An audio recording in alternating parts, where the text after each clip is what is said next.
went from the bonnet, found face down on the floor. 2, 3.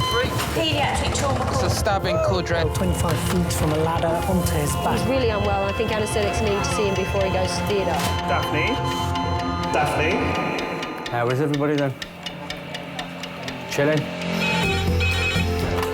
King's A&E, how can I help? King's College Hospital, London. I got stabbed. I know, it's annoying. My head. One of the busiest A&E departments in the world. I want top to toe, head, chest, abdomen. A place where love, life, and loss Don't bloody die. I love you too much for you to die. unfold every single day. All the patients you're about to see were treated in just one 24-hour period. A&E is always like a traffic jam. Can we get a trolley? You've got to realise that there's awful things that can happen to you. I'm so sorry. Life is unpredictable, so it's important that your nearest and dearest know that you love them. You have to tell them that you love them. You must get better and come back to me. I don't want to lose you. Because there may come a time when you're not around to tell them.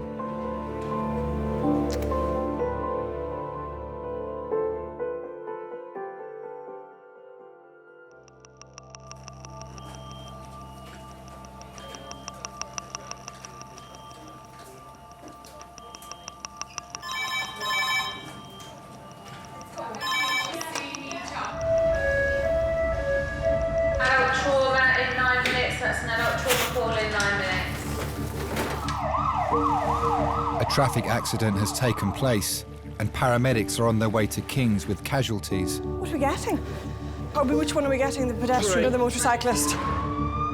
The first to arrive is the motorcyclist involved in the collision. Right, so we are getting the motorcyclist, but no doubt we will be getting the pedestrian. There we go, the pedestrian. King's A&E resus sister. So you see, this is your training one, and then you can do the pedestrian. Consultant Ema is in charge of resus today. She's been at King's for 9 years. Yes. Amongst the team are several junior doctors. This is a motorbike who's hit a pedestrian in the tree at the same time. Your ED job is the best job, but also the most stressful job you'll ever do as a junior doctor. The things you learn the best, that stick the best, are the things that you learnt in practice. And the books are fine, but it's not until you actually physically do it, the physical memory of doing it, the visual memory of doing it, that's what really makes it stick. It's the first of the 2 traumas. Let's get this one sorted then. Morning. Hang on, guys, our hands across. 1, 2, 3. Because the patients don't have a label attached to them as they come in the door, we're starting with a blank canvas. Okay. Right, tell us the story. He's hit a pedestrian and then hit a tree. You start with a patient and a story and your stethoscope in your hands, and you try to work out what's happening. So James, talk to me. Do you see anything abnormal? So there's equal chest expansion, but it's slightly reduced. The trachea is central. There's good air entry all over. Are there any grazes, marks, bruises, anything on his chest wall? Not that I can see, no. And there's a good resonant percussion note throughout as well. Meng, will you request plain film of the pelvis, CT chest? James, you're going to cross-batch him for 4. Claire, you're going to ultrasound him. Yes. Thank you. Having 2 seriously ill or injured patients come through at the same time is demanding, because you want to be able to focus all your energy and all your attention onto the one, but you don't have the luxury of that. So you really have to trust your team.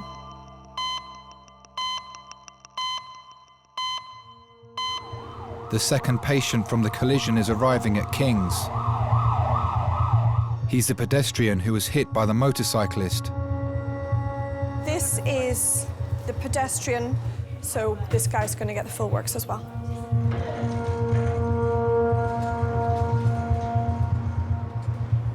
I've got to go because my other one's arrived. Bye. He was witnessed to go head over heels while stationary and standing. Top to toe, he has an isolated laceration to the left side of his mouth. Neck's atraumatic. Chest has bilateral chest expansion with a bilaterally tiered chest. Abdomen is tender on palpation bilaterally in the lower quadrants. He has lacerations to the left knee and to the left ankle. He has received 5 milligrams of IV morphine for the pain in both his abdomen and his legs. Thanks, guys. Okay. His abdomen is tender in the lower aspect with some voluntary guarding. The pulse is down here. The pedestrian is suffering from a low level of consciousness and extreme abdominal pain. Natural good pulses. Both of the casualties are at King's College. We're struggling to find any ID on the pedestrian at the moment. He doesn't appear to have any belongings with him. I'm just going to ring his wife. You got his details with her? I've got the wife's details. When the accident happened, I was at home and I was getting ready to go out. And then basically the police knocked on the door. Abdi, a 27-year-old father, was on his way to work when the accident happened. Just shine a torch in your eyes, darling. Open your eyes for me. Sorry. That was a bigger scare than actually going to the hospital and just seeing him.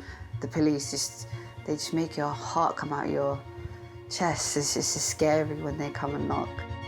Reduced level of consciousness at the scene, complaining of abdominal pain with a bit of abdominal guarding. But if we could do the top to toe, that'd be great, please. Heart rate 75. Can I please have a porter to resus for an urgent CT run, thank you. Good morning. I'm all right. Better than this gentleman. I'm just waiting for the scanner to be ready. We're going to pop you through a scanner to make sure there's nothing that we need to do. Abdi is being rushed for an emergency CT scan to determine whether he suffered any major injuries. You expect the worst and kind of brace yourself for it.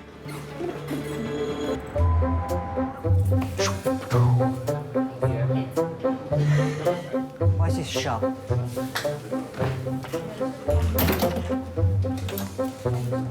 Come on.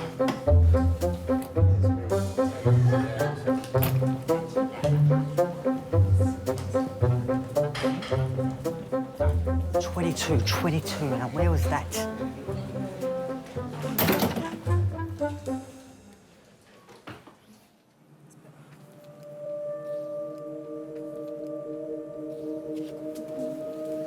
So if you get your head nice and still for me, what we're going to do is you're on a board at the moment. We're going to move you across on that onto a different table, OK? Over this side.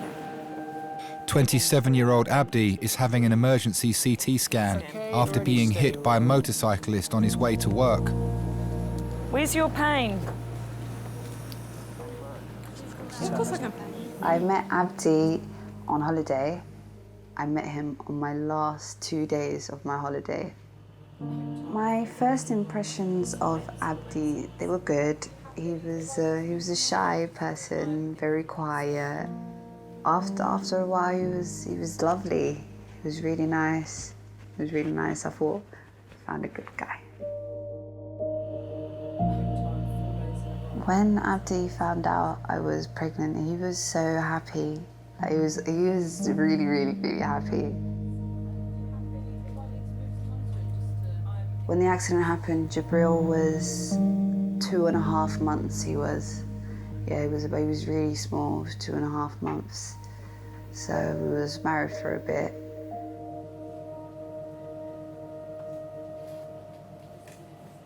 Where he had the accident, quite a few people have had accidents there. It's a really busy road, and you always see like flowers just on a lamppost, and it was scary, especially when they told me where it was. So I was like, whoa. OK, on slide, ready, steady, slide.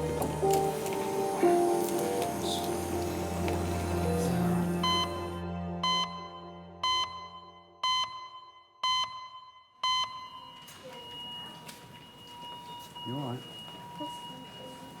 Hello. Hello. Hi, I'm Laura, one of the nurses. Hiya. Hello, Dad.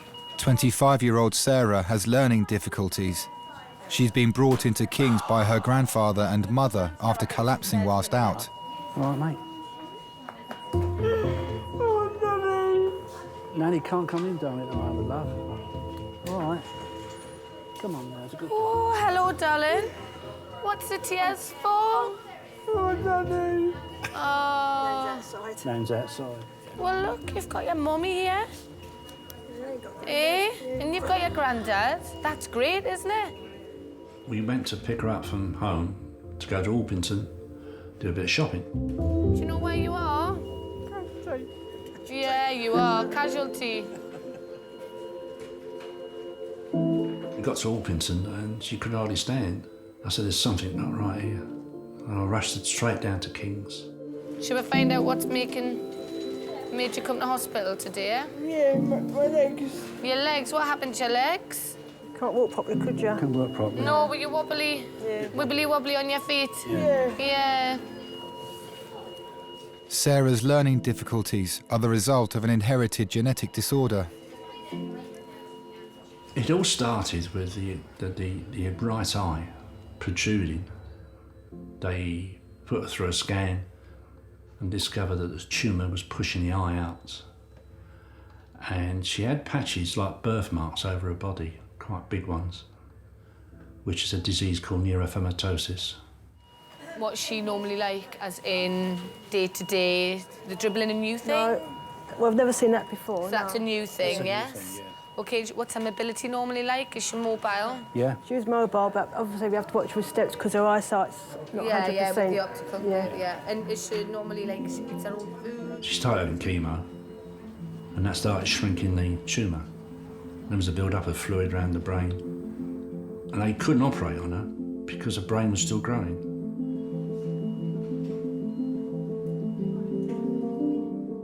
She was only 3 years old.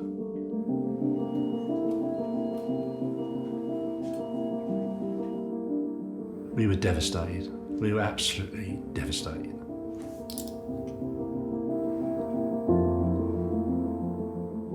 Right, I'm going to have a chat with the doctors and see if we can find out what made your legs go wobbly this morning.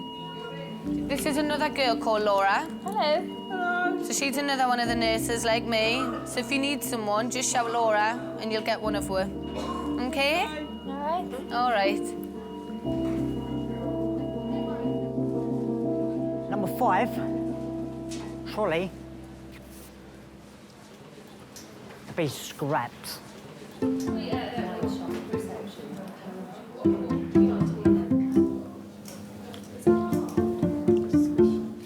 Number 5 trolley, the base. Coming away. Yes, where it's got a crack right there. Yeah. And the trolley's, it can't get apart. Too old.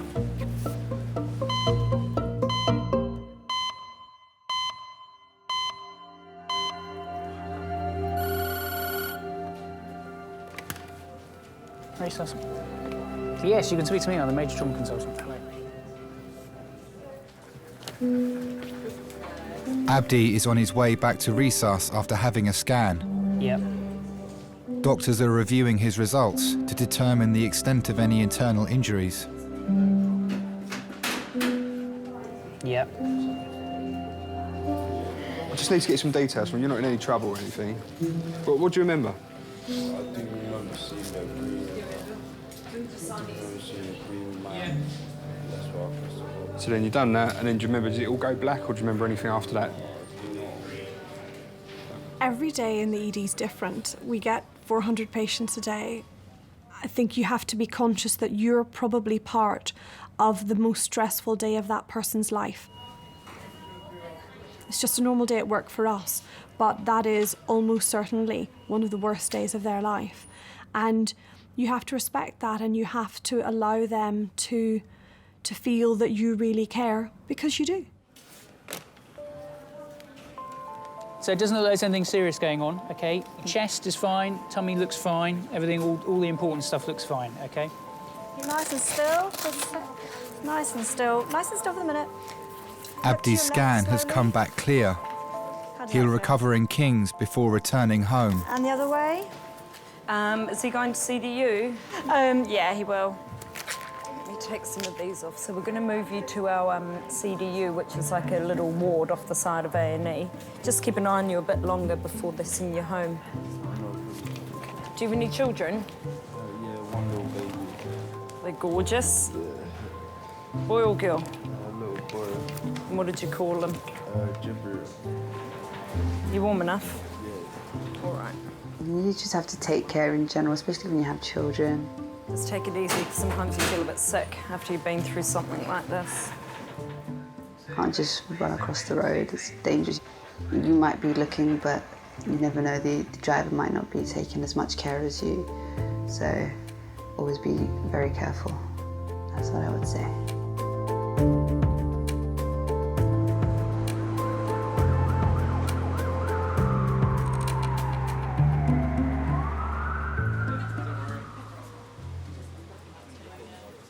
"45-year-old Andy has come in with stomach cramps. He had a liver transplant 10 years ago. You're up.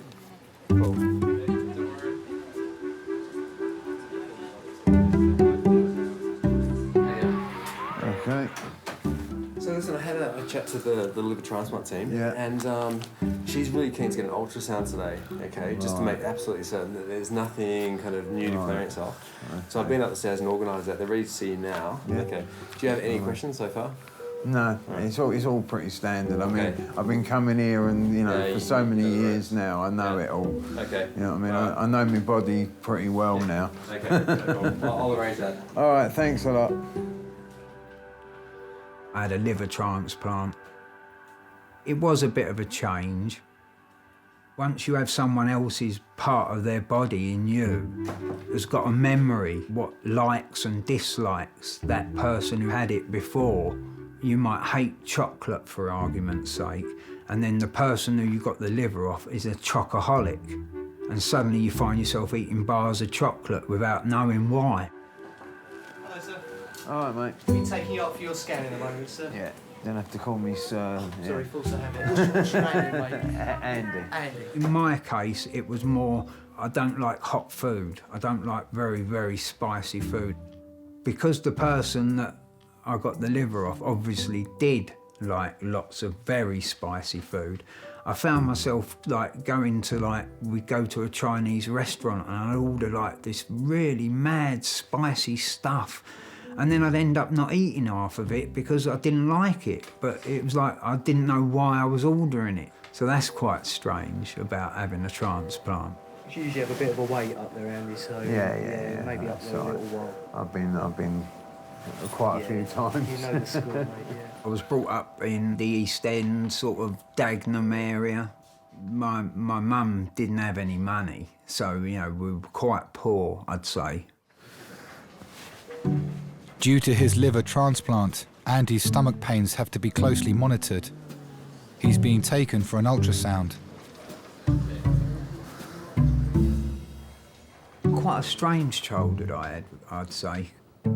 I mean, I met my dad for the first time when I was 30, which is quite, you know, quite late to meet your dad.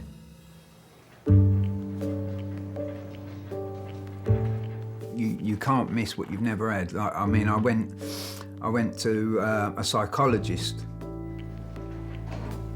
and he said, "How do you feel about it?" And I said, "Well, what is there to feel about? If I've never had a dad, then I don't know any different."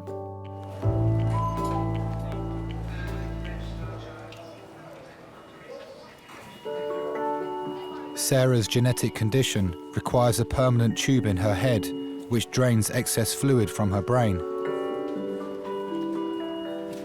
I like taking her over the park. She likes going out. I think when I used to take her to football, we used to have dinner out. She used to like that. That is a special light for when we need to look closely at things and it turns on. Shall I show you? Yeah. Yeah, wow.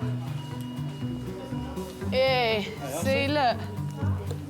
Whoa. Wow. It's like a spaceship, isn't it? She likes the football, the first half. Then she wants to go home. But I try to tell her, no, there's the second half. And in the second half, every 10 minutes, is it nearly finished? Is it nearly finished? Oh, dear. And unfortunately, football's an hour and a half.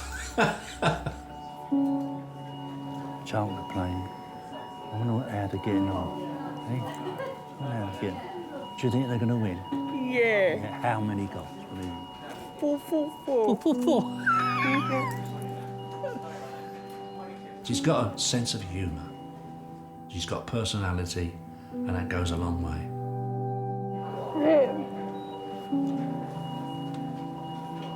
Hey? You okay? Doctors are concerned that Sarah's collapse has been caused by a blockage in the tube in her brain. Yes. You sure you're all right? Yeah.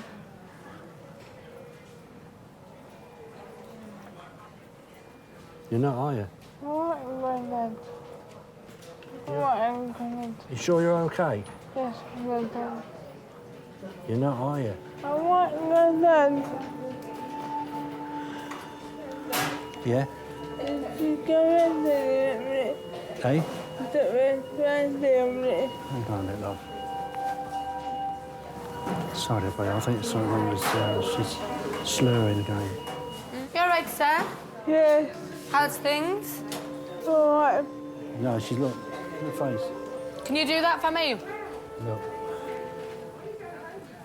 No, it's all right. I'm going to get her in the scanner. We're just going to go to the CT scanner. I'll take all them pictures just inside your head to see what's going on with that shunt. Is that OK? Yep.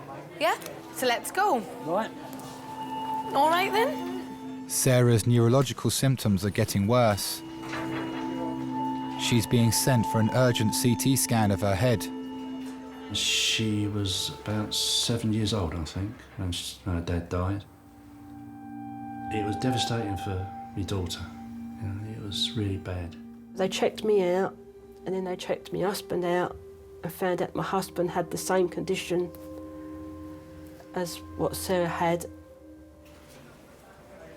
But he was a very good dad and husband, and I miss him. Even though it's been 17 years, I still miss him, and it's hard.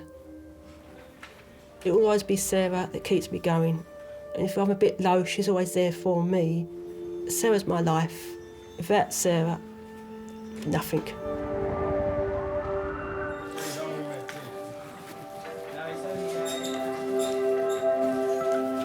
Back we go. Back to see Grandma and Mam. Is it Nan or Grandma? Granddad. Well, I know he's Granddad. I didn't think he was My Grandma. granddad. My granddad. Sarah's being returned to resus after her scan. Results show there's no blockage in the tube removing fluid from her brain. Doctors are now concerned that she's suffered a stroke. They've scanned her head. They've also x-rayed her chest and x-rayed her stomach. So that gives the whole of the where the shunt goes down. I live day by day because we don't know what the future brings. So I just live from day to day. If we get through one day, it's a bonus. Mum, how about dinner? I don't know, Sarah, what's happening yet, do we? I've got you some crisps. No, Mum. I can't have now because I don't know what's happening, do we? As soon as we know what's happening, then all right? Yes, Mum. So you can't be down for long when Sarah's around because she's got a nice personality. She makes you laugh. She comes out with some funny things. She gives you cuddles. She's always saying she loves me. So it's Sarah that keeps me going. Sarah needs further observation. She'll be admitted to the neurological ward to be closely monitored. Yeah, but everything's fine, so the neurosurgical doctor will just get back to me. And hopefully there is a bed if she needs to stay in. There is a neurosurgical bed here, but hopefully they won't keep her in unnecessarily. We won't do that, so don't worry about that. Take it one step at a time. It's always good to think ahead, mind you. Yes, true. Okie-doke. I'm calm on the exterior, but I'm tearing up inside, believe you me, but I can't show it. Sarah looks support all the time, you know, you've got to try and convince her that, you know, everything's going fine, and which it was, you know. Hello, we're going to be taking this lovely young lady to see you. Eh? I'll wipe those tears away. It's a very difficult role you have, though. Yeah, it is. That, someone's got to do it. Someone's got to do it. Look at that, you did super though, didn't you? Eh? You did, you're such a brave girl. So this is all where we work. All of us running around like little rabbits.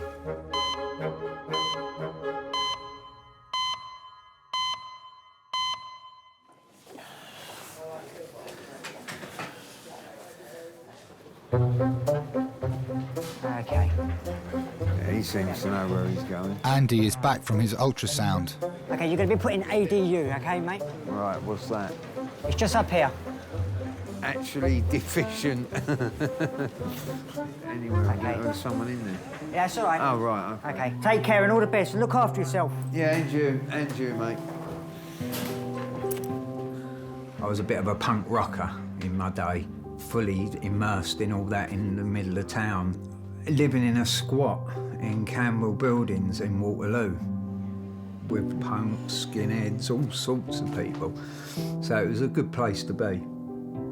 The sort of belonging, if you like. Oh, no. I'm a Navy man. I was in the Navy. But then I did something really stupid and went and joined the Navy. I've been to Cyprus a couple of times, been to Panama. I used to be on the Illustrious, HMS Illustrious. I just sort of went, oh yeah, I'll do it, that'd be a laugh. You know what I mean? 5 years later, it wasn't such a laugh. Oh dear. It was fun, but not something I would sort of recommend if you've just got out of school or something, and then you go and put another 5 years of someone telling you what to do. The Navy uniform used to attract the women better than the soldiers' uniform, that's for sure. You know what I mean? Unless, of course, you're an officer, and they like the officers. I remember we used to have to do diving in, going over the side, and then they'd lower, you know, the old rigging ropes. You'd have to climb all the way up the side of the ship to get back in. Oh, sod that. That was cold. It taught me how to be a man, I'll give it that. You know what I mean?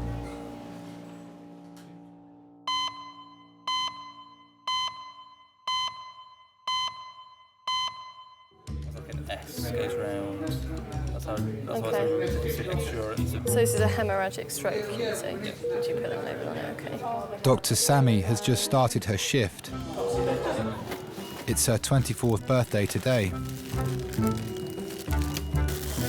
People do look at me, and I'm blonde, and I'm young, and I've got a pink set. I don't know why I have a pink stethoscope. It seemed like a really good idea. Kings. Yep. You definitely really need to get stuck in when there's a big trauma. It's really scary, and everyone around you is so calm. 1, 2, 3. Lovely. Okay, thanks very much. Okay, nice and quiet for handover, please. He's been sedated with a total of 200 mics of fentanyl, 7 milligrams of midazolam, and has been stable throughout transfer until 5 minutes ago when he blew a pupil on the right-hand side, but it's blown again. Any questions? That's good, thank you very much. As Sammy is a junior doctor, when a trauma comes in, she's mentored by her seniors. You can't be shy. You can't be, because these are A&E doctors. You need to become one of them, and sometimes it is a case of just getting in there. Okay, from the top, please, guys. Okay, trachea central. And the more you do that, the more respect the consultants have for you, and the more you learn, the better you become. Happy, Sammy? Not happy? Not sure.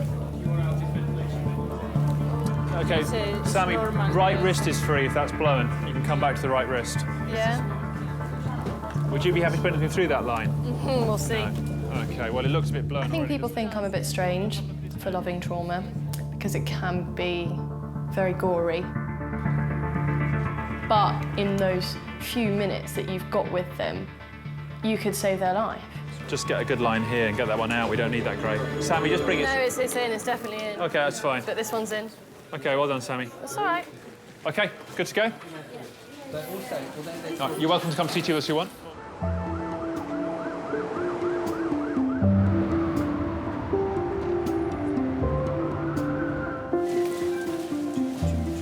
Yeah, we're good, thanks. Just gonna can't find that bit with the puzzles. Do you know where it is normally? I can't. Because you could sit and have a look at the rest of it, and I can do that then, you see? Bill has been brought to King's by his stepdaughter Jo. Right, there you go. His leg has swollen and he's having difficulty breathing. When I first met Dad, he came into the family. He liked going to the beach and things like that, and I got on pretty well with him. In those days, I called him Bilko before Mum and Dad married. She said to me on our day of our wedding, she said, "I'm not going to call you Bilko anymore. I'm going to call you Dad." And she has, ever since. He's been my stepdad since I was age 6. He's pretty much brought me up. He's currently 91. Most people really don't think he's that old. They're really surprised. I mean, nobody can look very young at 91, but apparently I appear that way, and I got a smooth skin. I used to do a lot of walking. I used to go out for a walk, and I walked miles. I've lost myself several times. I've had to say, "Excuse me, where's Peckham High Road, please?" Mr. Baker? Hi, my name's Sammy. I'm one of the A&E doctors. Did you want to come with me? We've got a cubicle for you. Ah, that's great. Okay. Yeah? Come on, then. Are you going to be all right? Yeah. No. Come with me, then. Good idea. My wife died a year ago, so... Oh, I'm sorry. Oh, that's really sad. We married in '67, when Jo was 6. She died 2 years ago. She was kind. She put up with me. She just attracted me. I don't know what it was. It wasn't sexually or anything like that. It was Eve and I was Bill. Put one foot on and that'll stabilise it. Happy? And your other one. I got you. Oop, that's it. Oh! There we go. Right. Hang on 2 seconds. Do you remember how you proposed to Eve? I didn't get down on one knee. We used to have a particular sofa that I used to sleep on sometimes. And believe it, I used to sleep alone. There was none of that with Eve. No way. I tried, don't worry, but no way. I said, why can't we sleep together? So she said, we're not married. Why does it matter whether we're married or not? I said, I'll sleep with women without being married to them. So she said, not unless we get married. I said, all right, we'll get married. So we set a date and that was it. Got married. Oh, my daughter. Do you want to sit up a bit more? No, get my breath back. Yeah, okay. Get your breath back. Right, I'll let you get your breath back and I'll come and see you in a minute, Mo. All right, my love.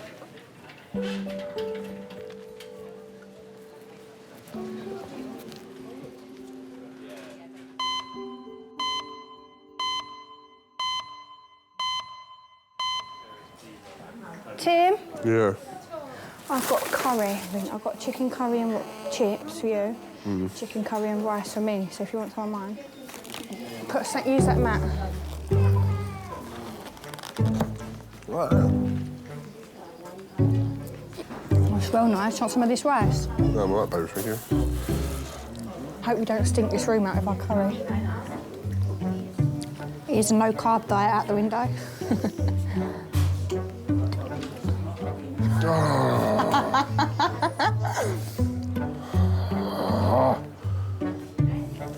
You do make me laugh. So, had a really useful chat with the liver transplant registrar.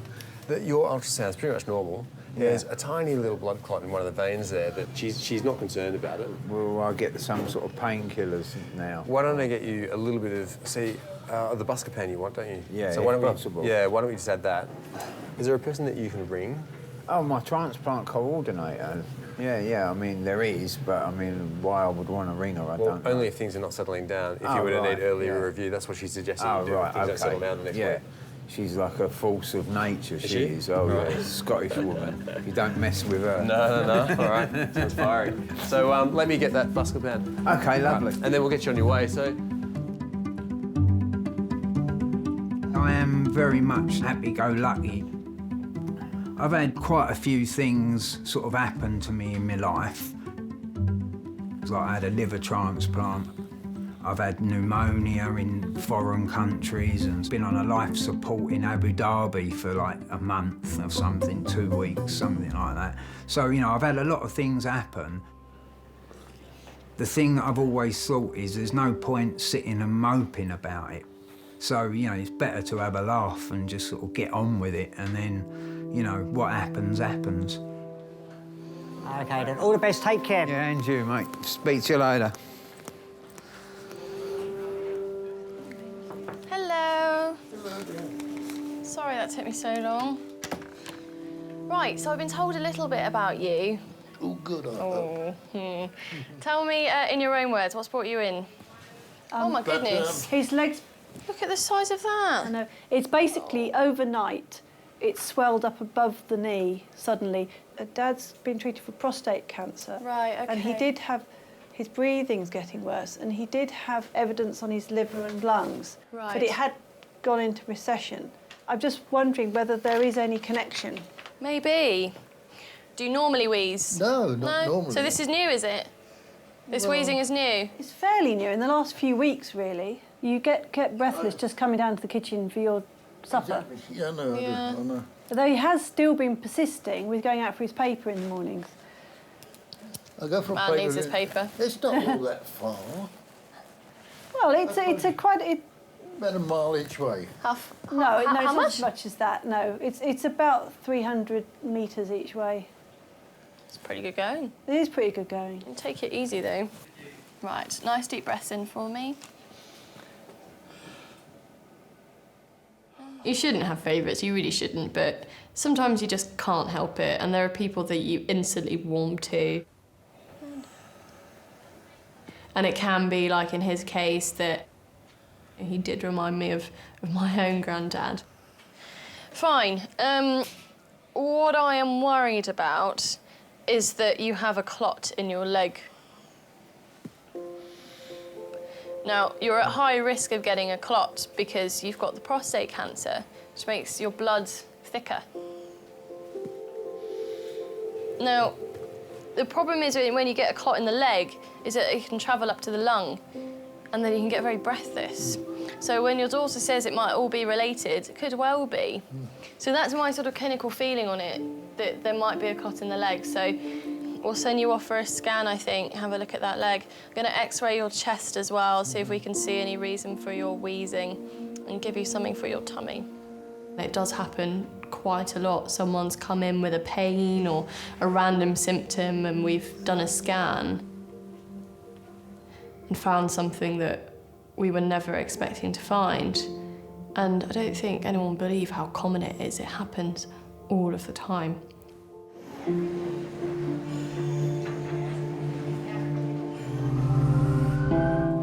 Hello, darling. Hello. Hello. 3-year-old Emily is suffering from stomach pains and a fever. Have you ever had any experience with helping us take blood from children? So essentially you hold it very nice. I might have to walk out of the room. I'll get really upset seeing anyone touching my daughter, so... Absolutely. Doctors suspect she may have appendicitis and want to carry out blood tests. Are you sure you want to be in here for this? Or do you want to stay? She will scream. I don't know, it's not fair on you, though. I'm all right. I'm not going to come in here. Sorry, I'll get really wound up. I'm really upset about that. I'm really If you sorry. could wait, where you were before, then we'll sort this It's not out. about... Hello, princess. It's all right, darling. What can we look at? Oh, look, Simpsons on the ceiling. You have been the bravest little girl I have ever seen. Wow. Shit, all right. All fine. Coming to a point with a 3-year-old's braver than the 29-year-old dad. Yes, absolutely.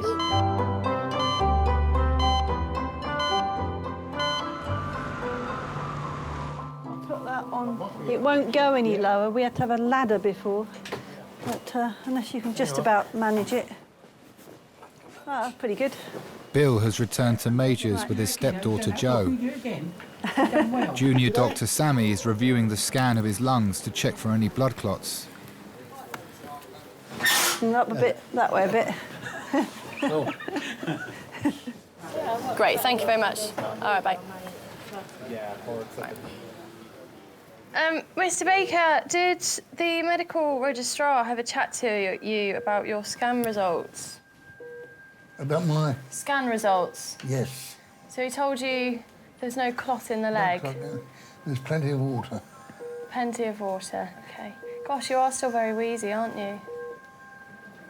Yeah. Telling people bad news is always really hard. It is hard for someone like me, and I'm not used to doing that.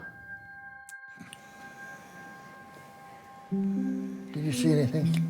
Yeah, we did. What? Well, we're not quite sure, but there's a bit of... Looks like there might be some nodules there. Nodules? Nodules. Attached to the lungs? On the lungs. I see, yeah. At some point, we need to do a CT scan of the chest to see whether it's the cancer and whether it's spread. OK. So, I'm sorry to tell you that news. No, it's all right. Really? Yeah, you get to 91, you couldn't get less, could you? OK. No, don't worry about that. I'm not the worrying sort of. Yeah. How old are you? I'm 24. Cool, I remember when I was 24. Mm. I don't feel 90. My imagination of 90 was wrinkled and can't move type of thing, you know, and I'm not one of those. You don't want to worry for me. You got your life ahead of you. Oh, but I will worry.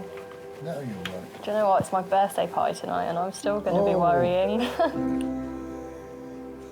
I thought, well, everybody died after about 70. There you are. I've reached them past it. Lovely to meet you. Bye-bye, dear. Bye, my darling. Lovely talking to you. Yeah, you too. It just comes and goes. As you reach 91 or 92, it doesn't worry you too much. It doesn't worry me. I've had a nice life with nice people. Generally, anyway.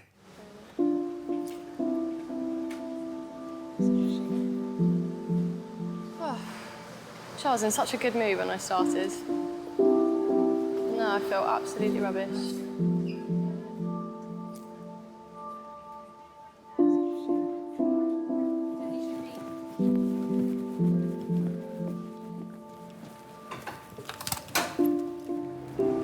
So sometimes things, you know, we're all human. We're not robots. And sometimes perhaps we can seem like that. But we do this job because we care about people and we want to look after people. We do this job because we want to help people. So, you know, we do care. And sometimes it can get a little bit too much.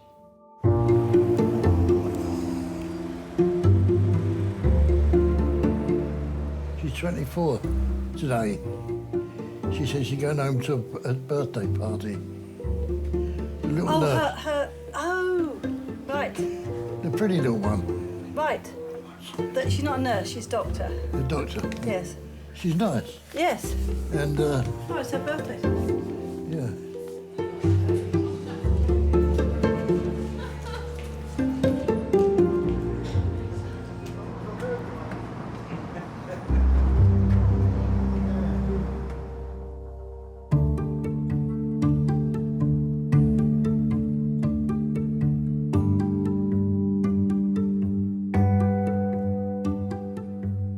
Yes, no, I'm very proud of her. Since she was 3 years old, in 22 years, what she's had to put up with. And she keeps bouncing back. And she's always got a smile on her face, no matter what. That says it all, doesn't it?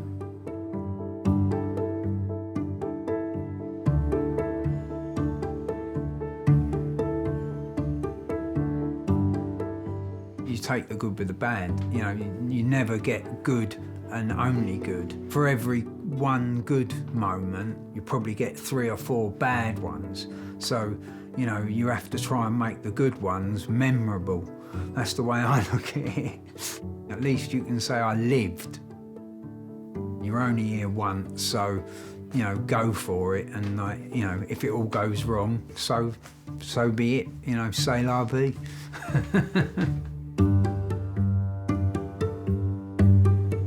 I'm very happy to be here and to be alongside her.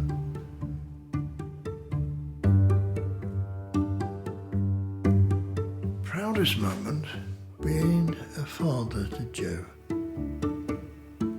Oh yes.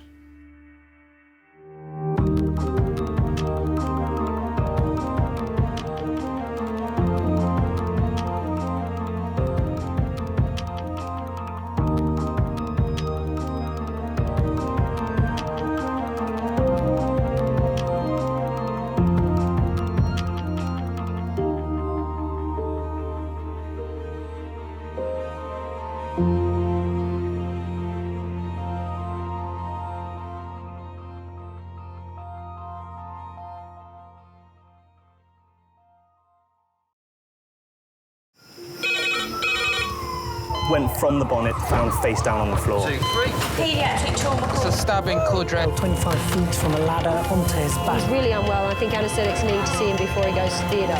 Daphne? Daphne? How is everybody then? Chilling? King's A&E, how may I help? King's College Hospital, London. I got stabbed. I know, it's annoying. My head. One of the busiest A&E departments in the world. I want top to toe, head, chest, abdomen. A place where love, life, and loss. Don't bloody die. I love you too much for you to die. Unfold every single day. All the patients you're about to see were treated in just one 24-hour period. A&E is always like a traffic jam. Can we get a trolley? You've got to realise that there's awful things that can happen to you. I'm so sorry. Life is unpredictable, so it's important that your nearest and dearest know that you love them. You have to tell them that you love them. You must get better and come back to me. I don't want to lose you. Because there may come a time when you're not around to tell them.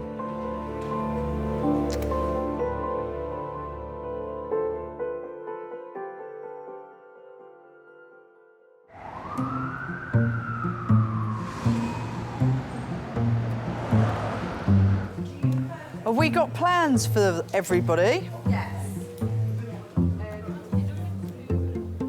Tristan, you mustn't do that. Just looking. Touch things, please. How you doing, Liddy? Hey, you.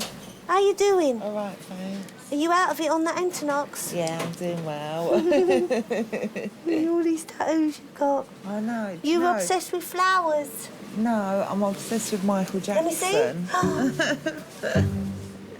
These are 3 of them are what he autographed on me. He autographed them? Yeah, so like this is the first one, this is the second one, and this is the third one. Oh my gosh. Oh my God. Oh, oh! So like you went to see him and you got him to sign his arm and then you didn't wash it off and then you went to a tattoo artist.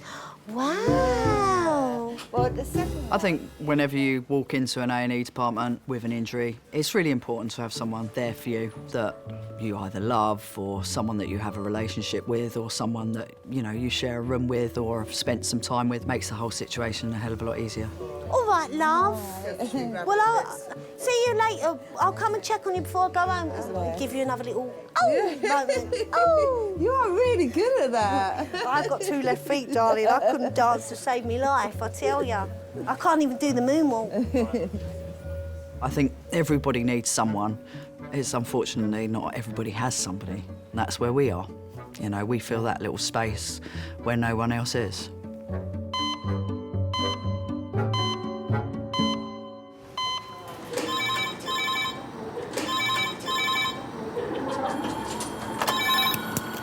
A&E Kings. 2. Right. Thanks. Bye. 2 adult trauma red phones, 10 minutes. 2 adult trauma red phones, 10 minutes. Could you just tidy 2 and 3? Yeah, we got red phone. We're 19-year-old and a 31-year-old involved in a head-on collision. Don't know how fast they were going. Right, get that one out. One out. 2 female drivers have had a head-on collision. They're both brought to King's by the helicopter emergency medical service. The other one's there, Jen. 9, please. Jen, I'll take this one because this one's the worst. One of the women has a broken collarbone, but doctors are most concerned about 19-year-old university student Ashley, who was trapped in her car until the emergency services arrived. 2 secs. You do top end, you do primary survey, I'll lead, OK? Ashley, 19-year-old. About an hour and a half ago, she was involved in a high-speed head-on collision with significant intrusion into the driver's side with mechanical entrapment of her legs for about half an hour. OK, so she's the driver? She was the driver. Yeah. Entrapped for 30 minutes, did you say? Entrapped for 30 minutes by mechanical entrapment of the legs and not there, up there. She was actually Sam, can you pull the curtains for me, please? Ashley, keep your arms still for me, sweetheart. Good girl. If we've got a road traffic collision, we're expecting lots of different injuries. Some that you can't see, and some could be to do with their bones, but if it's high speed, it can be devastating. Keep still for me. We're going to have to tube. So Yeah. Ashley. All right, darling. Oh. I'm going to undo the collar. Oh. Ashley, give me your arm. If someone's showing signs of agitation, it could definitely be to do with an injury to their head. A potential brain injury can change your personality immensely. Ashley, you're in the hospital, darling. We're going to make you feel better, all right? Sweetheart. Right. I've got that. You're going to do cryoid. Good. And you're immobilising. Yeah. Due to her agitated state, the medical team need to sedate Ashley so that she can be stabilised for scanning. That'll do. If not, there should be a film. I'm going to give her a big slug of midazolam now, OK? So she has 5 of midazolam. Escorted by police, Ashley's parents are making the 60-minute journey from their home to King's. She was always my ray of sunshine.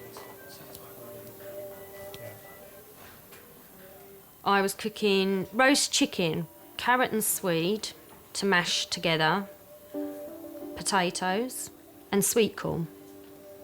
We were all getting ready to sit down to have Sunday dinner together. That's where Ashley was to come home for Sunday roast. Let's get the collar back on, blocks back on, I'll free you up and you can take some blood. I was about to carve the chicken when she had an accident, just round the corner, 2 minutes away. I literally just dropped everything, told Angela I'd phone her, let her know what was going on, and then I just rushed out the door. Because you just think the worst in case the car catches fire or something, or no would I be able to drag her out of it. Police turned up, fire brigade turned up, and they started cutting bits of the car away. Did you see the picture of the car? Completely, wrecked. I'm just surprised she's got contusions. She's not got any vocal neurology, but she's acting with contusions. It was frightening. Not knowing what if she'd broke her back or that's you don't know what damage she had done.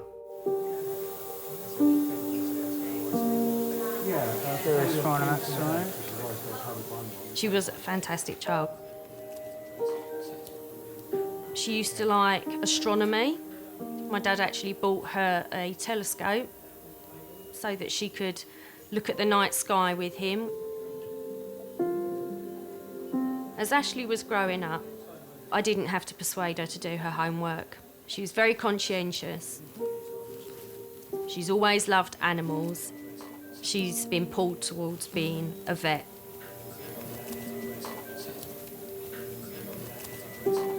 This young lady's been involved in a head-on collision with a lady in number 1. Separate cars. Don't know how fast they were travelling, but complete decimation of the cars. We've only just done a primary survey. My mum always said to me, appreciate what you've got, never take anyone for granted. You've got to realise that there's awful things that can happen to you and there's life-changing experiences that can happen in the drop of a hat. You could walk out the door and may not come back. Or you definitely might not come back the same way. We've got somebody here who needs a full-body CT, please. When she got here, she had a GCS substantially less than that and was very agitated, so she's been intubated, ventilated. We'll be ready in probably about 10 minutes once we've got off the scoop and done a few other things. With no obvious external injuries, the doctor's main concern now is possible damage to Ashley's brain. I had a quick chat to the family, just told them that we were going to CT. We don't know anything. We've had to tube her because she was very confused when she came in. And I said we'd come and tell her as soon as we come back from the scan. My biggest worry was that Ashley would lose her fantastic intelligence. She's worked so hard, 16 GCSEs, 4 A-levels, to suddenly think that she wouldn't be able to finish the course that she's studying. It absolutely terrified me. Injuries you can overcome, but if you injure your brain, that's a completely different setup.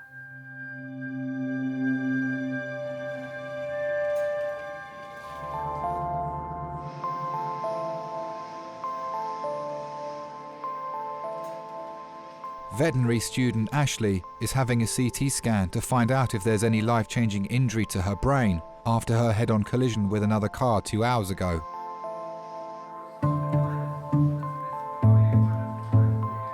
Ashley's mum, stepdad and dad have arrived. They're waiting outside for the scan results. Text Ian to let see if you can let the manager at Dartford know. She ain't got to worry about the hassle of work. You're stone cold. You know, you get an awful shudder through your body, and it feels like the world's just about to end. You know. It makes you realise that maybe you don't see enough of them at the time. So.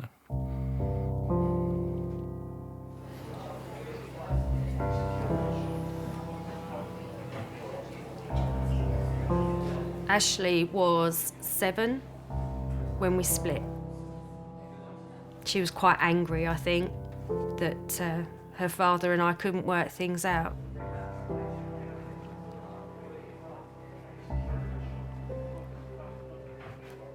Ash is my first daughter. When she was growing up, it was very lively, always reading books, you know, and always questioning things, you know, why is this, why is that, how's this work, how's that work. Very happy-go-lucky child.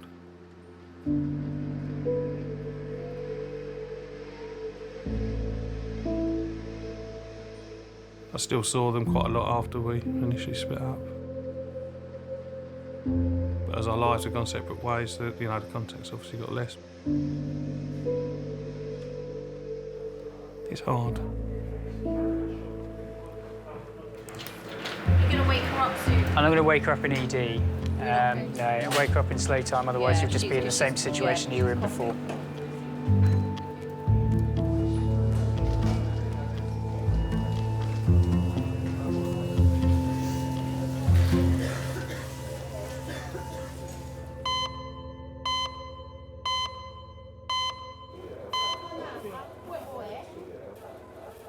Hello, I just hurt my nail. You know what? I don't know what happened, but I knocked my hand the other day. When I woke up this morning, it was proper swollen and hurting and stuff, so I think something's wrong. I come A&E, innit?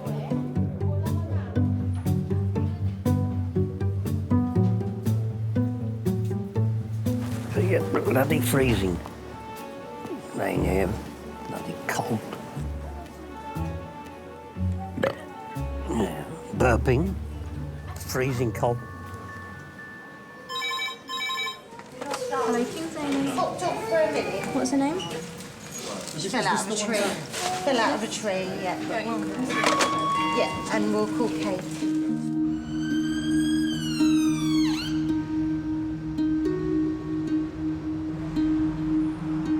The ambulance service are transferring a patient with a spinal injury from another hospital.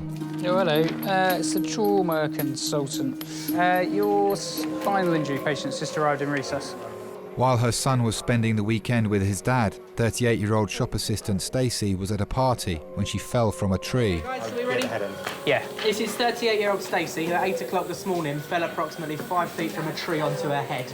She was taken by ambulance to the Prue, where it was discovered she had a C7, 8, 9 and 10 fracture. They've cleared her pelvis, but she has got a loss of sensation and movement to her lower limbs. Stacey, there's like a lollipop, so you wipe it around your mouth and have a bit of So stuff what on it. are we doing up a tree at 8 o'clock in the morning?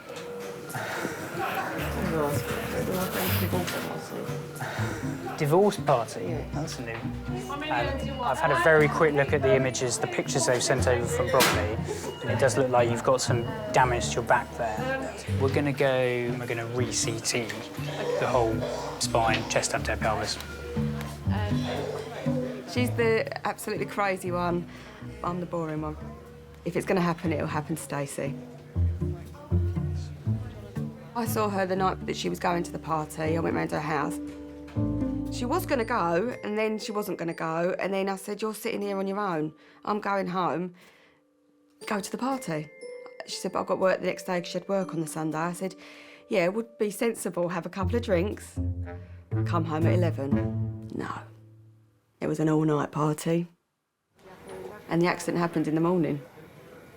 Her friend Laura and ex-boyfriend John followed Stacey to King's when she was transferred. Who's next of kin for Stacey? You or me? Who's your next of kin? Who wants to be it? Take your pick. Me or John? You can both be if you want. Yeah. I think they was all taking it in turns to see who could climb the highest. And, of course, Stacey went the highest. Stacey looked all glamorous as well before she went. She was going on about how nice that dress was last night. Any more? Whose dress? What? She was going on about how nice that dress was last night. It was. It ain't anymore. Did you lend it? No, thank God. Cut it off, didn't they? Yeah, it was her dress. Was it a new one she bought? No. She's had it ages. Oh, where can I afford to buy dresses? I've bought you so many over the last 3 years. No idea where she gets her positiveness from. I really don't know. I've never been like that, so I don't understand it. Do you want any more? 1, 1, 1, 2. 2 times, and then next 3 times. Oh my gosh, I like it. 4 times. Oh! Let's start again. Oh, okay. I really want to kind of eventually move out of London, be closer to my mum and dad. And they're only an hour and 20 minutes away, but they ain't getting any younger. And especially when you have kids, you kind of realise how important it really is. Do you know what I mean? Hi. She's got Michael Jackson's signature tattooed on her, signed by the man himself. Look, look. Look. You mad? No, she loves him. And he loves me too. And he loves her. Looked into my eyes and said it on more than one occasion. Oh, do you know what? I have to say. Did he? Did he? Once. There was this time. Oh, wait, listen, you didn't go all the way, did you? He was a very sexy man. Well, I know, of course he was. Sexy. You do that too well. You've got to give people a lot of time and give them your attention and your love. Because even unconsciously, just to be touched or to be spoken to, it definitely settles them. I do believe that even if someone is unconscious, they have a tube down their throat, breathing for them, and a relative or a loved one comes in and holds their hand, their heart rate goes down. Even, you know, people that don't respond, they definitely respond well to touch. Mum and Dad, you want to come through? Bless her. You can talk to her. I do. Can I touch her? Yeah, Is that all right? Oh. Yeah, Ashley. Although her CT scan shows no obvious internal injuries, Ashley is still under sedation and doctors will wait until she is woken up in intensive care tomorrow before confirming the results. All sorts of thoughts go through your mind. You want to be able to take any pain away that they may be suffering. You love them so much that if you could swap places, you would. We've got some pyjamas for her. I don't know whether they can. I know she can't put them on at the moment. Not at the moment. What's going to happen is that you're just waiting for a bed to be ready on ITU. She's so tall, isn't she? Well, I hope she takes after me in a lot of ways. That would be nice. PlayStation, Xbox, computer games and things like that she definitely gets from me. The brains she definitely gets from my mum.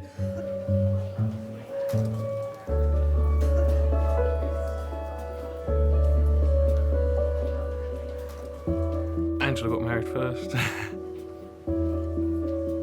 She settled down with Paul before I settled down. You're right. I'm the evil stepdad. So, we've got 4 kids. I hate them all the same. I'm close to all my kids. So, just a dad, really. It's all cool, I know. Yeah. It takes a lot of getting used to, especially if your kids think they've got you to themselves and then all of a sudden you bring someone else in.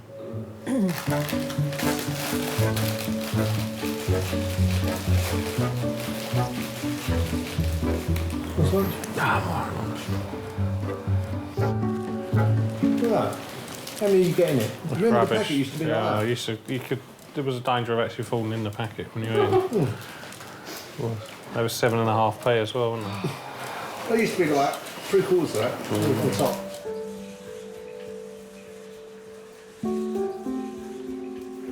So this poor lady, she is Stacey Anastasia. She's from the Peru. She basically came as a transfer. She fell out of a tree this morning onto her head. She is going around for a head, complete spine. Want some oxygen?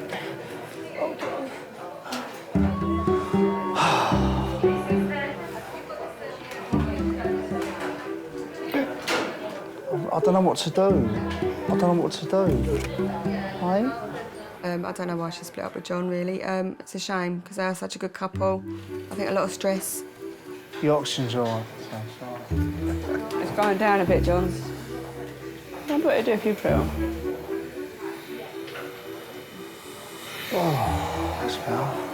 Was it? It didn't go up at all. They two were very close, but both very hot-headed. That's it. So if one of them had a problem, they wouldn't talk about it. It would be a row. Stacey, I'm just going to touch you different places. I just want you to tell me if you can feel me, OK? OK. So try and wiggle your toes. Are you trying now? Can you hear me all right with those blocks on? So shout as loud as you can if you can feel me touching.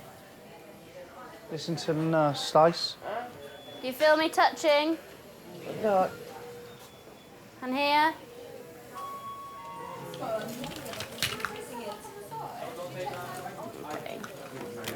And it's about there, isn't it, where you start feeling it?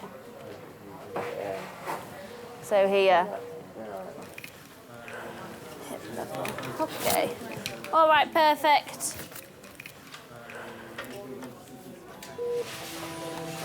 Fine. How did that go? All right? She can't feel.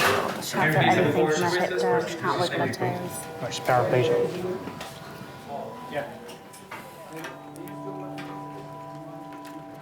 I think she just thought she was going to be OK. I don't think she realised the damage she'd done. All right, sweetheart.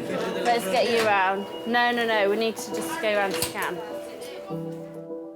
She really didn't realise she'd broken her back. I didn't either, until the doctor came round and started sticking pins in her feet. And that's when I realised she couldn't even feel them. She couldn't feel her feet at all. That's when I really did panic, because she didn't even know they were doing it. Stacey is being taken to the CT scan to find out how serious the injuries are to her spine and neck. Can we please have 2 members of staff to Golden Jubilee CT for a long roll? Thank you. We all do silly things. We've all been drunk. We've all climbed trees, but it's only 2% or something that fall out of them and end up in A&E. Can we try and rearrange this collar? Yeah, let's do that now, actually. Do you want to? I think that things in life are unfair, and I think if you think about why it's happened to one person, why it's not happened to another person, you'll go absolutely crazy. Sometimes rubbish just happens to certain people. You're all right. Your back's hurting, is it?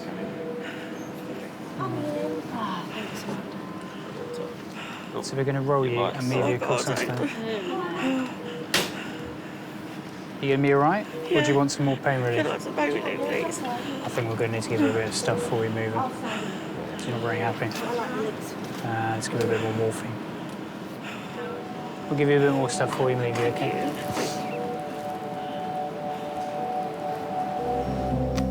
Oh, Beyonce's baby, they showed a picture of the baby. Papa looks like JC, nothing like Beyonce. The shape, face, the lips, the eyes, everything. It's the spit of JC. How long have you all known each other for? Forever? Yeah. Stacey is waiting for the results of her CT scan, which will show the severity of her injuries. I'm a crisis friend. When anything happens. Are you prone to accidents, Stacey? Or anything, to be fair. Not even accident, anything. Yeah. I've known Stacey for 15 years. We see each other every day, because we've got horses at the same stables, so we see each other every day, go up there and have a natter. We kind of got together when her mum died. She nursed her mum, but she was very together. You don't see her cry very often. She's very, very brave.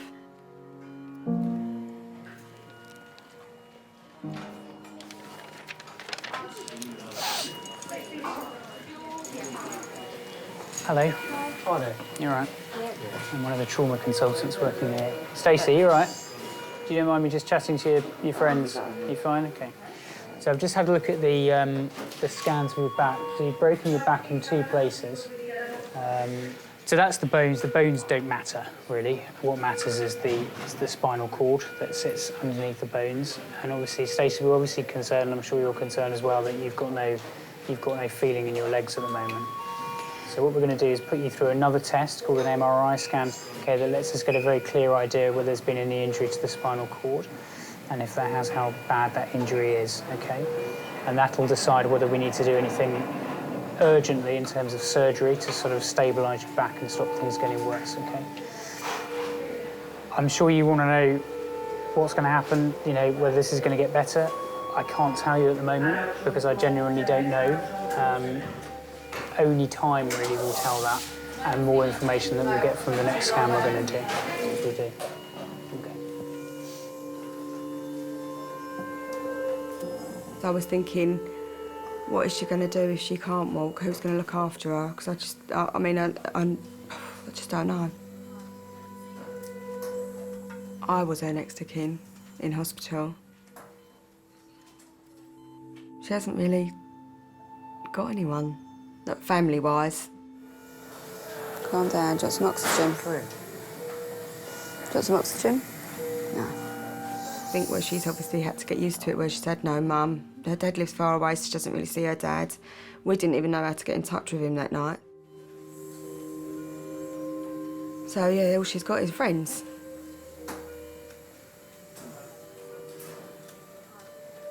I knew that I was responsible. It was scary.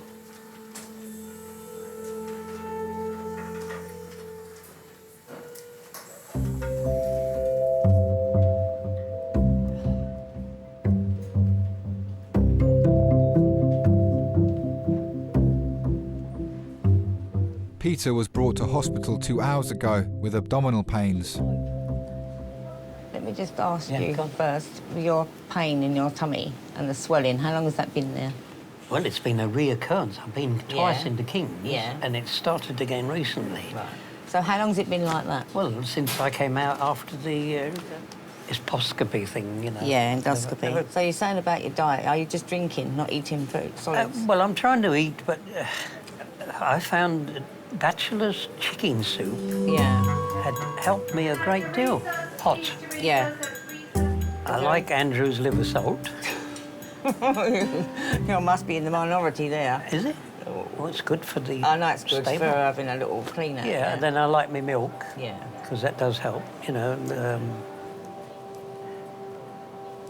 No, I've been very lucky. I've been around the world 4 times. Twice on the motorbike, twice on the car. On a motorbike, yes. Yeah. That's something. That's life without a wife, and even worse with one, I'm told. Got 40 mates of mine married, divorced, and I'm still single. Still looking. Still looking? Well, there's no harm in Intelligent, that. good-looking, who likes me. I know. Do you think it's possible? Oh, well, there's someone there. There's a little lady somewhere. I never thought I'd be alive this long without being married. Thought I had children by now, and didn't happen. Right, I'll just print that off, and then she come in and take some blood from you, and then we'll see the doctor. She's not taking it literally. No, Not little a needle. Pint. Not a pint. No, not a That's pot. all right. Haven't got much in me. Thank you. I'd like to. A lot of people say, I wish I could marry you instead of that rotter. I say, well, you shouldn't have married him, you should have married me. And if you to have a drink, you want some tea or something? If it's possible. Yeah, you have sugar. 2. 2 sugars. Thank you. Oh, dear. I never got close enough to anybody that was similar, you know. Like, I'm easygoing. I don't drink, I don't smoke. I don't gamble. Well, I'm horse racing and things like that, the usual. Nothing expensive. No sugar, I'm afraid. I might need to go and whip some from somewhere. No sugar? No, I've got. It doesn't matter. I'll get some anyway. Don't worry, don't just go out. That's fine, don't worry.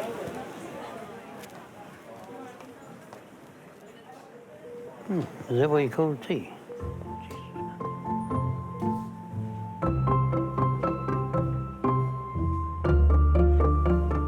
Ooh, it tastes horrible. No sugar.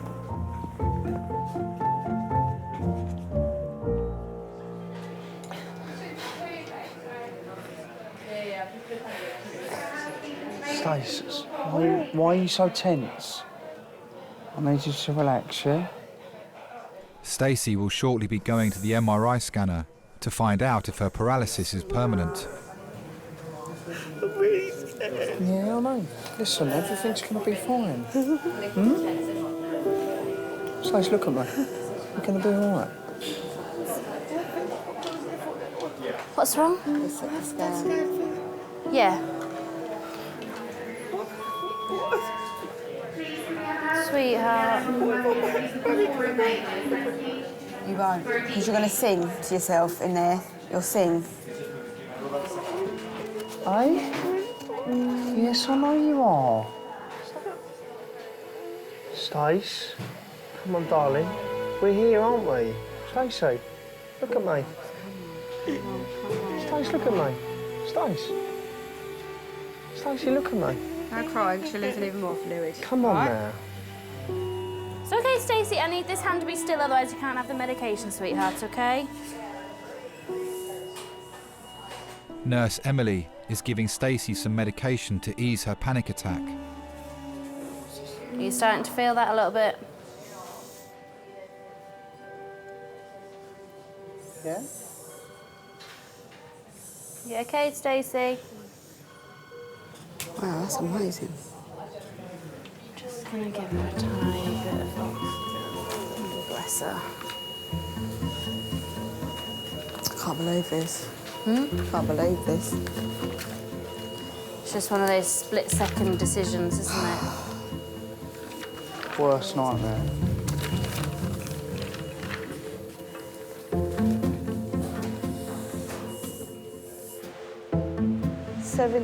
Over 70 over the hill, what do older people contribute?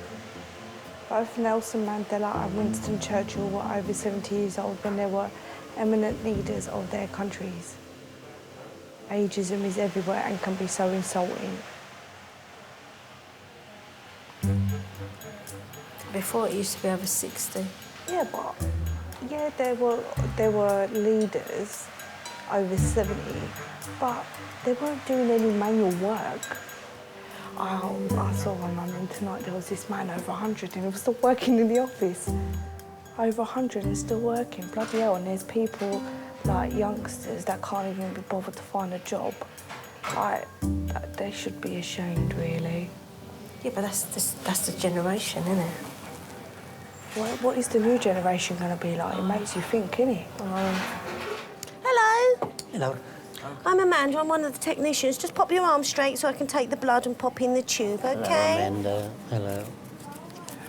Am I going to be dead or alive when I finish? I was born in 35, right near the war.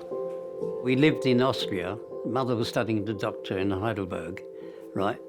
And I lived with her uncle and aunt. The Germans came in 39, as you know, and walked in. I mean, not necessarily declared war, but the Gestapo just came in, you know, and boom. You and you, there, you and you, go, cattle trucks or whatever it was, and you disappeared. It seems so strange.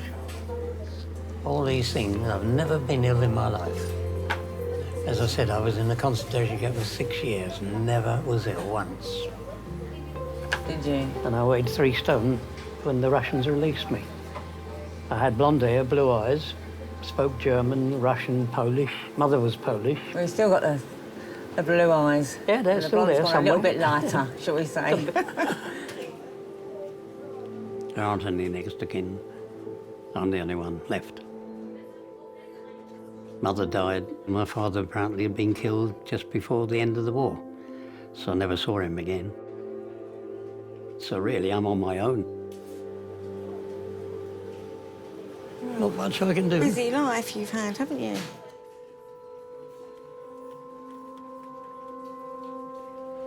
I'll get something. Do you want a pillow? We haven't got pillows, but I can do a blanket at the back of your head. No, it's all right. I'm you quite sure? comfortable. Yeah, thank you.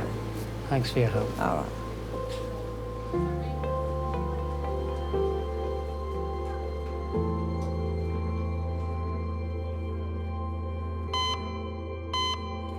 We're not going, are we? We are. Stacey! We're going to take you round to scan now, OK?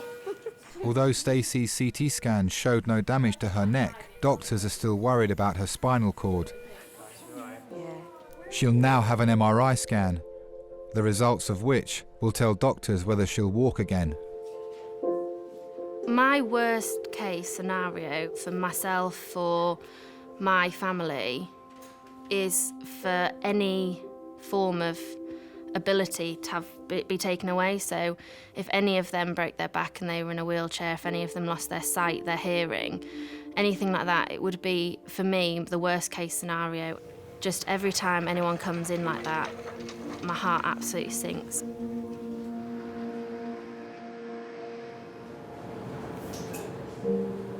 Responsive. Hello. Hi, my name's Michelle. I'm one of the radiographers. We have to do a quick MRI scan for you today. The MRI scanner is very noisy.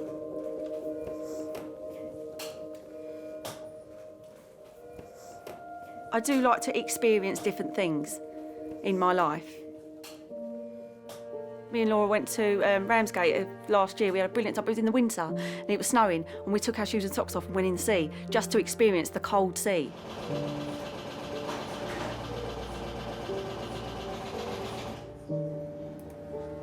You have to have an exhilarating life, you know, and just go for everything. I mean, you know, because that is what makes your life. And then deal with the sort of consequences afterwards. But then you have that, you know what it feels like. So I'll always know what it feels like to feel a freezing cold sea on my feet. How are you getting on in there, Stacey? Are you still okay? Lovely, you're doing ever so well. Just be quiet for a moment while I plan the first scan.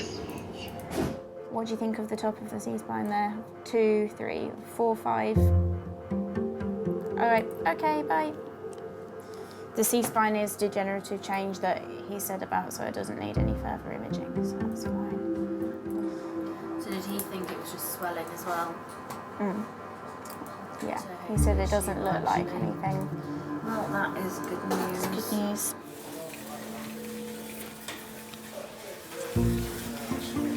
She had a nice little nap. Okay, thank you. Cheers, thank you very much. Stacey's back from her MRI scan.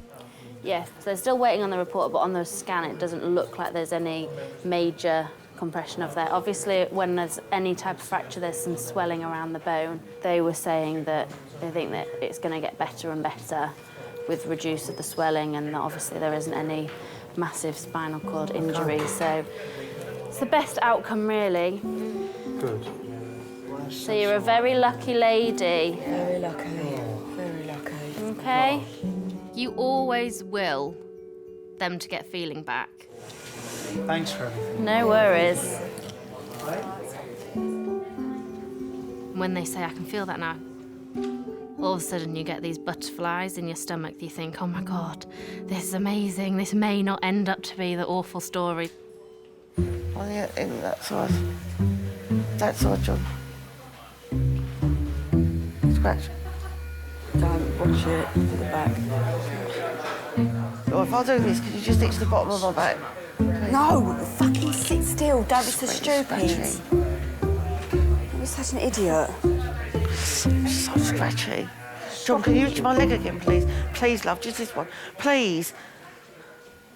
Why is everything so hard for you, just to scratch my leg? Because you want us to itch you constantly for an hour. I'm really itching. Just itch it.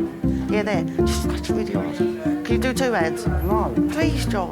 Please, I fucking can't do anything. Is the morphine making her itch? Yeah. Really scratchy. Driving us crazy. She's coming back to normal. I don't like normal, Stacey. Stacey, moving your back. Shut up. No, you shut up. No, I'll tell you what, you're fucking taking a piss. You are, you're being stupid. Taking a piss, I'm itching. Don't talk to me like that. I'm itching, I don't really understand. I miss them not being together. I think Stacey secretly does love him. She's gonna kill me for this. I don't think you realise that it's fucking... Your back is broken and they're telling you to lay still and you're arching your back. Don, if you was in my position, I've been through enough today. I don't need you having a go at me. No, we didn't work as a couple. It was just too much arguing. But, you know, there's always someone out there for everyone.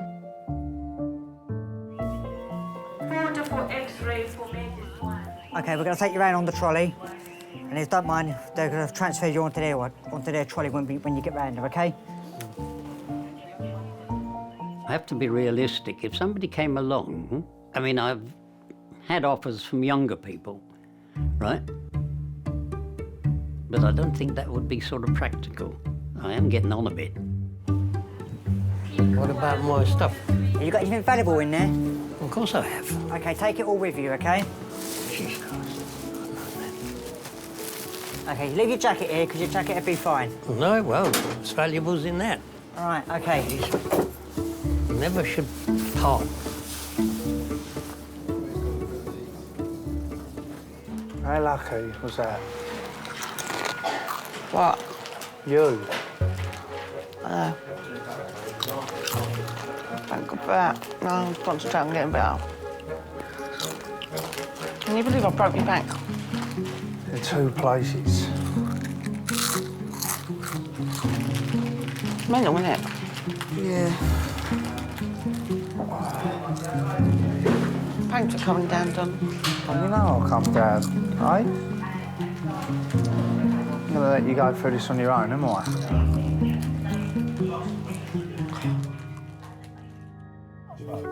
blow that off.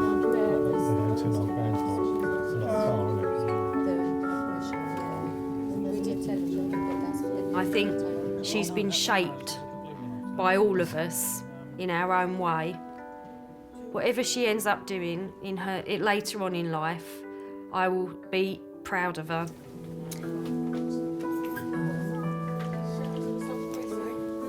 I see her not as much as I'd like to. I'd like to see her more. And I suppose that's down to me to make the time and the effort to make sure we see each other. I am very, very lucky. I mean, family's the world to me. There are lots of things that go on, good and bad, that they've helped me with. So, no, I am very fortunate to have them.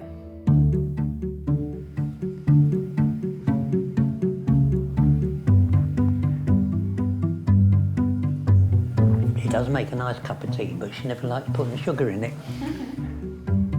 Never lonely. Got plenty of things to do. I'm an uncle to about 20 kids, unofficially. Friends of mine are married, and of course I'm Uncle Peter's going to be, part of the family, sort of thing. All I've got to do is learn to put this on myself, and then I can start walking around. The sooner I start moving about... And what happens if you ever fall? Because I won't fall. I can't hear you. I'm not going to fall anywhere. I'll have helpers and stuff, but once I'm steady on my legs, I'm going to be fine. There's no point in me staying in the hospital. I've just got to get strong and up and out. I think I'm lucky because my luckiness counteracts my unluckiness. So all the unlucky things that happen to me do seem to counteract themselves with a bit of luck.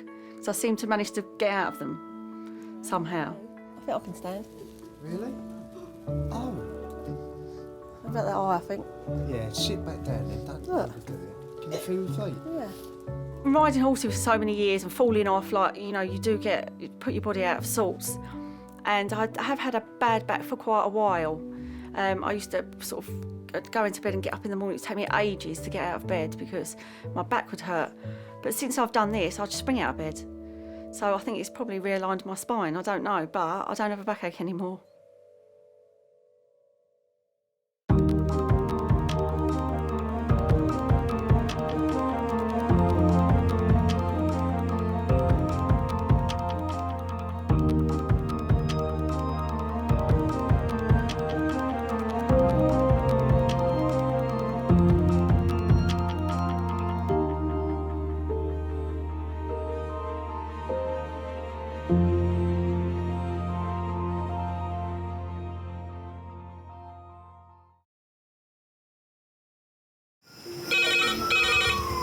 Went from the bonnet, found face down on the floor. 2, 3. Paediatric trauma. It's a stabbing quadrant. 25 feet from a ladder onto his back. He's really unwell. I think anaesthetics need to see him before he goes to theatre. Daphne? Daphne? How is everybody then? Chilling? King's A&E, how may I help? King's College Hospital, London. I got stabbed. I know, it's annoying. My head. One of the busiest A&E departments in the world. I want top to toes, head, chest, abdomen. A place where love, life, and loss. Don't bloody die. I love you too much for you to die. Unfold every single day. All the patients you're about to see were treated in just one 24-hour period. A&E is always like a traffic jam. Can we get a trolley? You've got to realise that there's awful things that can happen to you. I'm so sorry. Life is unpredictable, so it's important that your nearest and dearest know that you love them. You have to tell them that you love them. You must get better and come back to me. I don't want to lose you. Because there may come a time when you're not around to tell them.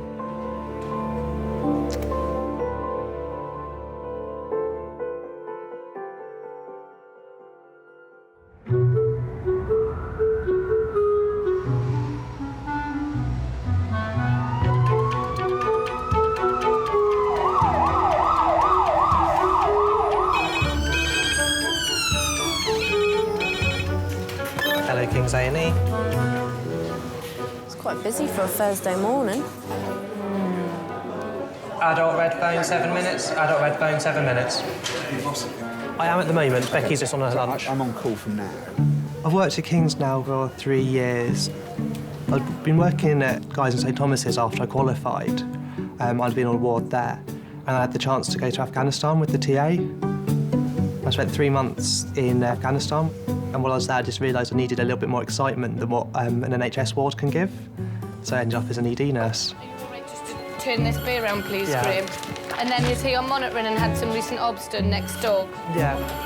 What makes King's unique is where it is in London. Monitoring obs and wristbands.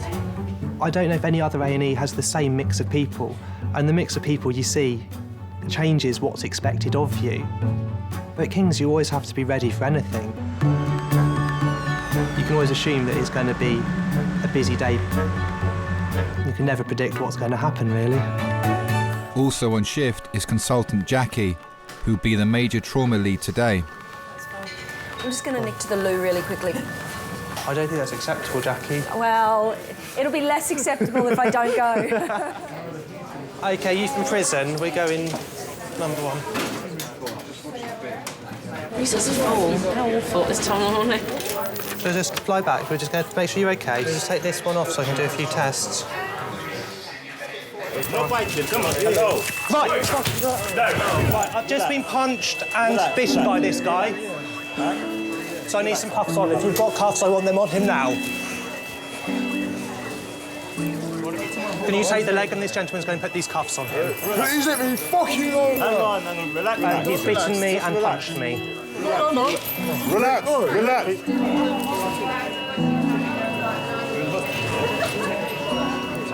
Just get his shoulder, he will try to bite you. I'm here to help you, yeah? Relax. We have 5. There's no breakers there. We've got a very good security department that work very closely with A&E. The risk is managed as much as it can, because the only way to make A&E safer would to be not to let the patients in unless they're vetted. When you get a chance, can you just double-check his girlfriend's details so we can let her know that he's here? Thanks. I think the ones who are resistant to us doing what we feel is in the best interest for them, that can be quite difficult. But actually, most people are nice. Most people are really interesting. My favourite patients are just, people who make you feel like you're doing something that's worthwhile, I suppose, because they feel like they appreciate the service that they're getting. So, nice people, my favourites.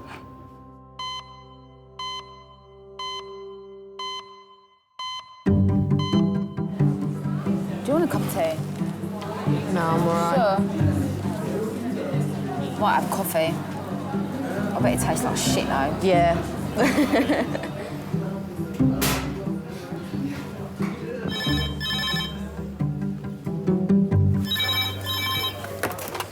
Hello, King's Recess. Lovely. Lovely, thank you. Bye. Adult trauma, 10 minutes. Adult trauma, 10 minutes. It's a HEMS call. Yeah. Coming in 10 to 15 minutes, 59-year-old male, driver of a van, head-on into another car. Query fractured wrist, he's got a left chest injury, abdo injury, right hip injury. He's been trapped behind the wheel and he's sedated now. Can we get cardiothoracics down as well? What's Jackie's number? Head-on into a car, query fractured wrist, left side chest injury. Okay, medical students. Yes. This side of the line. Until we've assessed him, it'll be too crowded in there. Yeah, of course. Cool. 59-year-old delivery driver Tony has had a collision whilst taking medical supplies to a pharmacy. He's been flown in from Kent by helicopter medics. Well, the priorities in trauma is first and foremost try and recognise life-threatening injuries, so things that you might need to immediately intervene in to prevent a significant deterioration or death.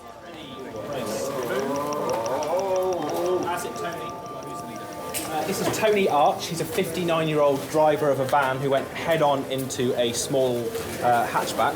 He was trapped by compression of the steering wheel on his chest and the dashboard on his legs. He has an abrasion on the top of his head. He's got a left-sided chest injury with tenderness down the left side of his chest. He's got tenderness across his abdomen, and he has an injury to his right leg, possibly at the hip or the knee in that sort of fixed flexion deformity. He's been sedated, he's had ketamine and midazolam. Okay. And had to be cut out of To be cut out and all been good. He's just been complaining of persistent pain in his right leg, can't get comfortable, and he can't feel his right leg as well. Thank you very much. That's him. We'll get out your way. Airway? Airway's patent. He has left axilla tenderness. Oh, fucking hell. Okay, Tony. Scratch coming, Tony. People die in car accidents every day. It was high speed, it was a lot of damage to the car, you know, from head to toe. For someone who sits in a car and drives for a living, there's a chance that he may not recover. Where's all your pain? At the bottom. At the bottom? In your leg? Oh. Can you ask him just to wriggle his right toes if he can? Yeah. Tony, can you wiggle the toes on your right foot? This one. Your other right. Can you feel me touching on both sides? Can you feel us touching your feet, yeah? Wiggle your toes for me again. Wiggle your toes again for me. What about on the right side?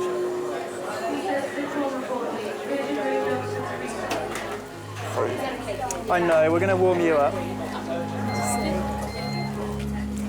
I've got a patient here, Delta Yellow, who is going to need a CT from head to pelvis, please. He's a driver of a van, head-on collision with a smaller car. We're just getting a chest X-ray, a pelvis, and one shot of his knee just to make sure there's nothing we need to reduce urgently. And then once we've established that, we'll want to come around for scanning, please. Can we have a porter to resus to take patient to CT, please? Chest X-ray.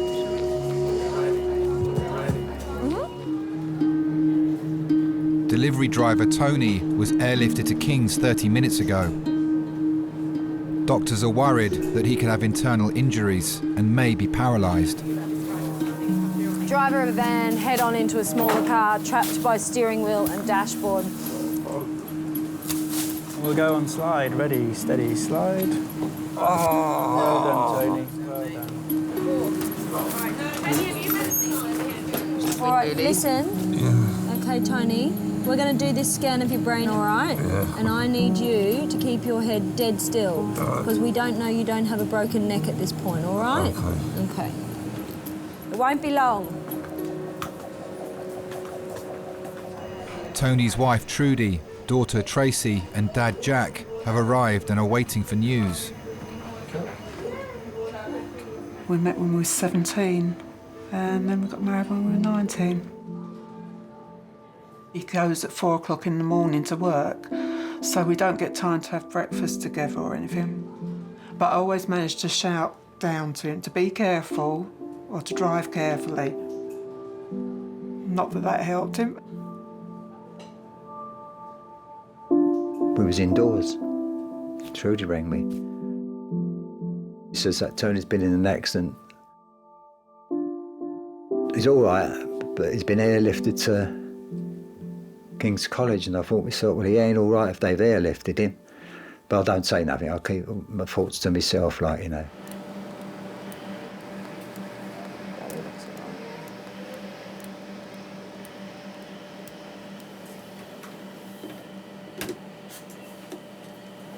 Ouch. Fracture dislocated.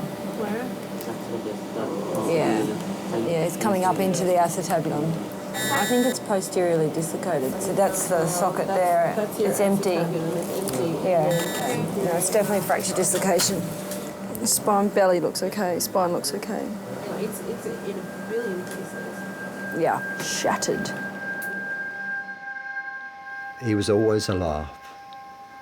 He always enjoyed life. I can remember I took him to football when he was a young lad. He played for the Boys Brigade, and he scored the first 4 goals. And I will say the rest of the team was useless. And there was an old man there with a dog, and he's shouting out, "Give it to the big number 9. Here, put it in the back of the net." So I said, turn around and I said to him, "That's my son."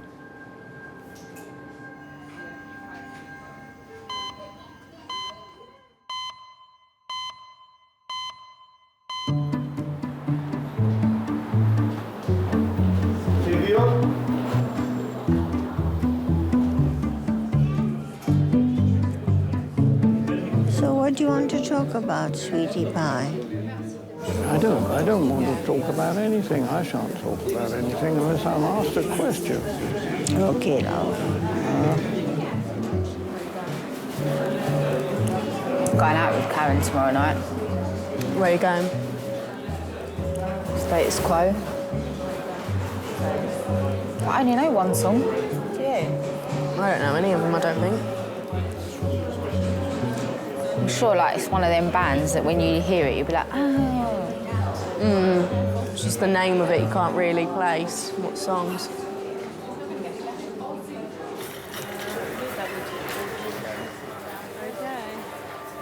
The CT has shown that Tony's right hip has been broken and dislocated and his knee joint shattered.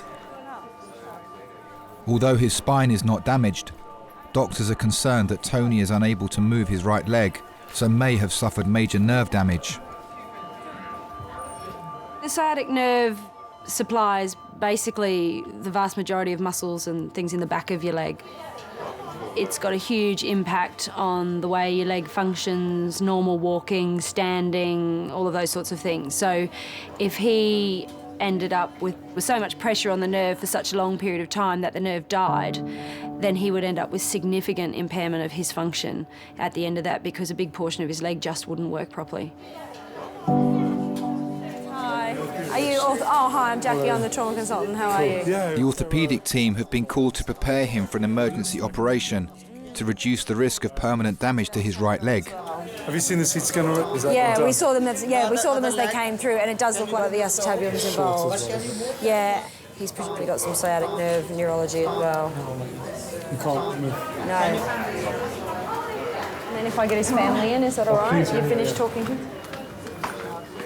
want to come in?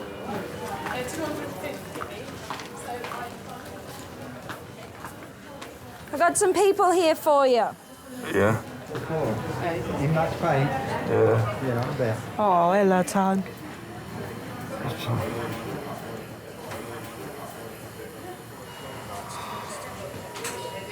Where am I? King's College. Oh, bloody hell. Try to keep still, Tone. I know it's painful.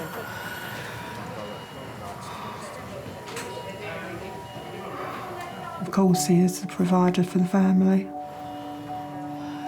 He's always been driving, and so I don't really know what else he could do. It does bleed and hurt, doesn't it? He's never been lazy. He's been a butcher, a postman, a milkman, and worked for the medical firm, delivering drugs and that to hospitals and pharmacies. He's like me.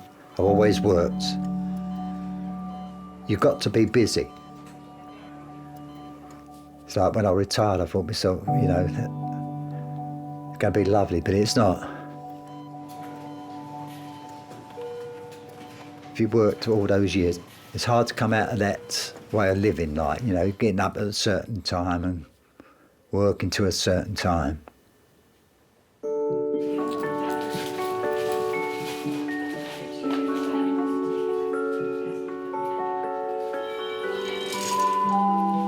Please can I have a porter to resus? That's a porter to resus.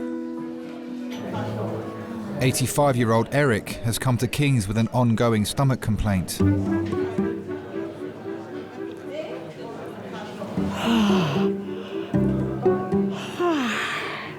Lots of people here today, isn't it? Mister? Lots of people here today. Yes. Eric is my world. He is my ideal man. Okay. You don't want to sip? Well, I might take a sip, yes. Okay, just a minute. I waited for someone like him since the age of 26. Oh, it's all right. I didn't have to put my gloves on. Wouldn't have been much use. They have to be rubber.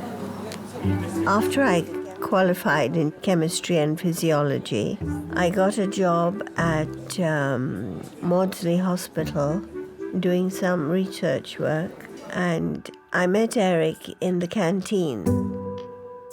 One gets talking to people from other departments. He was a nice chap.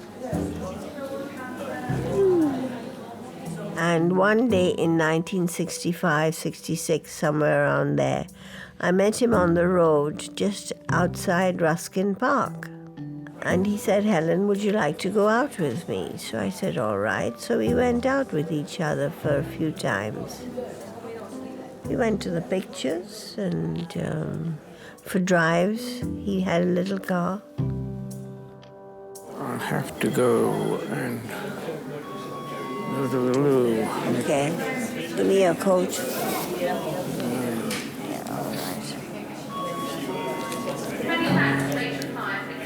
I would have married him straight away, but he wanted to live together to see how we got on with each other. Well, Auntie and Uncle who brought me up were very strict, and I didn't feel comfortable about that side of it, so we parted.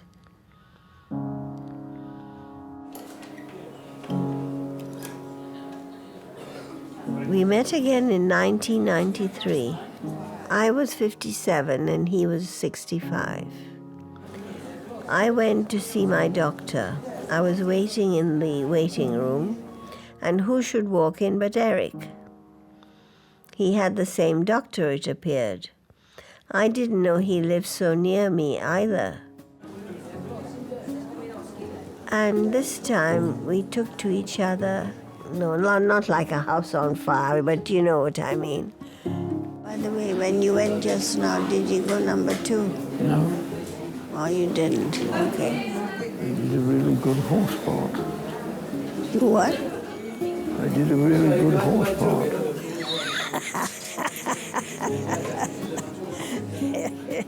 I thought, you know, that was one of the happiest days of my life.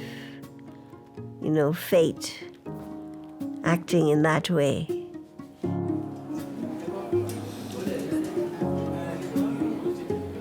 And we've been happy ever since. We've been together for 20 years, a little more than that, and we love each other. If we'd have had a son, I would have liked him to be something like Eric. What is it that you like in a man? Goodness. He must be a moral person.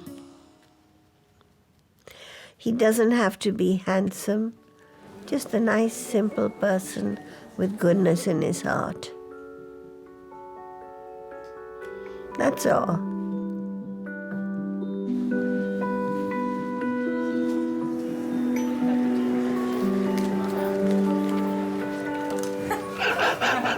I'm Lucy. Hello, darling. I'm Jim.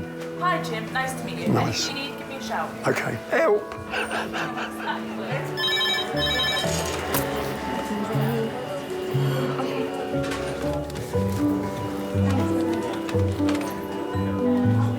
Adult trauma, 50 minutes. That's adult trauma, 50 minutes.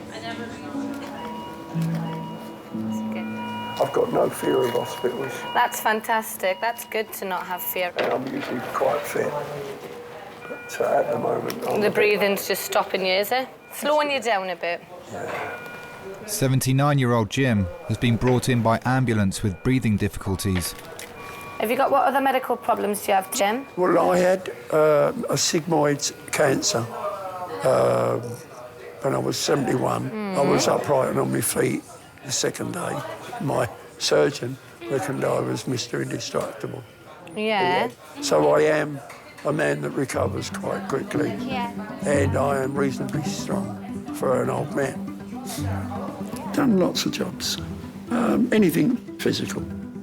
If I did anything, if I was digging, I'd dig down until we got to Australia. Or if we were building anything, I'd build until the top's over. Anything. I think I'm as fit as I am now, simply because I've always looked after myself. Yeah. I still train with a spemi bar, which is an 80-pound spring. And I still do a bit of training for the martial arts. I haven't retired in the sense of I'm still physically doing things. Gardening, cooking, shopping, making beds, all the general duties of an housewife. because housewives' work is never done, so I've been told. But all your observations are fine. Your blood pressure's not, your heart rate's a little bit raised. But if you've been struggling with the breathing, and I've just done a heart trace, and I'll just quickly whip off another one, actually. Okay. Lovely. I feel a bit of a fraud at the moment. Oh, don't be silly. You're not a fraud. What we'll probably do is get a chest X-ray. I can order that now, just to make sure that you haven't got any infection down there. I'll check your temperature as well. All right? And if you do get in any discomfort, like I say, I'm Laura, so give me a shout, and we can sort that out. Yeah. All right. Pop this under your tongue. I'll get you a gown as well. I'll get you a gown to cover yourself up, or you'll have all the ladies passing out. I don't think so. Hey, I've saw a lot younger, look a lot worse. Sorry, Apple.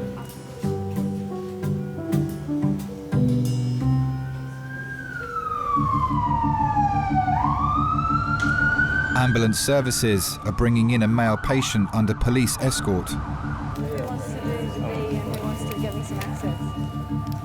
He's been arrested following a high-speed car chase. Driver, no seatbelt, ended up on the passenger's lap. Complaining of C-spine pain, lower lumbar pain, and he's got a laceration on the right side of his pelvis and recurred pelvic injury. He's got pelvic splint on. I like to think I approach patients in custody in the same way as I approach the same person who's not in custody. Just because you're under arrest doesn't mean you did it, for starters. And the reality is that it's actually not for me to judge what they may or may not have done. Our job is to look after the sort of physical and emotional well-being of the person that's in front of us. Oh, hi, is that the radiology registrar? I've just got another trauma patient here. He was the driver of a car being chased by police. He was unrestrained. He's got a wound across the right lower quadrant, complaining of some back and neck pain. Have we had a chance to get his girlfriend's details? They're on the phone, which is in his pocket, which is at scene, but we've got his mum's details and they're just letting her... You're sorting that out, brilliant. Section 2. Because of the type of accident you've had, it's very important that we just treat it as though you could have an injury to your neck until we get the images. As soon as we know that there's no damage, we can get you sat up and a little bit more comfortable, OK? Yeah. It's King's College Hospital in London. Got a change? You want to change? Change of life. Yeah, cheers, mate, yeah? Thanks a lot, yeah? Sweetie pie. Right, the cold drinks ain't working. Oh, it'll be hot drink then. I'll just get a packet of Christmas and I don't really want a drink. You don't? No. Yeah, she can. Which one? This one? Oh.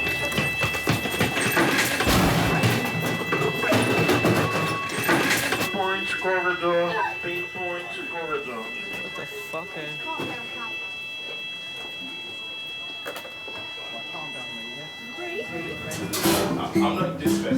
How are you? I am fine, young lady. Thank you. One of the nurses, okay? And I am Jim. What happened today, Jim? You ladies have got me here and I want to go home. You're making me feel bad, Jim. I worry over my wife. She's on her own, or she would be. She's not on her own at the moment because my son will drive down from the coast to be with her. She's such a lovely lady. Yeah, 5. Jesus. None of them are called Jesus. How long are you married? 60 years next year. Oh, my God. So it's a little bit long. She was 14 when I first met her. She was beautiful. I can't believe you've been married nearly 60 years. Yeah. She's possibly worrying about me. So if you could bring her, I'd be well pleased. And you Just tell her I'm all right. Thank you. Honestly. And you've been well looked after. Yes. Tell her I'm chatting all the ladies. She knows at any rate. And tell her I'm raring to go. He says he's raring to go. She says you're to behave yourself. Yeah, she always does. I met her, she was 14, I was 15. When we were courting, I'd walk her home and pick flowers from her. And yes, I used to nick them out of gardens.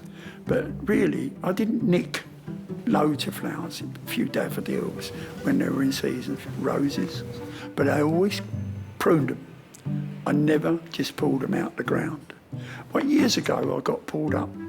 I was coming home from school, and my mum was quite poorly at the time, and I nicked a rose out of a garden near the school I was at, and I got down the road, the police pulled me and took me back to the house. And the bloke come out and he says, what's the rose for? So I said, well, because my mum's ill. So he walked over to the bush, he looked at the bush, he came back and he said, you like flowers and you've done the right thing. You've cut it, you've not done anything else. If you want flowers for your mum, knock on the door.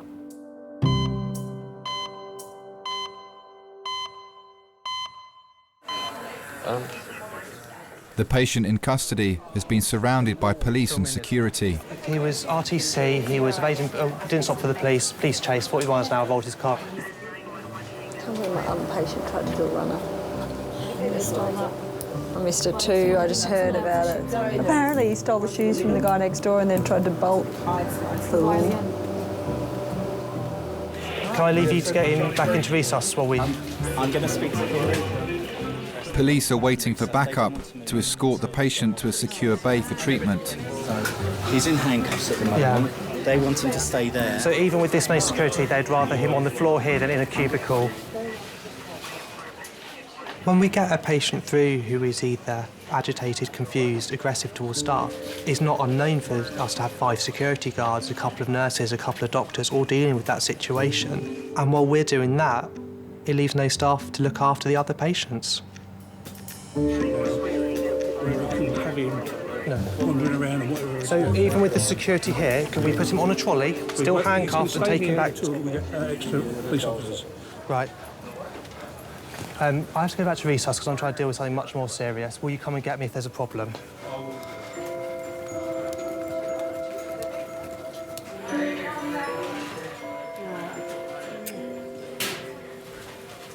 Really? Don't keep moving about, Tone.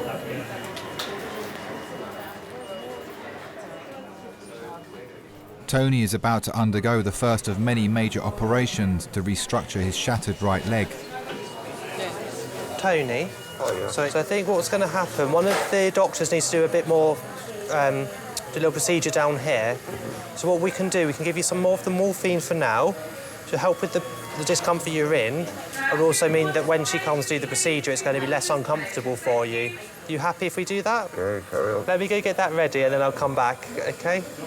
It'll be one moment. Just as well, Eileen never come down at the moment, see him like that. Yeah. That's right. It's horrible, isn't it? Seeing them like it. All right. They were little, all they want is their mum. I know, it's horrible seeing them like it. I bet all he wants is his mum, you know, you don't care how old you are. Ring Nan, shall I go out and ring Nan? I'll pop out there, yeah? All right, you come on this side. Well, my wife wouldn't want to go to King's because our youngest son died there. But she didn't want to go there after Dean died. You know, too many memories. And it upsets her to think of it. Because I don't think she's ever accepted Dean's death, you know. Not like me. Hello, Nan, it's Tracy. Hello. Right, he's awake. He's in quite a lot of pain at the moment. Yeah. No, not yet, because he's going to need another operation after this. He's all wrapped up. I'm saying it looks like he needs his mum. Yeah, I know.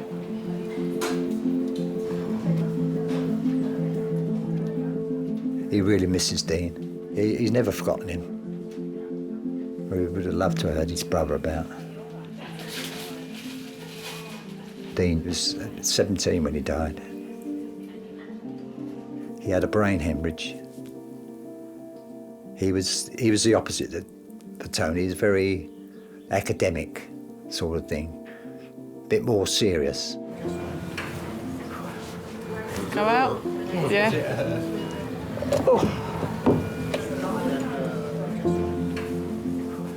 He hung on for about a week in intensive care. Then he died.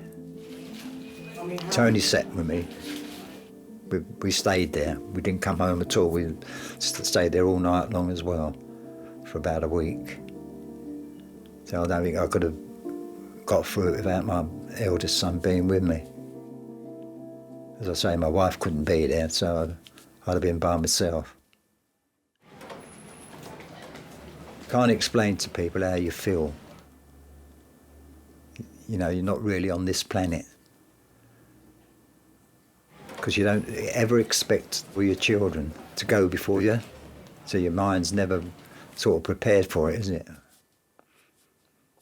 Well, mine wasn't, and the wife wasn't. Well, I'm not one of those people who go to seances and that, but I'm sure he came and spoke to me once. I can remember it vividly. I was in my bedroom. I'm sure I heard a voice say to me, "Dad," and I might have been dreaming it, "Don't worry, I'm all right." And since then, I'm not really worried about it. You know, I miss him, but I think it's just something that came. Sorry? It started out such a nice day. I know. You didn't quite expect that, did you?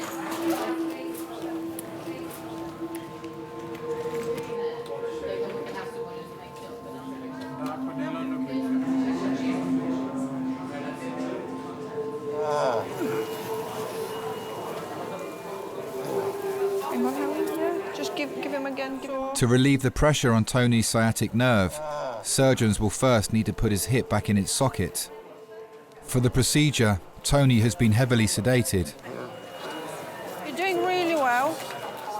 They will then need to attach a weight that will hold Tony's hip in place by drilling a hole to insert a metal rod through his ankle. Tony, take a big breath for me. Tony, that's it. And another one. Can you put 100 over 50? Press a mute or something.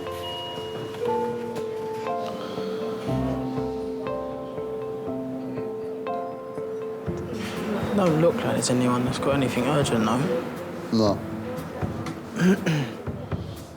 No one looks really in here, do they? No one looks bad, do they? Nothing obvious, anyway. No. Oh, Laura, you are a card. Yes, she is. You're a card. You are a card. Jim's waiting for the results of his chest X-ray and blood tests.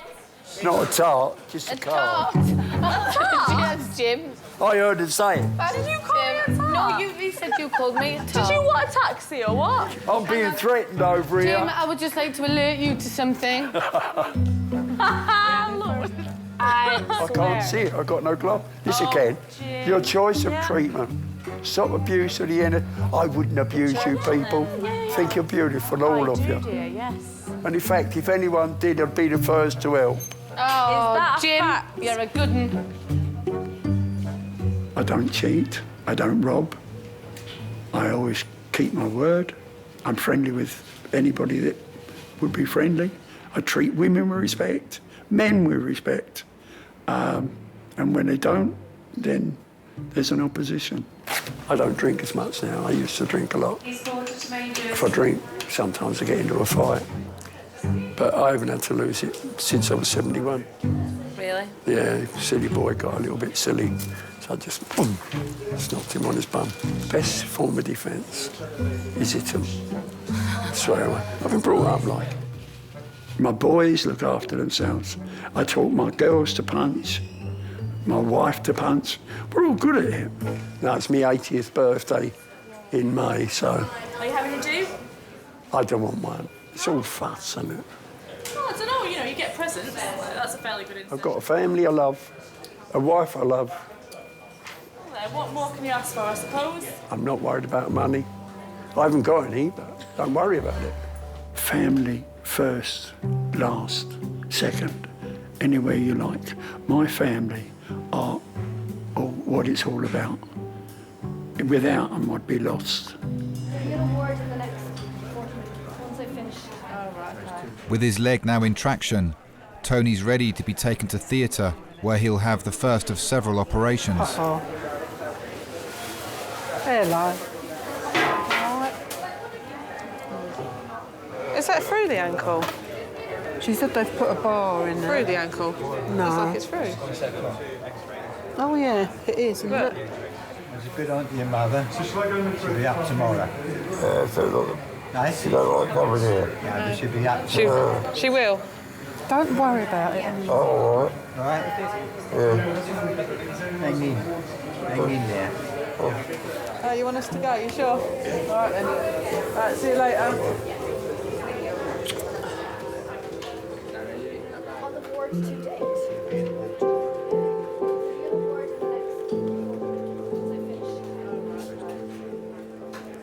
When I saw him in intensive care, I was very worried. When we went in to see him, because he looked absolutely shocking. I mean, he had so many tubes coming out, it was unbelievable. Because he was dangerously ill, Tony. Very ill. They put a drain in his lung, and that's where the trouble started. Because once the drain came out, he started filling up with blood. And he got blood clots in there. I thought, let's not have another repeat. Let's hope he comes out of here.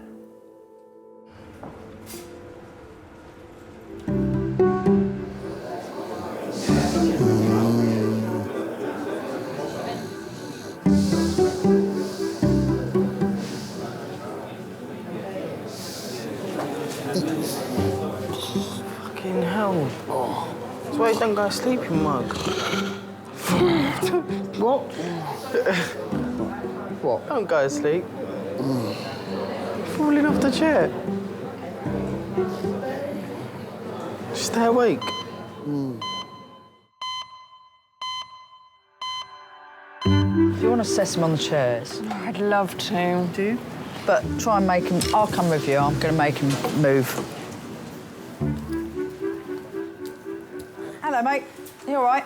Now, listen, I hope you don't mind. Can you just move on to those seats? I don't mind you lying all over them, but I'd like to just keep a little eye on you. If you have a fit, I can't see you because you're behind a wall that is solid and I can't see through walls, and I'd much rather you sat over there. Come on. It's my chair. So, excuse me, it's not your chair, it's hospital property. I will get you a cubicle and then you will have to move. So please, in the interim, can you just move over there? Because I've asked you to. Why can't I sit in this chair? Because I would rather keep an eye on you, sir. Come on, you can lie all over those chairs. Thank you. This one. I would like you to sit over there, please. Give me that tone of voice. Well, then do as you're told, would you? Thank you. Don't be. Thank you very much. That's it, a minute. Wait and see. Just sit there. That's not very nice. You don't even know me. Doesn't like me. Never mind. Verbal aggression, we probably have every day, more than once in a shift. Physical, for myself, I've only ever been thumped once, and that was an 85-year-old lady who was a bit confused. I put her cardigan on and she went wallop and knocked me straight on my arse.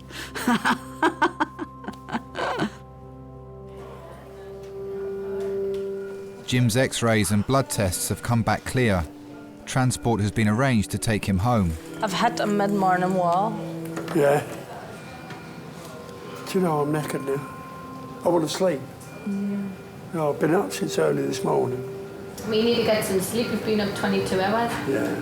But it's good for you. Is to have you know, work it off sometimes. That ain't my driver, is it? Yeah, it is. Is it? You my driver? Shall we give them... Listen, girls, I love you all. Lovely to meet you. You're beautiful, and all Nice of to you. meet you. Pleasure, Thanks, Jim. darling. You take care. All the best, all right? Nice to meet you. Get home safe. Look after that wife of yours. Bye, doll. Bye, Jim. Bye, Jim. Oh, I like Jim. What are we going to do now, man? I wanted Jim to stay. Should have kicked out the horrible ones and keep Jim. They're all right, though, in here. There's someone kicking out front being racist. If Jim sees her... He's very ethical. It's very ethical. I like Jim. I thought he was going to be a hugger. I got a proper squeeze. I did a big kiss and a squeeze. I was like, oh. Me too. Happy time. Oh, Jim's made our night nicer. He has. Got a little cheeky kiss.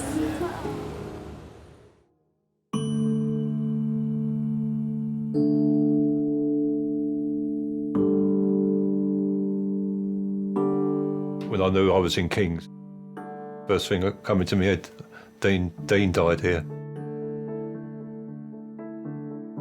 But I must say, I was glad I was there because they were just absolutely fantastic. And what do you think's made Tony the man he is today? His upbringing, definitely. What he's learnt of his mother. She's kept him on the straight and narrow, all of them. They're not perfect, but they do me. I think they're lovely.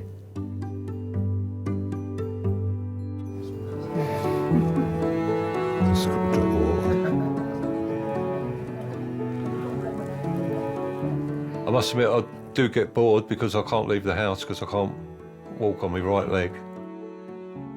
I just get so excited if I've got a visitor coming. If I know that I've got someone coming on a certain day, I sit there looking out the window until they turn up. And I'm not very happy if they don't turn up.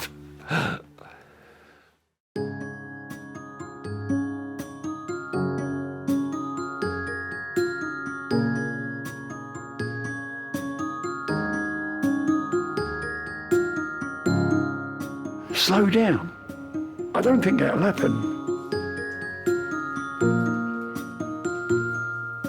When you see me walking, I walk like I did when I was 20, and that's the way I will go. So no walking sticks, and none of that. Ah. Yes. Give it to me, come on, let go.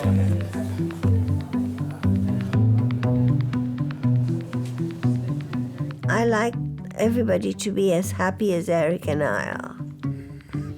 I love you. Yeah, I love you too, you Rich. That's right.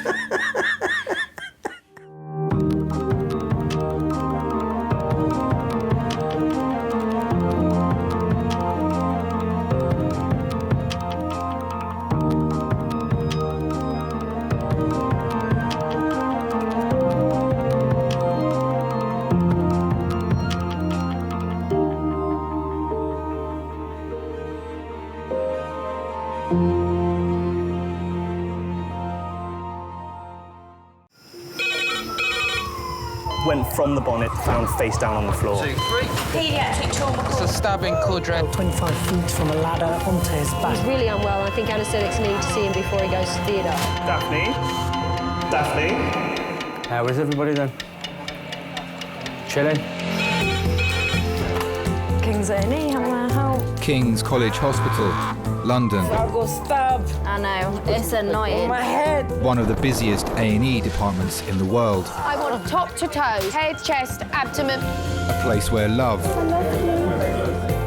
life, and loss. Don't bloody die. I love you too much for you to die. Unfold every single day.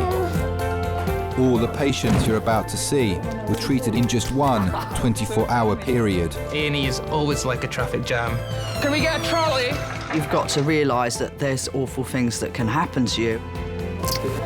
I'm so sorry. Life is unpredictable, so it's important that your nearest and dearest know that you love them. You have to tell them that you love them. You must get better and come back to me. I don't want to lose you. Because there may come a time when you're not around to tell them.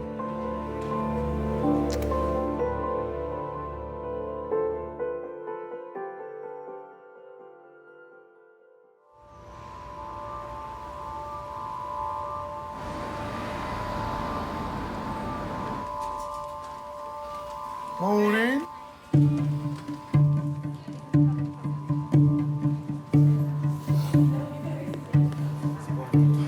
Thank God you weren't seriously hurt. Or to think of it, if I was moving forward, that would have been the side of the van. If I'd actually pulled out straight away after that van had come round, that would have seriously hurt.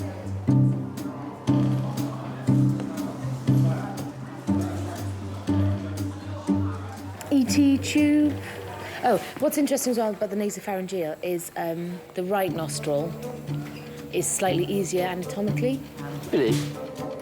Student nurse Matt is on his first week's training in King's A&E. Supervising him for the day is staff nurse Dominique. Yeah, and do you know a time when you'll never use a nasopharyngeal? Epistaxis? Okay, yeah, that's not bad. But if you're suspecting a skull fracture. Okay. Okay, so you don't know where it's going, you could be going straight into the brain. I am ridiculously accident prone. I've been to various A&Es, like at university, at home, in London. And McGill's forceps. In fact, it all really encouraged me, because every time I was in hospital, I got to see what was going on, sitting in hospital bay like, oh, that's really cool. And that guy's job looks awesome. And like, I'd love to be able to put plaster of Paris on someone's arm. Why does he need adrenaline? The best job in A&E is being a nurse. Allergic reaction, right, okay, yeah. Because we spend the most time with the patients. And although that can be quite challenging sometimes, I wouldn't have it any other way. Matt, call a porter. Pardon? Call a porter. Porter to resus. That one? Yep. Can I have a porter to resus, please? I wanted a career where I could help people. It eventually came down to choosing between nursing and being a doctor. My perception was that a doctor treats a disease or a problem, whereas the nurse, treats the whole person.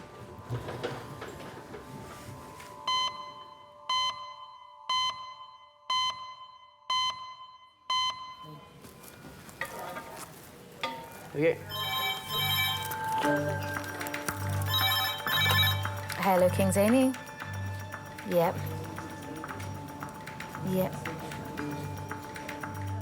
2461. 5 minutes. Okay. Thanks very much. Bye. Paediatric. I think the first time I heard the red phone, I instantly felt a thrill. Paediatric red phone, 5 minutes. Paediatric red phone, 5 minutes. Hey, we've got a 19-month-old baby, acute DMV, no past medical history, floppy, lethargic, eyes rolled. It really hammered home how real it was that I was in an A&E department, and that in an ambulance coming, screaming to King's now, as someone that needs the team's care, otherwise they might die, and that I'm now part of this team. Are you able to just phone 1881? Yeah. Just ask them to bring a culture bottle round to resus urgently. Yeah, 1881. Baby Zane has had diarrhea and has been vomiting throughout the night. Her parents, Steffiane and Nicole, called 999 when she became unresponsive. It was weird. She just wanted to lie down. She didn't really want to be troubled, and that is not like Zane at all. I started panicking because I don't like hospitals. And because she's so young and she can't actually say, Mummy, this is what's hurting me, or Mum, this is what's wrong, it's more scary because I don't actually know what's wrong with her. Basically, from last night, Nate's experienced acute diarrhoea and vomiting with a heavy episode this morning. When we arrived, Zane was really quite floppy, really. Her eyes were rolling, really reduced muscle tone. Just letting us sort of do anything, really. Part of the emergency team is paediatric registrar Alia. Hello, Zane. Zane? Zane usually responding or not responding? Yeah, she is. Zane? She's normally a deep sleeper or not. Not necessarily. Zane? With children, you deal with really a pure person. Children can never lie, especially the small children, they can never lie. If they're ill, they will be ill.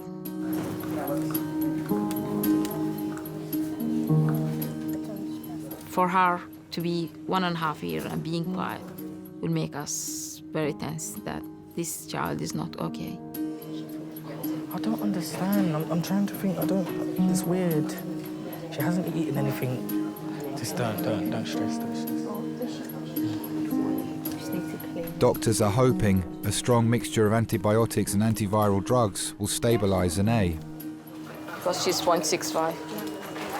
Is it worth putting another cannula in so she can have fluids as well as... Yeah. Does she need another one? Because she's not responding well to us now.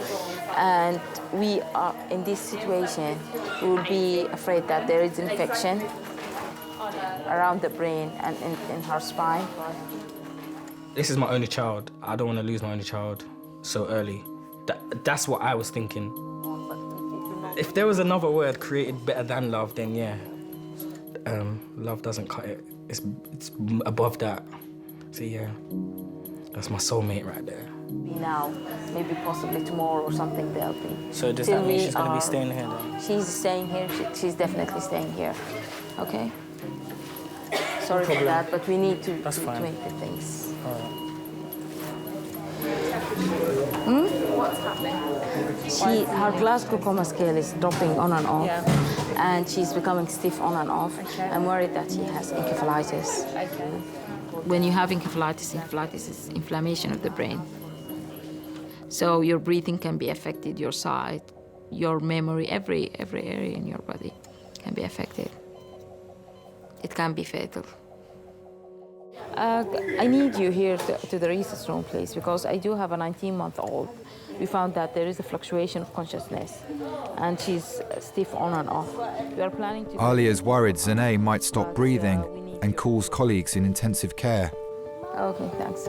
She's in the resus room, A&E. She's becoming more tonic in the face. Okay, thank you. Now she's becoming again more tonic. Maybe I'll give her a diazepam. Can I go to her, please, now? Okay, thanks, bye. If you didn't put the right action or you didn't do the right action in the right time, then you'll feel guilty the whole of your life.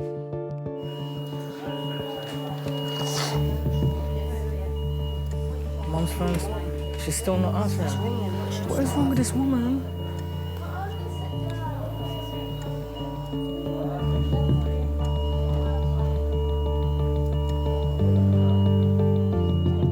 Needles, wires, tubes. Just this little girl in a big bed. It's all random, isn't it? I just don't understand, like, where this come from.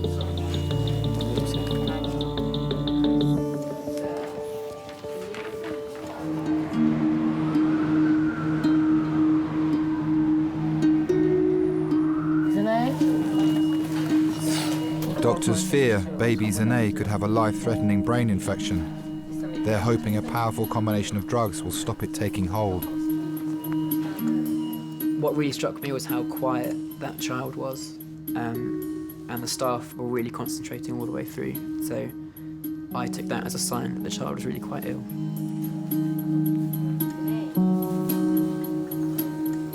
What are you drawing? Also at the hospital is Zanae's 4-year-old stepbrother, Kamari. What are you drawing? Who's that?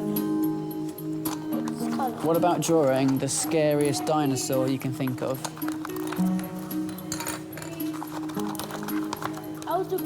Oh, right, yeah. I was a single mum up until Kamari was 1. And then obviously I met Stefan. He lives by himself. So it's either I'll go and stay at his house for a little while, a couple of days. He'll come here, stay for a couple of days.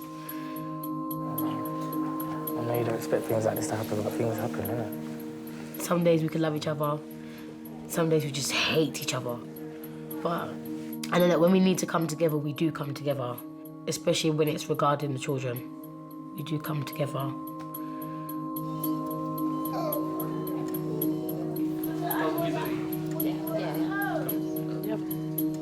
Dr. Alia is sending Zanae for a scan to look for signs of damage to her brain.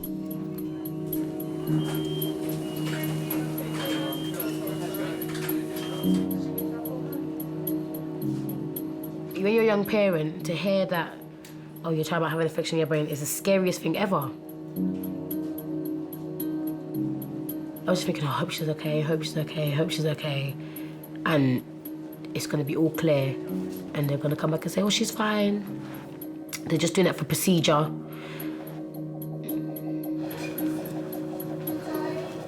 We have kids. The love is unconditional.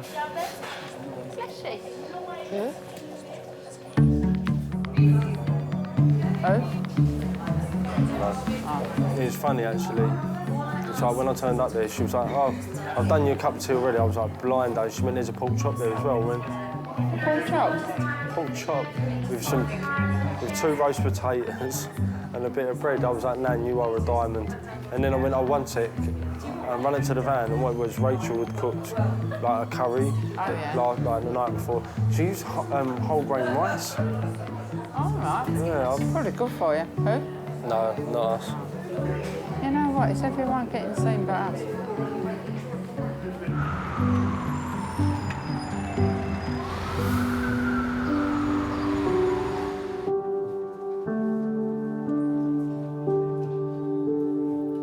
Zene's parents are waiting for her scan results to find out if her brain has been affected by infection.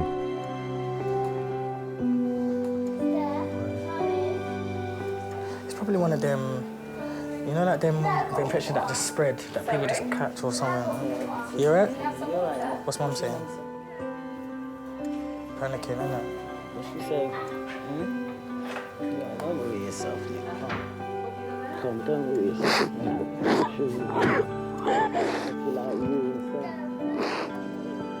It's not easy to see a parent crying because their child is ill. You are dealing with people who are worried, who are afraid, and they don't know what to do. Right? Okay. It's not an easy thing. No. Especially when they will ask you, so what is the chance for my child to live? No.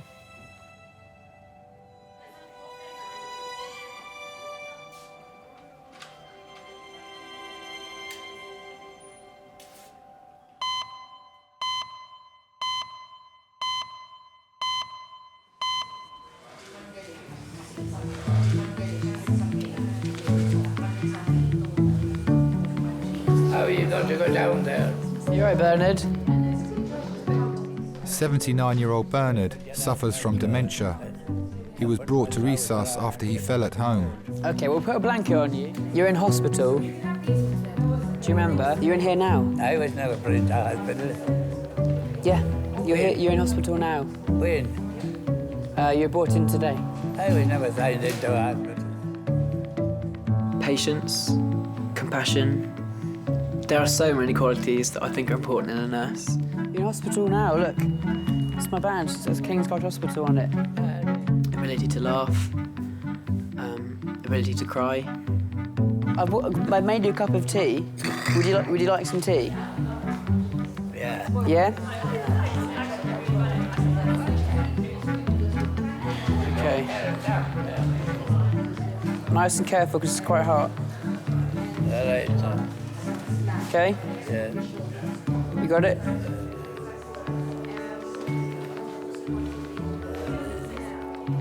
Was any other people taken down to the hospital? I don't know. Put lots of sugar in it for you. Oh, don't squeeze it. Don't squeeze it. Just relax your hands. There you go. It's quite a weak cup. You've got quite strong hands.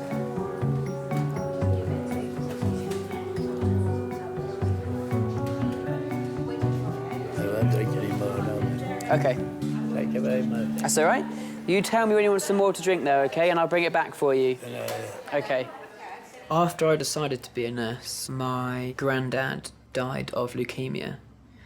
And I remember talking to my nan about the nursing care that he received. And she said how much of a difference that made to the last few days in his life. You know, the level of care that he was getting. And I thought to myself, I can be that person to make that difference in the last few days of someone's life. That's absolutely what I want to do. And, you know, I want to be the best that I can be doing that.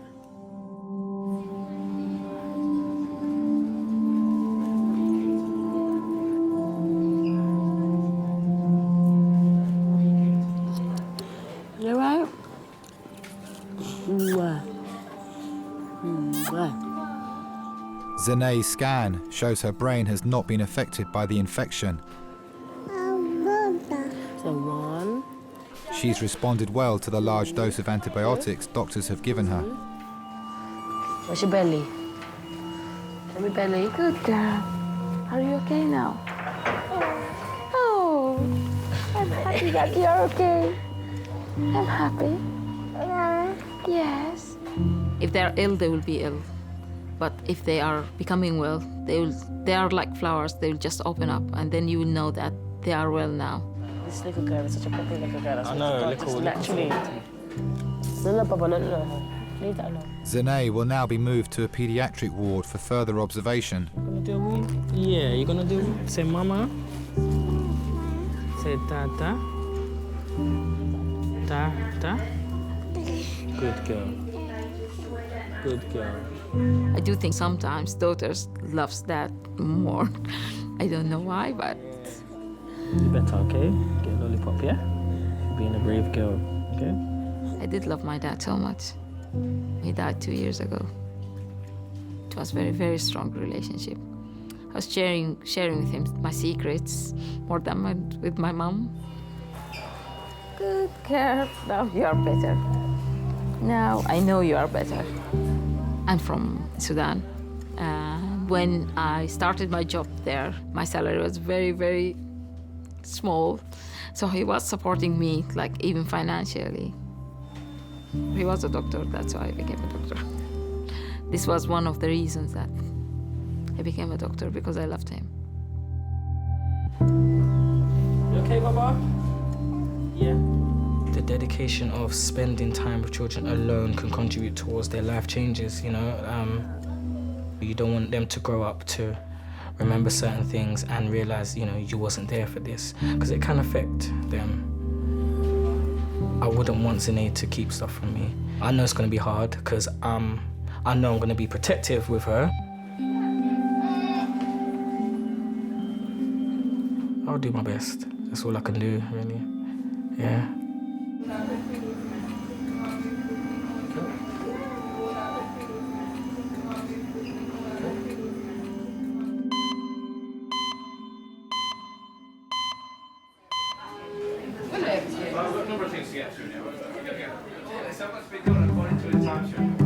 What's going on down there? Can you see?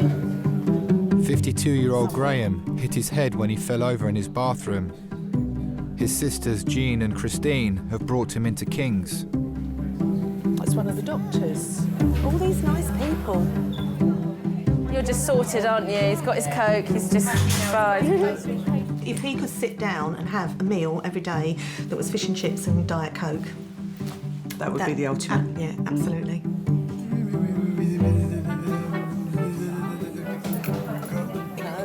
Oh, that's your favourite, isn't it? You'll end up doing a big burp. I'm the eldest, and Jean, middle one, and Graham came along when we were 8 and 6.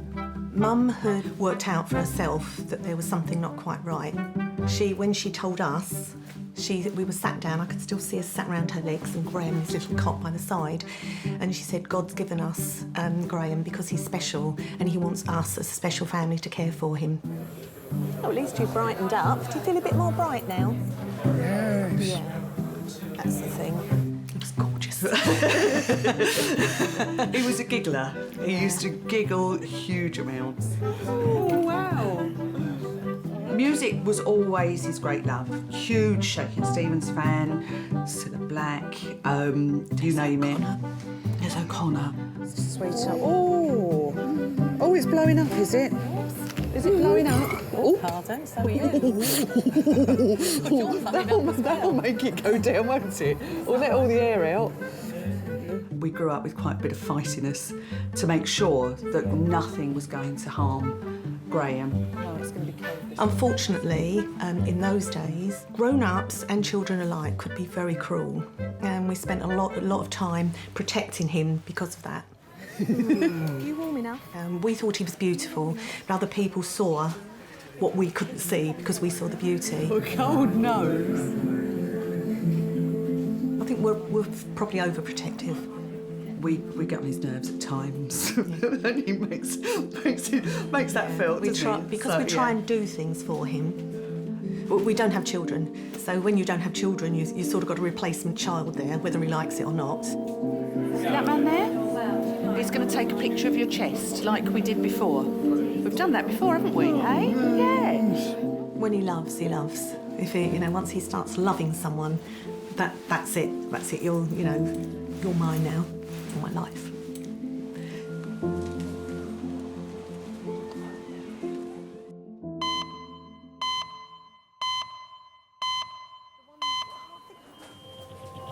Swollen, a little bit. He's maintaining his airway, but he is swollen. Hello, King's A&E. Don't like the sound of that. Yep, all right.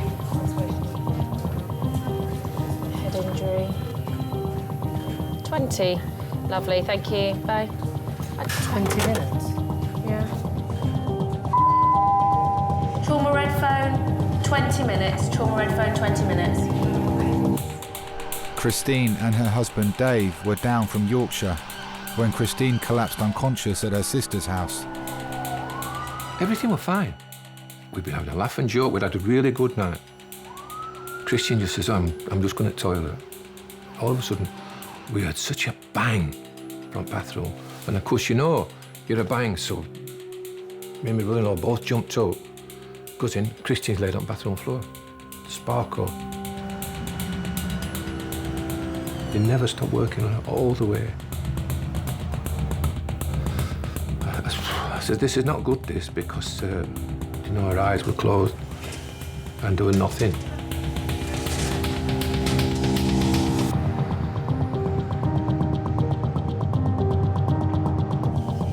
Trauma.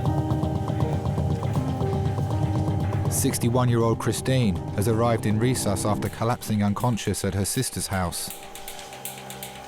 Let's take some C-spine precautions as well for the time being. Robiel, an emergency consultant, will be leading the trauma team. I think patients who come in unconscious for whatever reason is incredibly difficult. And you have to, suppose, be a detective at that time to try and figure out what's going on. Every second counts for that patient and you're treating it on that basis. Yeah, go for it. Right, this is Christine down from Yorkshire. Went to the toilet and they heard her collapse in the bathroom. When they got there, she was unconscious. They put her on the toilet. She has 2 hematomas to the side of her face up there, which you can see. She's got a history of TIAs in the past. She's on clopidogrel and a statin. Okay, anything else? Is she breathing by herself? Yes, yeah. Minimal, okay. So does she respond to pain at all? No, she's pretty unresponsive, isn't it? So she's GCS 3. Christine! Christine! Doctors have been made aware that Christine had a stroke 10 years ago. If this patient had previous lots of strokes, then that would be, high on our suspicious lists of what may have happened. We can take them to the CT scan and looking specifically for a stroke. And you have to use all of your hospital resources as to figure out as to why they're unconscious.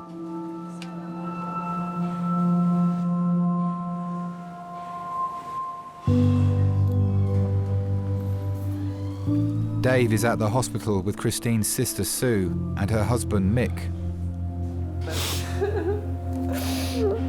We've been married for 42 years, yeah. Christina always loved kids, and our son was born 9 months to the day. We were married on 13th of May, and he was born on 14th of February. But Christina had a bad time when he was born.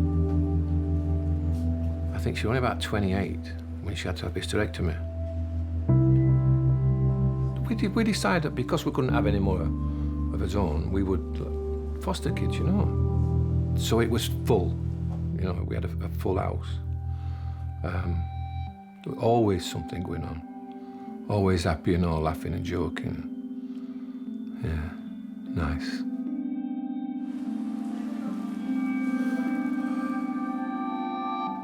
Yeah, but I none of us know what happened tonight. We just don't know. You know, she just, whatever. I don't know. She just passed out or whatever. I never pray. I never, But when she was like that, I did pray to God, for her to get better,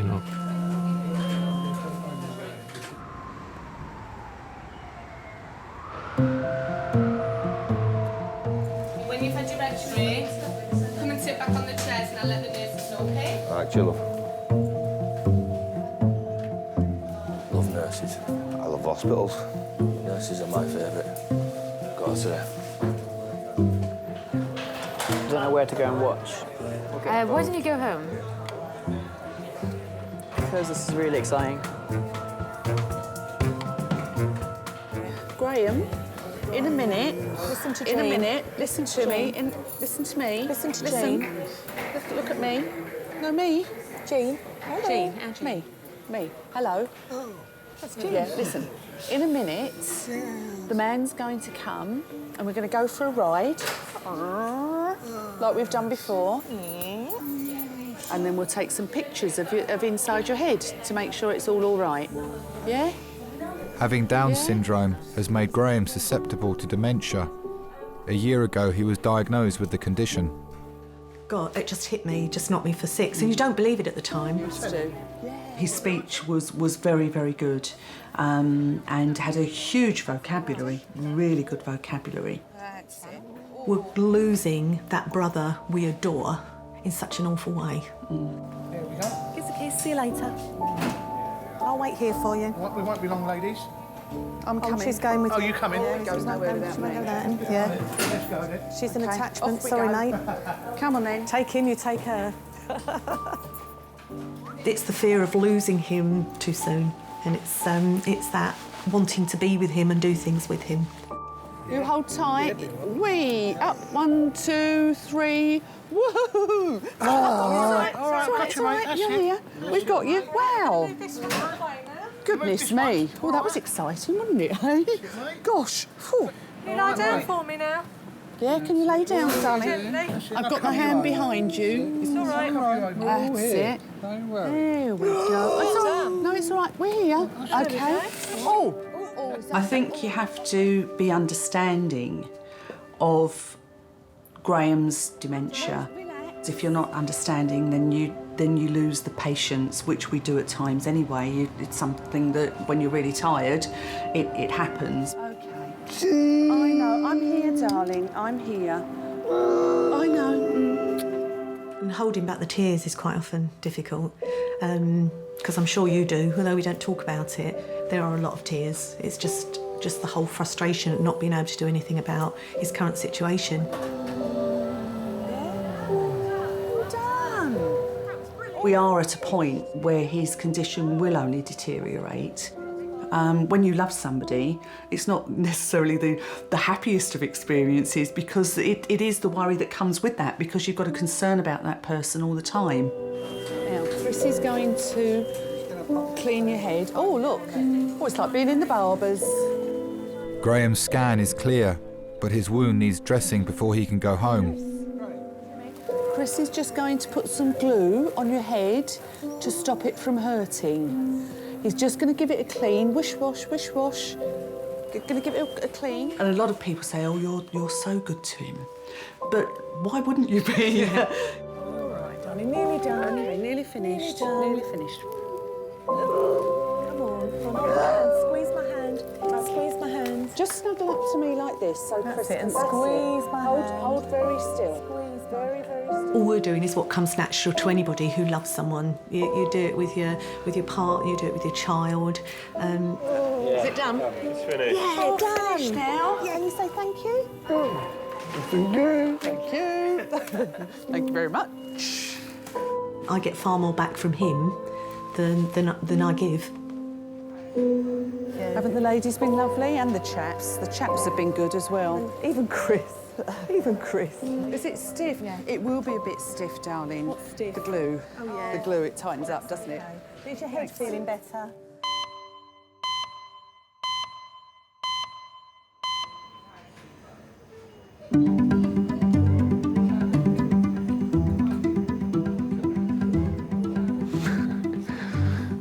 sympathy here. Sympathy. I'll have to go out this weekend. What have you been doing? Oh, well.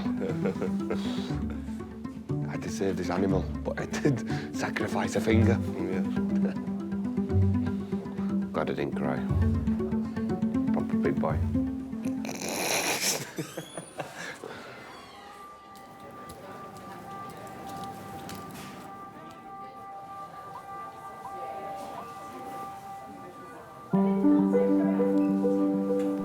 Christine collapsed unconscious earlier this evening. With a history of stroke and heart problems, doctors are worried she's received life-changing injuries. Do you know, I've known her since 1970. And I can remember like that, the first night I met her. The first thing I remember about Christine, I have never seen a girl wear a skirt so short in all my life. And I thought, wow, look at this coming up here. When she come walking down the street and she looked at my bike and she says, I'm not going on that. And I can remember it like that. I remember it as plain as day. I thought she's never going to go with me because I just thought she was too good looking to go with me. And I think I loved her from that very first moment. Oh.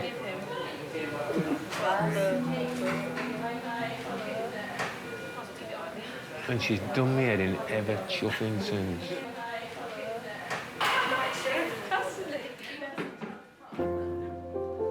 We don't always get on.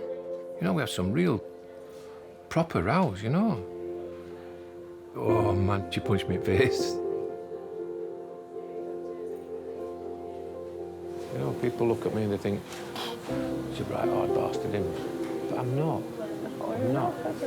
And she hurts me. She does hurt me, you know. She's very fiery. I've got a bad temper, but I'm on a slow burn. But Christine is very quick-tempered. She does not suffer fools gladly at all.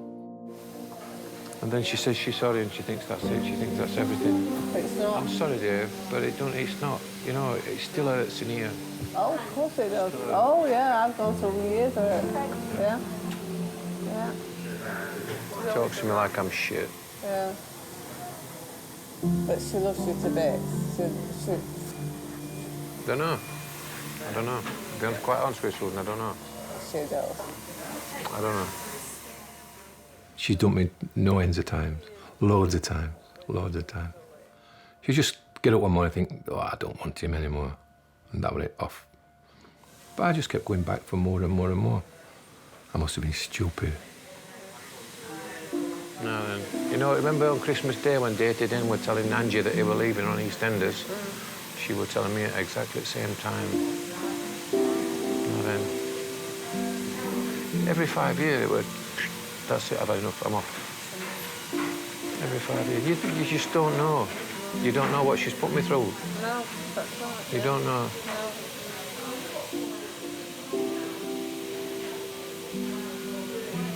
But on the other hand, I wouldn't know what I'd do. I wouldn't know what I'd do without her. And I know, Susan, I know I haven't been best husband in the world. I know I haven't. But I've always loved her. Always. I had an affair. I had an affair 23 years ago.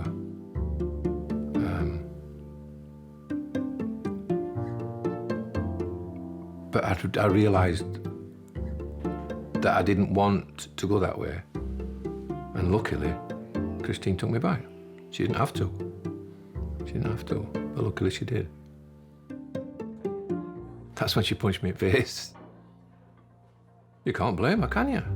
You know. You can't blame her for that. If it were easy, everybody could do it. There would be no divorces. No, it's nice hard work. Anybody will tell you that. When we're going to get results of this chuffing scan then or what? I don't know. No skull fracture.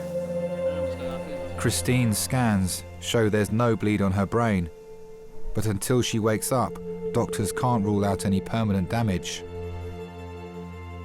There are times when we don't know what's going on with the patient at all, and this is why they need to come in for further observation and investigation. The family members, the relatives, the friends, they are an extension of the patient. Knowing that one of their dear ones is unconscious and not knowing what's going wrong with them, I wouldn't want anybody to go through that kind of experience.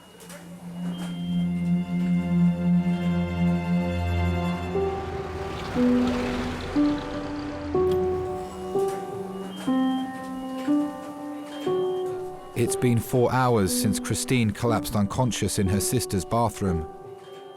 Doctors are still waiting for her to wake up to see if she suffered any life-changing injury to her brain.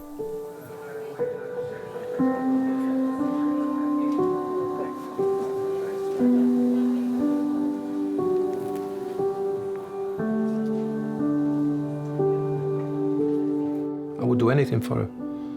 I would do anything for her.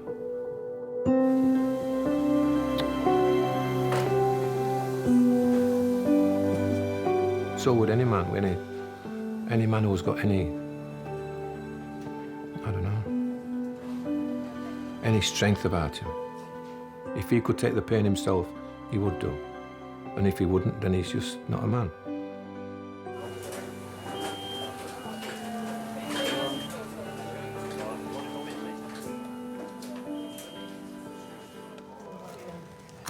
Could I go for my break? Is that okay?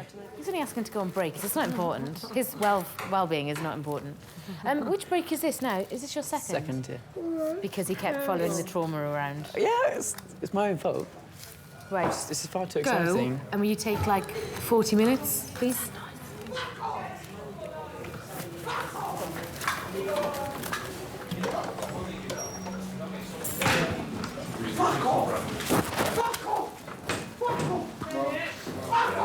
Fuck off! Stupid people! Let me get home! Do you want to have a seat on here? It's a bit more comfortable.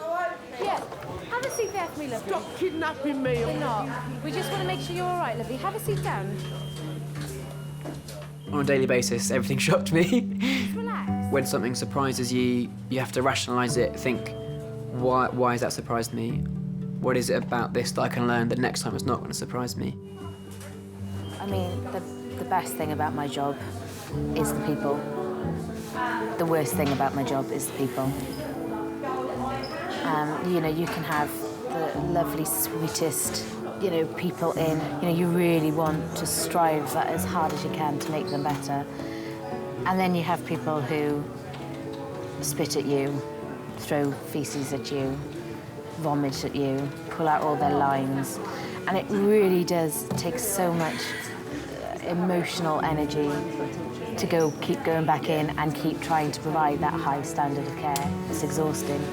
I think the important thing about nursing is caring about it, is caring about how well you're going to do, caring about doing the right thing. And I think that worry, that concern, is the thing that will push you to be the best nurse that you can be.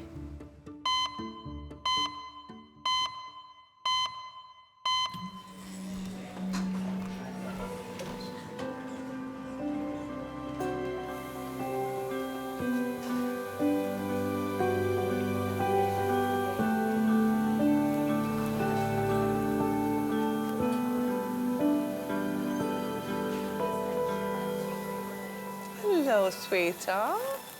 Hello. Hello, my darling. Hello. What are you doing here? Hello.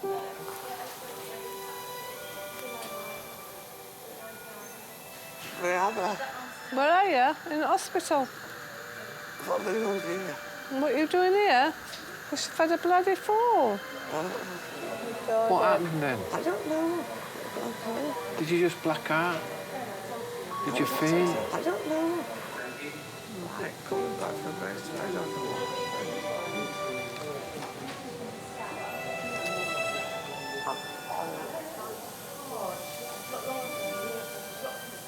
I'm sorry. Shut up, that bugger.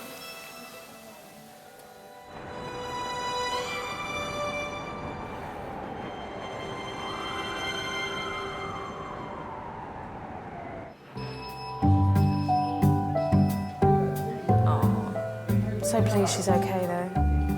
She seems to be fine. With the history we got, we thought she'd had a big bleed. Yeah. It was quite a worry, Yeah.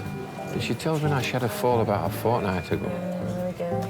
Mm. So it might be that the blood pressure drops when she stands up and then she collapses. It's possible. Like a head rush, you know? Yeah, like a head rush, that kind of thing. Yeah. Oh, you've had ups and downs, yeah. It won't be a proper marriage if we didn't have ups and downs. So, no, take the rough with the smooth, and I've got more smooth than I have rough. You'll be coming out tomorrow, and I'll take you home tomorrow. And there's no point staying down here if you're just going to spoil Susan and Mick's weekend. I don't think a lot of people now tend to fight for what they've got. You know what I mean? They think, oh, well, it's so easy to have a divorce, that's it.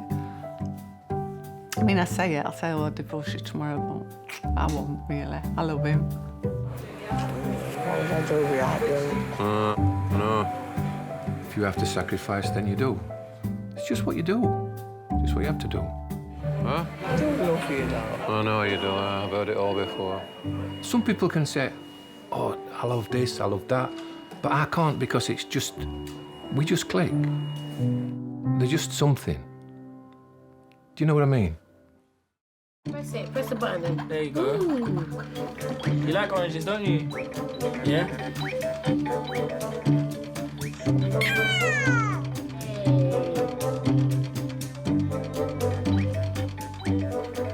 Yeah, nursing, paediatric nursing, definitely. And I believe I would be a great staff member, to be honest. Yay!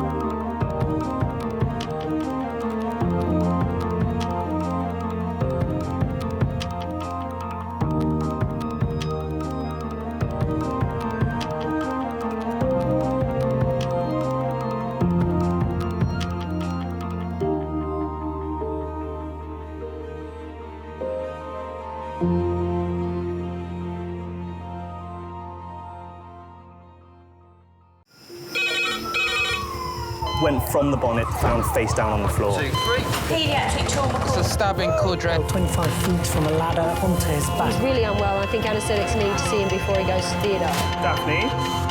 Daphne? How is everybody then? Chilling? King's A&E, how may I help? King's College Hospital, London. I got stabbed. I know, it's annoying. My head. One of the busiest A&E departments in the world. I want top to toe, head, chest, abdomen. A place where love, life, and loss. Don't bloody die. I love you too much for you to die. Unfold every single day. All the patients you're about to see were treated in just one 24-hour period. A&E is always like a traffic jam. Can we get a trolley? You've got to realise that there's awful things that can happen to you. I'm so sorry.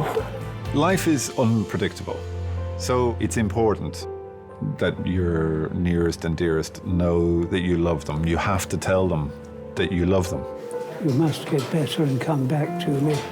I don't want to lose you. Because there may come a time when you're not around to tell them.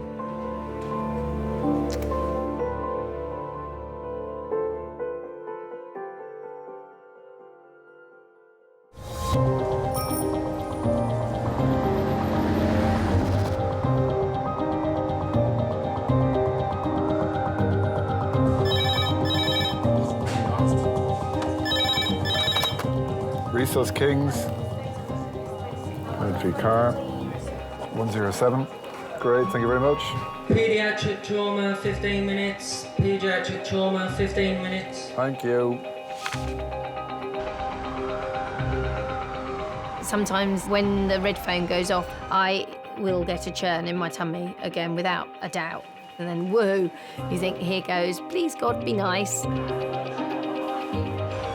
A 12-year-old boy is on his way to King's after being hit by a car on his way home from school. I'm happy enough to take this one. Is that all right? OK, splendid. I'll enjoy it. It'll be like one of mine at home. Thank you. When I get that child in after a trauma, actually, the mother has long since left the room, and it's the doctor in me that's taking over. A 12-year-old hit by car, loss of consciousness, I believe. I'm a better mum when I've been at work, and I'm a better doctor when I've been at home.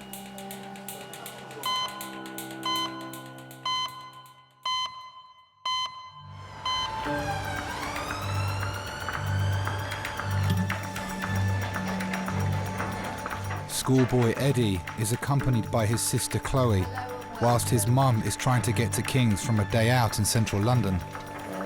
I'm Dr. Hobson, one of the A&E consultants. If we get the patient transferred over, I'll take handover after that, please. Suspect. Hello, are you sister? Are you the accompanying person? No, OK. Right. What's the story? Nice and loud, if you could, please. Right, this is Eddie, he's 12. Hello, Eddie. He's been involved in an RTA. He ran across the road and a car hit him. He has hit the front centre of the bonnet, gone up in the air, hit the windscreen, bullseyed the windscreen, somersaulted at least twice. Was he walking on scene? No. No, OK, so he was on the ground at that time. Chest down, spine. You can get more emotionally involved with the children. I guess I go instantly up a grade. You just have to look at the size of a child and then imagine a car going into it. It's like a peanut getting flicked across the road. And does he remember anything after the bump on the windscreen? Still. Look at me. Thank you. Remembers being hit by the car, remembers being on the roadside, so there's a few moments lost of consciousness. If they bullseyed the windscreen, the body comes rolling down onto the bonnet, and of course, with the movement of the car forward, it's then flicked off, usually at an angle, and at that point, the spine will end up across the curb. I'd be concerned about the back being broken or a neck being broken. Has he got any pain anywhere? Please, can we ask Kate if he's got any pain? Thank you. Orthopaedics, isn't it? Thank you. Your ankle's a bit sore, is it? Which one? The right one. Right. Eddie, is there pain anywhere when I do that? OK, I'm just going to have a quick listen. There's no such thing as an isolated head injury hit by a car. All right, sweetheart, you're doing really well, Eddie. And right. Eddie, Mum will be on her way. I'd had the day off work. I was uptown with my friend Julie, it was her 50th. Eddie rang me at 4:10, said, I'm OK, Mum, I'm going to go straight home, Nanny's going to meet me there. Charlie then rang me to say he was home from work. Then Chloe rang me and I said to Julie, oh, look, all three of my children ringing me, did it? And as I picked the phone up to Chloe, she said, Mum, Eddie's been run over. Is there anything there? Eddie, hold it together, sweetheart. You've been a superstar. I thought he was dead and then no one would tell me. I just wanted to get there because I just wasn't convinced he was OK. I didn't want it to be my Eddie, and that sounds really selfish. OK, now, Eddie, does your head hurt? Not much, OK? But your head hit the windscreen of the car, all right? So I'm on the commuter train, I'm crying, I'm shouting at my friend. Nothing moved fast enough. The train didn't come fast enough. We got to New Cross and the cab office was closed. 1, 2, 3, roll. In your mind, no one understands when you need to get there because until I physically saw Ed, I wasn't going to be happy. Any pain? Good boy, nice and loud. Are you feel touching here? Yes. Yeah, give it a squeeze. Touching here? Good boy. Well done, Eddie. It was horrible because I wasn't there. And it was the one day I wasn't there. 1, 2, 3, roll. Please may I have a quarter, Matrix 11, to go to CT, go Jiggly, thank you. Bravo 2 Alpha 5. Give us a call on 3422, please, mate. Yeah, no problems, Bravo. ask the hospital who are actually double jointed, because no one's ever confirmed that. I've been told it. I don't just assume it's If true. you can do that, you're double jointed and Did anyone do that game with you when you were little where they pretend that they're throwing their thumb across the room? No, but they did the nose thing. Oh, yeah, the nose thing. That's it. You did it.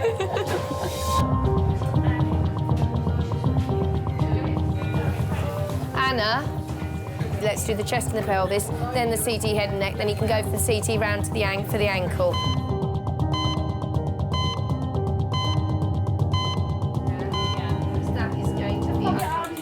It's 30 minutes since 12-year-old Eddie was knocked down by a car. He bullseyed the windscreen and somersaulted twice onto the verge. Just stay still, Eddie. Stare at the ceiling, darling. You're doing really well. Mum. Hello, Mum. Don't come in just yet. Don't come in. Hello, madam. I'm Dr. Hobbs. I'm one of the A&E consultants. He's come into us fully conscious, but I believe he did lose consciousness at the time. We will get a head CT and a neck CT because that's where the impact was taken. It's very difficult to say you can get an isolated head injury hit by a car. It doesn't make sense. He's got pain in his right ankle. So I will do the sort of the significant things first, and then we'll go searching around for little breaks here and there. Is that all right? You can go in and kiss him and talk to him, but you lean over him, you go to him. Don't expect him to come to you. Is that all right? What's your name, by the way? Justine. I just went in there thinking, oh my God, I hope my baby's okay and they've not lied to me. And that was it. I didn't care at that point. As a mum, you have to see them and touch them. As soon as me and Julie arrived at the hospital, then I think that's when he was like, that's it. Oh, I can cry now. I can tell him what hurts. I can do this. He can become the little boy again, can't he? Parents can absolutely help tremendously. Holding a hand, being gentle, quietly talking, doing the reassuring, even though every bone in your body wants to jump out and scream and shout. You know, if they can hold it together, it works so much better for the child. And the clock is ticking. Anything you want to report? Thanks.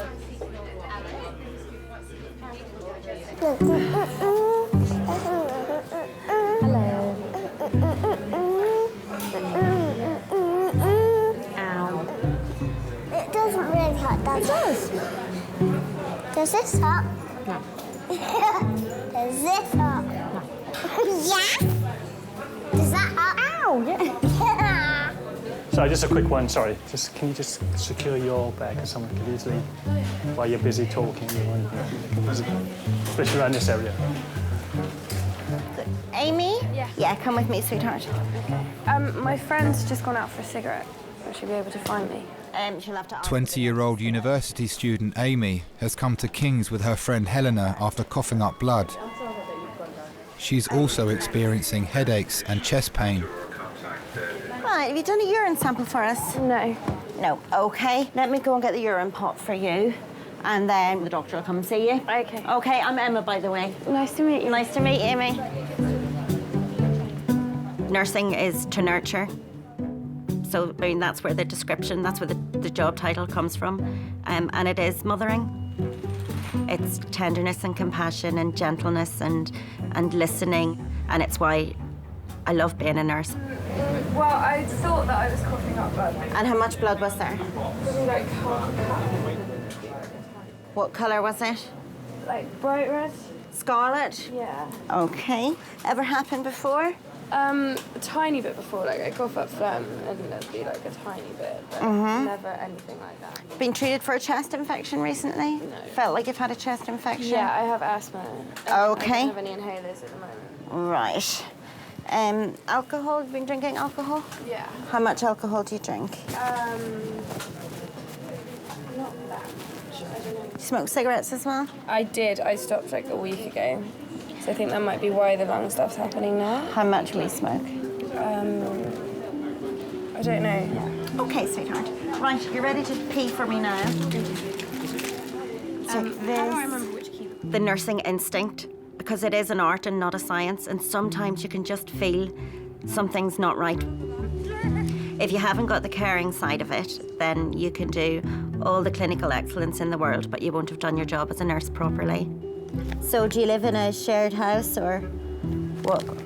I have a roommate, but he never actually comes back. He only comes back really drunk once a week, so basically live alone, which is nice. Are you at school or college or uni? It's the first time away from home? Yeah. Did your mother used to pick up your inhalers for you? Yeah. Yes. And she used to get me my repeat prescriptions for everything. And used to nag you about it, and and I think I know what might be wrong with you. It's just mummy syndrome. I just need my mummy. That's what you need.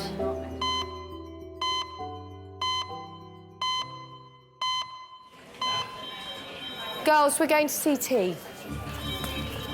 Right. It's less than an hour since Eddie was in a road accident. Just chase the blood results. He was thrown over a car bonnet and his head hit the windscreen. The pelvis and the chest when it comes through. Thank you. You know, the quicker and the safer I can get a patient into the CT scanner to see if there's a bleed there or not, then the quicker I can get them to the neurosurgeon in a better state for that patient to come out. Children, particularly, are extremely resilient. They have an amazing ability to cope with something increasing in volume in their brain. So they have this amazing ability to actually be well, but actually have a bleed going on. When they do drop, they drop like they're dropping off the edge of a cliff, and you can't scramble that time back.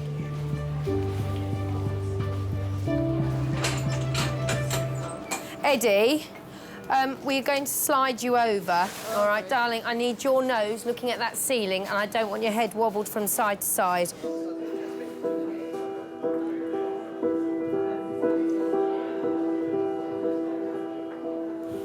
Well done. Stay still.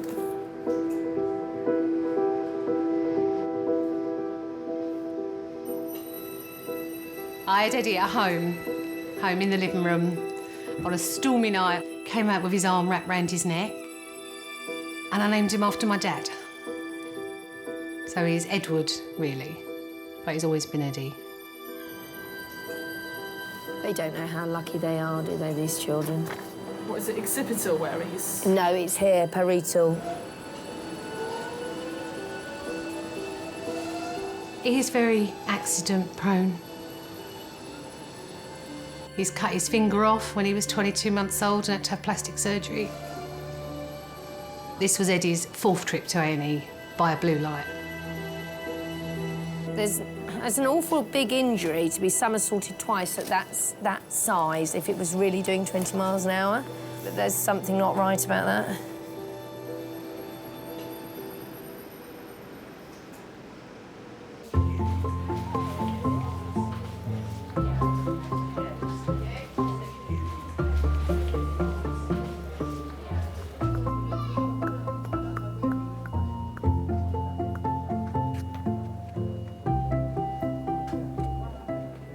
It's gone around there somewhere.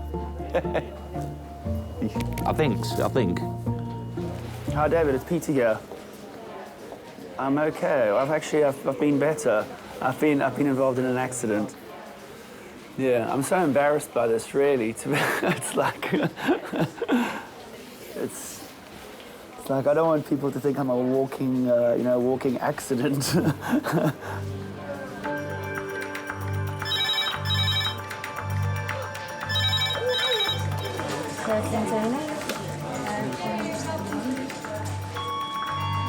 Aldred for 2 minutes, that's Aldred for 2 minutes.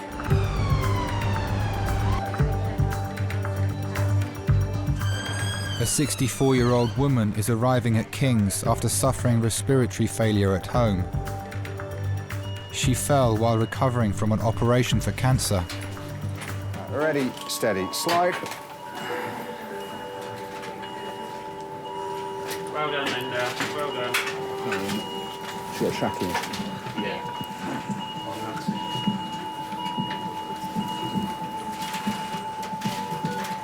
So tracky's out, that's why.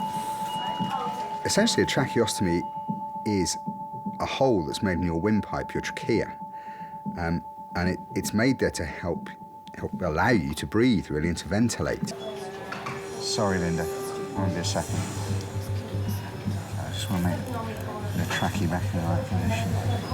Without immediate help with her breathing tube, Linda is in danger of suffocating. I'm sorry, Dan. That's all right, that's him. Yeah, and stented as well. Often the tracheostomy is part of an operation if someone's got cancer of the larynx, where the larynx, the upper part of the airway, has to be removed. Okay, we're just going to pop a bit of oxygen back on them. And obviously if they've had their larynx removed as well, their vocal cords are gone, they can't speak. Is that better, Linda? Yeah, sorry. That's all fine now, that's in the right place. I think If we can just get a pillow. Yeah, just a pillow just to pop under her head as well. So tell me how you first got sick. I had trouble swallowing. I couldn't eat anything solid. Then I had trouble swallowing liquids. And the doctor took one look and said I had cancer of the throat. And it had wrapped around my voice box. And that it would all have to go. Now it's gone. How long have you had the trachea, Linda? 3 years? No. 3 weeks? How did that news hit you? Like a shovel round the back of the head. Because I couldn't imagine not being able to talk. Right, your trachea was quite a long way out and very blocked, and I'm sorry I had to push it back in to make off, but hopefully it's helping you breathe now. I know it's not very nice when you have them popped in like that. Okay, is your breathing more comfortable now?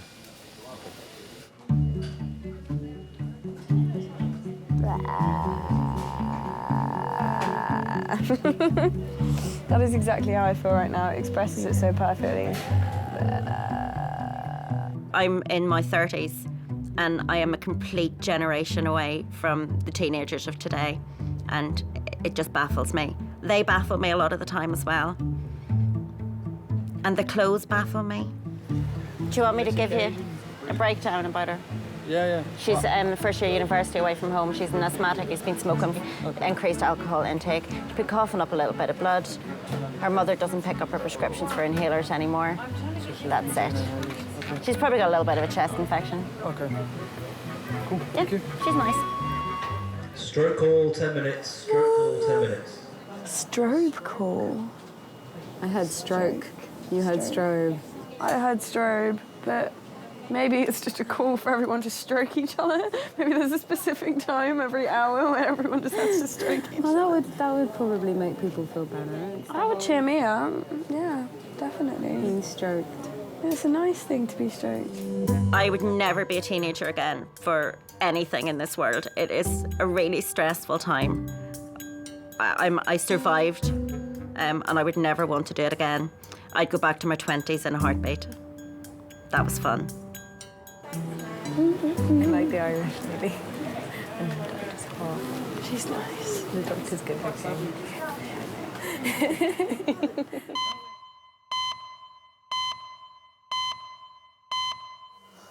The cut is, oh look. His blazer's cutting everything.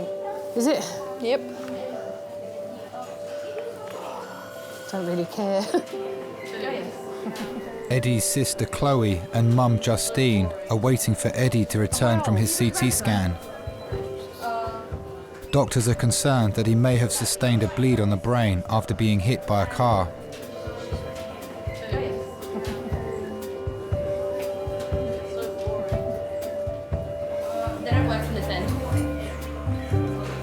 Apparently I was a gymnast today. Wish I did some cartwheels, front flips and everything. So you're a very, very lucky boy. Yeah. And the lights were working and they were green and you ran across them. So don't think I don't know. I had a good shot because I broke the windscreen. Yeah, it's not funny, is it? Hey. Chloe, it's a great shot. I saw the windscreen. Ching.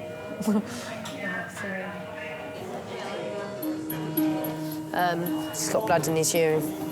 A small amount, Des, but I think I'm going to myself another trip to the CT scanner. You can always ask the radiology guys if they do an ultrasound rather than CT him, just as a young boy who you don't want to Well, irradiate. this is the thing, he's already had a CT scan. Yeah. You know when you sit there and think, oh, actually, no, I'll just do his head and neck, and you think, why are you smelling him? Of course it should be top to But with kids, we should not You be know, rushing to top to toe them, that's the thing. Oh my God, I'm Right, going to Eddie, honey, there's good news and there's some not quite so good news. The good news is that the head and the neck, they appear okay. There is a big bruise That's there. the main thing. There is a little bit of blood in the urine. Right. And seeing as he's got a graze on his back, I'm just going to have a look at that. It might well be that we have to go and scan the kidneys. Oh, more scanning. More, yes. I was trying to protect you from the luxury of that, sir. They can make you a bit Eddie's mum, Justine, is a manager in the paediatrics department of a local hospital. Oh, sorry, sweetie. I know that what you see at first is not always what is, because I thought he's got away with this, he's really lucky, and then at that point when they said he's got blood in his kidneys, I'm thinking he's not. Yes, blocks away, please, and then the hard collar away, please. But I knew it could have meant surgery. It could have meant he'd damaged something inside, he'd split something, he could have been bleeding. All the things you know, but you don't let them penetrate your brain. That's it. Breathe out and say, I'm calm. And I knew that they wouldn't be able to tell me that night that he was okay. To the right. Look over, all the way over, so your ear touches the mattress. Good boy. And smile. Oh, it's also hurt there. Was that on your head that it hurt? Yeah. Sometimes I think there's something not right here, I just haven't found it yet. You know, if a child's been hit by a car, bullseyed the windscreen, bounced off the bonnet and landed awkwardly on the curb, can they truly have nothing wrong with them, or is it just that we haven't found it yet? So it's a road mark, is it? The kidneys just need to get flicked to start producing a little bit of blood in the urine, and it can become quite serious. Can I have that washed off just to see what we're actually up against? I do believe that somewhere along the line you pay for these major traumas. You don't walk out of it scot-free. Eddie, move right forward, please, onto your bottom. So he's got like a scuff mark there, hasn't he?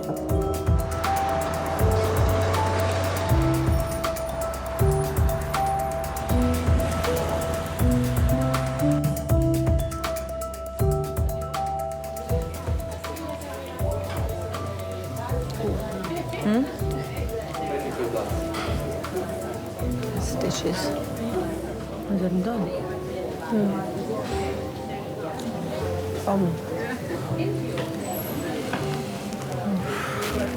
That one is eyebrow.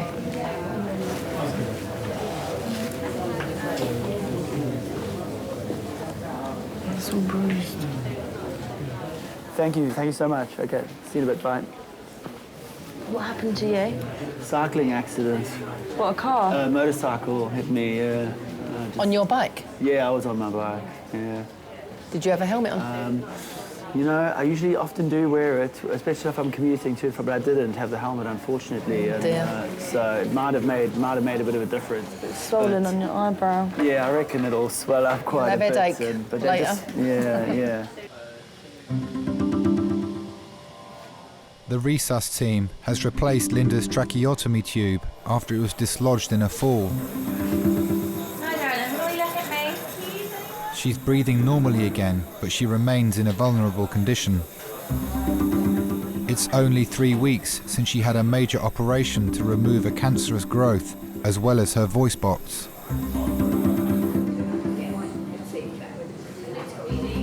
So, and she's in the wrong place, isn't she?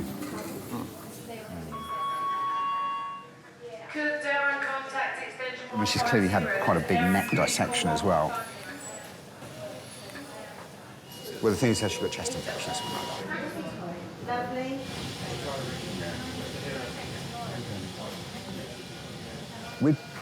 When you fell, did you trip or did you pass out?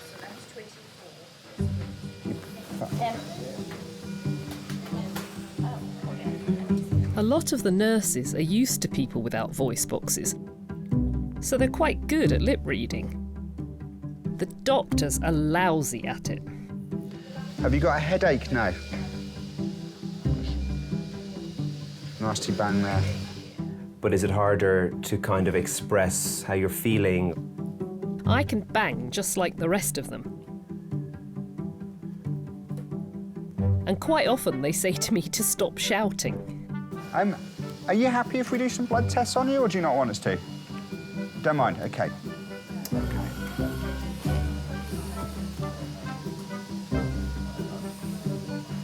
Do you knock on Tuesday?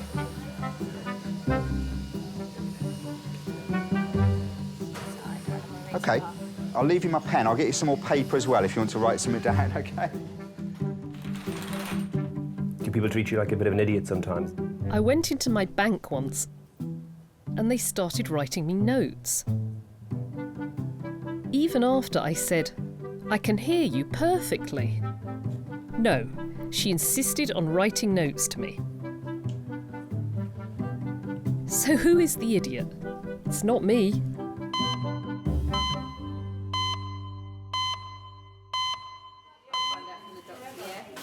I haven't eaten since like 9 o'clock. Why did you not have lunch? He had a packet of crisps, as he said. Yes. No, they're terrible. For They don't lunch? always. Blimey. It was a big one. They don't always. What, a big packet of crisps? I could not survive on a packet of crisps. What did you have for breakfast? Nothing. I woke Probably up a bit nothing. late. Probably ran out the door. Do you have a lot when you get home, though?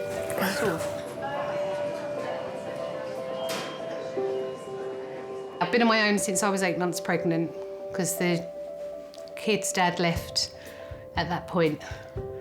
So I've brought them up on my own. He sees them every other weekend.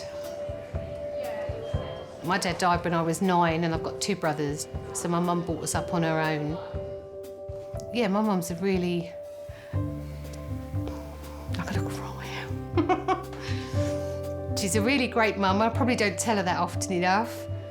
I couldn't have brought the kids up without my mum, to be honest.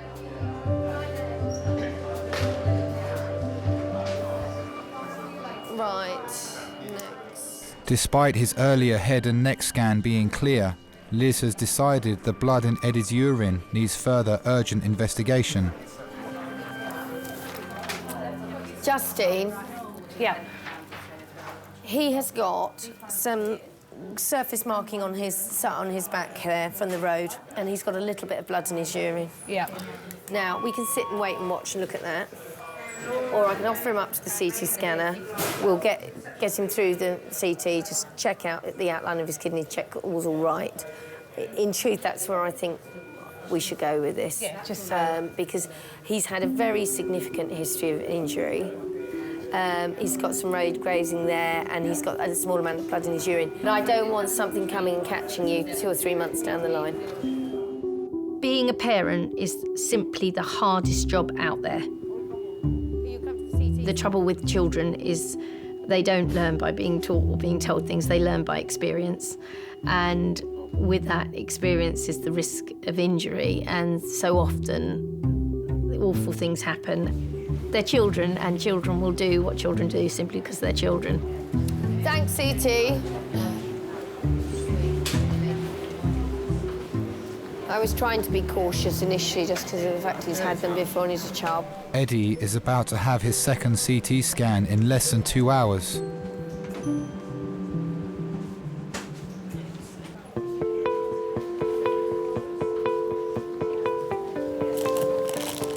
It's horrible, actually.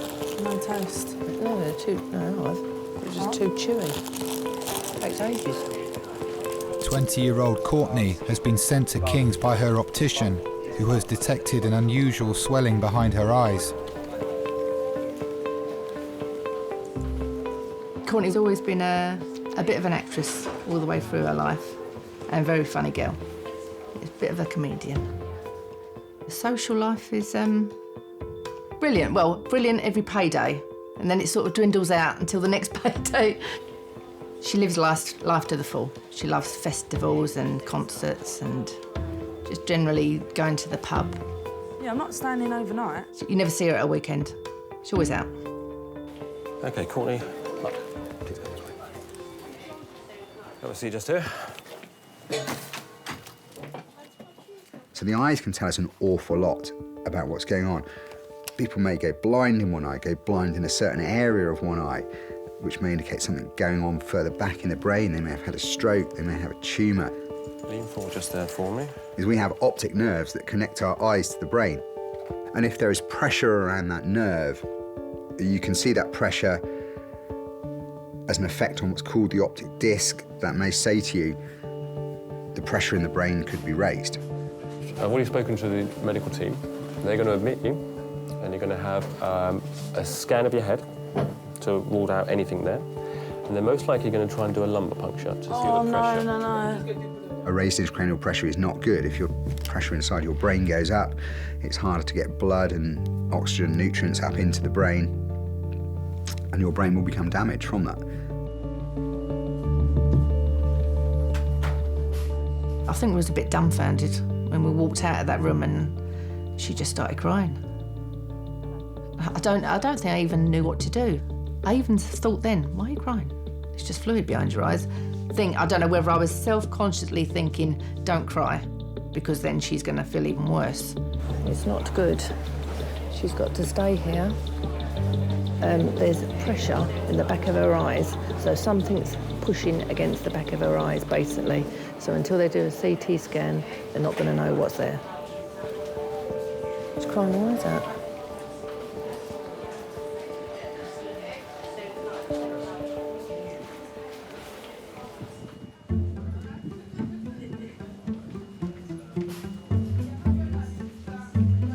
University student Amy is having tests after coughing up blood.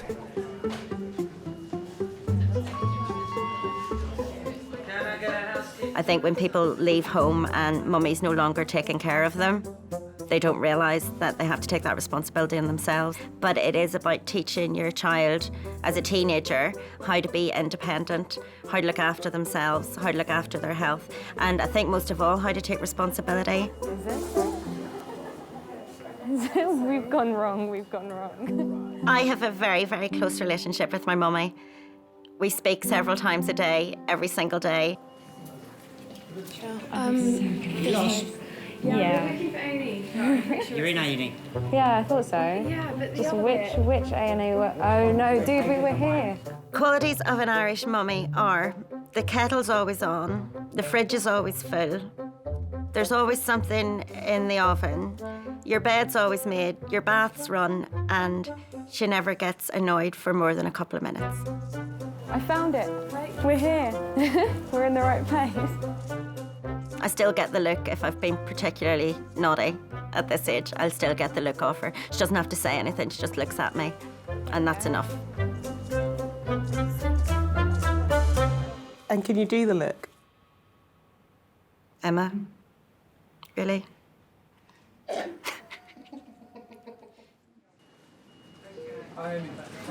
Just take a look at your blood results. There is one of the results a bit deranged, which shows any... Amy's results show signs of a chest infection on top of her asthma, so she's being kept in King's overnight for observation.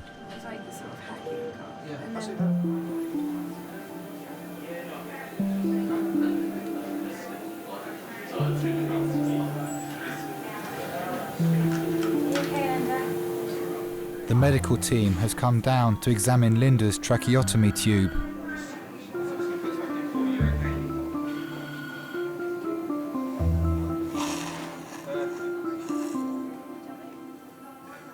Tell me a little bit about your family. I got married to John in 1982. But then unfortunately he started to drink too much. And he died this time last year. And what did you like to do together? We walked a lot. And we'd go on pub crawls. And have one in each pub. You miss having him around? Oh yes. I didn't think I would, but I miss him terribly. And of course, I got this 2 months after he died.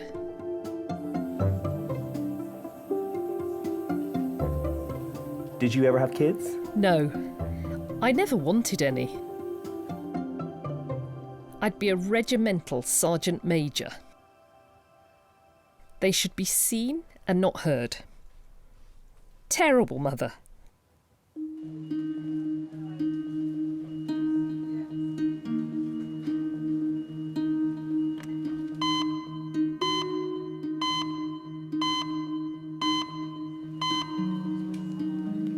I don't know how long I'm going to be at hospital, but she's going to have majority of the tests tonight.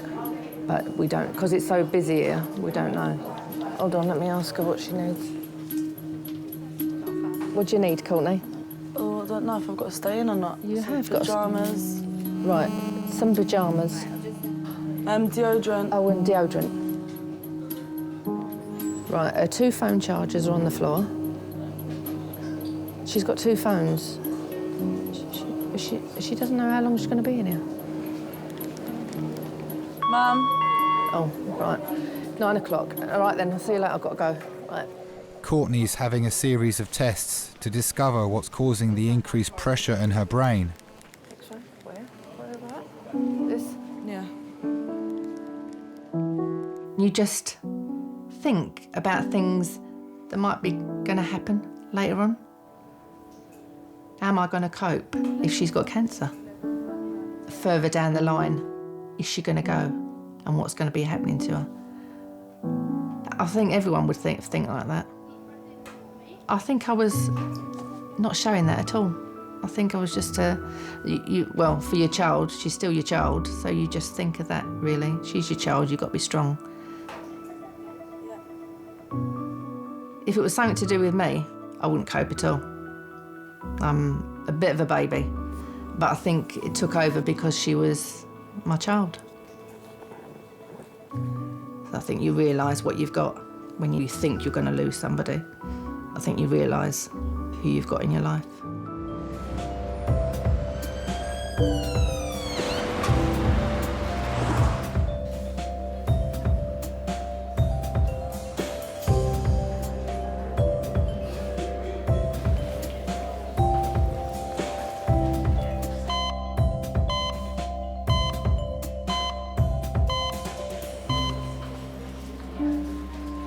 It's 2.5 hours since Eddie was rushed to King's after being hit by a car on his way home from school. He's had a second CT scan after doctors became concerned when blood was found in his urine. Provisionally, that looks okay, Mum. I know the orthopaedic doctor's been thinking about worrying about the... She said, I can't pin anything on him at the moment, all right? You know, and it's a really remarkable story that he's had. Unbelievable, so I'm very isn't it? cautious, ladies, if we can say that. I think it's like anything. You don't think it's going to happen to you. Eddie would never have thought it would have happened to him. I'm a lucky lad. You are. Very lucky lad. You want to have learnt your lesson big time. Kids don't. You just don't. You just think, yeah, I'll make that. That's easy. So I want to put him overnight on the ward. It might be in the morning something will crystallise that we need to look at. But we know the main nuts and bullets of everything in there are good. OK. When you're older, you think of the damage it can do. You think of the impact. You think how much it hurt. But when you're a kid, you don't, because you just don't. You don't think it's going to happen, so you don't think of what could happen if it did happen. And that's the difference, isn't it? The difference between growing up and being young. Have you got any questions you want to ask me, Eddie? Can I have a wheelchair? He wants a wheelchair at Sweetheart, don't say that. I know, silly. Eddie, there are people out there, children like you get hit by cars who never get out of a wheelchair. You have your arms and your legs. You have your brain. You have your mum. You have everything to be thankful for. Don't ever ask for a wheelchair, sweetheart. Listen, I thought you were going to be a zoologist anyway. That's what you told me. Zoologist. Right, well, let's stick to the plan, shall we?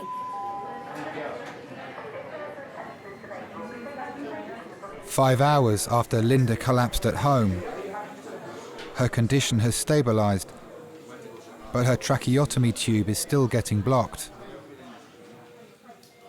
She's due another operation on her throat in 4 days' time. Is she blocking up again? Yeah. I've got a feeling we're going to keep her. Linda, I'm worried this is going to keep blocking up. And I just wonder if it's sensible that we keep you in hospital. So I suppose the way I'm looking at it is, a couple of days well spent now may save you a lot of bother in terms of them missing the operation and what have you. I'd love to get you home, but I just don't think it's safe. Sorry. Okay.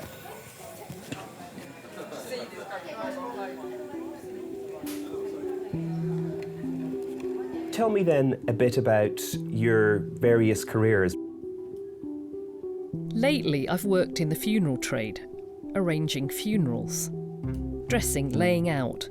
I absolutely love it. I'd love to go back to it, if I get a voice box. And having cancer, does doing your job make it more difficult in terms of thinking about death? I think you have more empathy with people, because you can't control cancer. I wish you well for Monday and Tuesday, OK? I'm sorry we've met in these circumstances. OK. You take care of that, OK? Always have my pen. Take care. She's got quite a cheeky sense of humour. Quite an interesting outlook. It's not so much what she would write, it was the look in her eyes and things like that. So you get the sense of the person even though you can't actually talk to them. Do you have less of a fear about death in a job like that? I think so, yes. It doesn't bother me at all. I know it happens because it happens to us all. So embrace it. Live life while you can and enjoy it.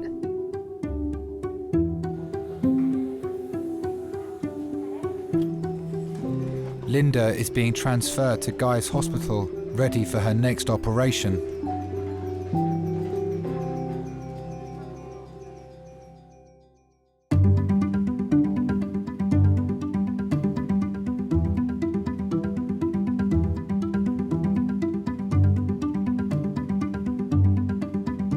Doctor told me it can happen in young girls who are overweight. I'm finding it quite hard.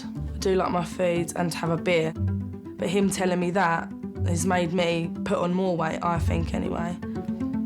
So I just need to go to the gym and exercise. Courtney never takes notice of anybody. You can all give your opinions and Courtney will do exactly what she wants to do. So tell her to diet and she'll eat more.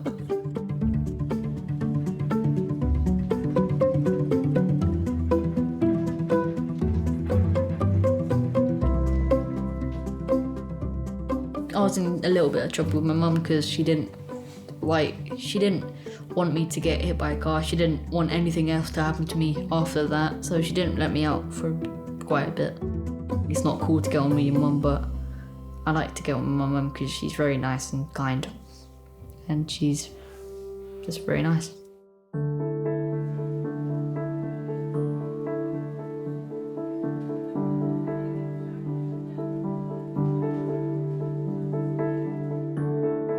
I know you've had a few cheeky brandies through that tube. I have. That was Andy Murray's fault. When he won, I started crying my eyes out, and I don't know why. And I thought, I've got to celebrate. So I bought myself a very large brandy and lemonade. Luckily, I had my tube, and I thoroughly enjoyed it.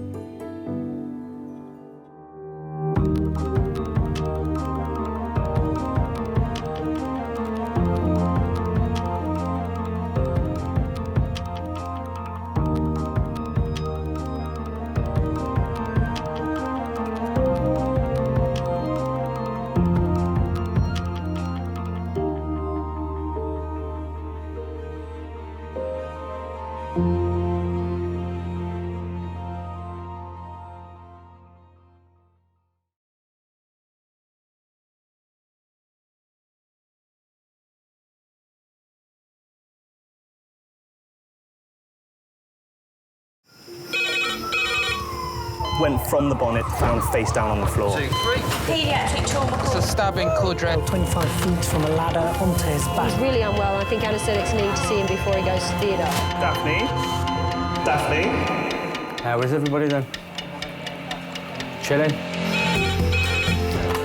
King's A&E, how may I help? King's College Hospital, London. I got stabbed. I know, it's annoying. On my head. One of the busiest A&E departments in the world. I want top to toe, head, chest, abdomen. A place where love, life, and loss. Don't bloody die. I love you too much for you to die. Unfold every single day. All the patients you're about to see were treated in just one 24-hour period. A&E is always like a traffic jam. Can we get a trolley? You've got to realise that there's awful things that can happen to you. I'm so sorry. Life is unpredictable, so it's important that your nearest and dearest know that you love them. You have to tell them that you love them. You must get better and come back to me. I don't want to lose you. Because there may come a time when you're not around to tell them.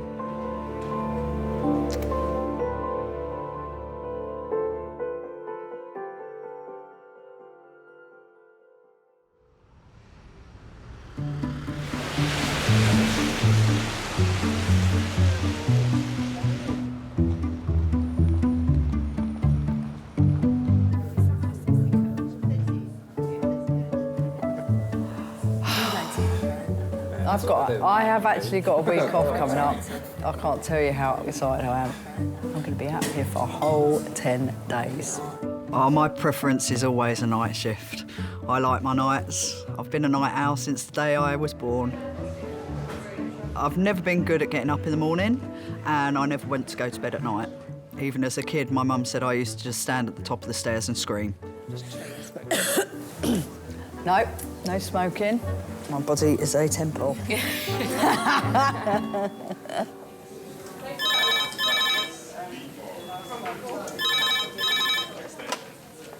King's A&E. Yep. Lovely. Thanks, bye.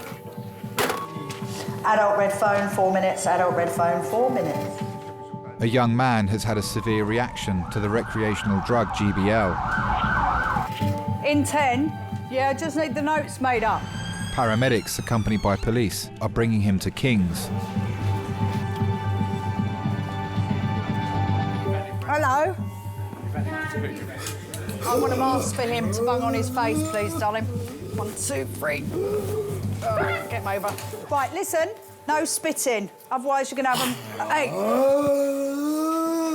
Sit up. Right, lie back. Right, will you stop that? And he's not had any episodes where he's calmed down at all. Should we give him a bit of PR diazepam? We might be able to stick a line in him then. Our more aggressive patients or drunk patients are our bread and butter. Right, young man. What's that for? To calm you down, mate, so I can do my job. You've got to treat them with a bit of tough love. You have to. Oh.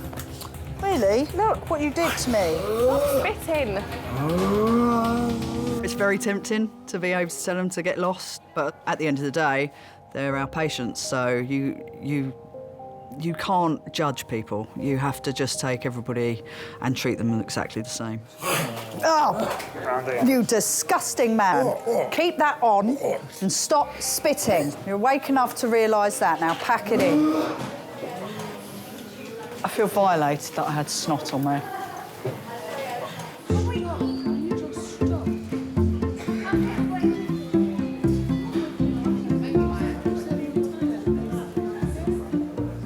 I've got 6 people in front of me, man. Oh, Lord of mercy.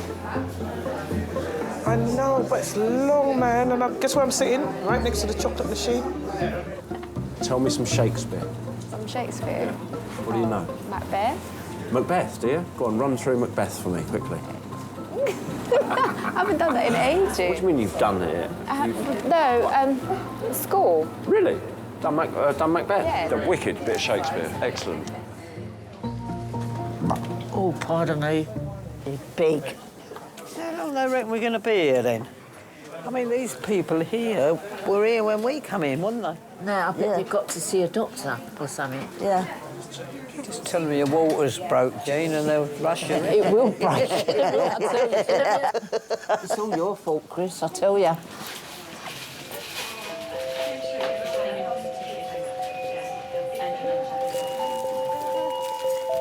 Give me one. Right. Secure this line before we lose it. Drugs have changed a lot. I mean, I used to work in nightclubs, so when I first started, it was ecstasy, cocaine, ketamine, and then it turned to GBL and GBH. It makes it very, very difficult for everybody because all inhibitions have gone. Right, straighten your arm out. We'll let go when you behave yourself. Right, let's leave him for a bit. Either way, whatever you put on it, he's going to take off anyway, but if he's on his own, he can spit it himself. Oh, that's a shame. There is only so much you can do for some people. I give them help, I give them support, but at the end of the day, they've got to individually sort it out themselves. I can only take them to a point. I didn't even think we could inject that stuff. My God. I mean, that is plant fertiliser, and you're shoving that in your veins. I mean, you know, it comes to something when you're jacking up heroin with brick dust, but orchid feeder? My good Lord.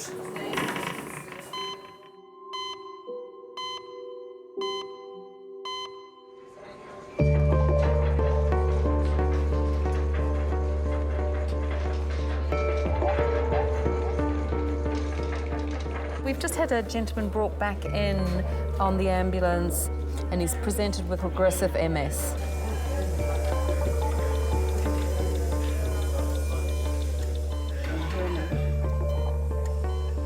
"31-year-old Mark has advanced multiple sclerosis that over the last 6 months has impaired his speech and damaged his sight.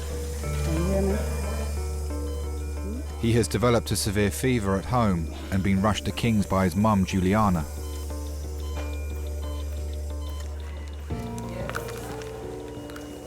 Hello, Mark. My name is Dr. Glinska. I'm one of the A&E doctors. Just gonna check your temperature again, okay? You think you can put that in your mouth? Open your mouth for me. Open your mouth. Open your mouth. Mark, open your mouth. Zola, open your mouth. Is that what you call him? Zola.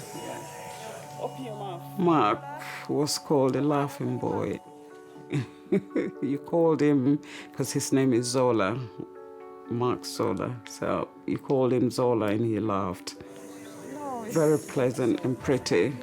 I remember everyone used to say, your daughter, no, sorry, it's not a girl, it's a boy. Oh my gosh, when we were younger, no way. You couldn't put us in the same room together. We were enemies. He used to do things that used to annoy me, make faces at me that really used to get on my nerves, so he used to get the odd shoe thrown at him. Yeah, he was definitely a wind-up merchant for me.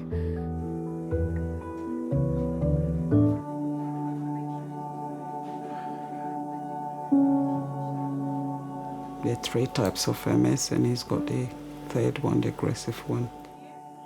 It's a horrible disease. It just destroys you.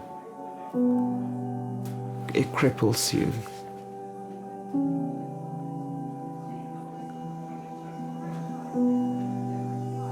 The last 6 months, all of a sudden, he wasn't speaking. It just went just like that. And now it's like every 2 weeks, something different. I don't know what's going to happen next.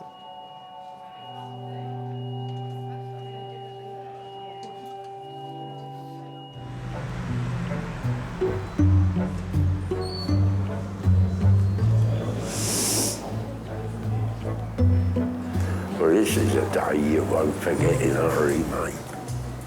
I certainly won't tell, not now. Saturday night, it's terrible in here. Oh, I should imagine it's worse than this. Drunks and all that, fights, and I wouldn't say to them. 65-year-old Christine was playing bingo when she fell off her chair and hit her head. Her 83-year-old friend Joan, with whom she lives in South London, has brought her to King's. Their close friend Jean is also there to support them. Go slowly, take your time, no rush at all. I play bingo 1, 2, 3, 4, 5, 6, 7, 8. 8 times a week. Tuesday and Thursday downstairs, and then Monday and Friday. I love my bingo, yeah. Yeah, I'd go anywhere for bingo. And Wednesday, yeah, nearly every day. I'm a bingo addict. Careful, my love. Yeah, you're very... Put your straight. I will sit you up. It's only a little club down there. On a Tuesday, where a lot of them's left or they've died, you get about 14 down there now. Gets them out that want to come out for an hour. Doctor will come and see you, my dear, okay? Not much else in life when you're getting old, so you're glad of the bingo, like, you know. It starts at 7 o'clock. Joan gives us a little sing-song and a few jokes, and we finish there about 8:45.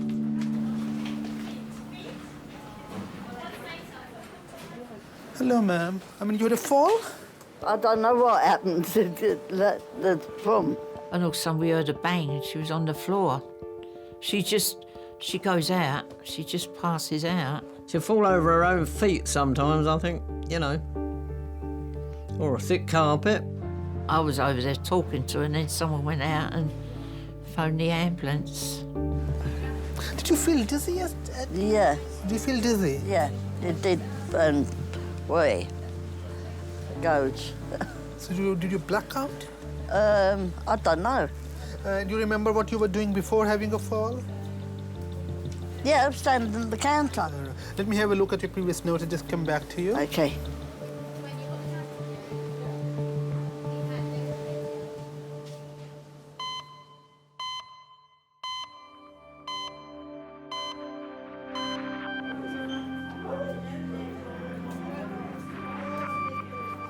Mark's dad, Lorian, and his sister, Evelyn, have arrived in resus.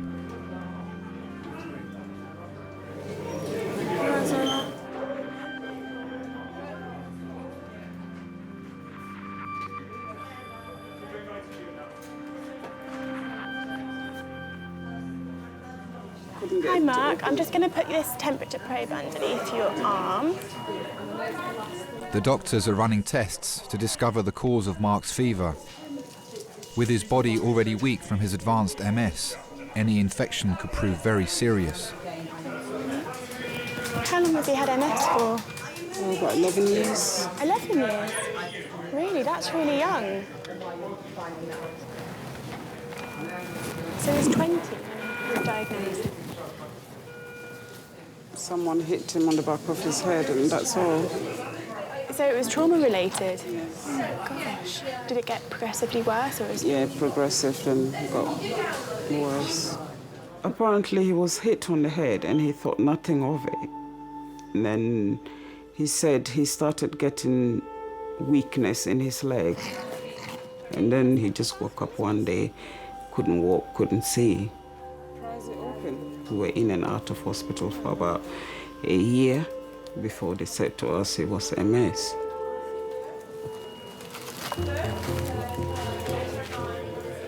At the beginning stages, it was extremely hard for him to accept it. He was always really active. He likes a bit of basketball, he likes swimming, he likes football. But I know he really liked basketball. He had the height for it as well. Marcus never complained. Sometimes I wish I could just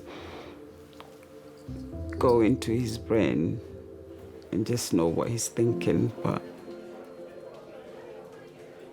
every time he's, I'm all right, I'm okay. He keeps me going.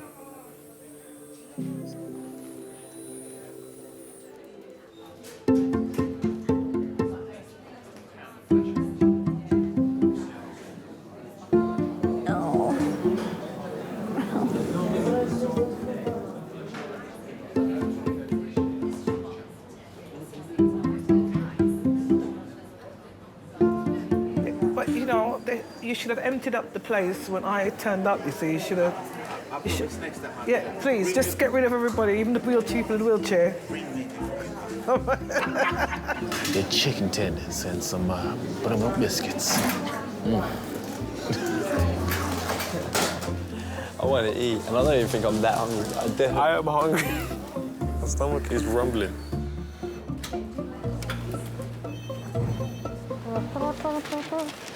I'm peckish.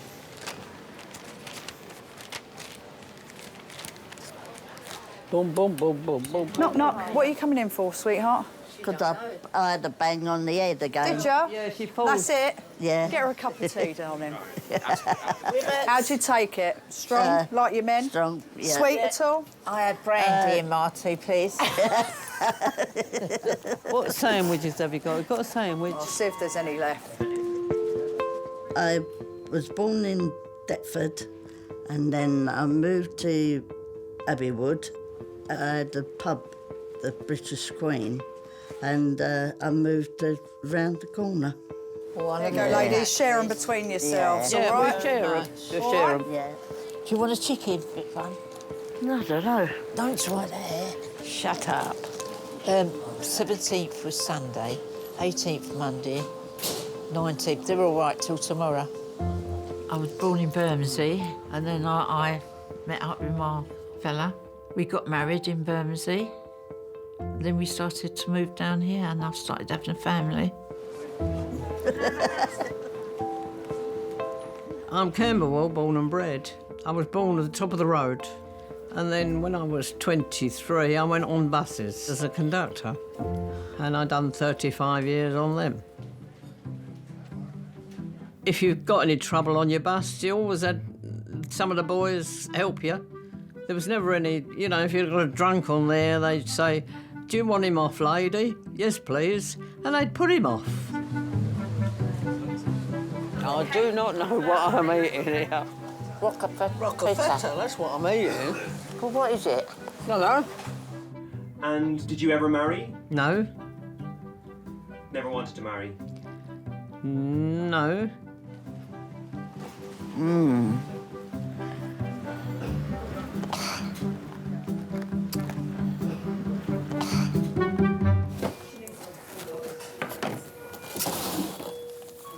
Hello. Oh, do you want us to go out? No, it's fine. How are you feeling now? Which part of your head is sore and hurting? Yeah, there. Okay. Oh. I had a stroke when I was 29. I couldn't walk, I couldn't talk.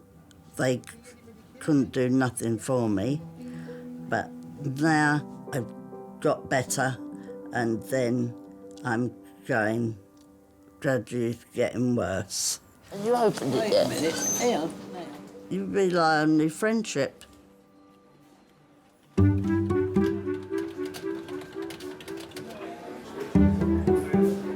Jean. Hey, Jean. 20-year-old Jean was the victim of an assault 5 days ago. He's turned up at King's with all his belongings in a suitcase. So I briefly know you were assaulted on Wednesday. Yeah, Wednesday night. So just on the street, a random attack. Yeah, you didn't know them? I don't know them. It was around my area. I was being attacked, and before you know, the other one used a golf iron club and attacked my head, which was this, okay? And it was so big, I was bleeding. I'm a nurse, and, you know, I wanted to look after people since I was as young as I can remember. Playing with my dolls, my tiny tears. I think I'm a good listener, so that helps. You have no family or friends? What about? I don't have any. You have no one? I'm just alone. What sort of help do you want? If you know, a place for me to spend the night, and if they could remove this thing, because the doctor says that after 5 days I should go. Take those out. That's no problem. Can you take your hat off and so I can see it properly? Okay, that's fine. You're an unhappy soul. Unhappy soul wanting help. I'm feeling pain, I don't know. No, I know. There's a big bruise there still, so you will. He did tell me that he'd fled from his life and he was very scared. He was homeless, and you have to believe what patients tell you. I'm going to make a few inquiries about your social stuff, all right? And then we can take that out, because This is a minor problem, all right? We can sort that out quite easily. So you've got to give me a bit of time, OK? Can I get you a sandwich and a drink? He was a vulnerable person because he was homeless. It's a horrible thing to be homeless. You have to help.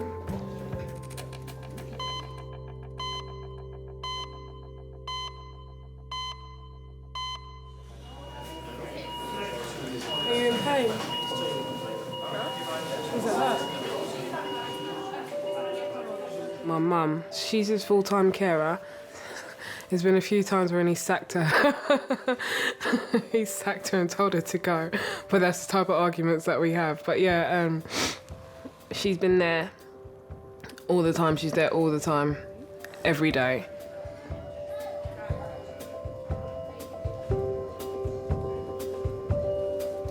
I grew up in Ghana. I came here when I was about 20. So I spent more of my life here than back in Ghana, really. Try and spit it up. OK? Try hard. I didn't have a good or pleasant childhood. My mum and dad divorced, and my dad didn't want my mum to take me away. So I kept being passed from auntie to auntie. So because of that, all I said was, you know, I'll never let my kids go anywhere. I'll always be with my kids.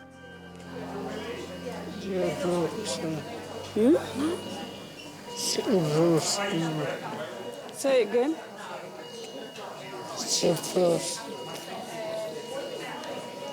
You're in hospital.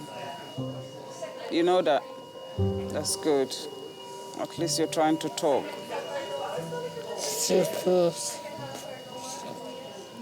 She tries to keep him talking because now his speech is gone and it's hard for him to talk. She knows his facial expressions, his reactions to stuff. She knows him through and through. That's her baby.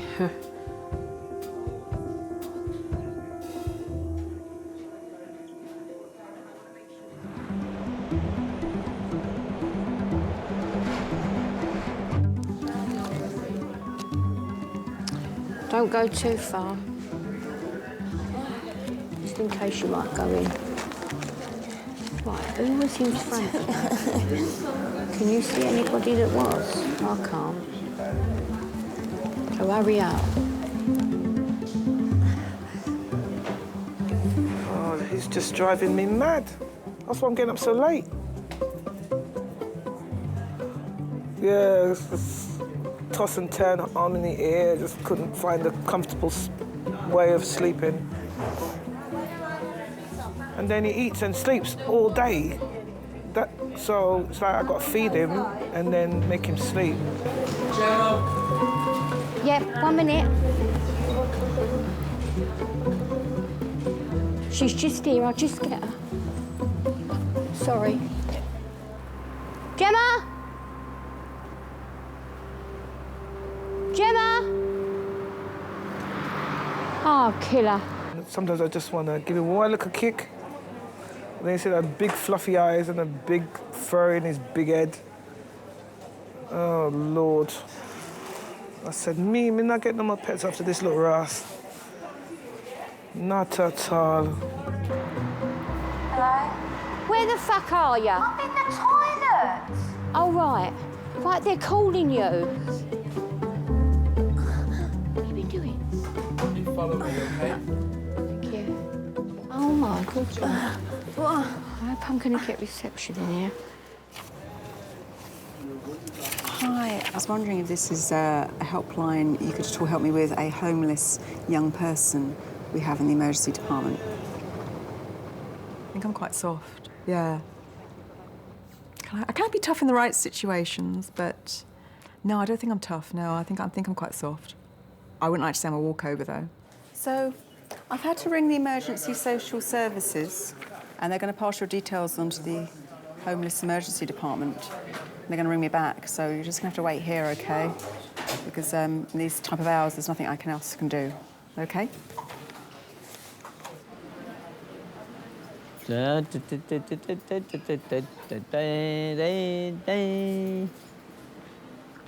me to sing to you? No. Oh, that's all right then. Take that as a no. It's over an hour since Christine arrived in Majors, and the doctors are still trying to find out why she collapsed. They've just requested a urine sample. What you got to do? Got to have a piddle? Yeah. Yeah, you better see to her and I'll go stand outside. How can I see to her? What's she Well, I got to don't do? know what you got to do. I can't touch her. That's new, isn't it, all this? Yes. You haven't got to do it round her back, it's the front. They want a sample. Jones. Now what? Oh, crap. Oh, I've got the performance of her in there. You're right. She's trying to get a water specimen in it or something. That's what it's got to be put into, but you could go into that, hasn't it? How's it going in there, Chris? I can't do that. Yeah, she can't do it. Oh, God, dear.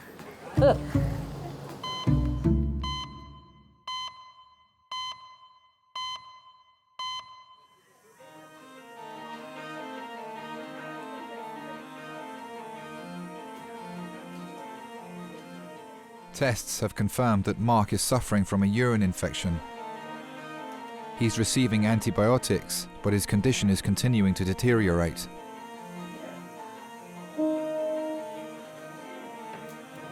That poor lady. His mum. It's absolutely heartbreaking.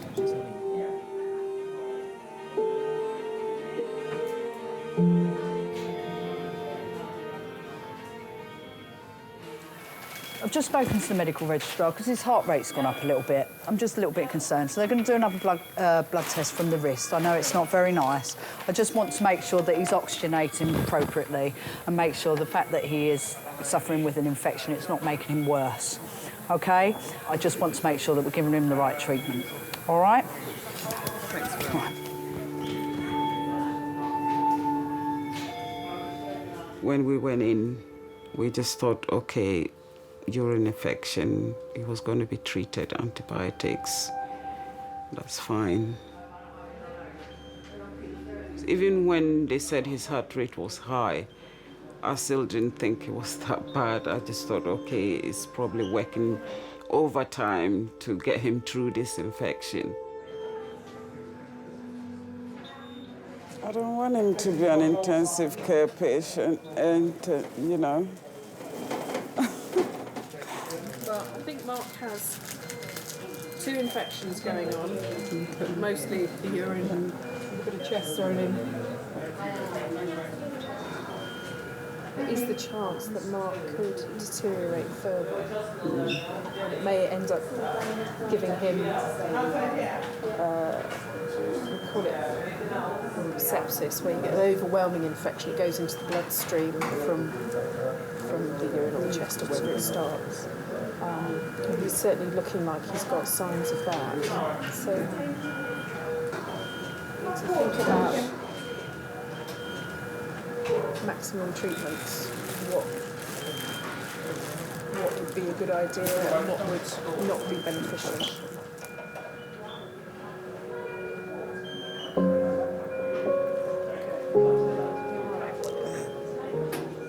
I always knew he was a strong boy and a fighter. He has fought it for, 11 years, but I didn't know it was that serious.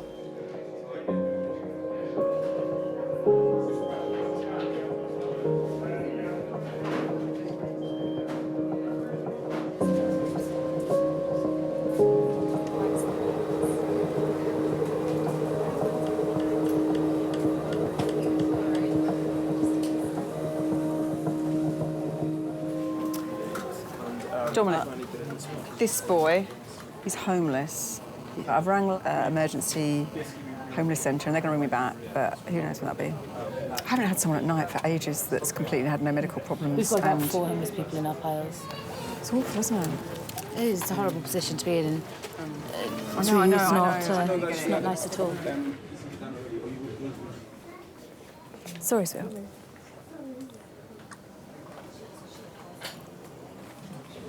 You just come with me.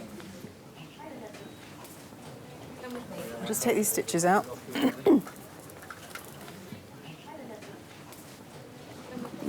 some people gave me this number, okay? All these numbers, okay? And I've never been to all this place, okay? This is in London?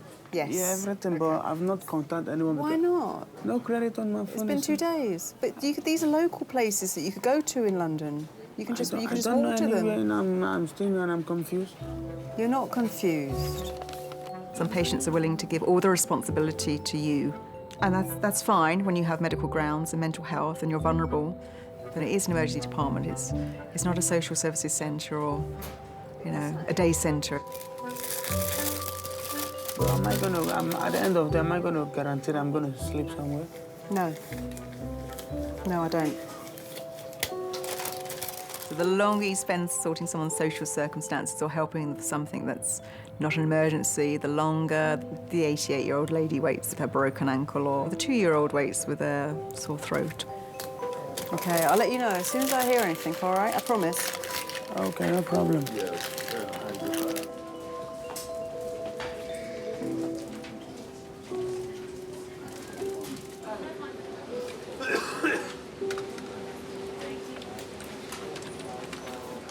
What did you fall on, Chris? What did you trip on? Didn't trip on nothing. She just went down, hit her face or her head on Eileen's chair. Yeah. She's got to be a bit more careful because she can't keep going through life, keep hitting her head like that. Know what I reckon they'll end up giving her to put on an helmet, a crash helmet. That'd be an idea, Chris. Yeah, what the little boys... Wear a crash helmet. The children, when they keep banging their heads, they put a crash helmet on their heads. They do, Chelsea goalkeeper. Yeah. Christine, she used to come to one of the bingo clubs. We all got friendly. Then her husband wasn't very good, and she sort of left him, and she came to me. And she's been here ever since. I'm trying to get rid of her, but I can't. Oh, we had arguments, but we get over them. No, she's all right. We just jog along and do what we want to do. Oh, dear. When you yawn, what a big mouth you got. I can't help it. Joan was worried, yeah, well, they've been together for so many years. Don't know how long, but they look after one another. Don't breathe like that, because they'll keep you here. The results of Christine's tests have come back. Will she be able to come home tonight? I think she will be admitted here. Oh, no. What for? She had a very nasty infection of the urine. That's the reason she had a collapse. So we need to investigate it further and treat her with antibiotics. Otherwise, she will go home and will have another collapse. She's very lethargic because of it.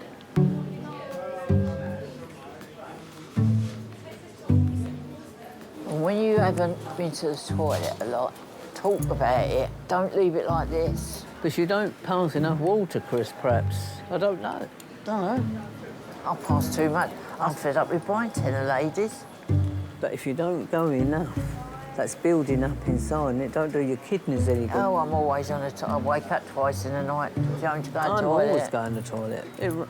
It runs away before I can get to the toilet sometimes.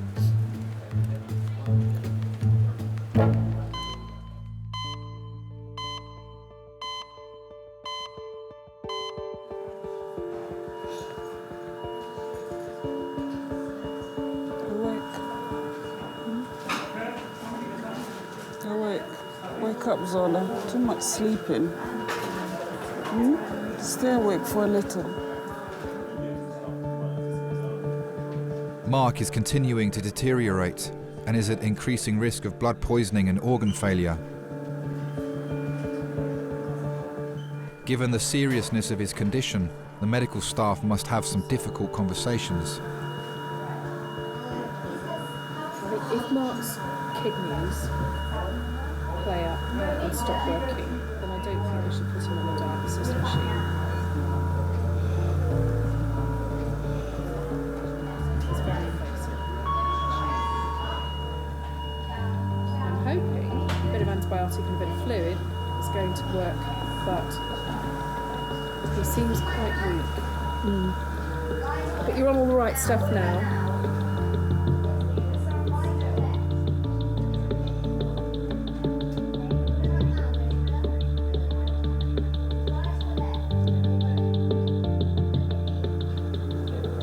And if your heart was to stop, if you were to get sick enough that was to happen, then I think the best thing to do would be to just let you go. Now, I'm not saying you anything close to that at the moment, because you've got a nice strong heart. But if that was to happen, I think things would have got really bad. So I don't think us doing chest compressions is going to help. Okay. I just fell into pieces. I was crying, but I don't know if I was crying for me or Mark, and I thought if he was hearing what was going on, how would he be feeling right now?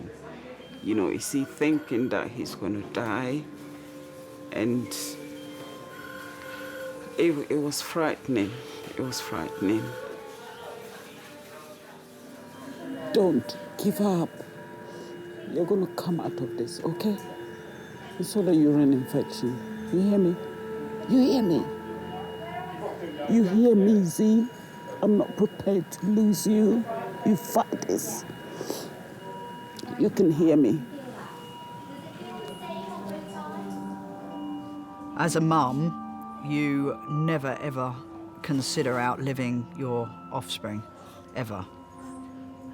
To then have a do not resuscitate form discussed with you and why it would be beneficial for your offspring not to be resuscitated is something that I can't comprehend. I don't know what I'd be able to do in that situation. Don't even think about it. Don't even think about giving up. You'll be all right, okay? Yes? Blink. Come on, it's just me and you here. Blink twice. You can hear me. Blink twice. Again, blink again. Blink again for me.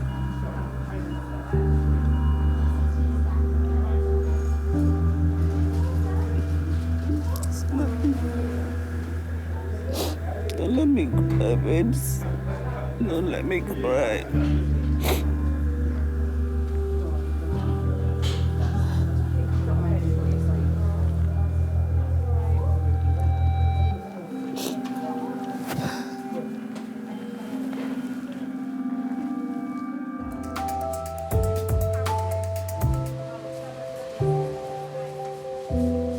It's a lot of bleeding time wasted here, isn't it?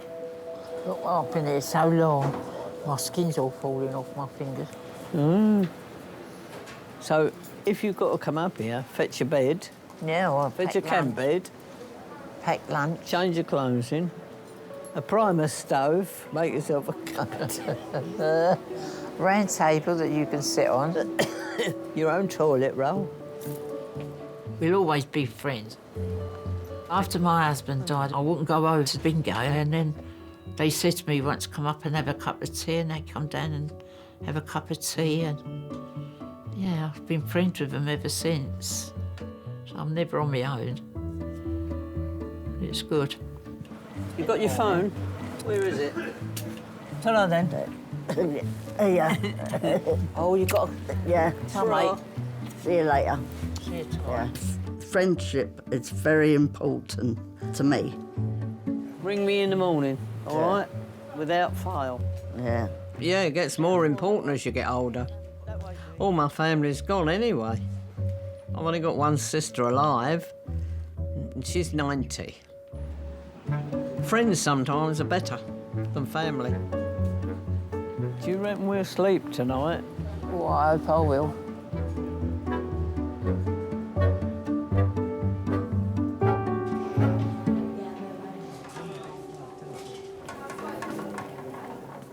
John? Yeah?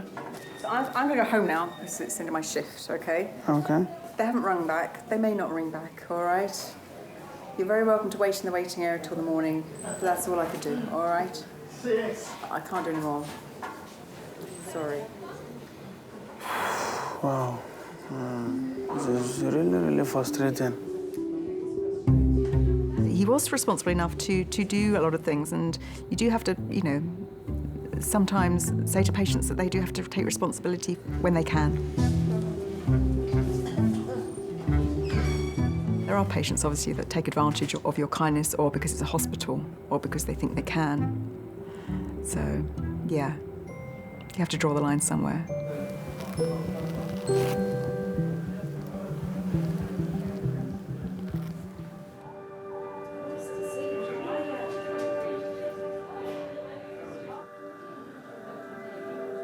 Mark is being moved to a high dependency bed where doctors can continue to monitor his condition.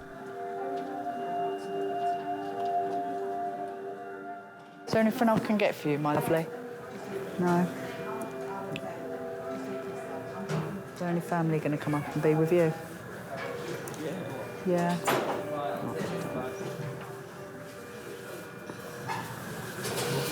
This is hurt really bad. Hey? This is hurt really bad. I mean, it's very high, and that could be due to the fact that he's got such a horrendous infection. It's whether we can get on top of that, you know, and get him all comfortable and get rid of that infection, and then maybe his heart rate will come back down. Oh, sweetheart, I'm sorry.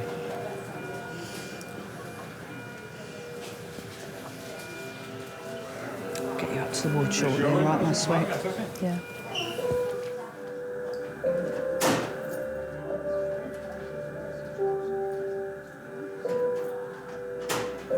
I'm here, Zola. Still here, I'm not going anywhere. Okay? Love you.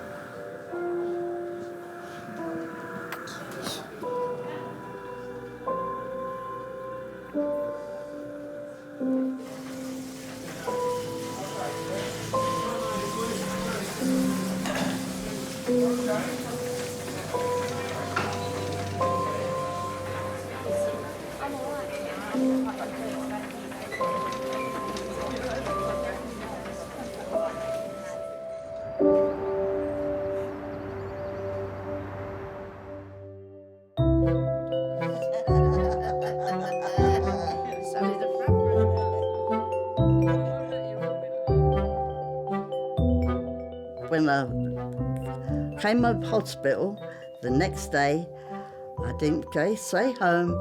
I went to bingo.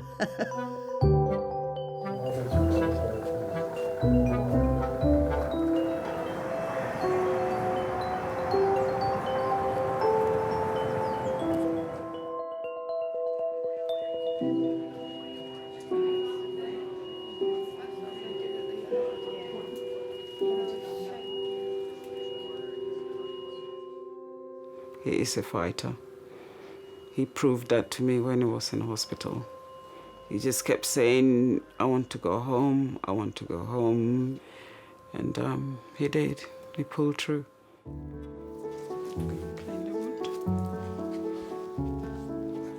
What keeps me going every time is seeing Mark, you know, well and talking to me.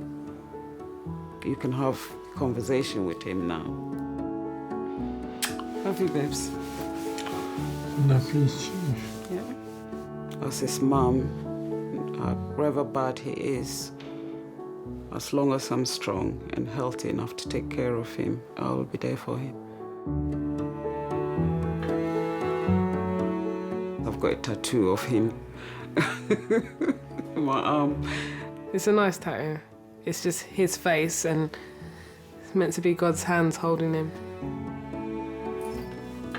She's going through a midlife crisis, and that's the reason why she got it. Anytime we go anywhere that he can't come with us, I know he's with us, he's with me.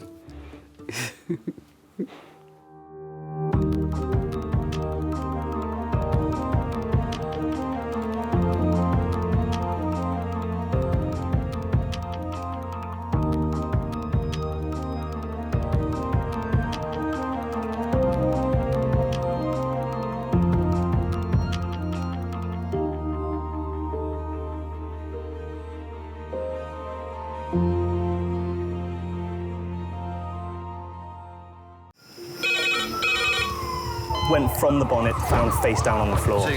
Paediatric trauma. It's a stabbing quadrant. 25 feet from a ladder onto his back. He's really unwell. I think anaesthetics need to see him before he goes to theatre. Daphne? Daphne? How is everybody then? Chilling? King's A&E, how may I help? King's College Hospital, London. I got stabbed. I know, it's annoying. My head. One of the busiest A&E departments in the world. I want top to toes, head, chest, abdomen. A place where love, life, and loss Don't bloody die. I love you too much for you to die. unfold every single day. All the patients you're about to see were treated in just one 24-hour period. A&E is always like a traffic jam. Can we get a trolley? You've got to realise that there's awful things that can happen to you. I'm so sorry.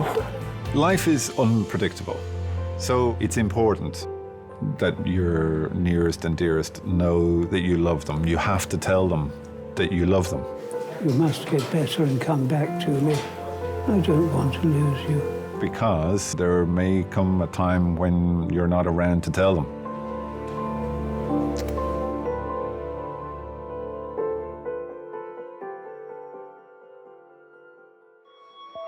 Can I get a porter to recess, thank you? Porter to recess for a ward transfer, thank you. Can I please have porter to recess, thank you? Hello, King's A&E. Right, let's keep going. All we need to do is get to theatre. That's what How we much need to do. tranexamic acid has she had? It's in orange. Bad, yeah. Really bad. Did you see it? There was a big hole in my hand, mate. I know, the thing is though, right, Jamie, I'm not just saying this, mate, but I've got a sixth sense. As soon as I walked in that job, for some reason, as soon as I got in that van, I started feeling really weird. No, I don't want to be there. I'm not going back there. I'm never going back there. Never, ever going back there. For what the job was worth, it really weren't worth doing. You know what I mean? Anyway. Well, it was. The job was worth 700 quid, but what I'm saying is, it was a bit more involved than what I thought. I mean, that was a lot of lino having to come up.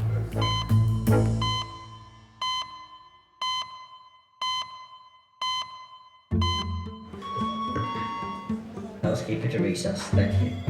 Top to toe? I want top Everything. to toe, so head, chest, abdomen, pelvis, and a CT angio. Today, King's A&E will treat 406 patients. Oh gosh, we've had 5 new patients in the last half an hour. Leading the trauma team is consultant Liz. As an individual, when you look at an emergency department that is cram-packed full, hot, busy, noisy, it's overwhelming. Pedestrian versus van, she's got upper and lower limb injuries. She said, I do not want any blood, so there's no point getting the blood because she doesn't want it. It's almost, I guess, like an overview of a battle scene. Oh, hello, this way, sir. But we do have to slow down at times.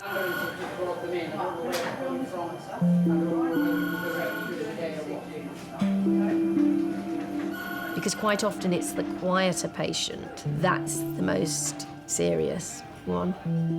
Those sort of things require a real degree of loving care and patience, and it's then that I truly value my nursing staff. I'm just going to pull the curtain for a second, just swap. Please do.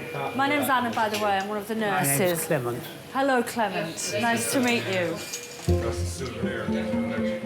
85-year-old Peggy has been brought in by ambulance after a fall at home.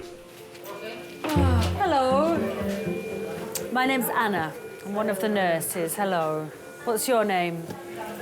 I'm called Peggy. Peggy. Hello, Peggy. It's her second serious fall in 2 months. My name's Muriel. Okay. I just found out 5 minutes ago. But she likes to be goes called by Peggy. Peggy, fine. And is that your husband, Clement, out there? Yes.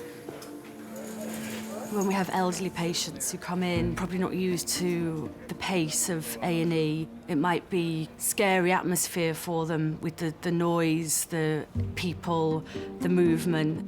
So I think that's when I try to make them feel a little bit safer.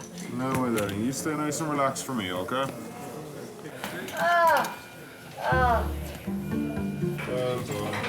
Oh, sorry. And I'm just going to pull I'm you... going to slide you across. Keep your arms across your chest there. Well done. OK, ready? Ready, steady, slide. Oh, there we go. Lovely. That's all right. Where does it hurt? Everywhere. Everywhere. It's sometimes exactly what you need, rather than everyone around them and lots of things happening. You need to slow it down, maybe just have you and them, try and make a bit of a connection with them. Peggy comes from home, Yeah. lives with hubby, has carers 3 times a day. OK. Dementia, Alzheimer's. Right. Hypertension was released from here on the 19th of March after having a similar episode where she collapsed. OK. She fractured her left hip.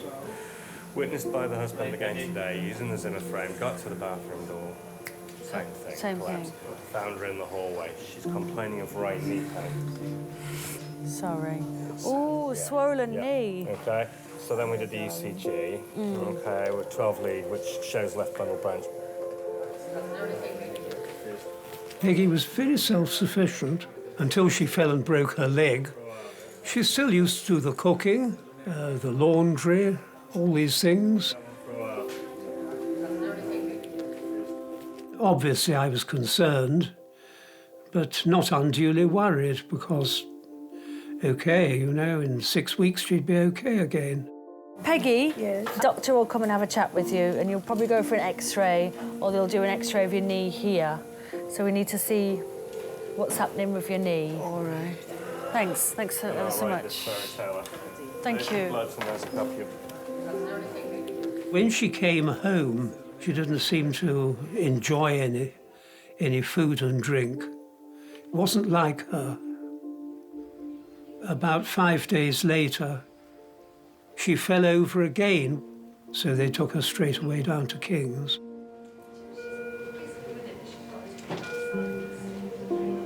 Oh, my sweetie. What? You must get better. You must get better and come back to me. You must concentrate on getting better and coming back to me. Right.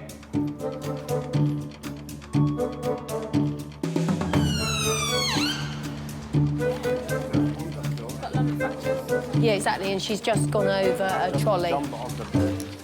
It's all right, sir, it's fine. You're okay.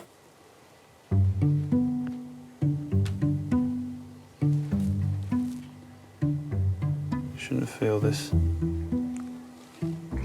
Oh, OK, you did. Okay, yeah. Could Dr. Matthew Edwards please contact minors? I can't, because I'm in here. I thought that was you. Yeah.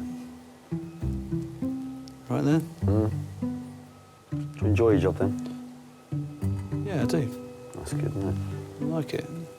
It's, sometimes it's quite difficult. Agree with that. OK. So you see there, that's held it together. You can't actually see where the cut is. That's really good, really neat. It's actually, you've done a good job of that. I was a bit worried when I come here. I'll come in a minute and get that. Thank you very much. On your way. Cheers, Matthew. Thank you. OK, bye. It's filling up. Does that mean that I'm going to get bumped and bumped and bumped because all I've got is a fucking finger? What alliteration. Fat fucking finger. What? Fat fucking finger. Festering. Fragile.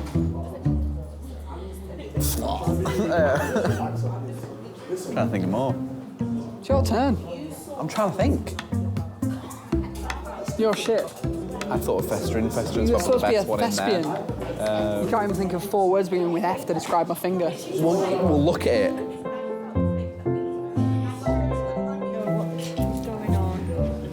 So I'm just going to wire you up. Darling, the ambulance man gave me this as a memento. Oh, is that a souvenir? As a souvenir. 85-year-old Peggy is waiting for her knee to be examined. Medics also want to find out if there's a more serious reason behind her fall. Is my husband still here? So how long have you two been married for? 58 years. 58 years. Yes. Marvellous. For better or for worse. Absolutely. And we're still waiting for the better. And how did you meet? At a friend's 21st birthday party. Okay. Yes.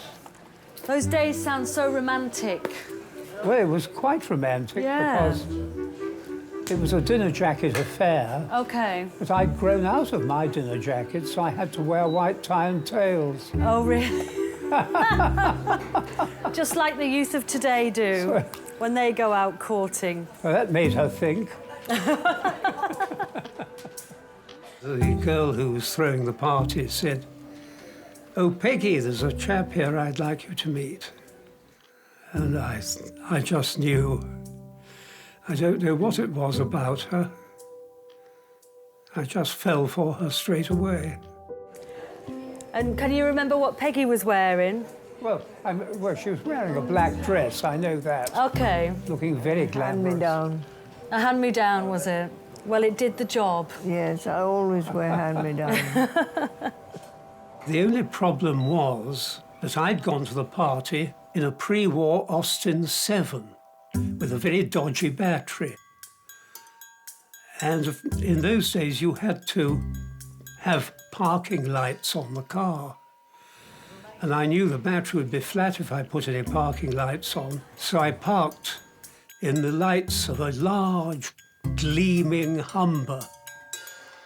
And it turned out that Peggy's current boyfriend was the owner of the Humber.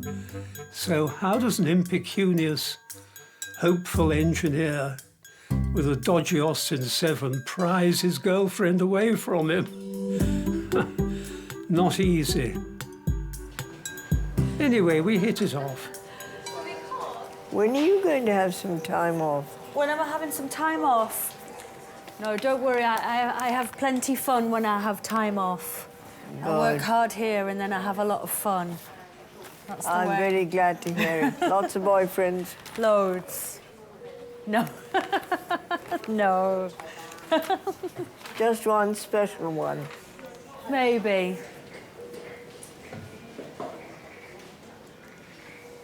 I'll sit down just here. Can you remember how you proposed to Peggy? Yes, it was something of an accident. My mother's parents were staying with my parents. They all knew her. And the conversation somehow got round to rings. My mother's engagement ring originally belonged to my father's mother. It was one of a set of 4. It was a set of diamonds, rubies, emeralds, and sapphires. So I said to Peggy, "Well, what sort of ring do you like?" And Mother leapt to her feet and said, "Oh, Clement, I'm so glad." And my father said, "I'll open the last bottle of 1927 port." And I thought, what are they talking about? You see, have they gone raving mad? And of course, then the penny dropped. And I saw Peggy smiling away and I said, "Ah, ha, ha, no. Yes, that's it." And somehow that is how we got engaged.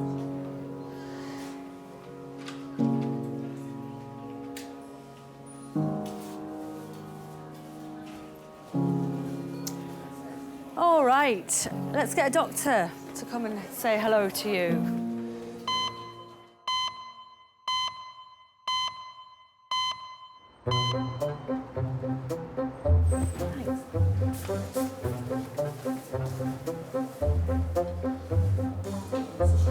One man.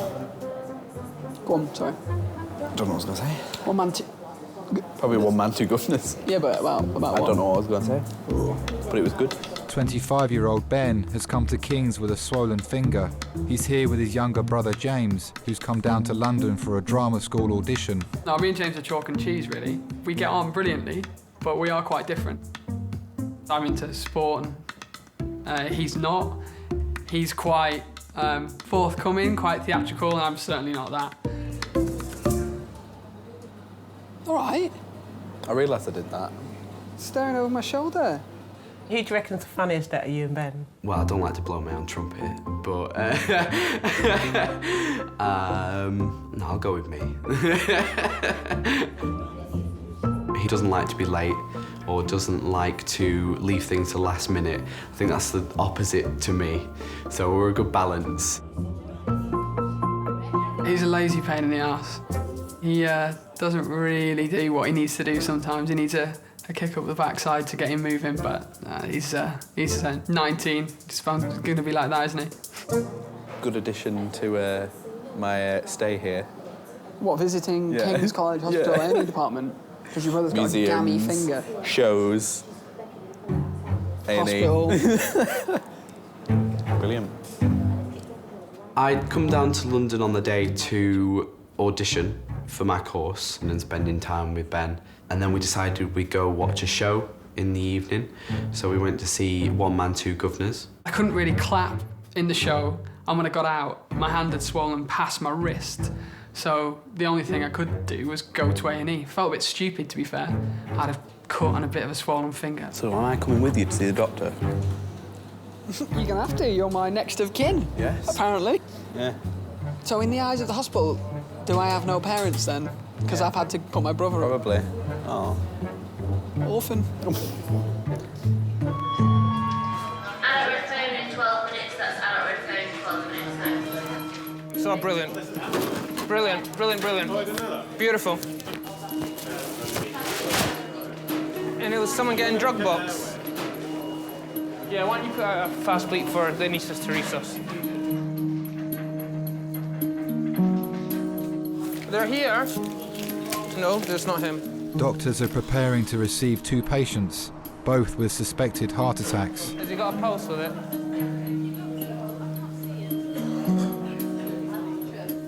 75-year-old Bob has a history of heart disease and has already had a triple bypass. Doctors are concerned his heart could stop at any time. Can I have 2 A&E doctors to resus, please?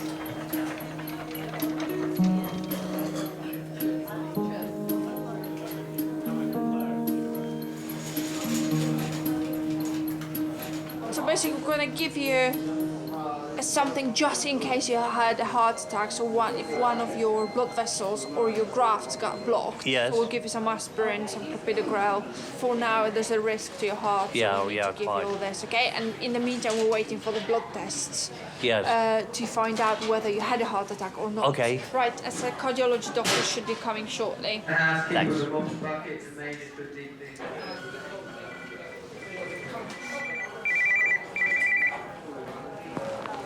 Hello, Mark. I'm all right. What I've got is tachycardia. The heart is beating irregularly, and they want to make sure it doesn't stop beating. So here I am, just lying here, staring into the cubicle, really. I'm dying for a pee, actually. How are you doing? All right. I've been very well looked after, Matt, honestly. No, I'm not going to. The nurses have insisted that I don't die. Right. Right, well, okay. I was about 19 when I met my first partner. We had 3 children. Life went on. When I met my second partner, I was 50. I have 1 son, Matthew, and a stepdaughter, Olivia. I promise, all right? See you in a minute. All right. Bye. Love you too. Bye. Oh, is that your son? Yeah. Is he worrying? He's gonna fucking die on me. Did you say? But he's only 25. Really? He's only a young boy. Oh, so you had My him quite youngest late son. in life? Yes, I was 50. It was very interesting at that age to start a new family. Thoroughly enjoyable to once again be able to push a pushchair around the park and do things with a young child that you hadn't done for a long number of years. But as time went on, you realise that you haven't got the same physical strength that younger parents have got. And so, like, playing 1.5 hours of football in the park was a bit past me. Yeah. What about food? Well, I can get you a sandwich, meat, cheese, egg, What do you prefer? Egg's nice. Egg? Yeah? That's lovely, thank you. OK. Do I need to give you some money for it? No. Don't, oh. It's the NHS. Out of every patient that might be quite challenging or situation that might be challenging, there'll always be a situation or a family or a patient that'll remind you why you're doing the job and will sort of break through everything and just be this sort of little shining light that just keeps you focused on why you do what you do. Hiya. Hello. I'm one of the A&E doctors. What I need to do is I'm going to bring this down a bit and I'm going to just examine you, OK? Okay. Are you from India? No, from Birmingham. From where? Birmingham. Yes. My mum's from Kenya and my dad's from India. No, I she just was, know she was India. born in Darjeeling, that's why she asked. The good tea. Very That's good. where the tea comes from. I prefer Earl Grey myself. What? I prefer Earl Grey. Or Assam. Your temperature's quite high, so I think you've probably got a little bit of an infection going on. And maybe that's the reason why you had a bit of a fall. Have you got any children? Yes, I've got a daughter and a son. My daughter lives in Chelsea and my son lives in America. I hope I'm not hurting you. No. You girls are very good. I'm glad you didn't call me a lady, because I can't be called one of those. Well, you are a lady. I don't feel like a lady. You don't feel like a I lady? don't feel like a lady. She has a lovely personality. She's always been very artistic. She's done sketches, mostly portraits. She prefers doing portraits of people rather than landscapes or anything like that. I'm afraid I'm not artistic, purely and simply an engineer. You know, it's rather unexciting. What you're going to get is a chest X-ray. We'll probably need to get another urine off you, and most likely you'll need to stay in. But I need to examine you as well. But let me just send these bloods off first, okay? And then I'll be back. What happened? I don't know, you just suddenly let go of the Zimmer frame and fell over. I don't know why. I don't know why. Well, her memory, unfortunately, has been affected by her Alzheimer's. What was it I didn't want to do? What? What was it that I didn't want to do and you said, no, you've got to do it? You didn't want to go for a whittle. And that's when I fell over. You were almost there when you fell over. Her memory is erratic. She will ask me what day it is, and I'll say, oh, it's Tuesday, you see, and then half an hour later she'll say again, what day is it? And she might ask the same question 4 or 5 times. On the other hand, more distant memory is rather more reliable, you see. There's no need for you to stay now. Well, you know where I am.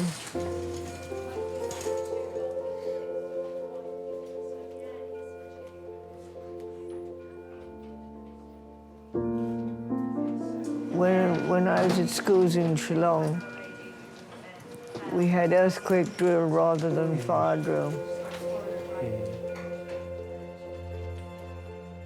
I know it is a progressive illness that can be slowed down but cannot be cured.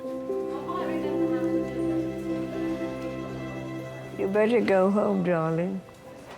Well, I'll stay a little bit longer. She doesn't forget who I am.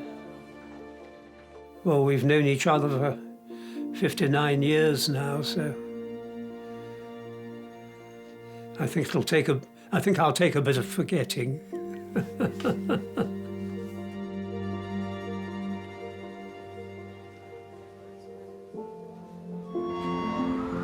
we have porters Regus to take a patient out of your CT?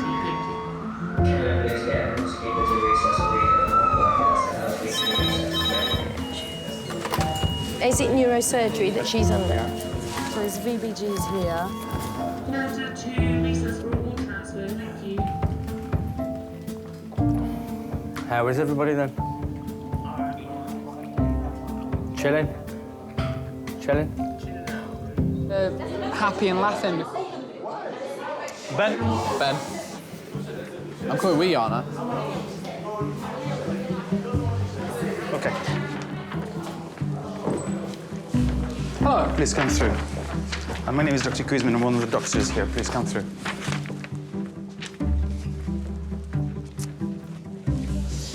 Right, what can I do for you, sir? Well, I have a cut or something on my finger, and now it's pretty badly infected. Don't know whether it's a cut, a bite, an ingrowing hair that's got infected, but today it's just got really swollen. Is it hurting? It's hurting, but it's hurting because it's swollen, I think. I can't really move it, my fingers too much. Are you allergic to anything, sir? Nothing medical, no. You're not allergic to penicillins? No. No. Do you take any regular medications? No. No. You're asthmatic? No. Diabetic? No. Epilepsy? No. History of jaundice? No. Nothing like that? Nothing. Your family history, remarkable for anything? No? Mom, dad? No. No. No, pretty standard, really. Good. So, one of the way of dealing with this would be to refer you to plastic surgeons, okay? And obviously starting you on antibiotics, because what you've got at the moment, it looks like cellulitis, okay? Which is the inflammation to the next layer under your skin, okay? Because it is your hand, and it can cause contracture, meaning that you won't be able to flex your fingers, and that's already happening away. Okay? This is more serious, and it requires more people to get involved. Right, okay. Okay? Yeah. Good. Give me a sec. All right.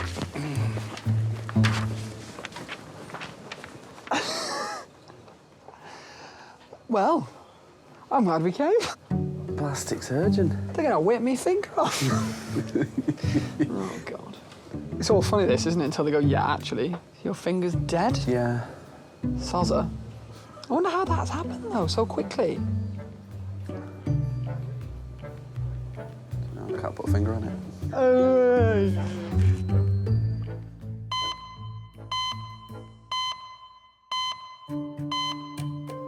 Was this? I delegated that because I felt there were 3 doctors in there, but I've given... Adult blue light, 4 minutes. Adult blue light, 4 minutes.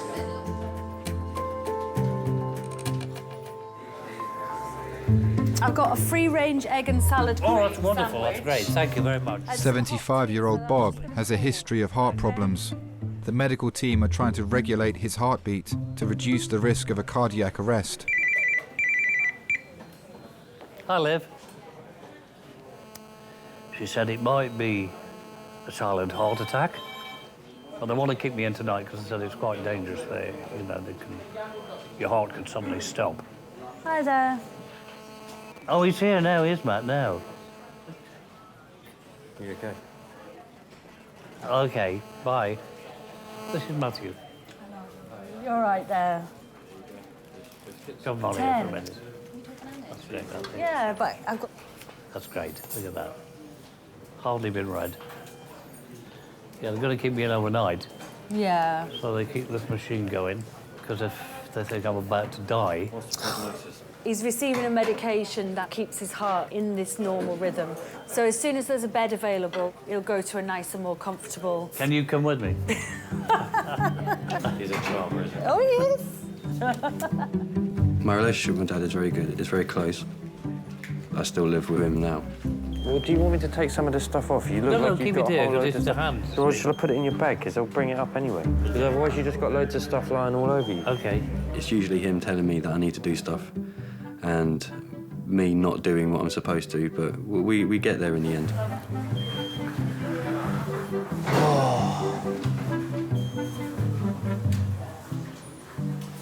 Seem to be enjoying your sandwich. But obviously I did the right thing going to the doctor. Yeah, of course you did, completely. I've been worried about you. You're in good hands. I've always been well looked after here.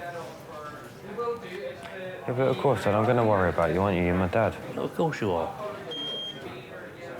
Why is your thing beeping? Somebody will come.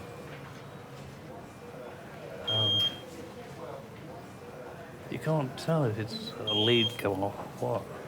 What's the yellow one? The yellow one, I forget what that is. The blue one is the amount of oxygen in your blood, in percent.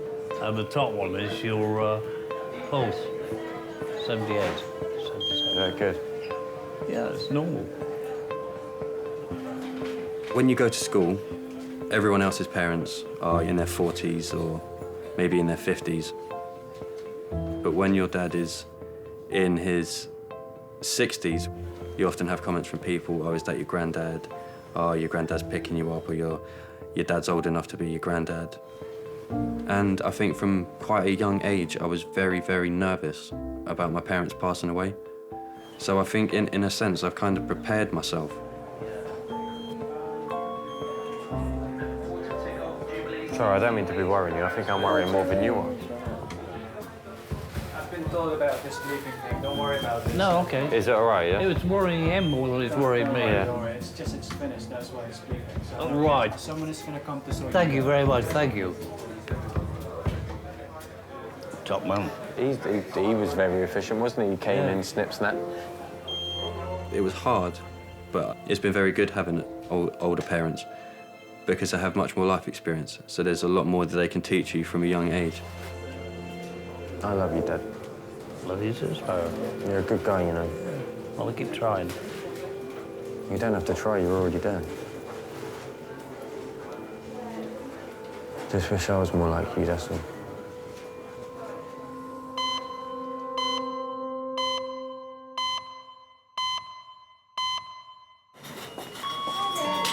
If anybody knows where the weighing scales are, can they call Majors 2410? Thanks.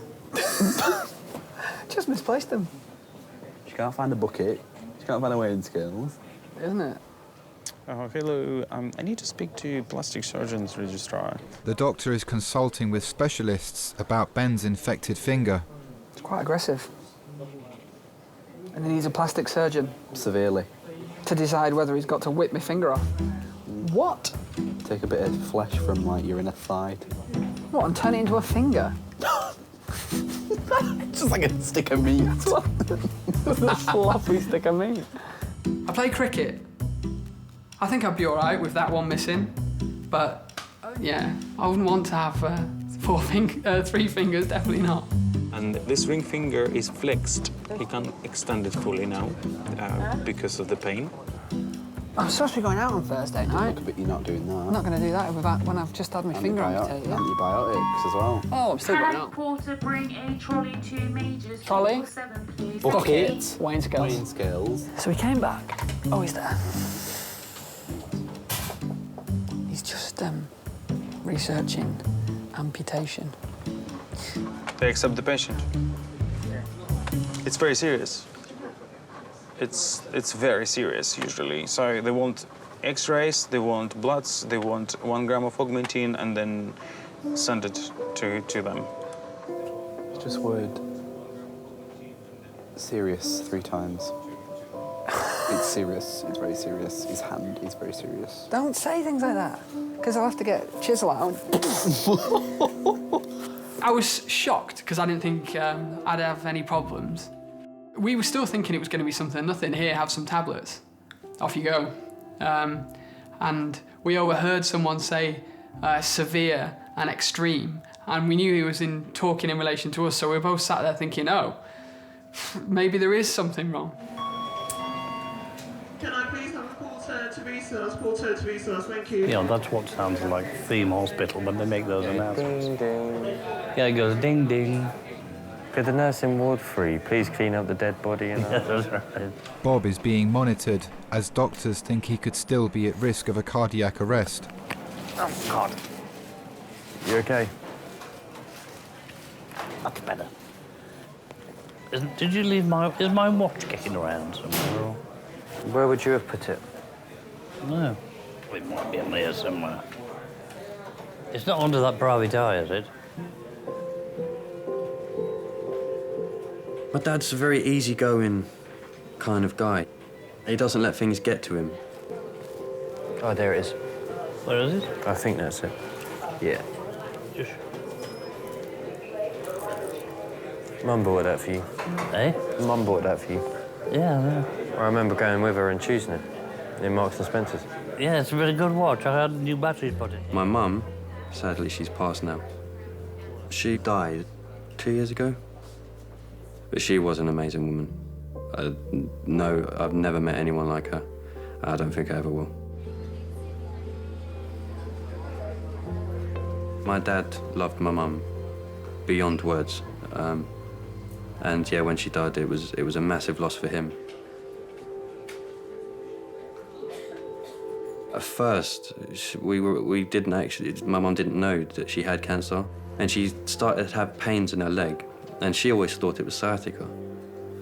But the pain just got worse and worse, and stretching wouldn't do anything. And when we went to the hospital, they took a long time to get the test results back, and she came back and she said, I've got some news and it's not very good, and she told us she had cancer. And I remember saying to her, but you're going to be all right, aren't you? And she just looked at me and she just shook her head. And I said, what do you mean you're not going to be all right? She said, but they gave me 6 months. I just can't describe that feeling. It was surreal, really. Because you know that it's real, but part of you doesn't want to accept it. But it was difficult because the cancer kind of, you could see it slowly just taking its toll. You could see her trying to fight against it, but it just wasn't working. It was very, very difficult to see someone that you love have slowly kind of, in a sense, fade away. Yes. But I'm worried about her because she's not doing any exercise, and you know, the muscles very quickly waste away do get if you weak. don't. Peggy's been given antibiotics and painkillers. She's waiting for an X-ray to see if her knee is broken. You look very tired, Peggy. You look fed up, as you She say. sleeps most of the time. Right. Okay. I am fed up with life. She gave me 2 wonderful children, 1 boy, 1 girl. My work sent me on a couple of tours to India when they were both very young, and Peggy coped with them wonderfully while I was away. She just coped with everything. Yes, she's in a very depressed mood. When your mobility and everything changes and what you normally do changes, yes. I can understand why. Normally, she always makes an effort at things, but she doesn't want to do anything except lie in bed and sleep. Yeah. I don't know how to motivate her. I wish I did.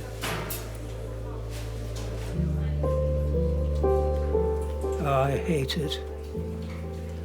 I hate it. It's most unpleasant, seeing her going downhill. I don't want to lose you. What? I don't want to lose you. You're my sweetie. In through my nose and out through my mouth. Helps the pain. Good. To breathe in through your nose and out through your mouth. I simply have to face up to the fact that she is going to deteriorate. And all I can do is hold hands. I know it sounds ridiculous, but somehow it's very comforting.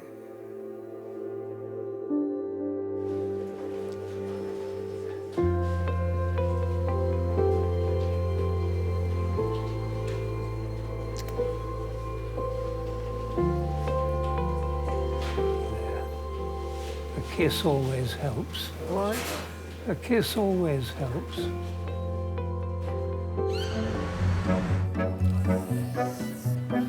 Clean. Well, That's ridiculous. I honestly thought that it would be straightforward. And I've got to come and see a plastic surgeon tomorrow morning. Yeah. I've just got to go to a hospital and say, hi, I need a plastic surgeon. Are you tired? You getting I'm tired? getting a bit tired, yes. Go home, darling. Huh? You can go home if you want to. Basically, I think Peggy might be staying in. Yes. Under the medical team, potentially. Right. People are often thrown into the role of a carer without knowing if they are capable of doing it. And it's amazing how people do take on that role with such genuine feeling. Nothing much is going to happen now, is it? Nothing much, no. No, it's all happened. Yeah. That person wasn't always like that. The life before, there's a life within, and you have to maintain that dignity for them. I'm going to take you to X-ray, Peggy. Yes. So if you want to go home now, because I'm going to take Peggy to X-ray. Then I can say bye-bye, my sweetie, and see you tomorrow. All right. Nalaki, nalaki. Nalaki, nalaki. That's Tamil. Tamil. Is it? Yes. Means Is that tomorrow. your little... Oh. She knows a few words, mostly Hindi she speaks. Right. I speak Hindi. Borchikani Hindustani. Tikai. Tikai. Tikai. Lovely to meet you. Yes, and you, yes. Okay. And thank you for all you're doing for her. It's a pleasure. It's marvellous. Safe, then. safe journey home. Thank you. Yeah.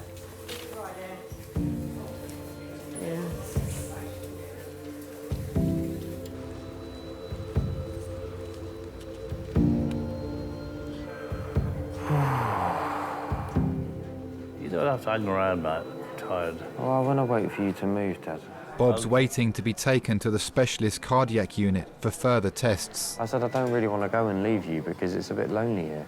Lonely? Yeah, if there's no one sitting with you, then you just sat here by yourself. I'm very happy in my own skin, you know. I know you are, but... I've got my private eye. Read that. In a lot of ways, Matthew was very much like me, but there's an undercurrent which is very strong, which is like his mum. Oh, Dad, I think I might shoot. I'm not running away, it's just I'm tired, I'm gonna... Yeah, go on, man. You go. I think he's very conscious of my age, and it is something he should think about. None of us are immortal. Parents are not there forever. There's no escape from it. How are you feeling? All right, I just want to lie down and go to sleep. I do think about what would happen to him when I go, and it's not really a mission. But I'd feel very happy if I could get him to be really independent and on his feet, and conscious of the fact that, you know, I won't be kicking around forever, and feel that he could cope with that and not fall apart. Listen, please ring me. It doesn't matter how small it is. Yeah, I will. If you just want some company or you Yeah, just want someone sure, to come and I will, see you, Matt. ring me. I will, I'll keep I my will, phone by my definitely, bed. honestly, I promise. That's all right. I know you hate fusses. See you later. Go on, have a good night's sleep. Enjoy that cottage pie. Remember what I said on the phone? What's that? Don't bloody die. No, I'll send that to the nurse. I love you too much, not Peter. allowed. You're not allowed. Positive, you're all right. I'm fine now. Look at me. What I'm dying for is a wee. Have a good one. Okay, bye. I'm fine, mate. Go on, bugger off. Go on. See you later. See you later, man. You're good, all right? Yeah, I'll ring you when they move me. Yeah, 11:30. Go on. See you later.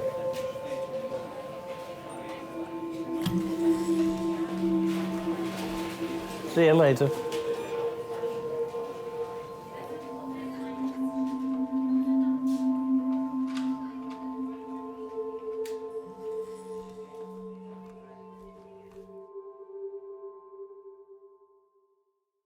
You know what I'm going to do? What are you going to do? Take a picture of it? Oh, yes. It was 2 operations.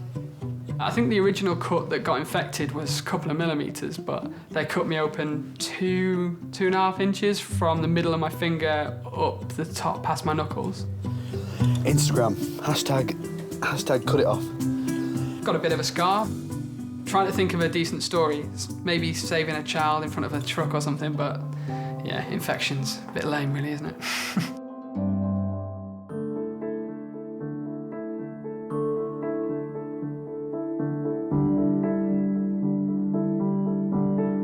Should I get an attack of arrhythmia and worse still, a cardiac arrest, it gives you a shock of 800 volts across the heart. Fortunately, so far, it hasn't kicked off.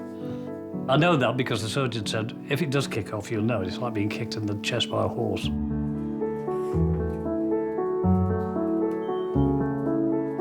He's a fighter, definitely.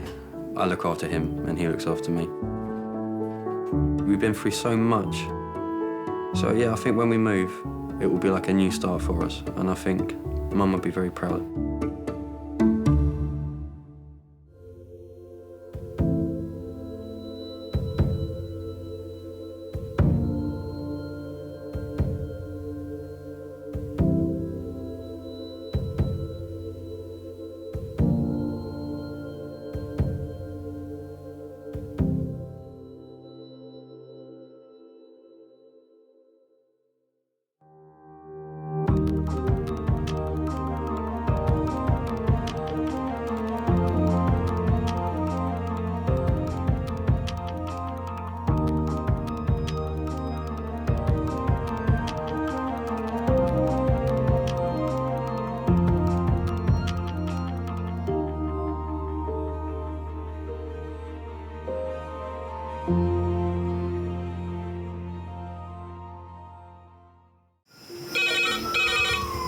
Went from the bonnet, found face down on the floor. 2, 3. Paediatric trauma. It's a stabbing, code-red. 25 feet from a ladder onto his back. He's really unwell. I think anaesthetics need to see him before he goes to theatre. Daphne? Daphne? How is everybody then? Chilling? King's A&E, how may I help? King's College Hospital, London. I got stabbed. I know, it's annoying. My head. One of the busiest A&E departments in the world. I want top to toe, head, chest, abdomen. A place where love, life, and loss Don't bloody die. I love you too much for you to die. unfold every single day. All the patients you're about to see were treated in just one 24-hour period. A&E is always like a traffic jam. Can we get a trolley? You've got to realise that there's awful things that can happen to you. I'm so sorry. Life is unpredictable, so it's important that your nearest and dearest know that you love them. You have to tell them that you love them.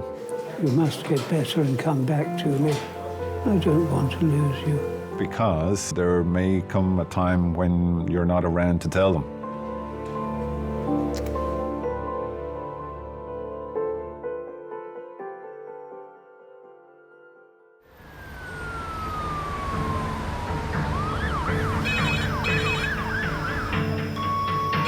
Paediatric Hems trauma in 10 minutes. That's paediatric Hems trauma in 10 minutes.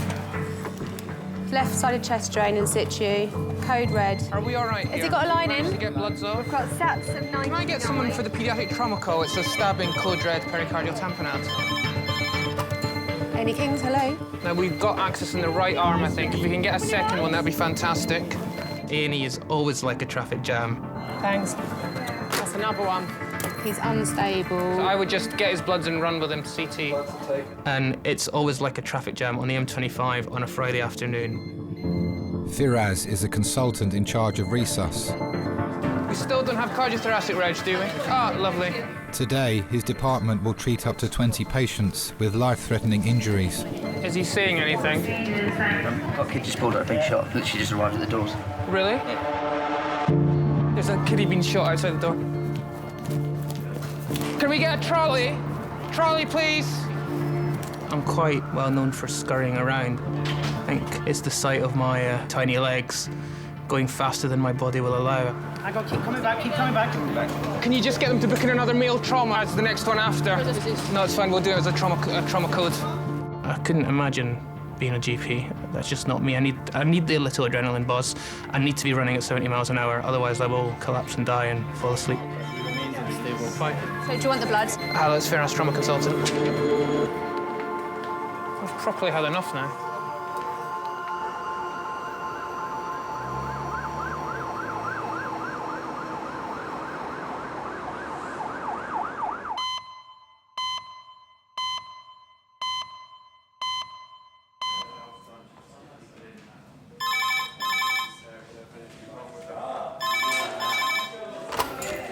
King's A&E. To where? Lower limbs. Okay, thank you. Cheers, bye.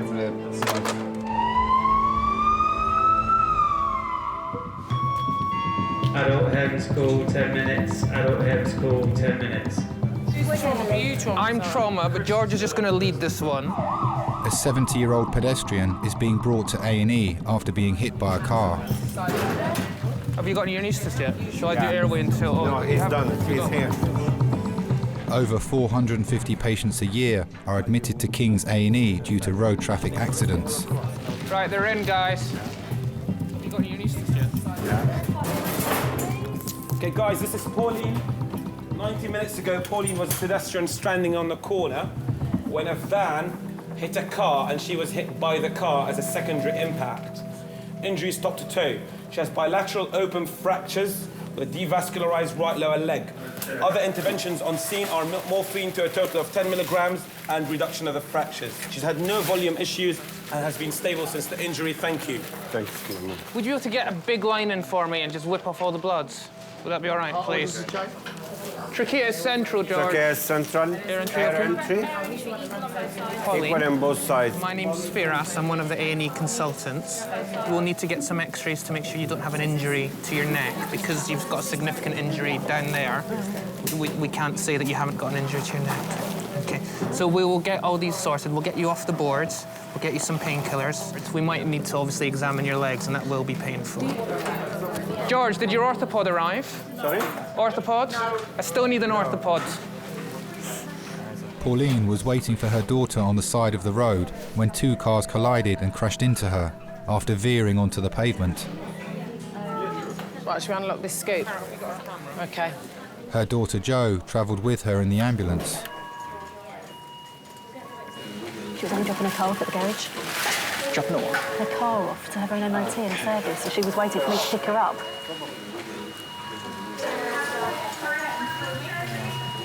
She just couldn't get out of the way. I drove around the corner and I could see something had happened in the road. There was a white van and a car, all the airbags out. Mum was laying on the floor alongside the car, awake, and she just said to me, "He's broken both my legs."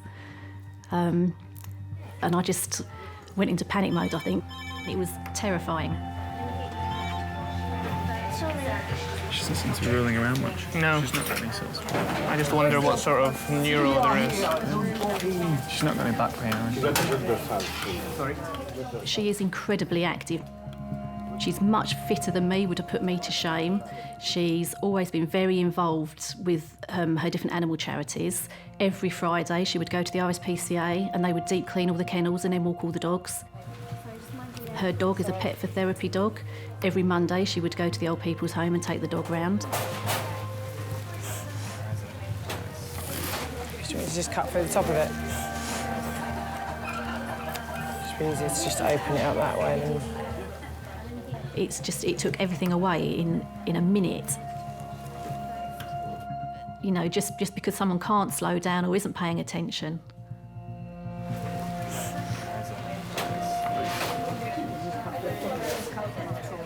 That's what we were like to hear. Ouch. I think we should let the dog say that. We just need to do some sort of sensory assessment of her. Can you feel my touch? Yeah? On the sole? Can you feel that as well? Is it a normal feeling, Pauline, or does it feel different to normal? It feels normal. Well done. She's not feeling that. No. She should be out there. No. That's what I was saying when she first came in. She's not got enough pain. She should have more pain. I just want to go higher. I just want to make sure she doesn't have a spinal injury as well.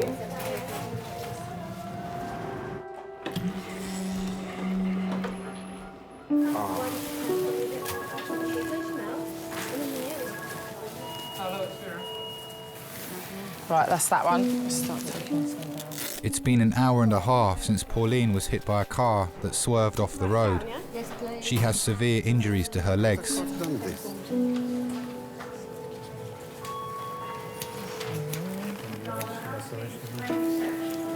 So ankle feels stable. Yeah. So it might just be a wound. Oh no, definitely not. My friends have always said to me, your mum looks amazing for her age. She's amazing, the things that she does for her age. But I just think she's amazing anyway. It's nothing to do with her age. She has always been incredibly strong. She left home when she was 17 to live on a houseboat. What story that one? When she was younger, she tells me she used to make her own clothes, dye her hair pink. She's always been happy to be different to the crowd. And when my son was young, she started to foster, so she's been probably fostering for 20 years now.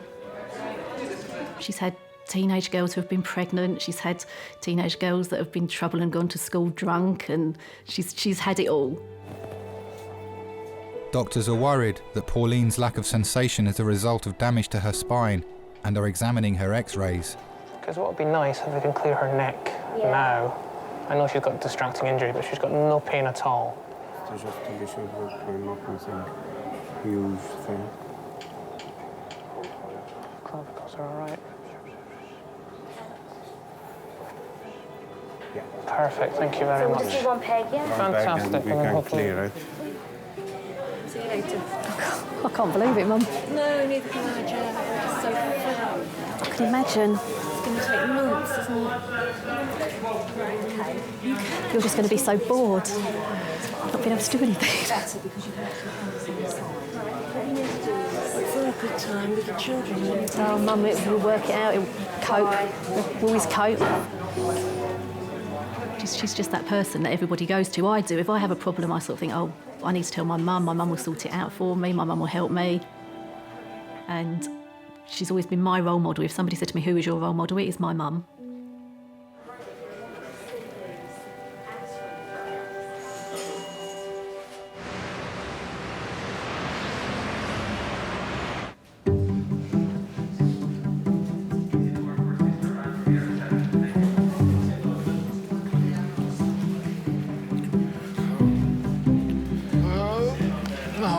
Susie.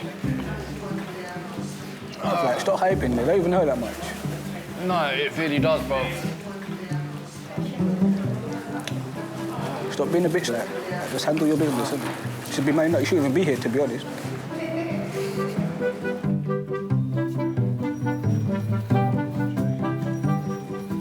Yeah.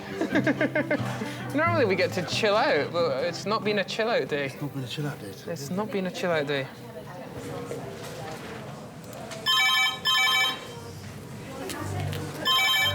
After you. King's A&E.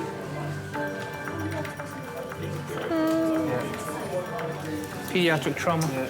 11-year-old. Thank you. 3 minutes. Pediatric trauma, 3 minutes. Pediatric trauma, What's her 3 first minutes. name? Did you get her first name? An 11-year-old girl has been hit by a car travelling 30 miles an hour at a zebra crossing. Let's have a look at the screen. Left side of the head, you sit there. Matt, are you able to be my bee doctor? Yeah, I'm coming right now. It feels different when children come in. Undoubtedly, ever since I had my own children, it's more emotional than it used to be.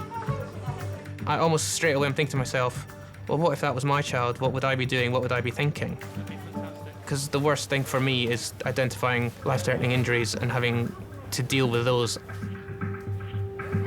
and tell the parents at the same time, because that's just not a conversation you want to have. You're on the side of bed.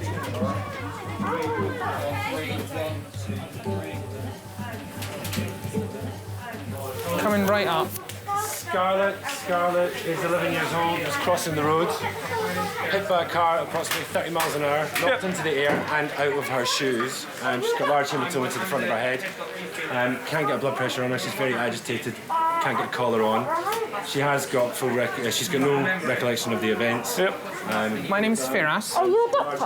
I'm the head doctor looking after you today. Oh, okay. What happened to you? I think I got run over. Where were you going just now? To the Science Museum. To the Science Museum. Okay. Am I gonna die? No, you're not. What about Absolutely having a heart not. attack? No. Scarlett, can you feel me pressing the back of your Yeah. neck? Okay. Is it sore? Is it sore there? Don't nod or shake your head. Just say yes or no. Okay. Pull your toes right up towards you. Who are all of these people? Scarlett, Mum, can you ask her to pull? Just focus on me for a minute, please. Yeah. Good. And again. Say something. You can say whatever you want. Is Effie, you gonna have to do operation? No. Nope. No operation. Are you gonna have to do anything on my heart? Nope. You'll be absolutely fine.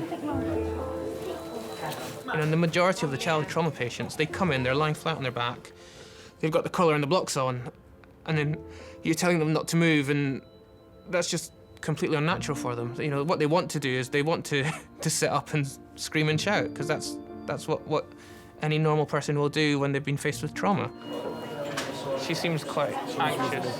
Yeah, she is. She's very, very, very shaky. When you've got to put these anxieties into context, was she anxious because she'd had a bang to her head and was a little bit confused and didn't really have control of what she was saying or doing? Everything's gonna be okay. It is, Scarlett. You're going to be fine. It's fine. We'll just take a picture of your chest, that's all. It did make you think, has she sustained an injury to her head? So after this X-ray, we're going to get around for a scan of the head. So we actually want to visualise the brain, make sure there's no skull fractures, there's no bleeding to the brain itself. Okay. Is this her normal personality? She doesn't really talk that much. She's really, really panicky. Okay.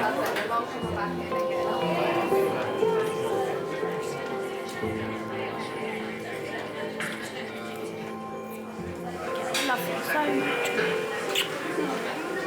I like Diamond. No.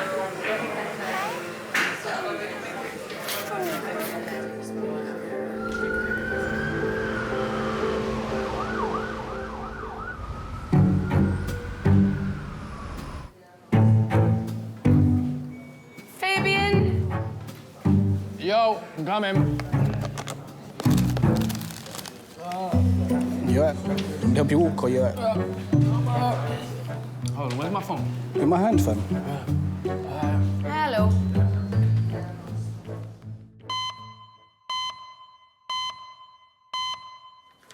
My colleague informs me that you were involved in a low-speed motor vehicle collision. Were you driving or...? Yeah, I was riding on a scooter moped. On a moped, OK. As I'm approaching the roundabout, I've slowed down. I've gone about 40, maybe 50. The bike skidded, and I've just landed sort of on the roundabout, on the actual curb. My whole of my foot, I can't put no pressure on my foot. The pain is excruciating. Do you want to pop your sock off? Are you sure about this, Doc? Why do your feet stink? They're just really hairy.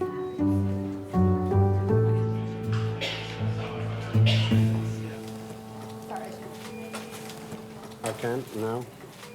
Pauline's x-rays show no damage to her spine, but doctors want a CT scan of her legs. They are concerned she may have sustained multiple fractures. Yeah, if you go in where George is. So she'll go around for a scan now, and then she'll come back here, and then she'll probably need to go to the theatre. It's crazy. Yeah, the van just pulled in front of the car. He just wasn't looking what he was doing. He just said he couldn't see the car coming. My mum was a single mum for my brother and myself.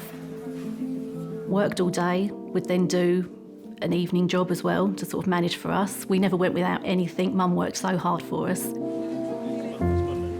She was a Samaritan when I was growing up. She was for years and years. And with the fostering, she gets so much from helping the children. Her foster son, Bob, he's only 17, and she's determined, I think, that she needs to be there for him, to support him. This lady is literally, her ankles is completely shattered. You can feel that it's completely flapping in the breeze. It is completely shattered.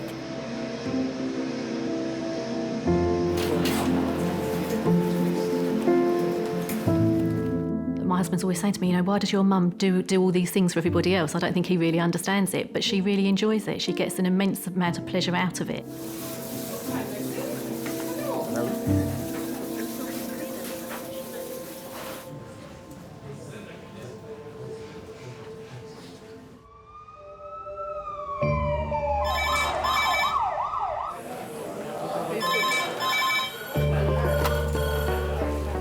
Research Kings.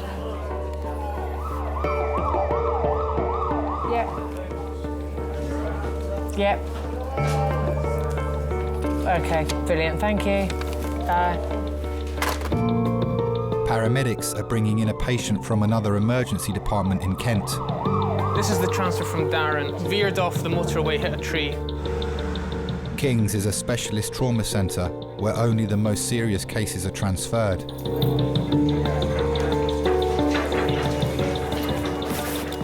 It's not on a scope, no? Not on a scope. You might want to roll. Is C-spine cleared? C-spine. Okay. 1, 2, 3, go. Lovely. Thank you. Okay. Clarifying what imaging he's had. He's had a CT of his head, plain films of his lumbar spine, and a CT of his lumbar spine. 48-year-old Steve crashed his car on the motorway after blacking out at the wheel and has broken his spine. I need to look at his cues. Is that CT booked?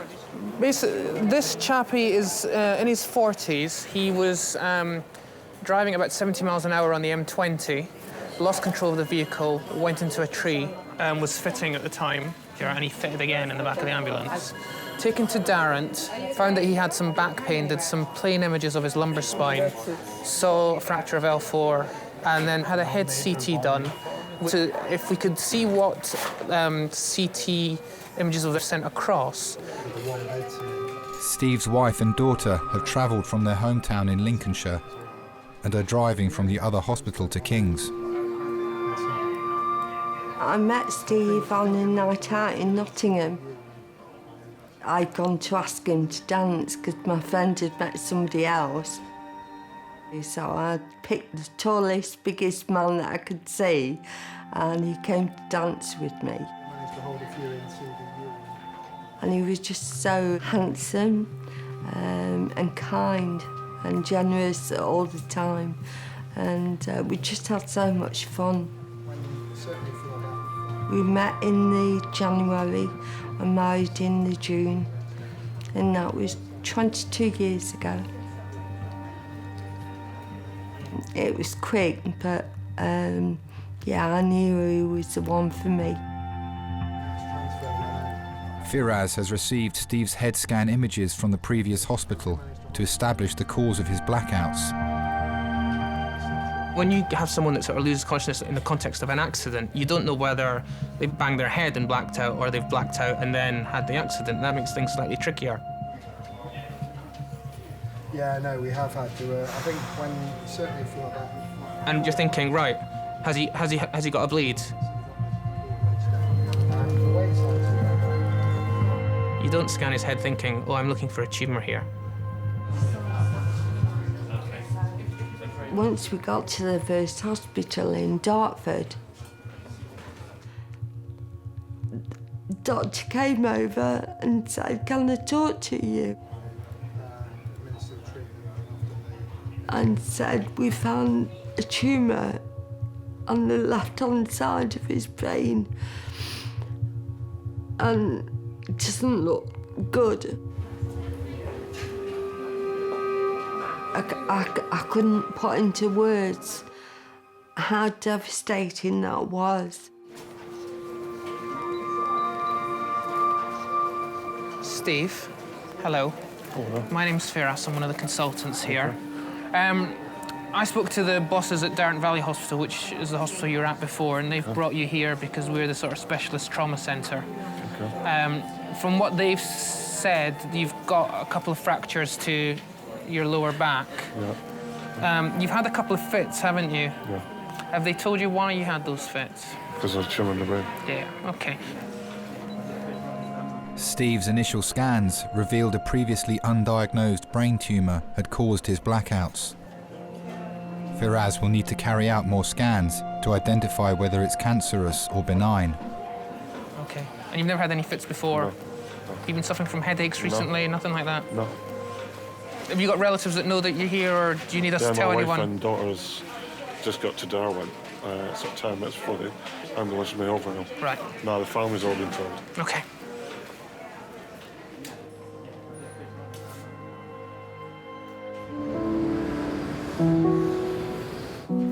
Scarlett, we're going to take you round next door to have the scan now.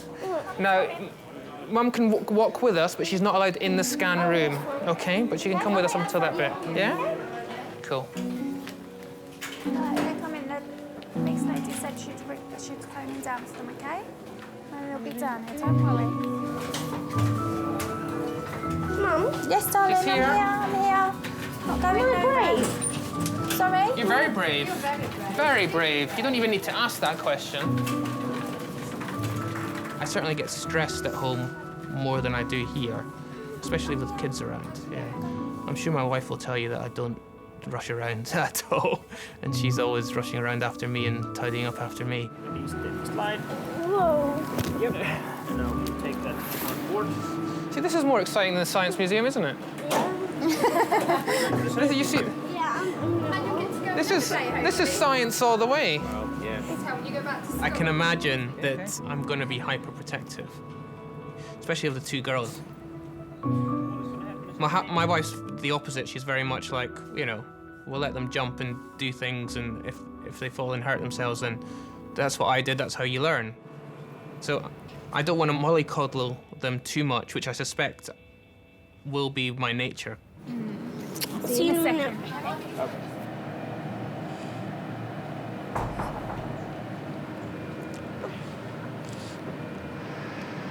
Where's everyone gone?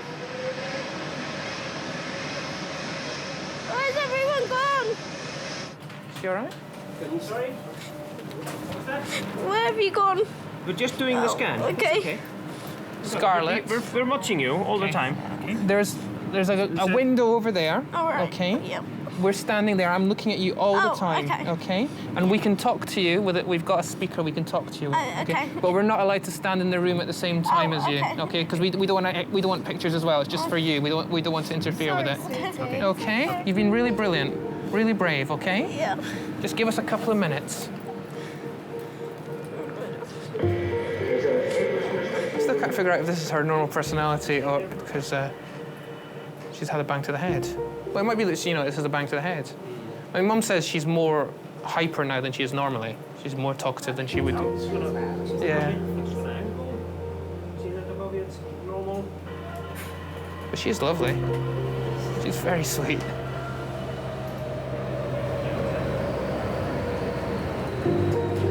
Well done, sweetie. Okay. All right, baby. We're just going to move you back onto the other bed, okay? Yeah. Right, would you like a drink of water when we get back? Yeah, yes, please. If you're good to me, then I'll let you have one. How many have you got now? I've got 3 kids now. So that's a handful. So when you talk about multitasking, I've had to learn that at home as well, and certainly I'm not so good at that. Give me a resource full of trauma patients over 3 kids at home anytime.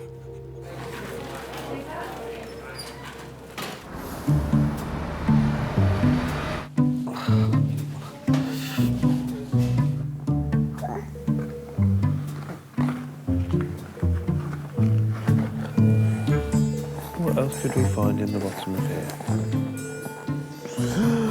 Car. You're gonna drive him fast. Meow, meow, meow, meow, meow.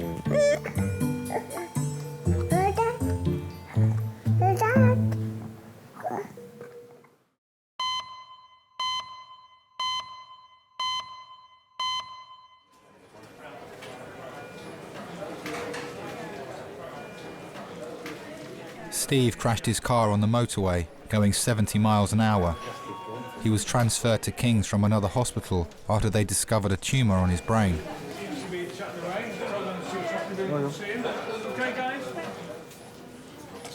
Hi, I'm Leah. I'm one of the nurses. His wife Maxine and daughter Rhiannon have arrived from the first hospital. Just giving him some more paracetamol for his back pain in his How are back you there. feeling? Everybody sends a love. If I had enough of a tumour, I thought I broke my fucking back. Don't do things by yourself. See you, babes. Huh?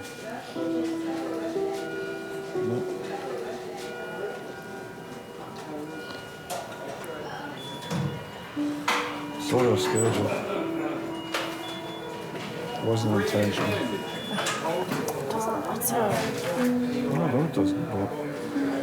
Concentrate on you getting better. My dad was in the army. He got sent to various different places, which were like Afghanistan, Iraq, Falklands. When he used to come home from when he was away, he used to take us to the fairs to go on the rides and always sort of went on the biggest ones with me. Even when I was little, he used to make me go on, tell me I was being a wuss if I didn't. So that was always the best memories, is when he came back and had been gone for 6 months. Right, Steve, we're just going to do those scans just now and make sure there's nothing else that's been missed, OK? Firaz wants more detailed images of Steve's fractured vertebrae as well as his head, to see if the tumour is growing from brain tissue and if it's likely to be cancerous. They've seen the tumour in his head, but until we've imaged it properly and had a proper look at it, it may or may not need surgery. I can't believe how lucky he is for this. It's not a mark on him. Apart from his No, nose. and we wouldn't have even known about that if this had happened today, because they wouldn't have had a scan. I said that. So the fact that they scanned his head.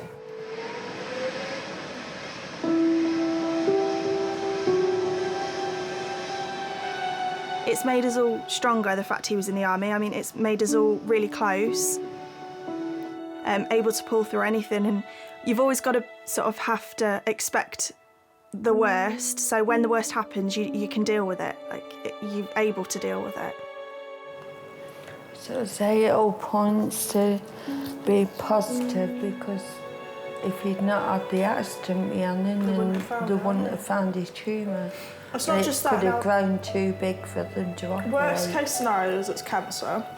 And if it's cancer, look how many people survive cancer now.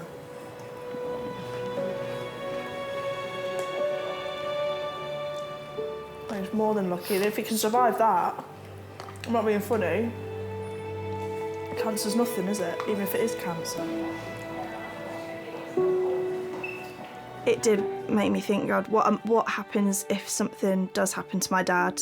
And he's reliant on my mum, but then my mum is so reliant on my dad as well in so many ways that I suppose you sort of think, like, will I have to step up to the mark, and is it going to take me and my brother to sort of support them and help them if they need it?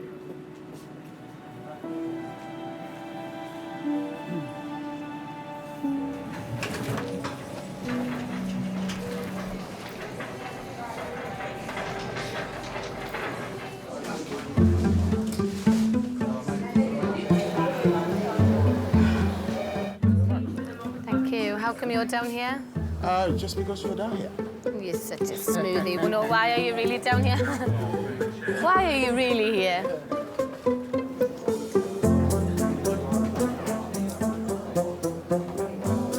Got a very achy head.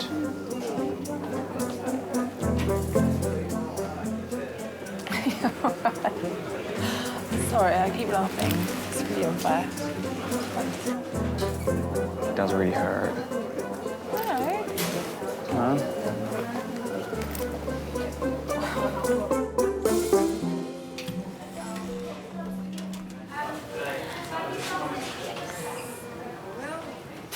Pauline's legs are fractured in several places.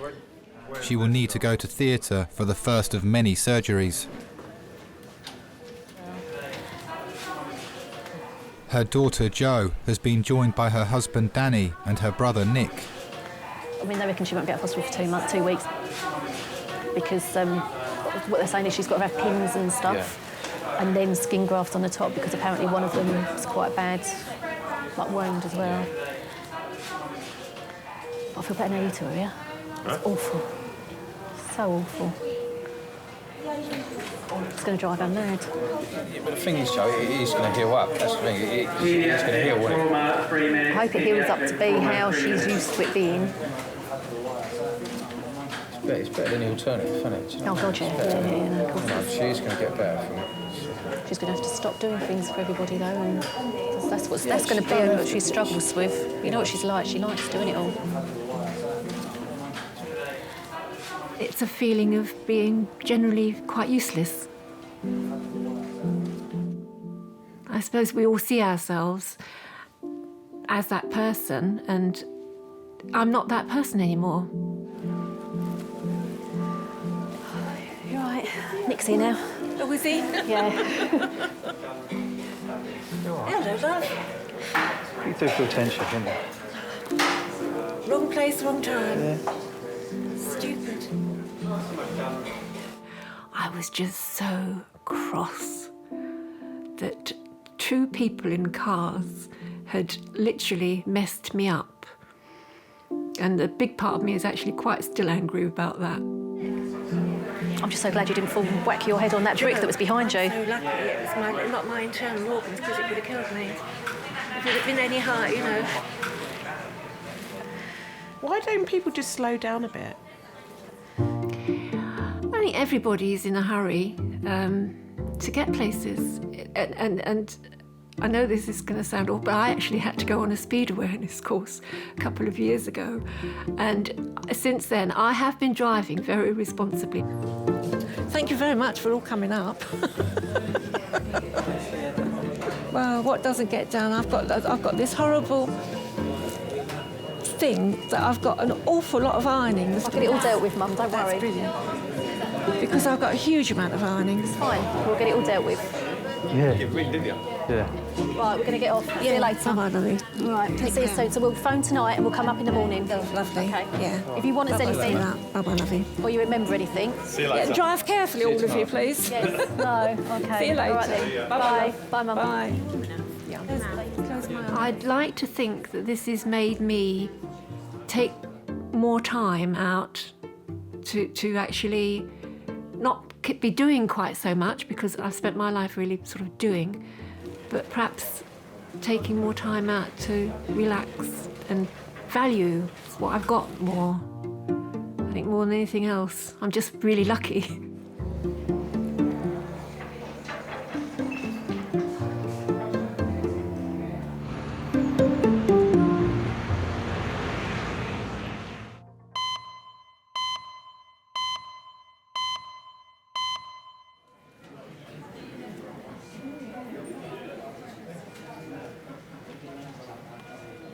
"48-year-old Steve is waiting for the results of his CT scans. Doctors are still trying to diagnose the type of tumour on his brain. I won't be in work for a while, so we'll just take it day by day, and that's not a problem. Okay, so that's sorted. Think you get bored? Hmm? I just think you'll get bored. No, I'm bored with you, so I don't care. He's been away a lot in the army. He loved going around the world. You know, he's seen so many things and so many places, and he loved that. But I always knew that he'd come back to me. I knew he would. And so you deal with it. All these things are going through my mind.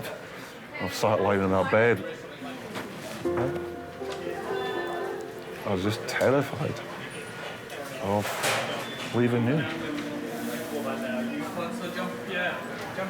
Well, that's what scared me more. Not the cancer. It's how you would cope.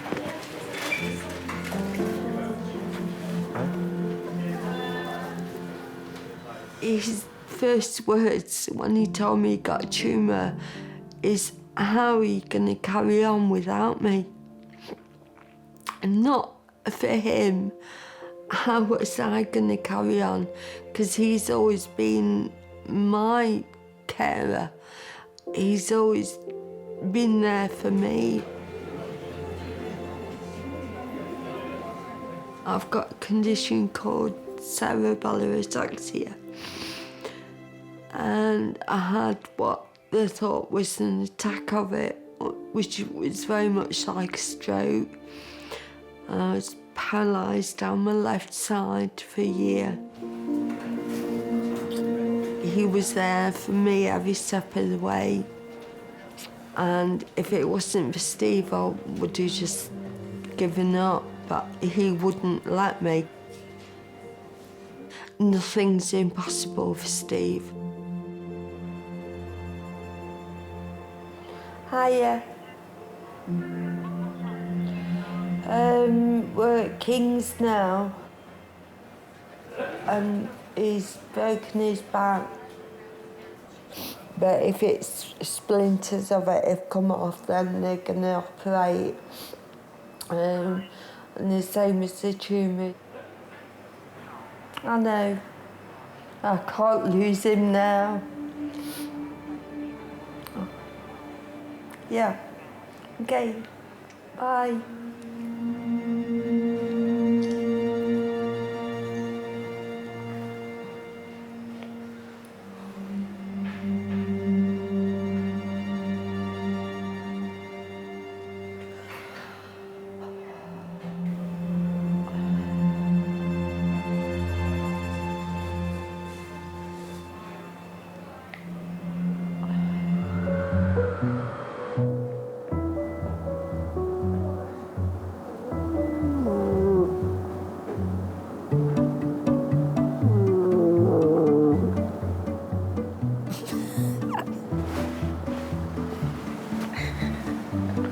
Nothing, man. You're snoring. I'm snoring.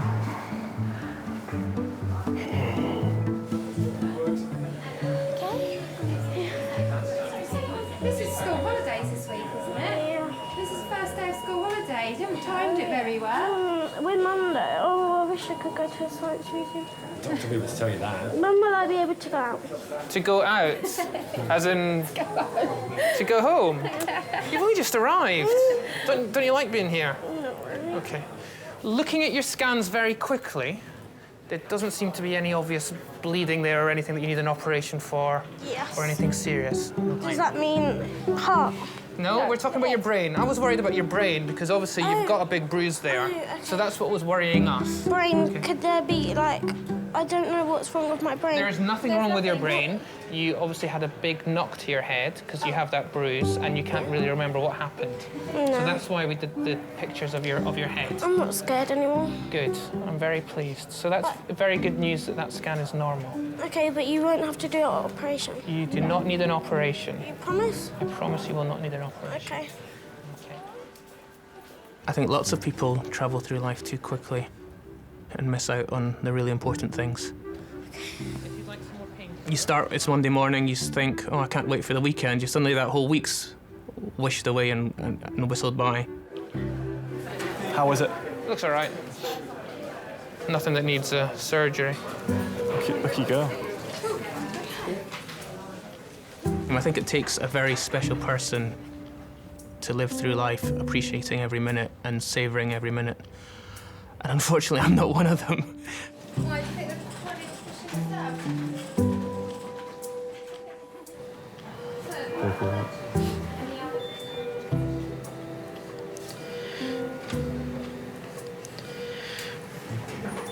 Thank you for today. It's not really a thankful thing, is it? Oh, thank you for being there for your mum. Who's going to be there for me? Yeah, I'm just saying.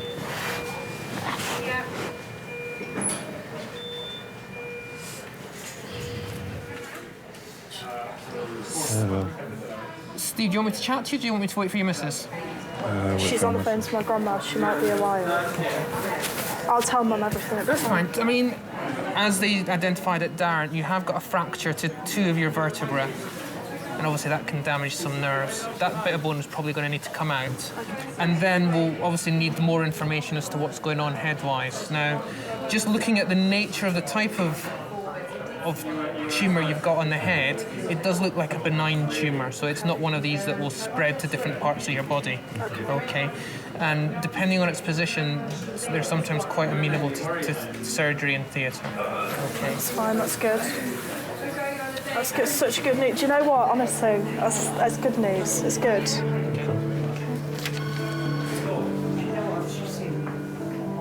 I think it's made him think about his whole life and things that are important to him.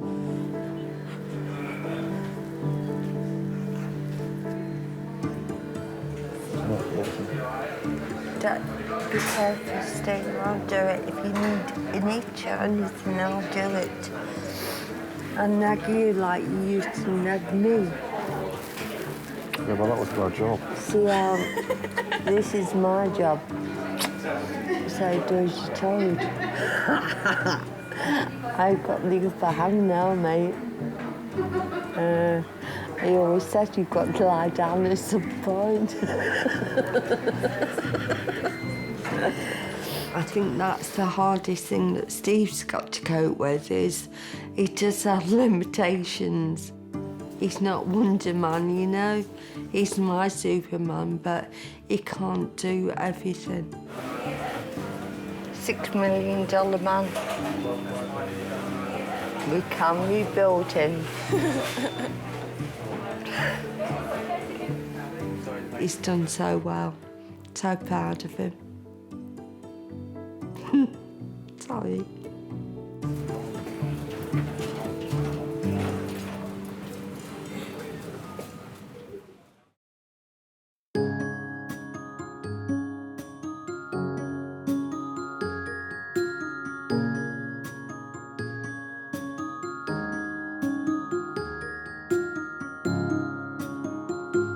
Not many people get that opportunity, actually, to find out what people are around for them.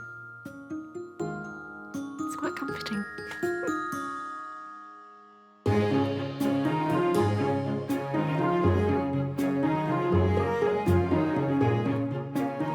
Balloons?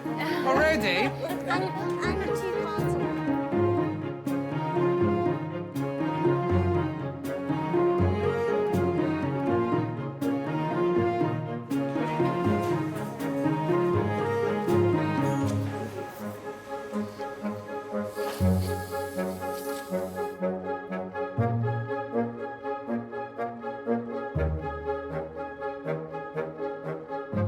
The loss of driving is biggest frustration.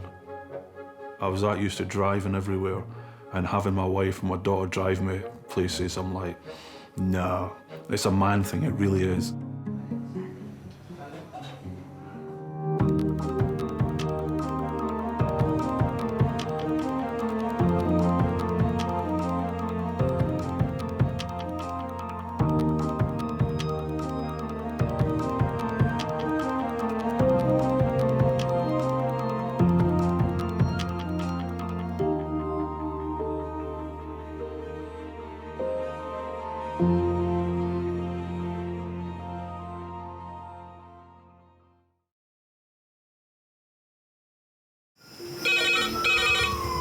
Went from the bonnet, found face down on the floor. 2, 3.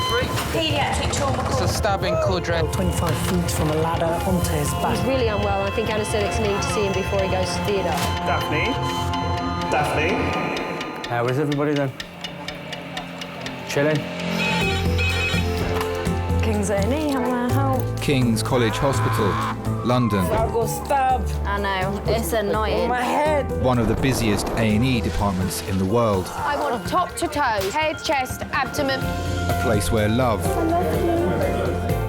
life, and loss Don't bloody die. I love you too much for you to die. unfold every single day.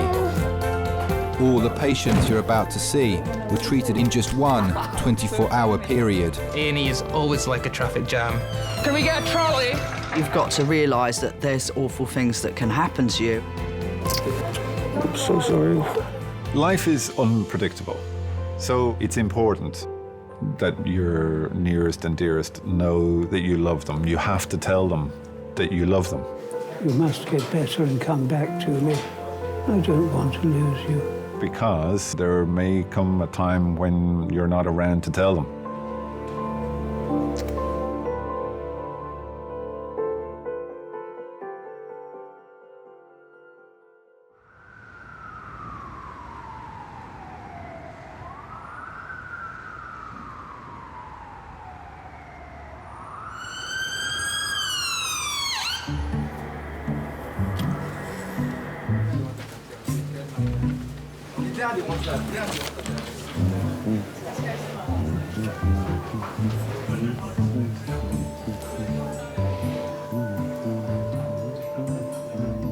He is having IV fluids for sobering up.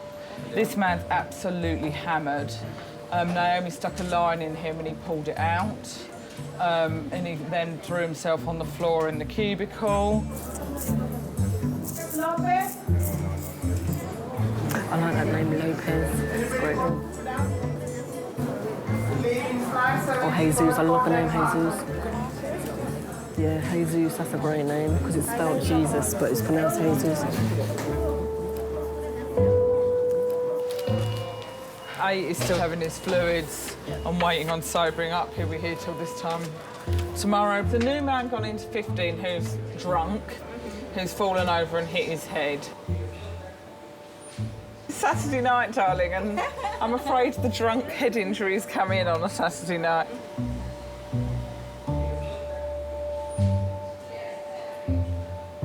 Look, these people are hardly sober, are they?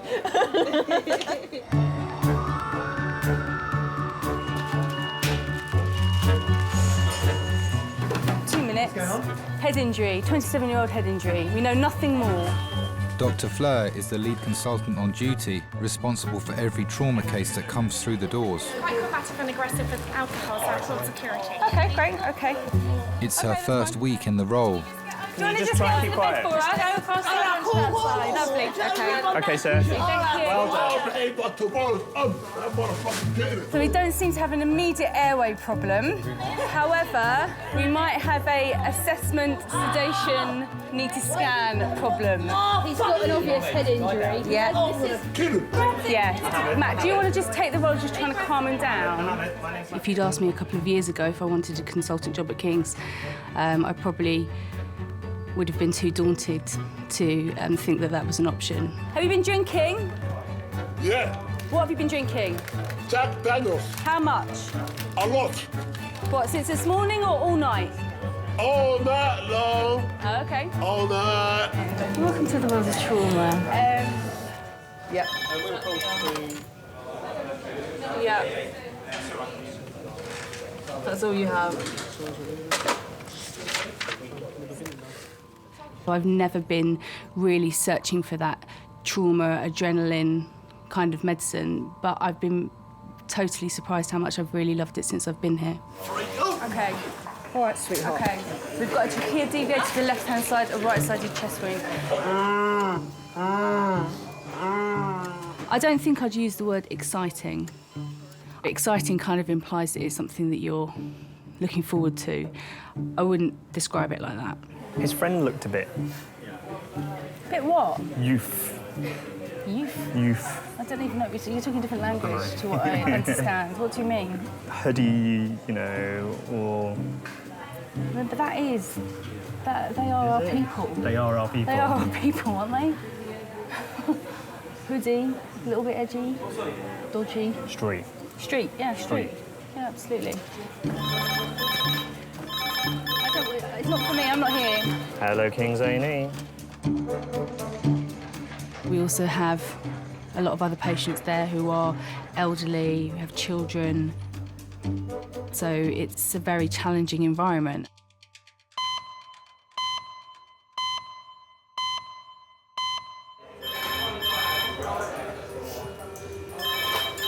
Hello, Kings.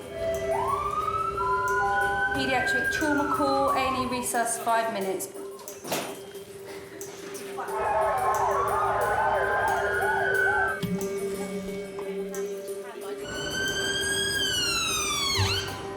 Paramedics have been called to a flat where a 12-year-old girl has fallen down a flight of stairs.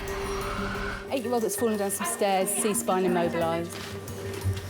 Can you not both go? Because I can't do all the lifting on my own, because I'm not very strong. I'm 6 months pregnant. You're kidding me. Thank you. You're kidding me. Why didn't you tell me? It'll be fine. It'll be fine.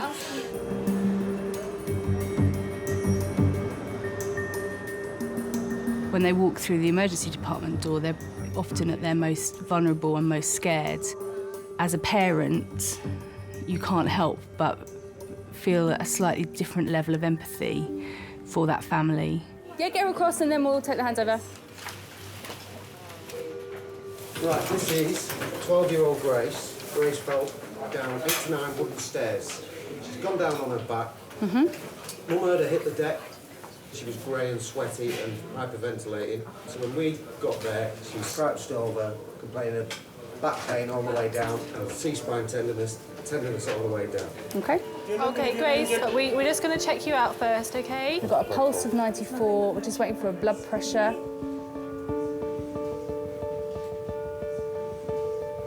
That sort of fear that you see in parents' eyes when they're bringing in a child that's very unwell, you can really be there with them. Do you want to just go up and stand with her? Yeah, we're just examining, but she'll be happier if you're there.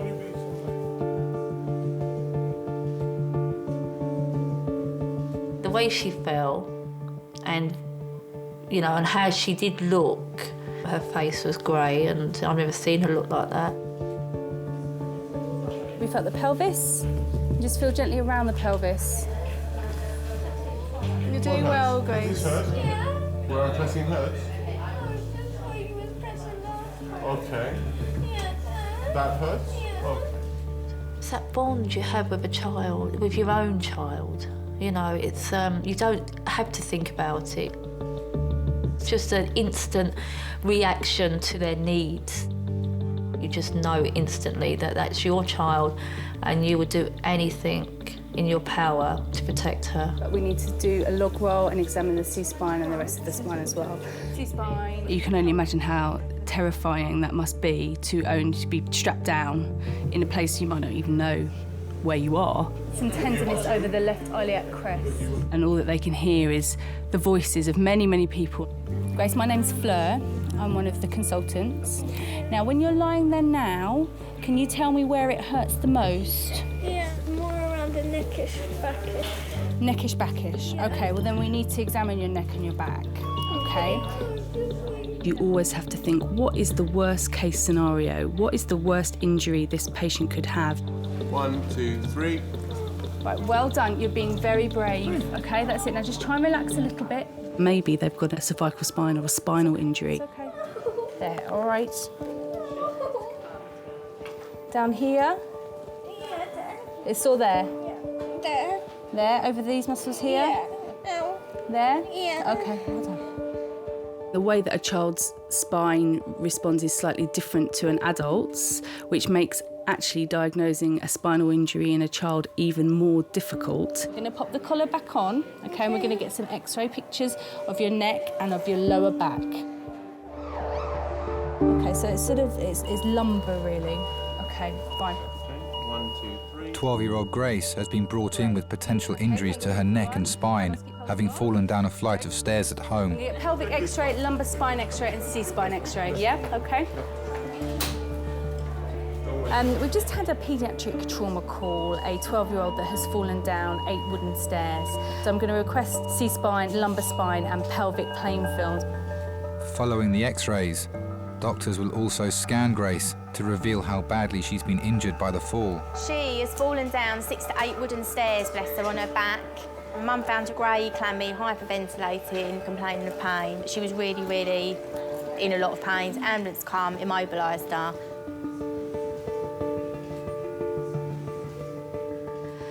She wants to be a singer. She sings from the minute she gets up to the minute she goes to bed. She teaches herself piano. She just wants to be famous. She's kind. She's demanding. She's caring. She's everything, really. Everything.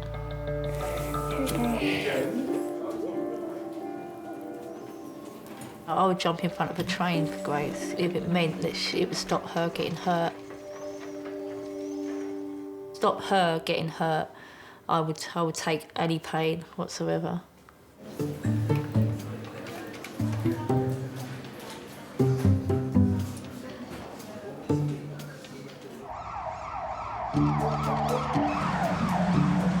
Swing your legs round for me, Sam.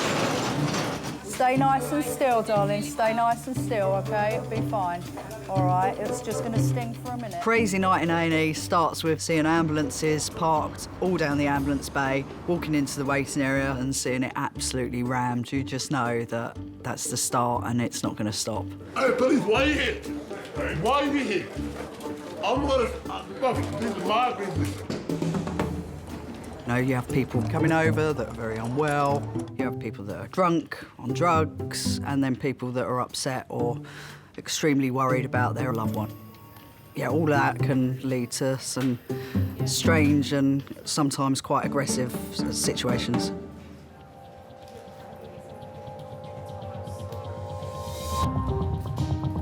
I mean, what are the police doing tonight? Are they bringing everything in off the street? Seriously, look. Hello. You all right? What's wrong with this charming man? Police have escorted a man into King's A&E. Get him in next door, I'll sort him out quickly. Right, let's get him into number 4, please. Let's sort him out and get him out there. He's been tasered. He needs quick, brief medical clearance, and then can we get him out of here? That'll be our stabbing, I think. Resus. It's busy, it's noisy, there's always police. I'm worried about your head injuries. Because you've got lots of bumps on your head. You've got... cool, baby girl, it's cool. No, I don't think Shit it is. You all right? Well, no, because this is going to cause me a lot of aggro. Well, they've tasered him, and they're like, well, he's very subdued now. Now, the police had to be called because he was so violent and aggressive on scene. They've tasered him, and of course he's subdued now, but that means they want to leave. So I'm going to end up having an argument, me feels. If he's been really aggressive with you, I can't allow you to leave. That'd be lovely, thanks. Patients are often under the influence of alcohol, so they can be quite aggressive. I know that fucking house. I love this shit. I love this shit. When we get people in that are aggressive, I always make sure that I tell them that they need to have a bit of respect, not only for myself and my colleagues, but also for the other patients and relatives that are in the department at the time.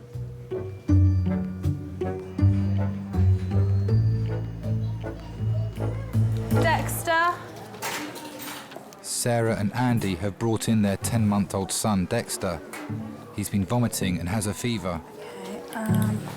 This is Andy. Hi. This is Dad. I'm Rebecca. What's brought you here today? What's been happening? This morning he woke up with a temperature of 100. I gave him some Calpol, and he had his breakfast fine, but then he had a 3-hour sleep, which is unusual. Okay. And then when he woke up, he then started to cry. His teeth were chattering. He looked hot. I took him out of the high chair, and then he just went like this, and he was completely on the spot. I couldn't rouse him. Sorry, I'm trying to be as speedy as I can because we're absolutely rammed now. I've been here a few times in my youth. This is when it all gets crazy. His heart rate is a little bit high for his age. So, has he got little spots there? See here as well. Just here. We'll see if we've got space. Can we pop Dexter, 9 months old, to try and catch a urine? We check his blood sugar and give him electrolyte.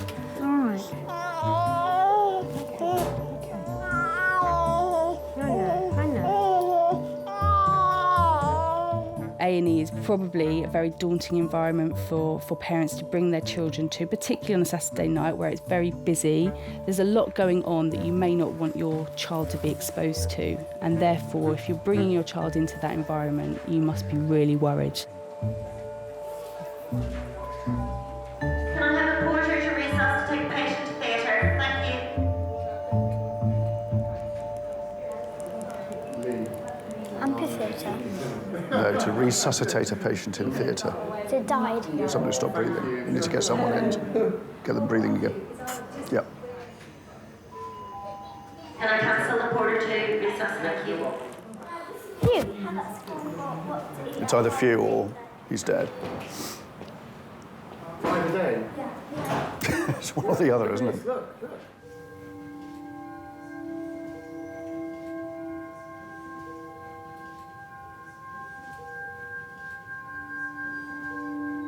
Dexter's fever could be a symptom of a serious infection. He's given fluids while doctors carry out a series of tests. It's so difficult because you kind of like, I'm watching him, his teeth chattering, and I'm thinking, so when the paramedics arrived, I had him wrapped up in his green blanket, so his green blanket was covered in bomb. So the paramedics goes, right, Mum, come on, strip him off, all the way down to his nappy. Come on, Mum. And I was like, but his teeth were chattering. And he's like, that's just a reflex in babies.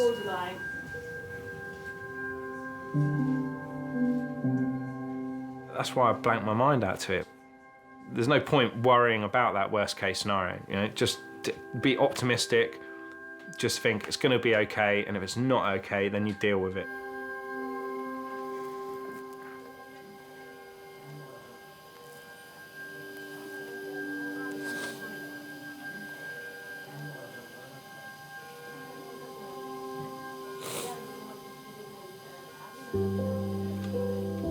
You've been a perfect mummy today.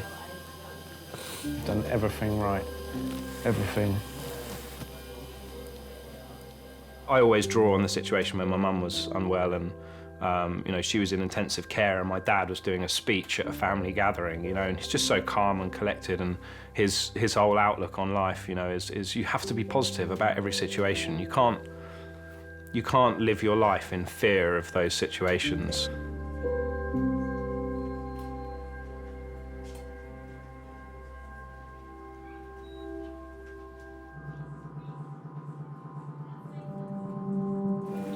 Grace has sustained potentially serious injuries to her neck and spine after falling down the stairs at home. Doctors are taking her for a CT scan to assess the extent of the damage. 1, 2, 3, move.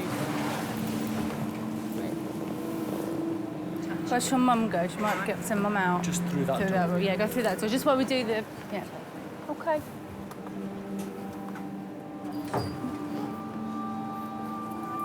I think my mum, she was a lot calmer than I was. She was fun. She was fun. You know, there wouldn't be anything she wouldn't do. She was just a character.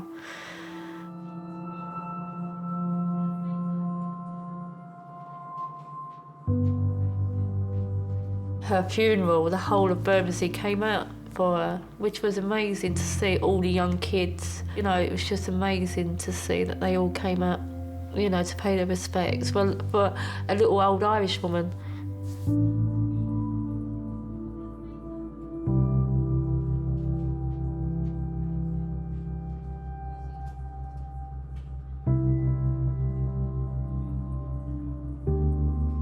It's not fair on her, you know, because I haven't got my mum now. She lost 2 nannies in the same week, so, you know, she's had it hard. Because I am a single parent, and she hasn't got her nans, and, you know, and other people have got their nans, other kids have, and I just think she's lost out on that as well.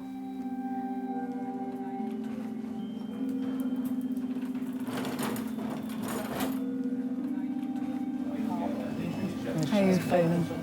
I'm all right. I just want it to be the morning time. Yeah, it'd be nice. I'm not really enjoying tonight. Hello, King's Resource. Yep. 4 from 3 floors, 10 minutes. We're going to have to take... 5, aren't No, there's someone in 5. we? 6, sorry. 4. I wager he'll need a bed one way or another. But what bed, I don't know.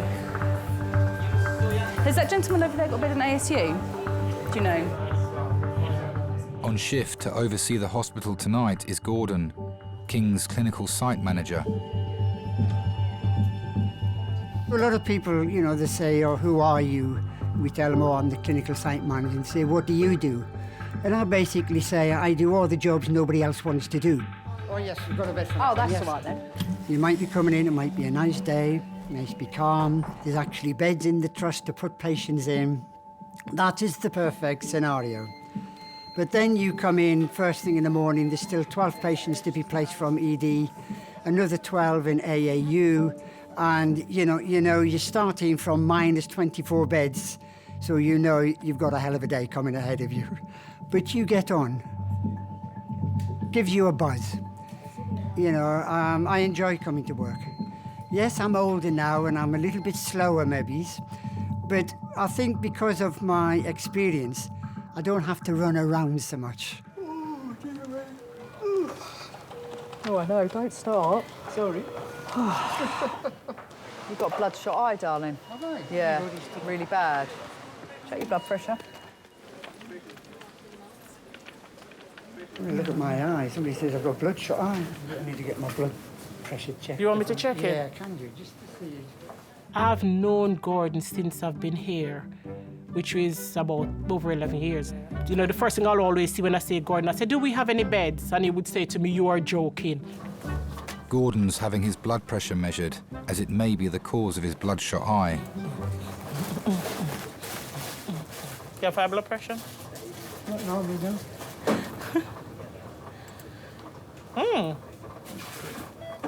Wow, Gordon. No way. Second, that's a little bit worrying, isn't it? Show me. That is high.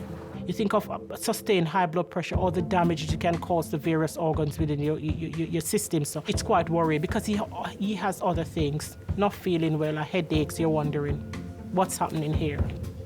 That's high, Gordon. I don't know what I would do. I'm 6 months pregnant, and I stupidly thought, oh, you know, I'll get a little bit of sleep. On Saturday night? You're fine. I get a little bit of sleep.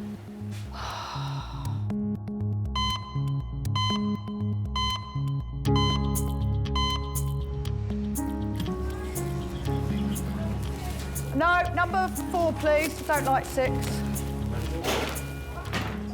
Number 4. Spit it out for us. Spit it out. All right, it's very good. Good boy. You know, there's no point being, oh, poor you, poor you. Wake up for us. He's had so much diazepam, he'd be sleeping till next Christmas. At the end of the day, you need to either change your life or stop climbing up ladders with flip-flops on. You've got to be firm and fair. The patient doesn't want to stand up, well, we're not going to cure that. And she needs to go home. I'm just about to become a patient. I've got high blood pressure, 180 over 110. My right eye's bloodshot. He's got headache. After a colleague noticed his eye was bloodshot, hospital site manager Gordon has been taken off his shift with dangerously high blood pressure. Anybody else want their blood pressure taken? I'm doing a staff blood pressure check this morning. Anybody need, just come to my office. Get a full MOT. So I'm just waiting to be seen by the reg, and they said that possibly they might want to scan me. As medical professionals, I think we tend to carry on. And we carry on sometimes if we're invincible. I'm sorry about this. I care all day, and that's what I do. My job is caring, but we never stop to say, do we ourselves need that care? Number 4, Gordon, this is what it has to come to for me to see your chest. Into number 4, please. Gordon's blood pressure is so high that he requires immediate medical attention. Look after you, and then we'll let you look after the hospital afterwards. Sharp scratch. His symptoms could be a marker for a more serious underlying disease, and he'll need further tests to establish what the cause is. I think we're reluctant as medical professionals to seek medical help. That's one thing I can always say about kings on a whole. We look after each other.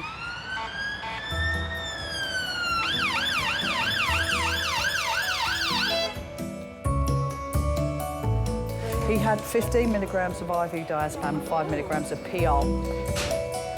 Is this the dislocated shoulder? I did ask for them to just wait. Gynae came in wanting to cause chaos and hurt others. He's going home now.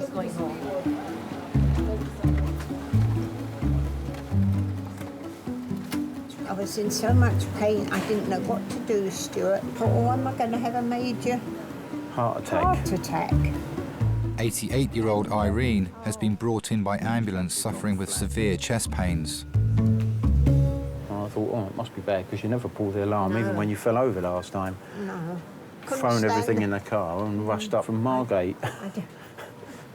And I thought, oh, I don't want to phone any of you, you know, because you'll be worried. All the time I was driving up there was thinking, will I still find her alive when I get there? 2 hours is quite a long time if you've actually had a heart attack or something. A horrible thought going through your mind, really. You got a headache? Headache, bum-ache, bellyache. Everything. Oh. Hello there, is it Hello. Yes. Hi, how are you? I'm all Could be better. Silly question when I'm in hospital. What happened? I've had a heart murmur for years, and this morning it hurt, and in the end I just had to push my button thing. Okay. Where, do you live in a warden-controlled? Yes. Yeah, okay. And how bad is it out of 10? Well, 10. I love elderly patients. I just think the stories they can tell, and they've got so much balls, and, you know, they've got a bit more backbone. And what medical problems do you have? None really. I'm quite a healthy person. I've got a cyst in my stomach. Okay. 2 hip replacements, a knee replacement, this shoulder, and I should have this shoulder and this knee done, but it's not the operation because it's that wretched anaesthetic. It makes you so daft. Yeah. My son says, "You're dafter than usual, Mother." My mother's always the last one, really, to say that she's ill. She'll always say she's okay, even when she's not. What, are you taking any regular medications? It's in there, my Dorset box. Is it this? Yeah, that's what I take. And when we think she's unwell, when we ask that, we call the doctor, really, because she won't call the doctor to come and visit, so we call the doctor. But even when he comes in and asks, you know, how are you, she's like, oh, I'm fine. So you never quite get to the bottom of it. So I think we need to do some blood tests as well. Yes. Just to have a look that there's nothing else going on. Yeah. And also do an X-ray of your chest. Can I report to recess, please? That's reported to recess. You know, I always say that we think we plan our lives, but we don't really. They're all planned out for us from the day we're born. Describe Les. Well, he was just a very nice, caring man. I hardly saw him. We got engaged and off he went to Canada to learn to be a flyer. I was 15 and he was 19. So I didn't see him practically for the whole of the war. It wasn't until he came back and was demobbed. And then we got married, and he was married in his uniform because he hadn't got another suit that fitted him. He'd grown while he was away. Sorry, my name is Sylvester, I'm one of the porters. I want to be a bit comfortable. Oh, you're right. Right. Yeah.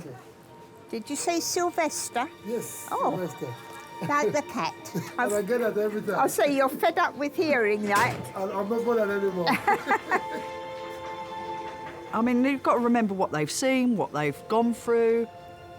We have got no idea that we're born now, you know, and I do. I just think the older generation are absolutely incredible. Have to pretend your name is something else. The war, the bombs, they're very different. Frightening times. I remember one night when I was lying in bed and I woke up one night and I could see these boots marching past the window and I was terrified. I thought, we've been invaded. But it was the Home Guard doing their practice. Yeah, always remember that.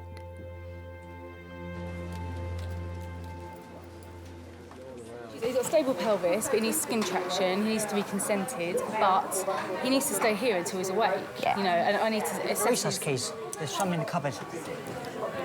No, I haven't got them at the moment. Who's got the keys? Anna, keys. That's it for that, really.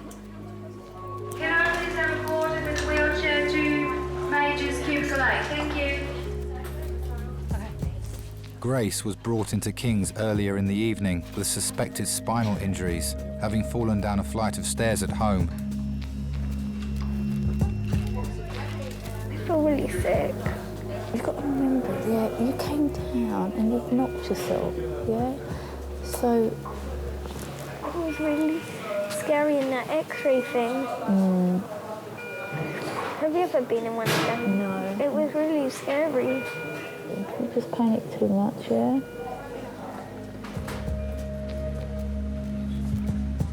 Doctors are waiting for the results of Grace's scan to see if the fall has caused any serious damage to her neck and spine.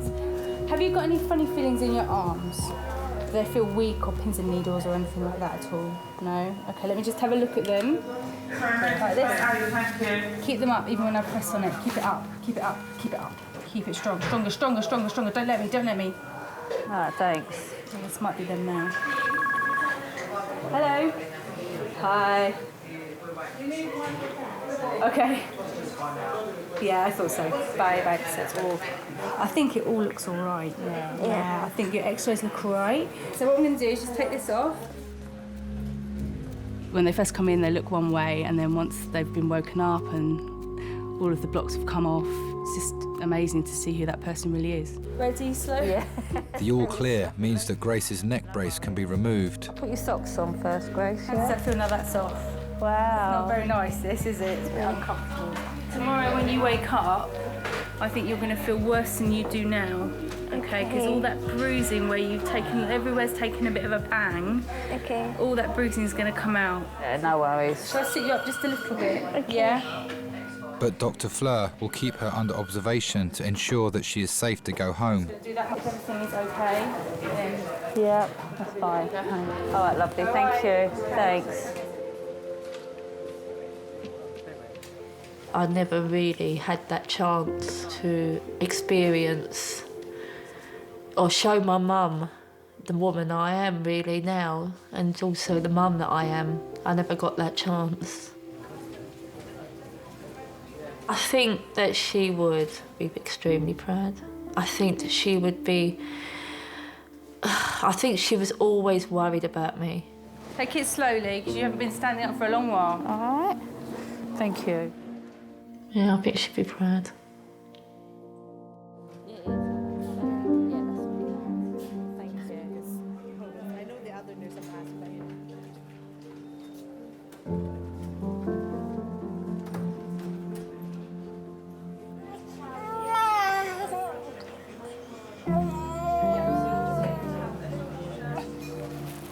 I know you're probably not thinking of yourself at all, but will you get him in a snuggle and I shall feed you a double-decker so you've got some energy, all right? 10-month-old Dexter is under observation, having been brought to A&E with a high temperature by his parents. No, you can't have any double-decker. Chocolate bars are the realm of adult pleasure only, I'm afraid. Although if you come home in tip-top condition, I might consider finding you something chocolate-related. Well, you can't look at me with such covetous, envious eyes. You can just pick the bits off of Mummy's boobs. That beats the crap out of Diary Light, doesn't it? Let's get this straight. 2 minutes ago, you were lying in a pile, lifeless, as if the world was about to end. 2 minutes later, after a little bit of chocolate, you're absolutely fine. I bet your temperature's dropped as well, isn't it? I remember spending 4 hours in A&E once when your mother had a fishbone in her mouth. She had a fishbone stuck in her throat. Long time ago. 4 hours? I'm afraid it's very boring being in A&E. You see, what happens is that if someone comes in after you and they think it's more urgent, it's a more urgent problem, and sometimes that's like a baby or something like that, you know, then they'll get to see the doctor before you. It's just the way it goes. Yeah.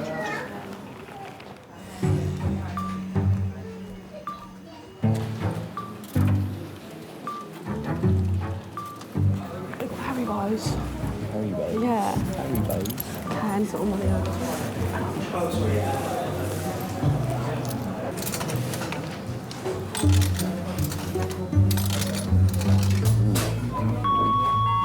Porter to Major Zane to take patient to X-ray, please. Porter to Major Zane to take patient to X-ray.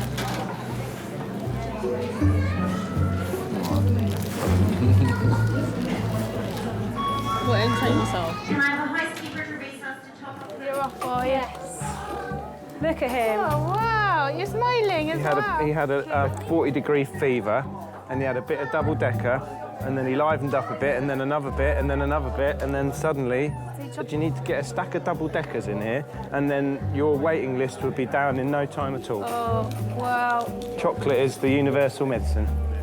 I think that's just where my father lives strong inside me, is that until the worst case scenario comes to fruition, don't waste your time worrying about it. Love you. Love you too.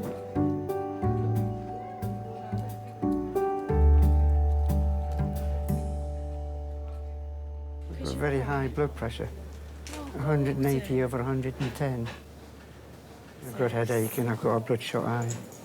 I said to you, didn't I, if you got a headache? So we're just waiting for the blood results. Doctors have ordered tests to find the cause of Gordon's dangerously high blood pressure. It's just you don't think about these things. No. You know, you just plod along and... You have to be fair, you haven't really been well for a couple of days, you're breathing and stuff as Yeah. well. I've just been tired. He was admitted earlier into A&E whilst working his weekend shift. Got to remember, you know, I'm not a spring chicken anymore. I'm not. I'm the oldest in the team now. So it takes its toll. Maybe tells you you can do this job up to a certain time, and it's like sell-by date. And I think maybe they're trying to tell me I'm coming to my sell-by date.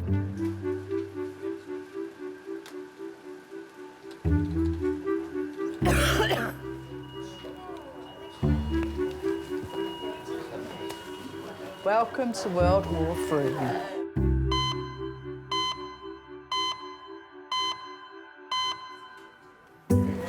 That's been the theme of our night. Punching and kicking nurses is the theme of the evening. I'm not walking on your nice floor, OK? We kind of survived. Oh.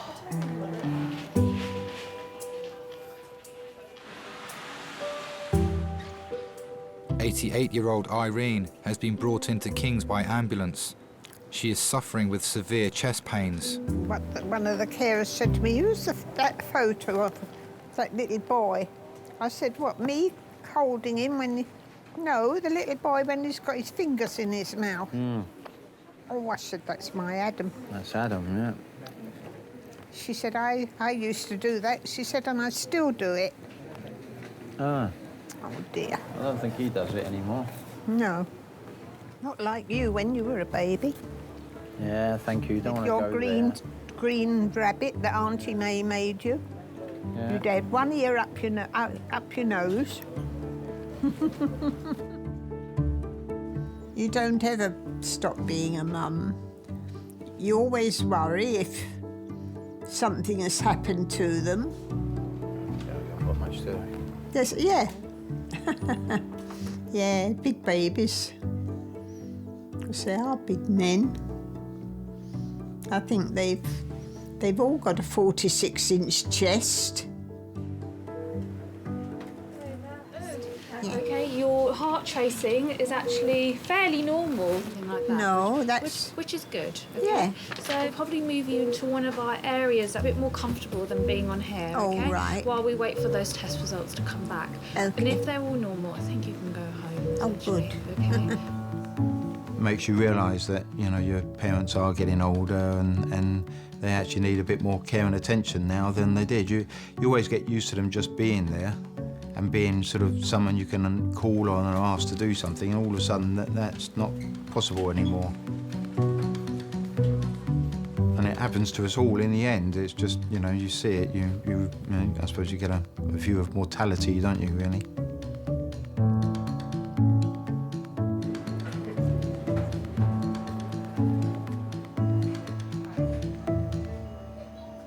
We have an X-ray, chest X-ray for Gordon. Could I send him around?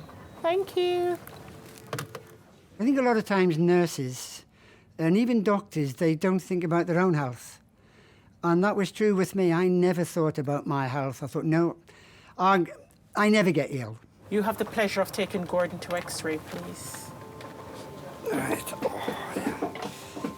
I had a chest X-ray, and it came back, and there was something showing on my left lung, which they didn't know what it was, but it shouldn't have been there. So they referred me to the King's Chest Clinic.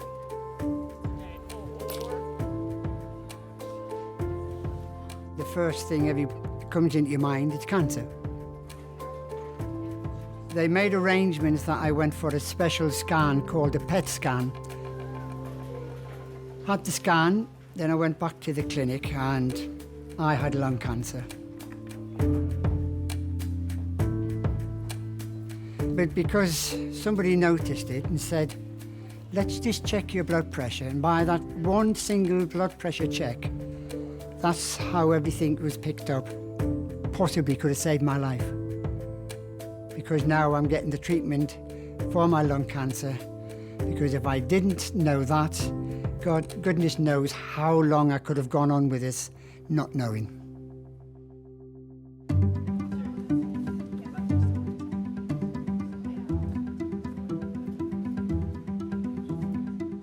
Never give life up until there's no other answer. So I will be fighting this all the way. And I know at the end of the day, I'll come out triumphant. I've got 4 beautiful grandchildren. I want to see at least one of them get married. So that's at least another 10, 15 years down the line. So that's my first goal. And the rest, well, it'll be a bonus.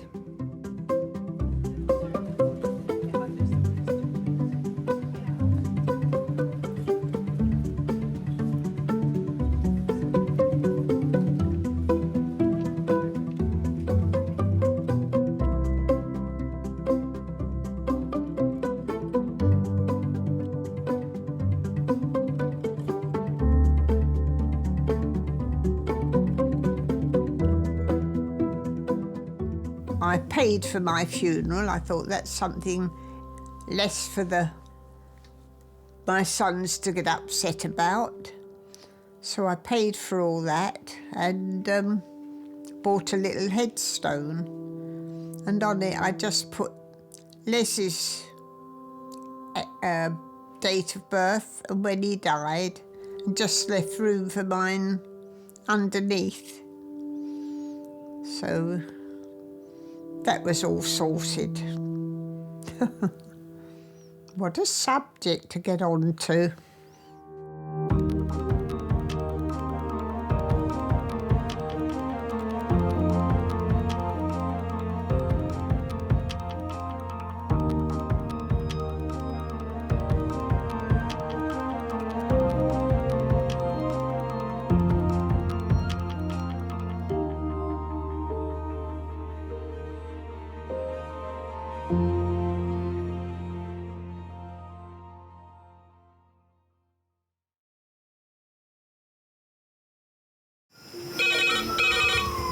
Went from the bonnet, found face down on the floor. 2, 3.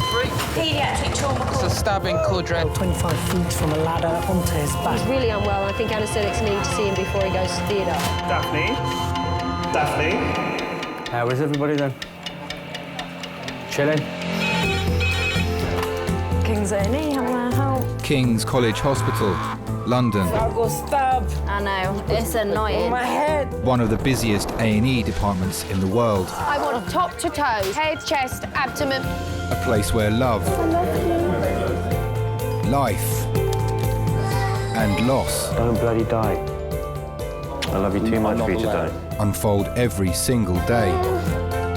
All the patients you're about to see were treated in just one 24-hour period. A&E is always like a traffic jam. Can we get a trolley? You've got to realise that there's awful things that can happen to you. I'm so sorry.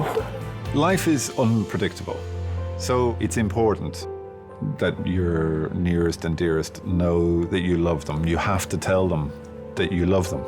You must get better and come back to me. I don't want to lose you. Because there may come a time when you're not around to tell them. It's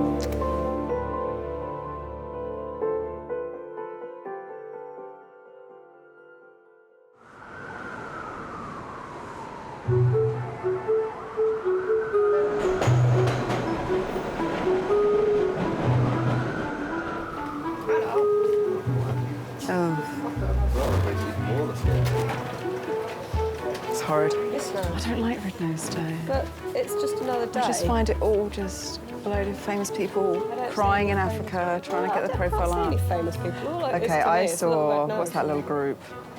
Boy band. Boyzone. No, young. 70, Harry.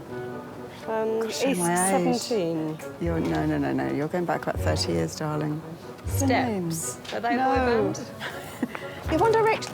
Well, see, someone knows. One Direction. They were in Africa crying. Who are One Direction? And if you go into Sainsbury's, they're now on a birthday cake. I've heard of Westlife. You raise me up. Anyway, them. There you go.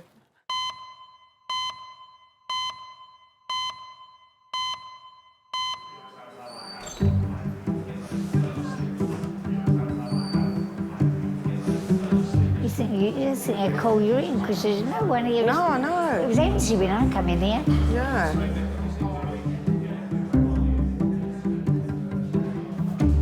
So nice and straight. Legs 11. It's not that short, your skirt now, don't worry. I don't know, Nan. As far as I can feel, I mean, she's asleep, but I still don't think the nappy she's got on now is wet. 2-year-old Sydney hasn't passed urine for 2 days. Parents Keely and Michael have brought her to King's. That's still not right. As an adult, I can't hold my toilet for that long, and my bladder's trained. All right? All right then, Nan. All right, bye. I was worried just that if she's not going away, why is she not going away? It's not normal.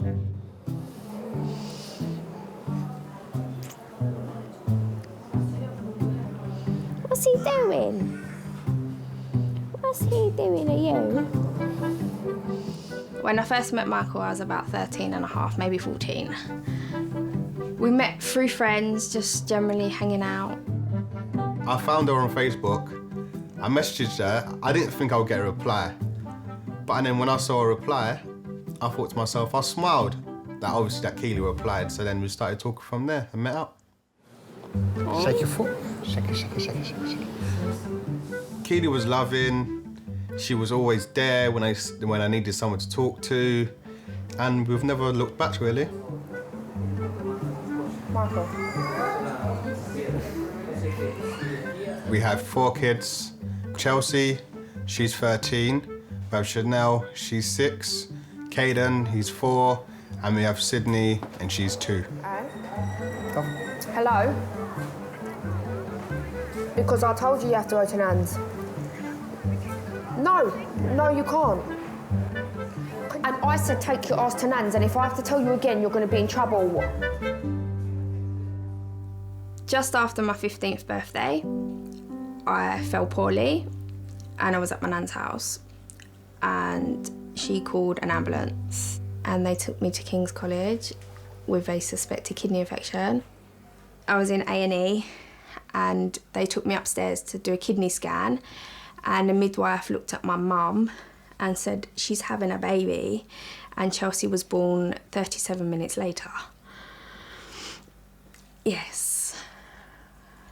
Did you have any idea? No, I went to school 2 days before I had Chelsea and did trampolining and played football on the teams at school. So when my mum phoned the school and said, Keely can't come to school today, she's had a baby, my head of year said, are you being for real? She was on my trampoline 2 days ago. And Mum said, yeah, she had a baby. Don't you dare put the phone down on me when I'm speaking to you. Do you understand me? She's 13 now. Big pain in the backside. No, don't okay me like you're not listening. Do you understand me? Right, hurry up. She's waiting for you. Stop saying bye. It's not your place to say bye.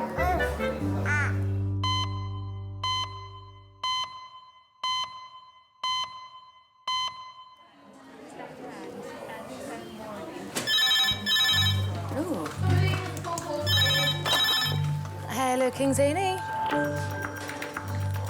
Yep. Do we know how far? Okay. Yep.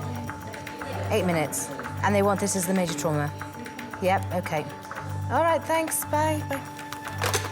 How long? 8 minutes? Should I say 5? Yeah. Adult trauma call, A&E recess, ETA 5 minutes. That's adult trauma call, A&E recess, ETA 5 minutes. A 33-year-old man is being rushed to King's with knife wounds. Two stabs. Father of one, Dilson, was stabbed in the head and neck as he was leaving a nightclub in the early hours of the morning. Mr. Dilson normally fit him well, involved in an altercation today, this morning, 2 isolated injuries to the head. Just let us hand over, To sweetheart. the back of the head with apparently a butcher knife. The larger injuries to the back Sweetheart, of the just let us hand over. Obs-wise, he's been stable, slightly tacky, 110. Okay. The wound to the back of his head is about 3 centimetres long. It's quite deep. It's into the body of the trapezius. As a trauma centre, King's gets quite a number of stabbings. The ambulance service will prioritise bringing stabbings here over somewhere else if they think it's serious enough, because the whole idea of being a trauma centre here at King's is that we have the specialties here in one place to deal with those types of injuries. That's it. So, another one there? Yeah, please. Back that up. Yeah, I think he's had another one there, isn't there? Got another small one there, probably, yeah. And then, just have a look at this one. I think one of the things about stab wounds is until you've assessed them, you don't know how deep the stab wounds are. Until you've looked them completely over, you don't know if there are any other stab wounds that the ambulance crew might not have seen. It's a stabbing, but that's just the doctor's hand, okay? I don't even know what happened to me, because what I tried to do, I tried to stop the fight, then what I did, I was bleeding just coming out my head. I didn't know what happened. Less than 1 centimetre right triceps. Well, you're in the right place now, yeah? Don't worry, my love, it's okay. Come on, take some nice deep breaths. If you sit back, like there. Sometimes stabbings and gunshots are the most difficult to deal with because they're so pent up when they come in. I don't need that, man. We're going to get you. Give me that, but I don't need it, man. Their mind is still back where they were assaulted. Then they have one person putting a cannula in, one person assessing them, one person touching their tummy, one person putting a monitor on. And it just puts people into a spin. I don't know who the guy is, because what I was trying to do, I was trying to stop the fight, because... Sweetheart, it's okay. At the end of the day, because I'm a Christian guy. Lift your hand up. Put some pressure on here to stop the bleeding. Some stab wounds can be fatal, particularly if you imagine around the neck. If you manage to stab through one of the blood vessels in your neck and it stops you getting oxygen to your brain, then that can have fairly serious consequences. You can puncture a lung. That can be potentially life-threatening as well. I've got a young 33-year-old chap. He's got a nasty, deeper wound into the belly of his right trapezius on the posteriorly on his neck, which we can't see how deep it is. Well, he's a little bit hysterical, but we'll think he'll lie still for a scan. But he wants to CT head and neck. Cheers, mate. Thank you very much, mate. Yeah. God. I think that's what he had before, is that came off. No, some guy with nothing, man. I just did the... No one said you were, sweetheart. Oh, hey? You've had a few drinkies, haven't you? I didn't have... Don't say that. I stopped saying that. Okay. I have a few drinks, fair enough, yeah, but I know what I'm doing. Okay. What I did, I've been stopped, and you don't speaking like some... Sesame.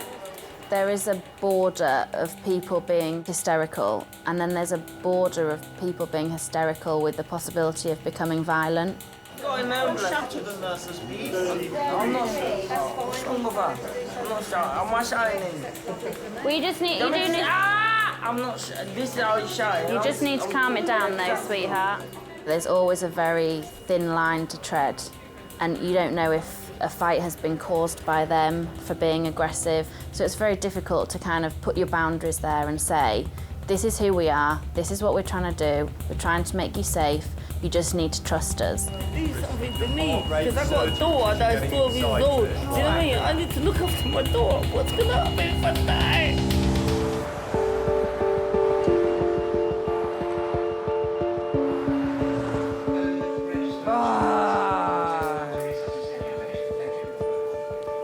It's been 25 minutes since Dilson was brought into King's with a deep knife wound to his neck. You don't know talking sense. You don't just talking rubbish. Do you understand? Doctors must keep Dilson calm in order to fully assess his injuries. I don't want to even answer no question because you're pissing me off. He just needs to chill out. Have we got his morphine? After a smidge of morphine, it'll help his pain. It'll be a lot better. And also, if the stiller you stay, the less your neck will hurt. I think if a patient's hysterical when they come in, it's really important to calm them down.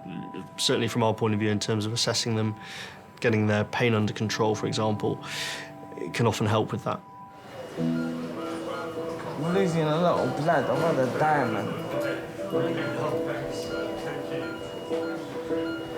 You know what it is, yeah? My head is hurting me. And my eyes is hurting me. I can't function. I was really scared, to be honest. Really scared. It was in a bad state of mind. I was really worried as well. All right, love. Thank you. I'm gonna get you some painkillers, okay, sweetheart? I'm really sorry about whatever happened, so I want to calm It's down. not your fault, is it? It's not your fault, hey? Do you know when you're trying to save somebody's life?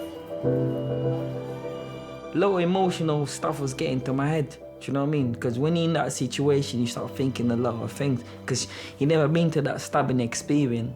Do you know what I mean? Because I can't believe this happened to me because I'm normally the calm one. Don't worry, sweetheart. Sweetheart, look at me. Here, close your eyes. Let me get that too. I grew up in London.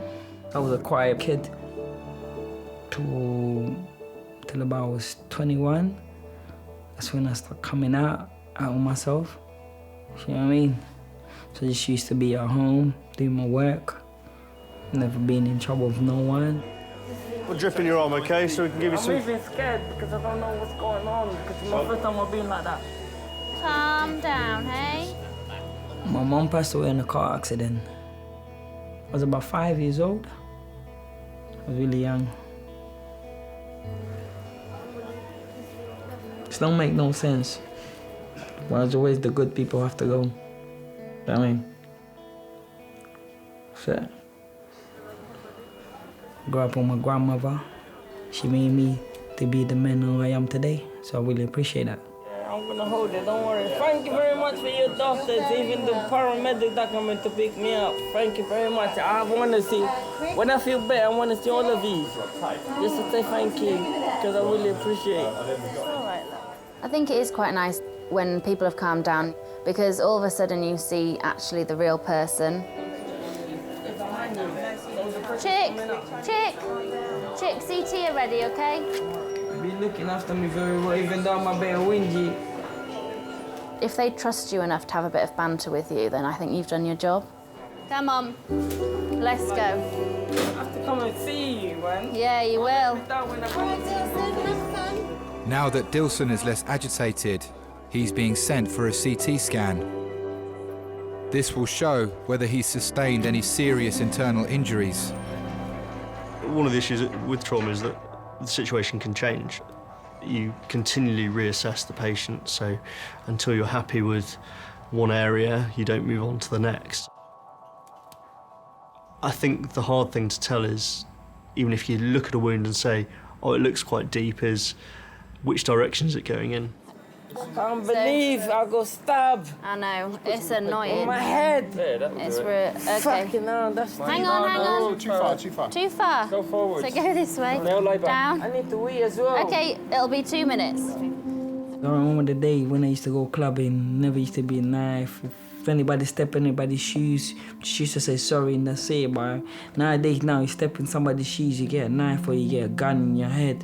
You know what I mean? Just times have changed really, that's why I'm really scared about my daughter. Stay still for us.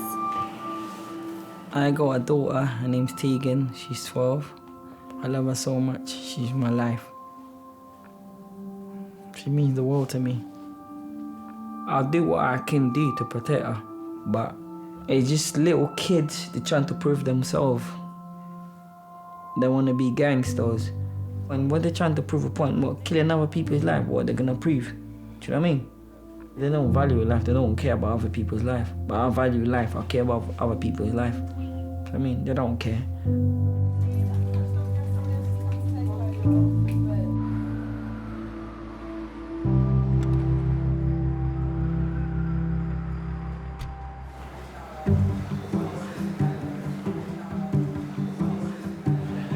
Do you think we might have broken your bum falling on it? We'll have to get one of them scooter things soon now, won't we? One of them scooter, One of them scooter things, will they? You know, Mary's daughter, Carol, her mother-in-law, she drives one. She's nearly as old as me. Really? Yeah. Oh, she gets about then. So does that lady, Paul's mum, isn't it? Yeah, Jane, she goes everywhere. She drives one, doesn't she? I see her. I see her at Lewisham, she's over the West End.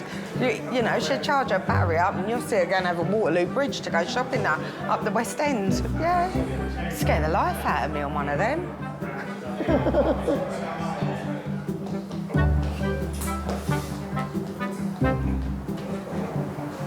What's the matter? You look really flustered. I was 13 when I became a dad, and I was really shocked. One day, obviously, my mum went out. Me and my brother was watching TV. You saw the dramas, having sex, and we started laughing about it. Ain't that funny that two people having sex, kissing? So I thought, okay, let me try it and see what happens. And then we did. I was scared. So I was like, I closed my eyes and I kissed her, and she said to me, ugh, you know. But after that, we started kissing all the time.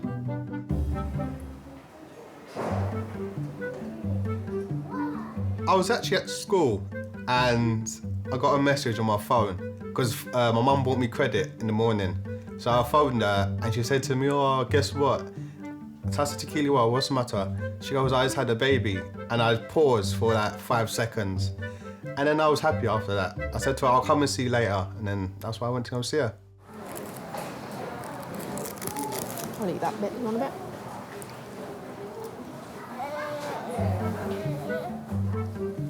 Everybody thought Michael would be gone after 6 weeks or a few months, but he's still here, still going strong. Any regrets? No, I'll never regret it. I'll do anything for my children. I'll love them even more every day. The more children we had is the more love we had.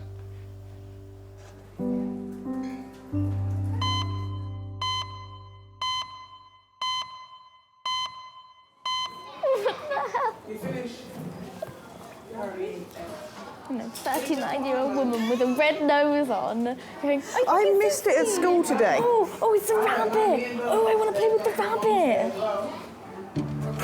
Come on, let's put it on the arm. Why would you put it on my arm? That's exactly a happy arm. Hello, Doreen. How do you normally get around indoors? You use a stick or anything indoors? Do you use any walking stick? Yeah. 79-year-old Doreen had a fall at home and injured her wrist. Well, what I'll need to do is to put you into a gown. Yeah. It didn't hurt at first, but afterwards I came sat here and I thought, oh, I went to lift myself. Oh, I went. That's when I phoned my friend up, you know, a neighbour, and he came down and he phoned the ambulance for me. You're going to go for an X-ray. Yeah. All right. I just want you to tell me if you can you feel me touching your fingers? Yeah. You can. All right. So this is probably broken, looking at it. It's probably broken, but we do need to get an X-ray. Break my brain, I think. Yeah. Hiya.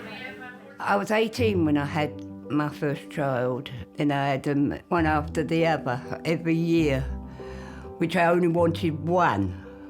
I ended up with 10. In them days, it was a disgrace. Because I was pregnant, I was 5 months pregnant when I got married. In them days, you're classed as a dirt. You know, oh, 2 kids at her age, look. You know, and she's pregnant again. You know. OK, so I'll just come round the other side and we'll do the plaster. Doreen's X-ray confirms her wrist is fractured and will need to be plastered.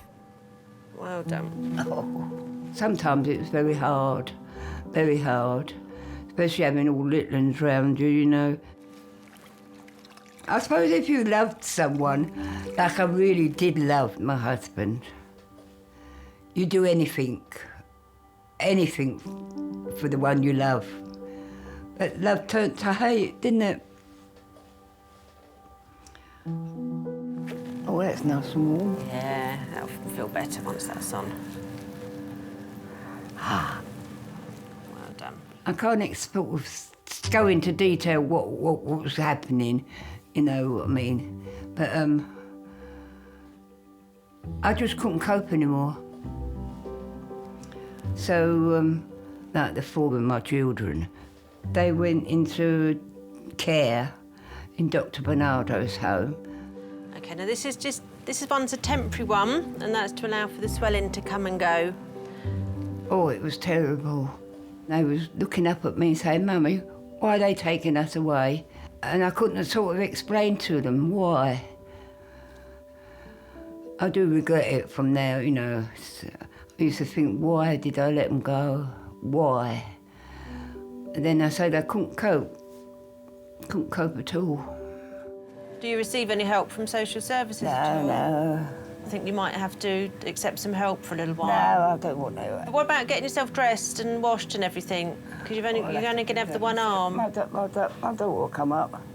Does she know you're here now? Do you want us to call her? Yeah. Yeah? Got it OK. somewhere. What's her name? Helen. Helen. OK. I'll give her a call and let her know you're here. Got a phone call from the hospital to say that she's been in there, can I come up? Thinking, oh no, not again, what's she done this time? And she's forever tripping, nearly falling over. Hello, Helen. Playing football again, Helen. My earliest memory, I was 3 years old. I was taken into Dr. Bernardo's. I remember my mum and dad walking away from me. And I remember it was me and my older sister, Diane. I remember we was hugging up so tight and crying because they was leaving us. I remember calling her and they didn't even turn round. They just carried on walking. And that was my first memory. I can remember that like it was yesterday.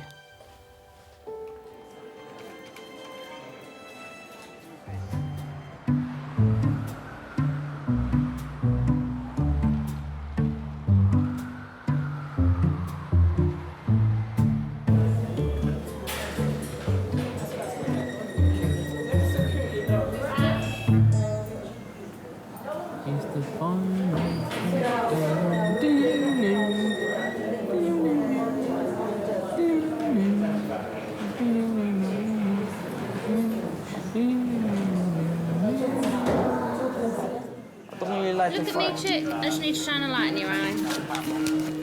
Okay. Perfect. Dilson is waiting for the results of his CT scan. He is now calm enough to talk to police about the incident. What she knew? I was assassinated, basically. Because what I did, I was not involved in a fight. Do you understand what I mean? Wrong place, wrong time. Exactly. Dilson was stabbed in the early hours of the morning as he was leaving a nightclub. Guy just came in with a knife, stabbed him behind. Then he tried to pull the knife again to stab him second time. Then I was in the car thinking, no way. So I had to do something. I said, you know what? If I don't do nothing, he's gonna die there in the front of me. Then it's gonna be something that I will never forget in my life. There's no way I'm gonna leave my friend just fighting in his own, because we came together, so we're gonna have to go down together. That's how it is. While I was trying to stop the fight, all I see, some guy came in, he hit me on my head. And I was thinking, oh, what the fuck? It's trying to stab me in my arm, stab me in my head. I hold the knife in the air, he hold the knife in the air, so we were like fighting. The knife slipped on my arm, and he stabbed me behind on my head. And when I flew down my head, there's a bit bleeding on my head. And I was feeling more angry, a bit agitated, and I started fighting, going crazy. I remember my jumper full of blood, but in my head, I feel like I was all sweating. I just fall down, then I was feeling shaky, then I was feeling cold and everything. And I went to the ambulance, come, and they took me to the hospital. I'm not really a fighting guy because I'm a type of person. I'm going there to have a good time, do you know what I mean? I'm feeling like I'm very friendly with you, do you know what I mean? I don't like police, yeah? Well, that's fair enough. But obviously, you got a good sense of humour because every human being got this thing. Not him, or he's out like a security guard, but I like you because you're different. Thanks. Do you know what I mean? Been At the end of the day, it's only a job, isn't it? Exactly. I like you, though.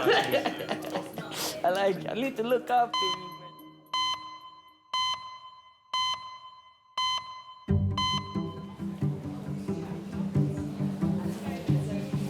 Oh, scratch my back, please. Put your hand in my... No. Put your hand in there. No. If you put your hand... Go a bit left. Yeah, I'm gonna put my hand in your breast. That way. Right there, yeah. Oh, God. Sydney? Yeah. Hiya. Come, look, the doctor's calling you now. Here. Stop crying. My name's Firas. I'm one of the paediatric A&E consultants. How can I help today? Sydney hasn't been a wee for 2 days. Okay. No wee-wees? No. Has she ever done this before? No. None of mine have done this before. And how many have you 4. got? Wow. People's attitudes to teen mums are, we're young and stupid.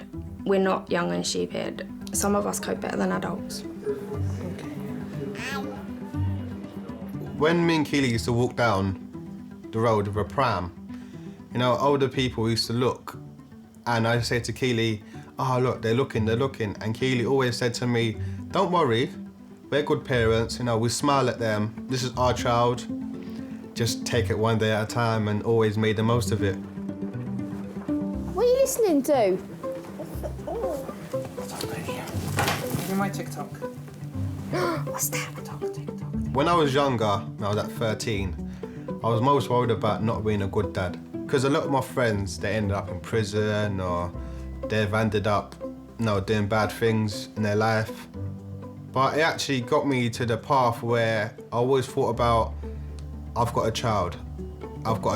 So it always kept me in the right path. No, she's very well hydrated, aren't you? That's what my GP said. Yeah. When you're examining any patient, not just a child, what you do, and what I tell the medical students and the junior doctors, is just stand at the end of the bed and have a look. It is playing detective and just getting all the clues that you can get. It's either like she's producing a lot of wee and she's desperate, or there's no wee at all, and the kidneys are packing in, and then, you look ill because the kidneys are failing. My gut feeling was that she was very, very well, and I did not need to worry about her. But then I had this little niggle in the back of my head that, well, the mum's told me she's not peed for 36 hours. Parents know when their child is acting different to usual. Ooh, what's that? They certainly know when their child is distressed, and you've got to respect that. What's that? It probably is smaller than usual, so I suspect, I think I would be more comfortable, and I'm sure you'd be more comfortable if we just did some blood tests, make sure the kidney function's normal. Please. Yeah. Have that, hold your chocolate, because that man's going to stab you now. Right. How about we watch some TV? What's that? That's a phone. I think probably one of the biggest changes that I've noticed in myself as a doctor since becoming a dad is the way that I probably deal with parents. Who's that? Very good. Finish, brother. You can understand the pain and the hurt that they're going through, because actually seeing your child ill is the worst thing ever. It's not nice. all done. It's all done. You gonna eat your chocolate now that's melted? I don't think you ever stop worrying about your kids. I'm sure my mum still worries about me. I'm sure my nan still worries about my mum. Right, it takes about an hour and a half to get these back. Fine. Is that all right? Yes. My mother still worries about me. She's like, you haven't phoned me today, why not? Is everything okay? Yeah, I'm fine, Mum.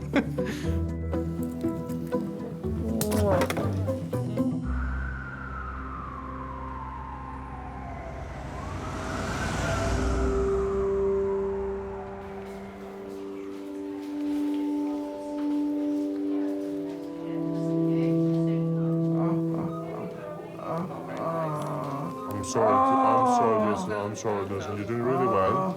But after that, I promise, you'll feel a lot better, okay? This is the worst bit.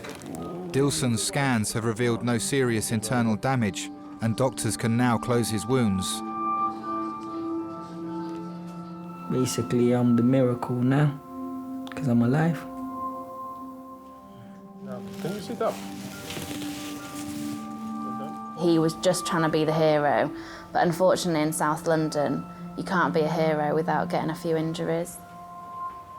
The hero never has weapons, so always goes wrong.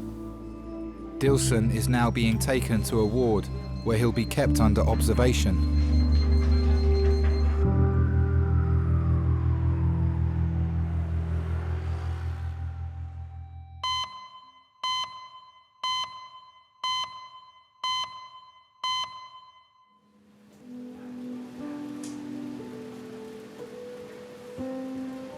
Let me take it out.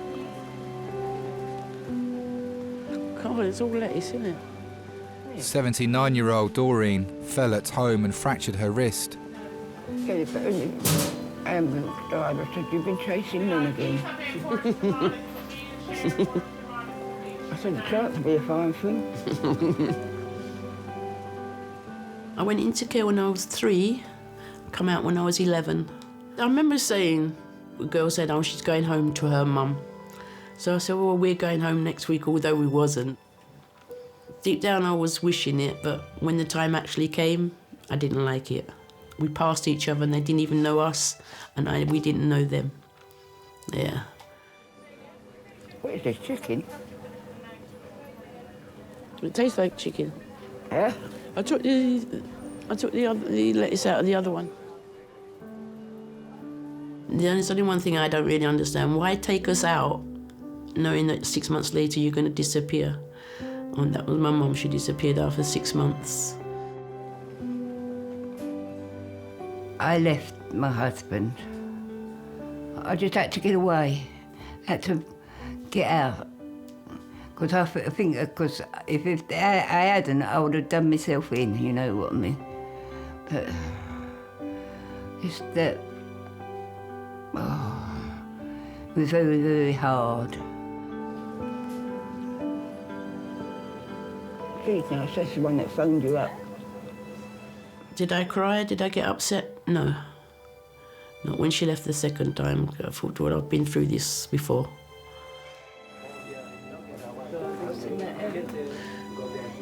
I took the lettuce out of it.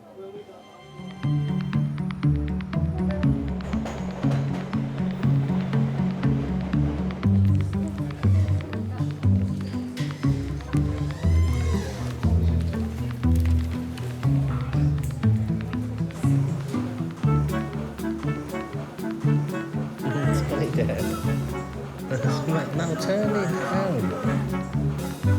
It's got amazing.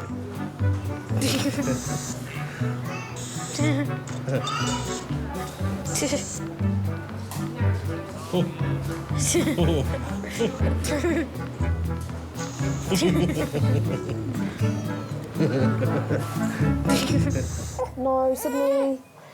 Get a cloth and blow it up. I'll play with it. Look, Daddy got. Look what Daddy got. Daddy got a balloon. Sit down then, Daddy get a balloon. 2-year-old Sydney hasn't passed urine for 2 days. Parents Keely and Michael are waiting for the results of blood tests. Ready? You watching? Not bigger than that. No. Daddy's rubbish. Is this a large one? Medium. I can't blow them properly, that's the problem. Gonna pop. Gonna pop. Gonna pop.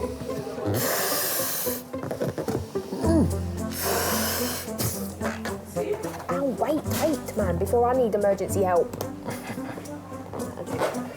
What's that?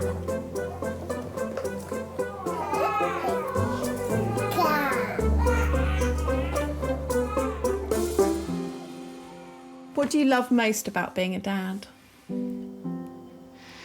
That I can be a kid again. Like when I was riding bicycles, play with toys.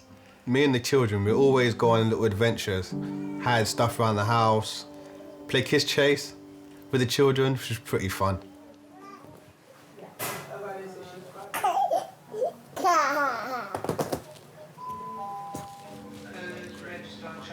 People's going to wonder where we are today. Eh? People are going to wonder where we are today. Oh. I've had to close the shop. I lost touch with my mum. And it wasn't until I was about 25 that I found out, it's just through somebody, I think, I found out where she was working. I was intrigued, what's she doing, what she looked like. So I just turned up there. I was scared. It took me an hour to go in. You know, I remember waiting outside. I thought, oh, no, Con, you've got to do it. And I pushed myself in there. And when I saw her, I thought, oh, she looks miserable. My purse, not my purse, I didn't brought my keys and my passport's in that pocket. Your passport? Where you going, on holiday? I didn't recognise her at first, you know. And I said, what do you want, love? So she said, I'm your daughter. And then she asked me, which one are you? Yeah. I said, I'm Helen. I can't sit in this chair, I just sit. I couldn't get over it at first. I kept having to go out and look at her and see if it was her, you know, because I said I had to get back to work, you know, behind the counter. It was only Helen that got in touch, like, found out where I was in Brixton, and she was the only one that used to come to see me. Oh, that's better. Lean up against the back. We've been back together, we've been close for at least 25 to 30 years, that me and Mum was really, like, connected. And I've loved every minute of it, because I could say, oh, this is Mum, which I've never had to say Mum before. I think I was even scared to call her Mum when I come out of the children's home, but so now I can call her Mum. Oh, that's better. No, Mum, move over a bit, you're hanging off the end. Oh. Oh.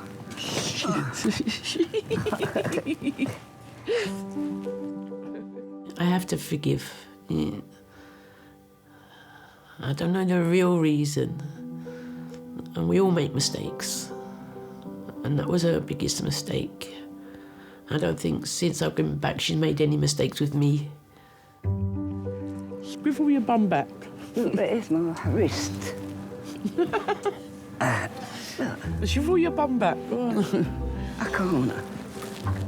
Hang on. I don't want to see you, Nunny. That'll do. That'll do. Anything I ask her for, if it's in her power, she'd do it for me. Oh. That's even worse. Even if I need to talk, if I'm upset, I just call her. And she's there before I finish even the conversation. She makes me feel better in myself. Are you right back? Oh, God. I'm in the first place.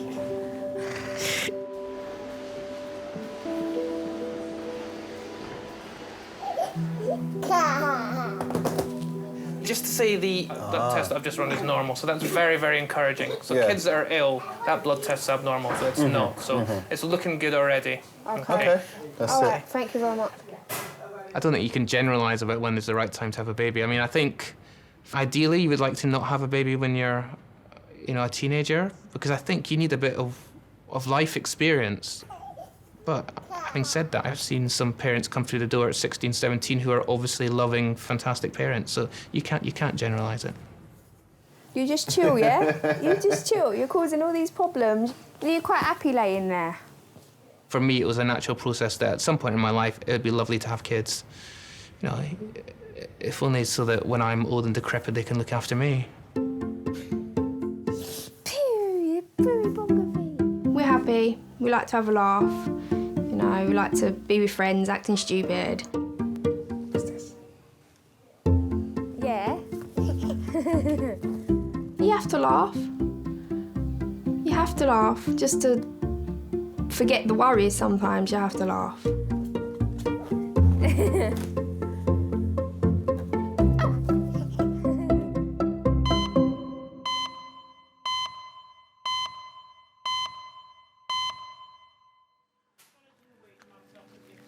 OK, so that's her appointment for tomorrow morning, 9 o'clock, in the fracture clinic, which is in the Golden Jubilee wing, and that's just a copy of her notes that need to come with her. OK. All right. The transport's picking me up, innit? Booked transport. Get decent before they come. As they've been saying, I'm chasing them in again. All right. You take care now. Do you think Helen knows how much you do care about her? I don't think so. She's really gorgeous. I had my keys in my pocket, Helen. We have our quarrels, admitted. We have our quarrels sometimes. But she's my life. My Helen is my life. I really love my Helen. She was there for me. And she really,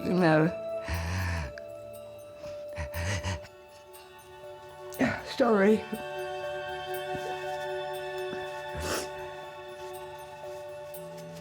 I mean, yeah, no, that ain't it. Put the way out. The past is the past. Some of it's really sad. That's why we don't talk about it. We don't talk. We only think of today. What goes on today? What goes on tomorrow?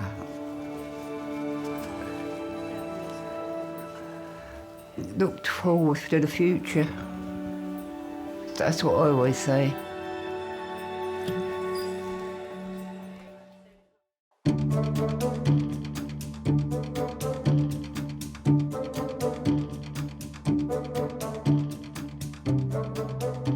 We are definitely not having any more children. We don't need any more. We haven't got the space, or the money, or the time. No.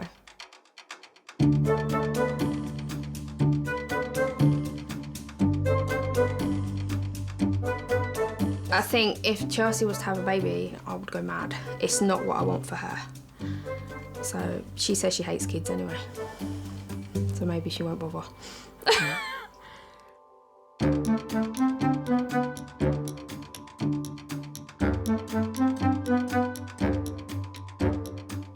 God gave me a second life, so obviously I always have to be there for my daughter. I want my daughter to be proud of me. I got a good dad.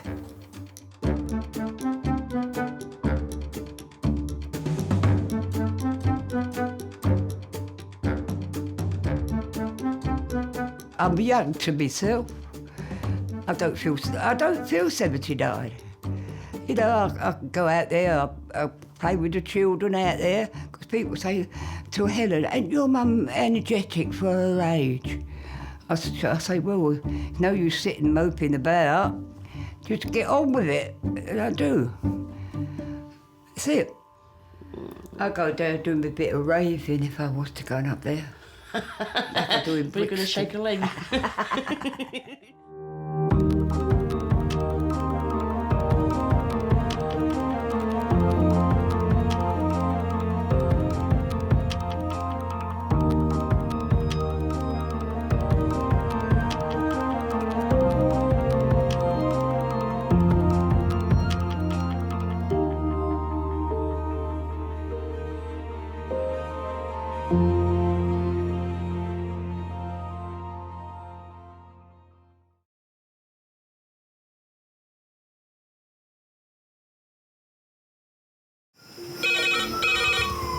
went from the bonnet, found face down on the floor. 2, 3.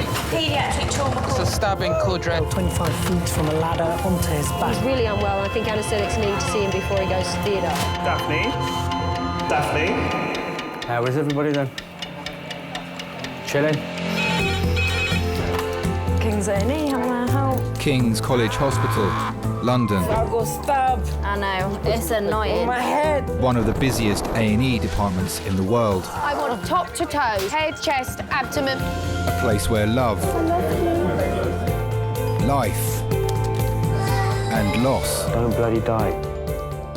I love you too much for you to die. Unfold every single day. All the patients you're about to see were treated in just one 24-hour period. A&E is always like a traffic jam. Can we get a trolley? You've got to realise that there's awful things that can happen to you. I'm so sorry. Life is unpredictable, so it's important that your nearest and dearest know that you love them. You have to tell them that you love them. You must get better and come back to me. I don't want to lose you. Because there may come a time when you're not around to tell them.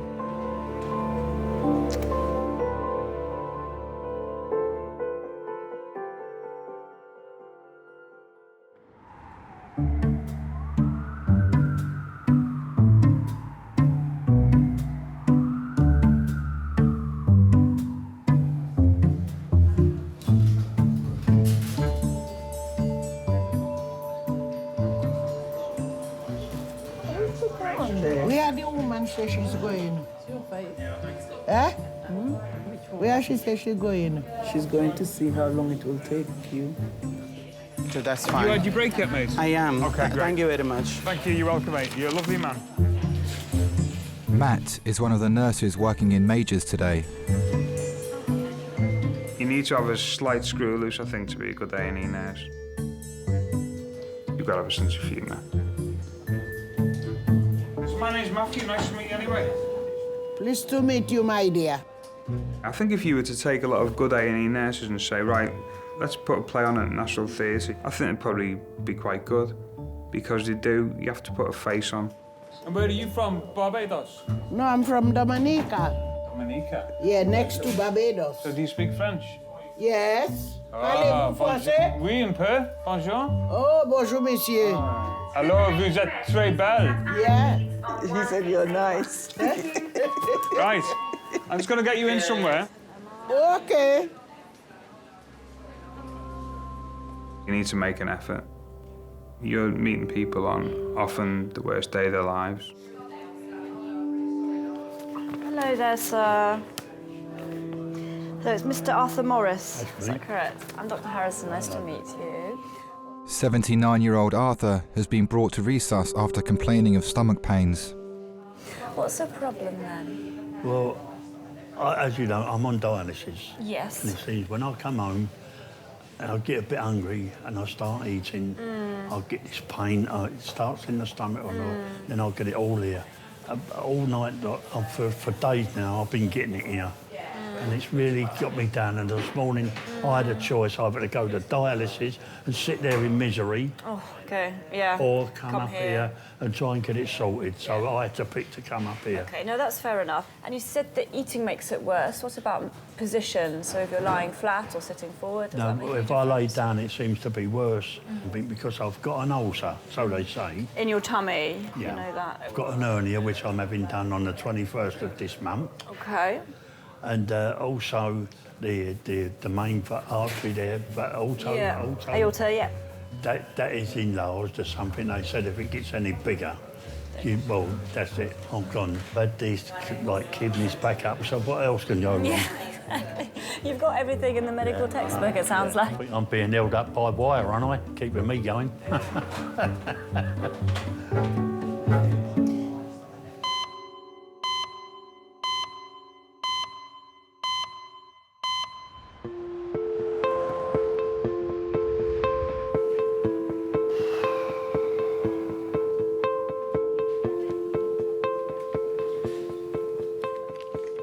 Look, this is what I want in the back garden. Darling, You're not likely to get that in the back garden simply because there isn't enough light. There is, of course there is. At the back, it's the lightest place. That kind of thing calls for a lot of open space and constant cultivation and attendance. Well, that's exactly what they don't need. They're wild. They don't need any cultivation. That's the whole point. You've misunderstood. Again. Oh, dear.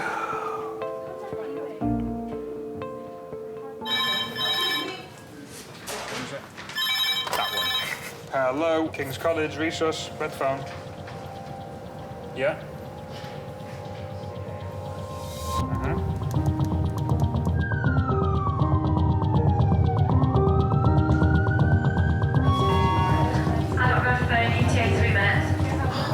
I don't red phone.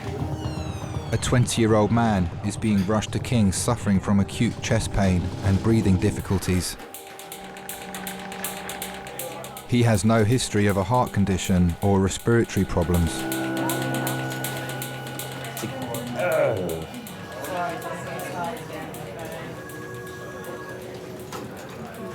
This is Tom. Tom is 20 years old, normally fit and well, smoke about 10 a day.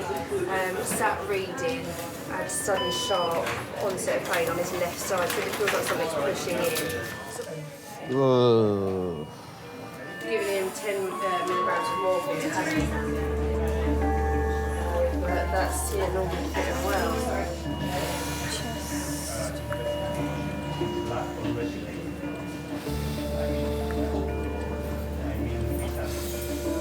Well, it was a pretty ordinary day in the office. I was working at my desk and I took a call from a gentleman I'd never heard of before, calling me because my son had been taken to hospital and with some sort of seizure, was the way he put it.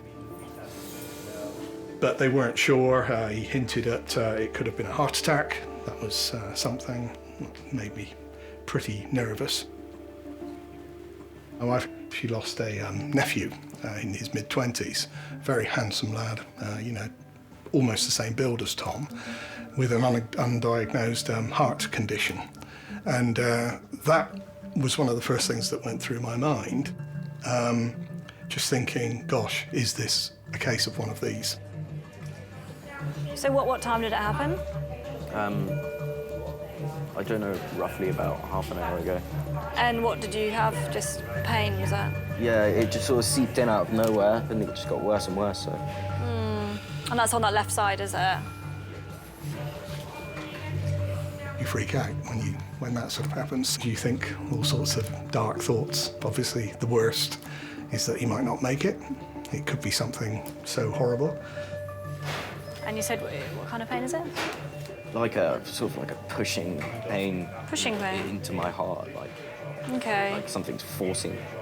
Okay. So I find it all right to breathe out. Yeah. Not in. Okay, it catches when you breathe in. Okay, fair enough. Okay. I thought, well, I might not get to him in time because I don't know what exactly it is. You just don't know.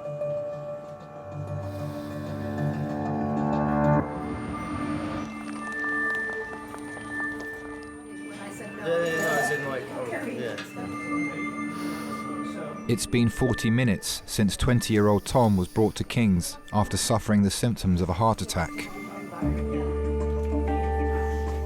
Doctors are still uncertain of the underlying cause. Tom Fry, is it? Okay. Has he ever been here before? He's a hospital number. Okay. So I'm just looking on this side first of all. So this is an ultrasound. Stay a bit still for me if you can.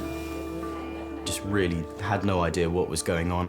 Sort of felt a sharp pain in my chest, like a bodybuilder was pushing with all his force against my chest, not letting any air get in. It was I couldn't breathe at all. It was pretty horrible. And I thought it could have been a heart attack, could be a lung problem.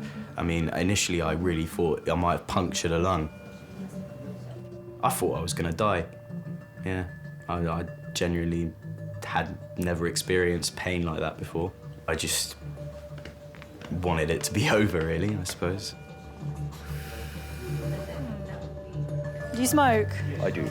How much do you smoke? 10 a day. Okay. Have we run off an ECG yet? They haven't. So we'll check your ECG, we'll get you some more painkillers, we'll do an X over your chest, okay?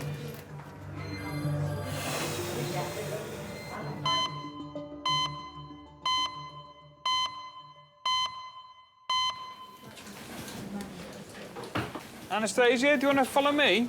You can bring any of your friends if you want. All my gang. We'll all only be a my minute. gang. Yes. All my gang following me because it's my daughter and my son-in-law. He's not coming in, is he? He can stay outside. Why? We don't need them, do we? Right. No, we need everybody. I'm only joking, he can come in if I you want. need witnesses. Yeah. You sure you know what you're doing? Not really, no. Oh, But it seems quite easy. I only hope you don't keep me there too long, eh? I hope so as well, yeah. He's not the doctor, Mummy, he's the... Don't have doctors where I'm from. Je suis venu te dire que je m'en vais. Are you from France? No, I'm from Liverpool. Some of the best A&E nurses I've met have been quite eccentric, and doctors as well. And I don't know if that's a coping mechanism or not, or to be exposed to like 12 and a half hours of potentially hell on earth. You know, you need to be able to deal with it in one way or another. Certainly, oui? Speak English for me. On a bed, you gotta go on a bed. Oh, she's gonna go in the bed? Well, in a room, a comfortable room. Come, let's go in the room.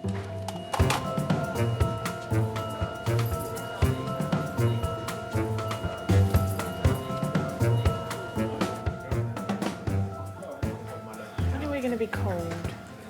Huh? When are we going to be cold? Whenever the X-rays are ready.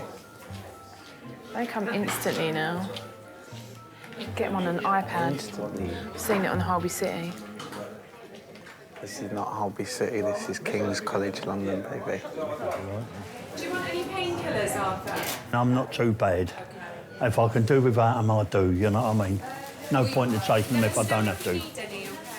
20 minutes after arriving at King's, doctors are trying to work out which of Arthur's underlying health conditions has caused his sudden stomach pain.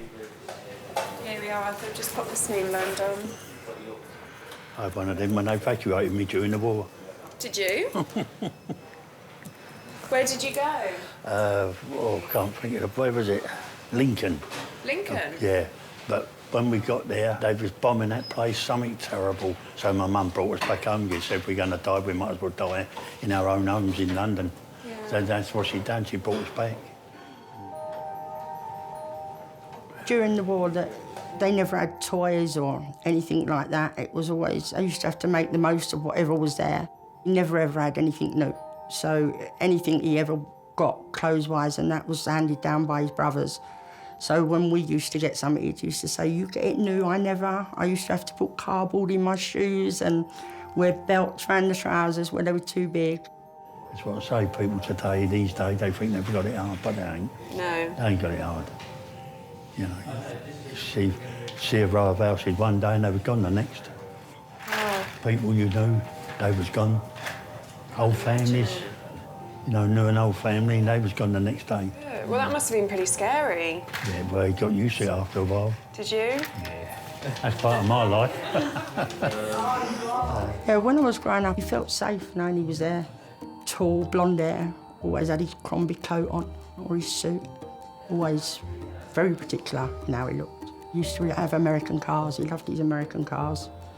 So we'd all be going down the caravan with the tops down in the car and the country and western music playing loud while he was driving it. He took us to a safari park once and there was no animals there, so he got in the cage and put the banana in his mouth and tried, like, entertaining us the best way he could. He always tried to make the best of a bad situation. He always got you laughing about something and, like, so you weren't too disappointed. And sit forwards for me. Deep breaths. And out. And again. Growing up, when we were teenagers, we loved him with us. We loved him being part of us. I mean, he's even come to nightclubs before and sat at a disco, you know what I mean, talking to everyone, and he loved it. He had his own coaling business, and he used to dress me up in his donkey jacket, and I'd go on the lorries with him on a Friday night to collect his money My brothers used to work on the lorries with him, like, as they grew older. But I was always on the lorries with him, I loved it. My elder sister didn't. She used to like going out of weekends with my mum and dad and getting all done up. I weren't like that. I liked donkey jacket and being on the lorries with him. Ling's just talking about the tests we need to look at running, and it's likely that we'll need to do a scan of the belly today to just make absolutely sure that it's nothing to do with your... auto. With the aorta, correct. Yeah. And we'll have a word with the renal people. We've got a few tests to make sure the heart's all right as well. Yeah. We'll be really careful about all these possibilities. Yeah. All right? Yeah. Okay. Okay, no problem.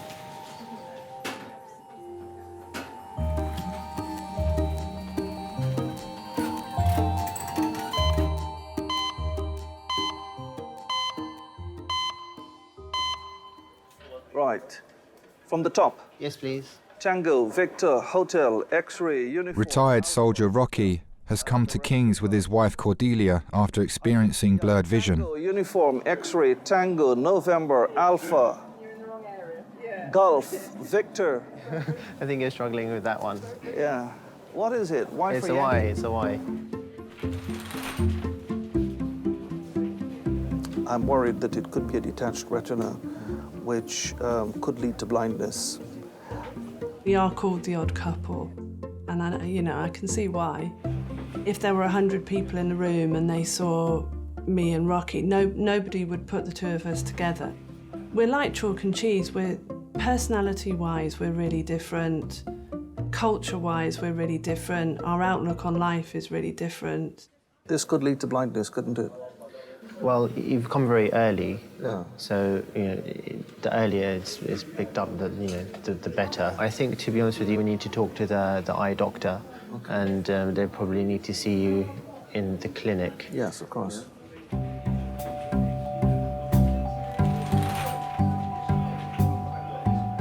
I'm very prone to anxiety. Not that I take Prozac or anything, or I bounce off the ceiling. I always thought I could sustain damages everywhere else except the head and the internal organs. I grew up in a very harsh environment, starvation and deprivation. And so there was always that worry, and yes, the worry took a hold, just living. It was really difficult. A lot of people, I wasn't the only one, a lot of people migrated out of Guyana. But the eye has always been primary concern. And worry. He gets really uptight. He thinks the world is going to end. I have to be the voice of reason. I do try and focus on the positive side of things, and I think life is much more successful if you're positive, much happier. Why do you go around thinking about where you can sustain damage?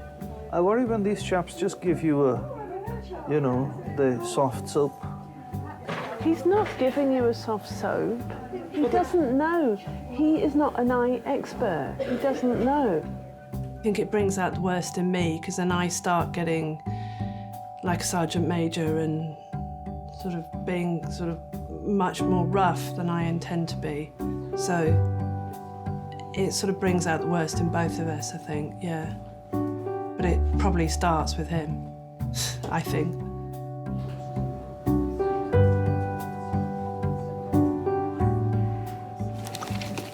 Charlie and Chuck factories taken where Shrek is. Shut up.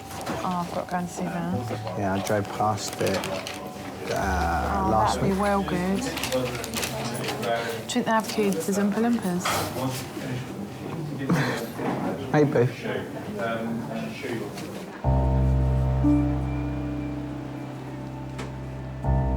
Doctors are concerned that the major artery in Arthur's heart may be in danger of rupturing. He is having a CT scan to assess the level of swelling. Is your dad the sort of man that copes well with pain? Yeah, he won't ask for help or nothing. He'll put up with things as best he can. He's not one to run to doctors or... growing up, I didn't even know him to go to a doctor. He used to eat a mouthful of Vic when his chest was bad, and that was it. Where he was a coalman, and he used to get a lot of clogging on his chest. He used to just eat Vic and steam his chest, and that was it. That was his medication.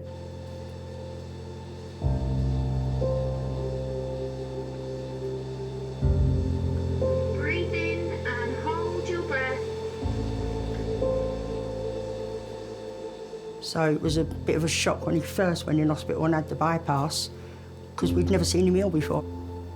I didn't like knowing he was in hospital at any time. Right, it's because I knew he didn't like it. He hated it. He liked being at home in his own bed. As far as I can remember, you never heard him moan, and even when we used to hurt ourselves, it was, oh, put a cloth on it, or if we had a splinter, it'd be, oh, make a bread poultice and get it out. You know what I mean? He was never one to fuss over pain. He always just got on with it, and he didn't believe in things like depression and that. He said that was an excuse. Like, he didn't believe on tablets and things like that. He just used to get on with things. Weird, isn't it? He helped everyone out, but he wouldn't ask anyone for anything. Not help with anything. Always got on with it on his own. Stood on his own feet, and very proud man. Very proud man. How are you doing? All right, love, no problem. Good stuff. We're just waiting for the report of the scan, and then the vascular doctors are going to come and have a chat with you as well. So they'll tell you what's wrong? Yeah, whether anything's leaking. Your tummy, it's not hurting you anymore, did you say? No, she gave me about 4 little tablets. Yeah. Then, you know, so... That's improved your pain, has it? Yeah. I mean, it could all be just down to your ulcer, but we need to really rule out all the other things that are going on with you. That's the only one I worry about, is that one. Yeah, the big vessel. Exactly. You know, and that's why we've done this test. I'll be up there then, wouldn't I? You would. Yeah, I know. You probably wouldn't know too much about it then. No. So. Right, so once they've seen you and they're happy with you, then you'll be able to head home with some good tablets to help with the acid. Magic. We'll go from there. Oh, lovely. All right. I love that word. Good Home. stuff. Right, I'll come back in a second just to do your ultrasound. Okay, no problem.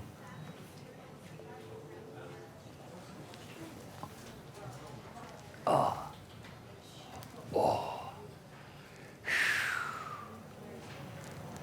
Do you like it strong or weak? Do you like it strong or weak? Strong. Okay. I'll leave the tea bag in there a little bit longer. My mum says a good cup of tea is how long you leave the bag in there. That's right. So the spoon stands up in the middle. Is that what it... falling. It's always the way we British are always like that, aren't they? Everything can be solved with a cup of tea. Yeah. There's not much I can prescribe, just humour and tea. That's all right. It seems to work. There we go. All right, bless try you, that. my friend, you're a diamond. If it's a rubbish cup of tea, I'll make you another one. Oh, I've had worse, don't worry. You haven't tried it yet?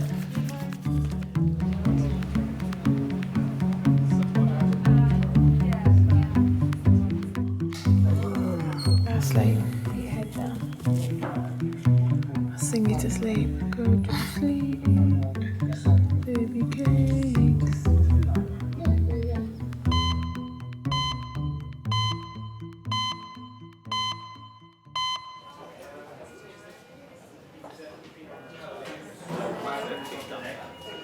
Are you right? That was fucking nasty, man. I thought I was going to die. After collapsing at work, Tom's boss Matt has accompanied him to King's. I've never been in so much pain inside of me. Man, like, whoa, I was fucking scared, man. Yeah, I know you were. Just the waiting for info.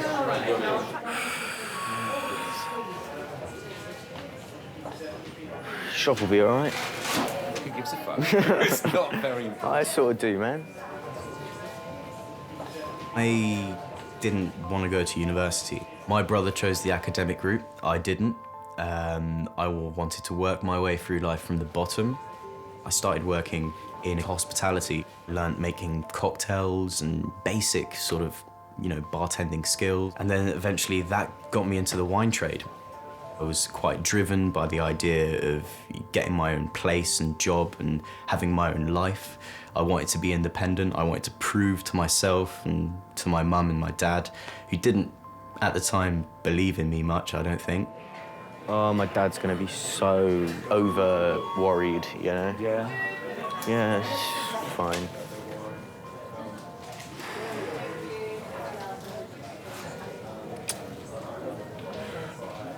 See, last time something like this happened, I didn't tell him anything because I was worried. Yeah. While my son was living in London, he was diagnosed as having, as it turns out, a fairly mild form of cancer.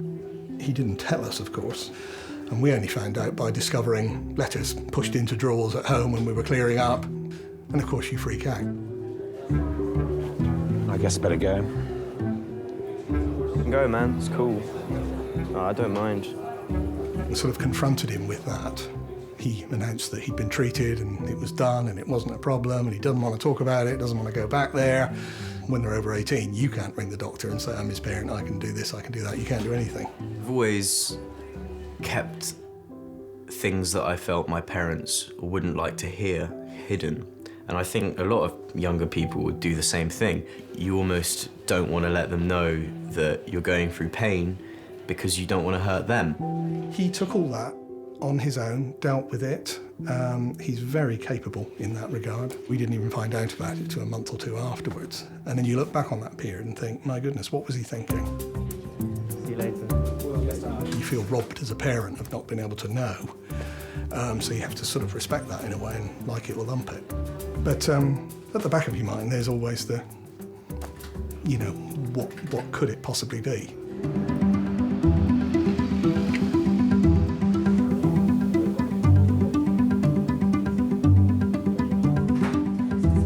There hasn't been a month this year so far that we haven't been in a hospital of some shape or form. Me up January, Mum in here February, Dad in here March. I hope anyone. Let's not predict. Let's not predict.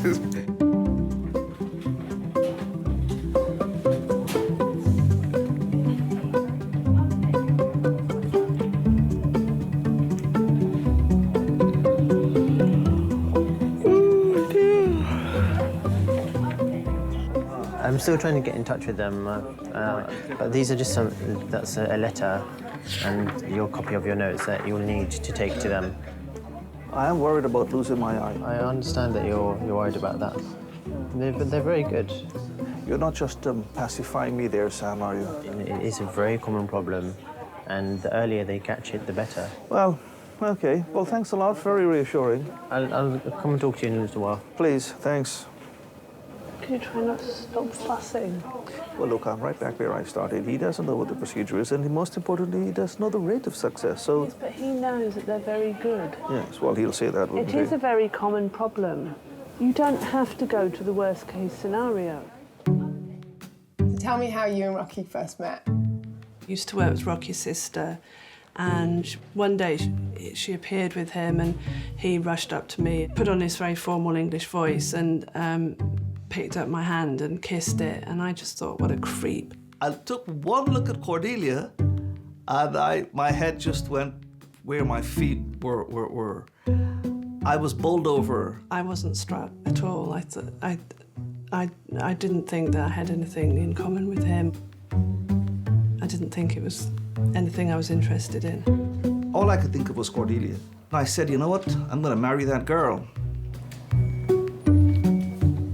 Jelly-like fluid seen on fundoscopy and retinal vessels less well defined on the right side. Many thanks. That's it. Buggered. I knew it. I knew it. It would have to be the worst with me. What?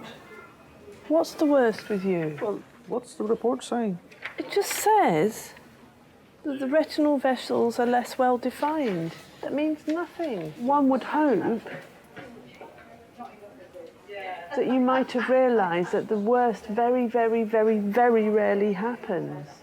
It's just that some people are a natural magnet for the worst things. No, some people are natural anxiety heads, and you're one of them. Oh, dear.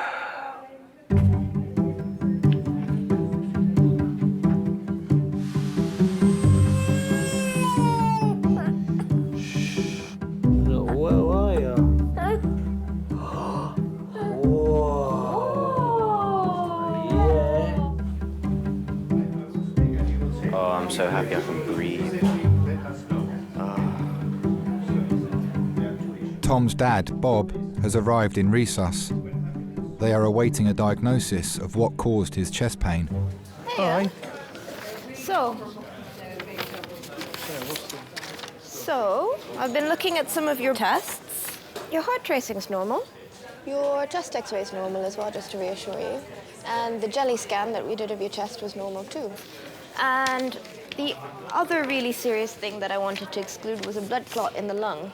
And the test for that has come back negative as well. Oh. Okay? So, Okay. all of those, very good news, right? Now, I've been doing some thinking, and I'm not going to bias you as to what I'm thinking, but just have a read of that and tell me if that accurately describes what you've been experiencing.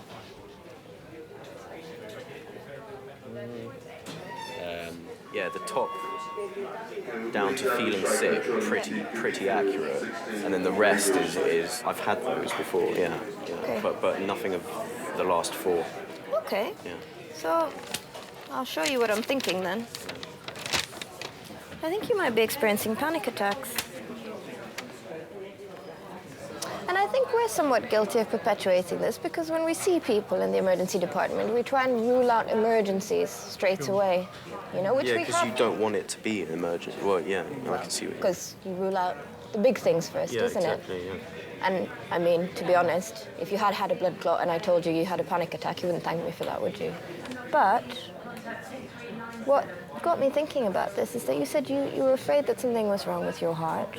And once you had that thought, you just felt a bit more short of breath. And it seemed that basically once we'd got you settled in a bit, your symptoms went away. And if we start getting it into our head that, oh my goodness, this could be a heart pain, obviously our inclination is to start getting stressed, right? And that's what triggers a panic attack.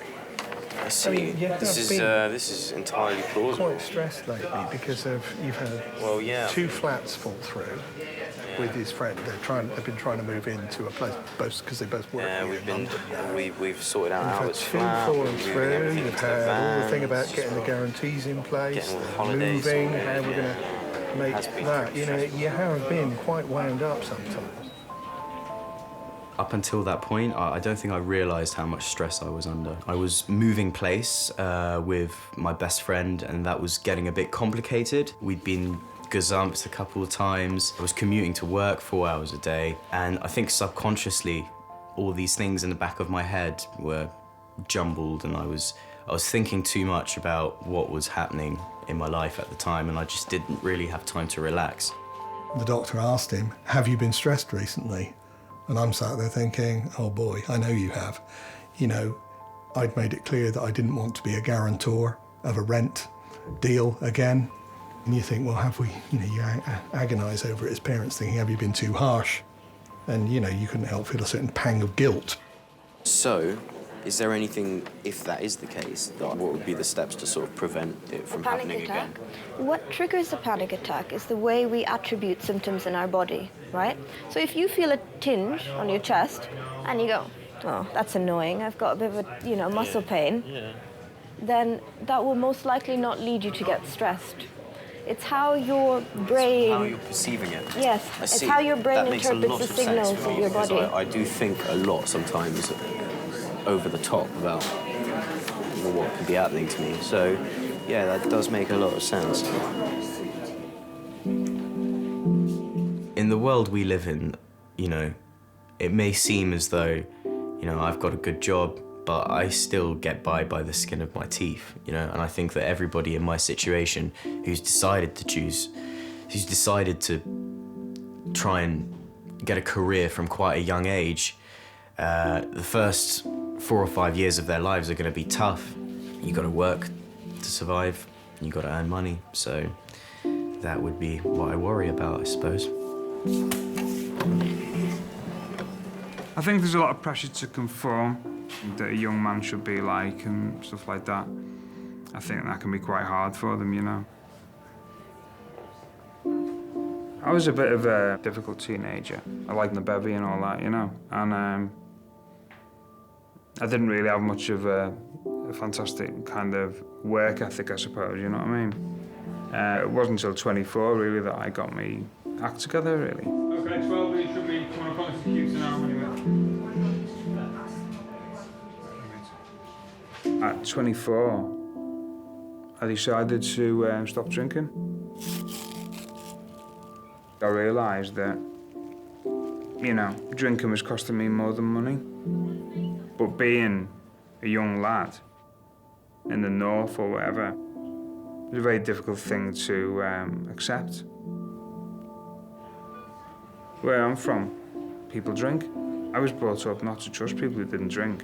It's quite funny when these people that you've grown up with and going to the football to watch Everton and all that, suddenly, rather than being in the round, you know what I mean? You're having a Coca-Cola. You know, I'm just some kid from Liverpool who doesn't drink anymore, and I believe that if I hadn't have stopped drinking, I wouldn't have been able to do nursing and all that, you know?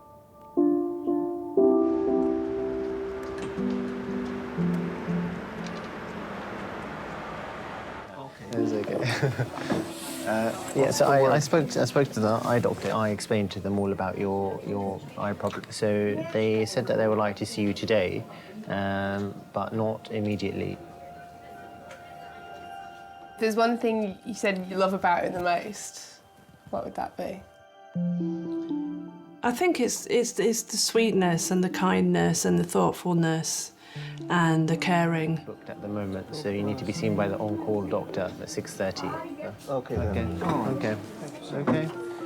He'll go out with the dogs and he'll pick a bunch of dandelions or daisies or, you know, some wild flower and put it in the dog's collar and send the dogs up to me and say, you know, they bought this for you, things like that, which is really sweet. Yeah, of course. Our relationship is quite interesting because you know, I have to reassure him, but then there's also the side that other people don't see, which is him reassuring me, because I became very ill after he first met me. I was diagnosed with ME when I was in my mid-30s. And I've spent several years where I could hardly get out of bed in the morning, and I couldn't put my clothes on, I could hardly wash myself, I could hardly look after myself. I think I just thought, well, my life is over now, I'll just pretty much be retired, that will be my life. And I think since I've met him, I've realised that I can still do something that's useful, and you know, my confidence has increased a lot. If it weren't for Rocky backing me and supporting me, and I suppose being prepared to, he says that he's my consort. We are so different in so many ways on the outside, I suppose even on the inside. But that, I suppose, is one of the reasons why we're drawn to each other and we complement each other so well. We are the odd couple, but it works. It works.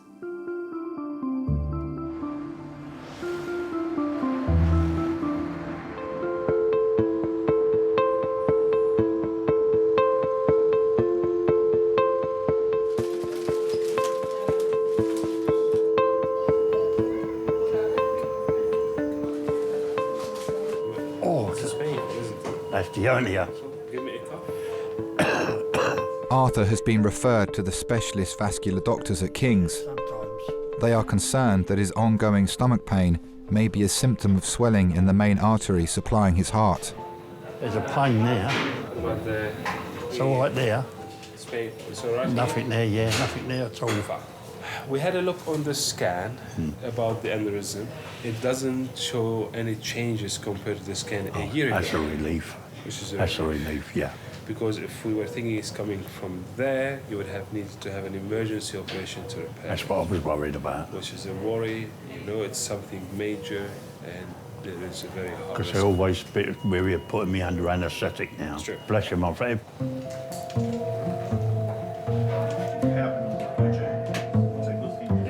Doctors are satisfied that Tom's chest pain wasn't the result of a heart condition and that he's well enough to leave resus. He does get so involved in it, he throws himself into things. He doesn't like second best. He's already said when he was 17, I want to own my own restaurant at one point, my own nightclub, my own this. You know, you can see he's got an idea and an aspiration about something he wants to run and manage, and he wants it to be really good. And he wanted to grab hold of life and sort of wring it by the neck and make it his own, which is great. You know, that's something that I was really proud of him and still am. And I admire that in someone his age, because it's a tough place to be. So controlling the stress is quite an interesting thing, and I think it's something you'll just have to learn to deal with as he goes through life. But hopefully it'll keep him out of A&E in future with what he's been told.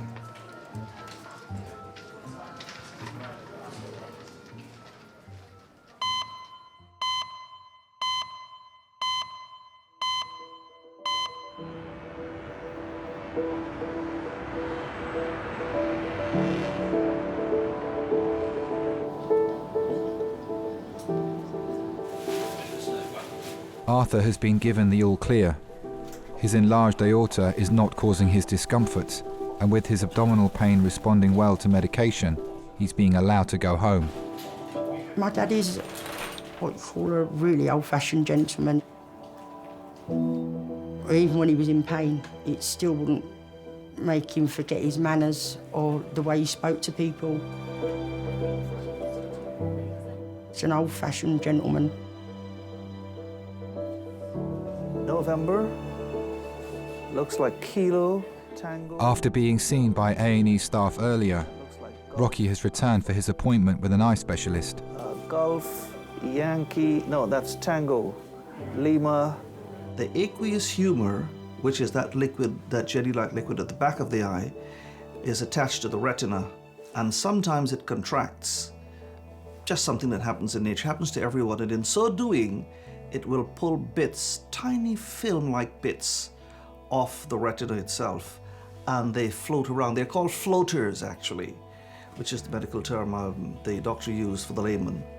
Oh dear. But he said not to worry, just give it time, the body will absorb it. Just my luck.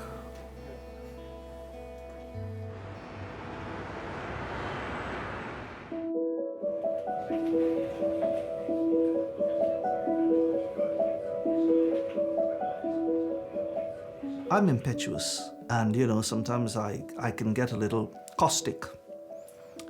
But I've learned temperance from her, I've learned kindness from her, I've learned to, most of all, to relax. Even when things are looking really difficult, there still are things to be grateful for, and there's still happiness in life.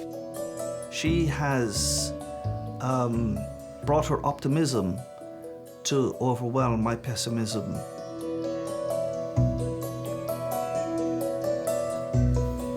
I look at the bigger picture and I think it's probably a good thing that this happened to me. It might have been a heart problem, it might have been a lung problem, and you know, you start thinking to yourself, you know, in the future it could be just that. So, you know, I started eating better. I now regularly play tennis.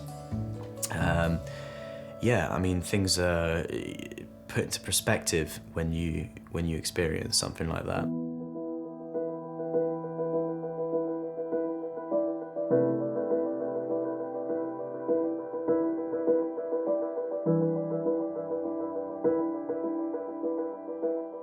I loved being with him. I loved having him next to me. I was very proud of him. Even my friends used to say, "Oh, you're lucky. Why can't we have a dad like you?" I think, yeah, I won't give him away for the world. It's a perfect dad, really. Perfect friend as well. Just one in a million. I don't think anyone could ever fill his shoes. I don't think anyone, you never get another one of him. I think they threw the model away when they made him. There's only one of him.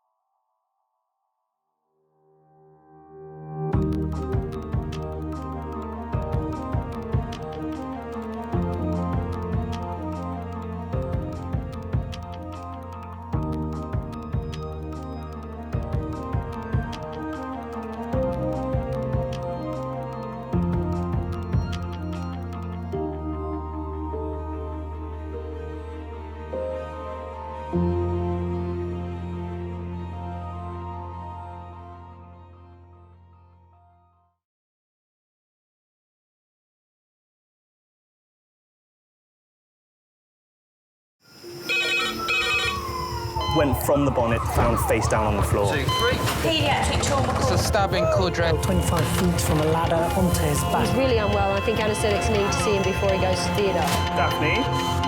Daphne? How is everybody then? Chilling?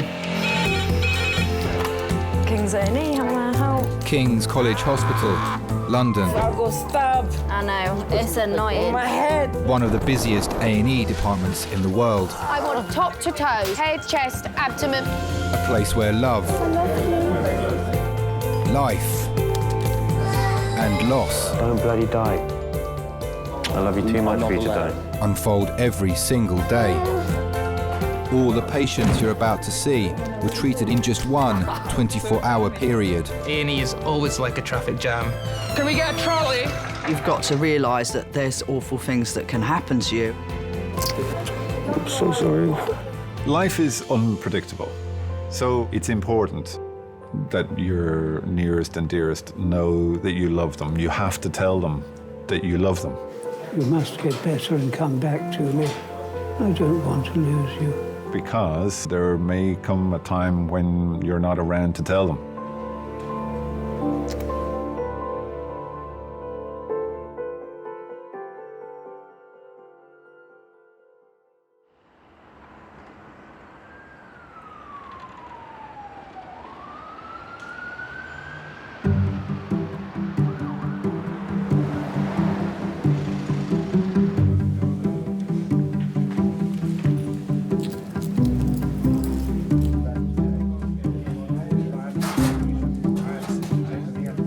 Hello, lovely Desmond. How are you? Dr. Des is starting his day shift as King's major trauma consultant. My parents have been telling me since I was about 14 that I should always have breakfast before I go out. Still don't do that. And then I did anaesthetics for a year. And, you know, in anaesthetics, if you haven't had a cup of coffee by 10 or half 10 in the morning, I feel like theatre has to close. You know, they get really, really stroppy about it and everything. And I just thought, guys, you know, you don't know how lucky you are. Since then, if I haven't had a coffee by 10, half 10 in the morning, I'm like the Antichrist, yeah. My parents have always tried to support me in whatever it is that I've wanted to do. Yes. Yeah. To this day, they still continue to offer support and helpful advice, constructive advice, and they're usually right. Exactly, but I knew of being on trauma, I wasn't going to have the luxury for, you know, a big Americano or a latte, so I had an espresso and said, right, we're off. It's never something that I thought of before I had children of my own, but I will always be their parent. A parent's job is to provide for and protect their children. And that will continue until the day I die. Say that 95% border, 5% like, oh my God! And I can't.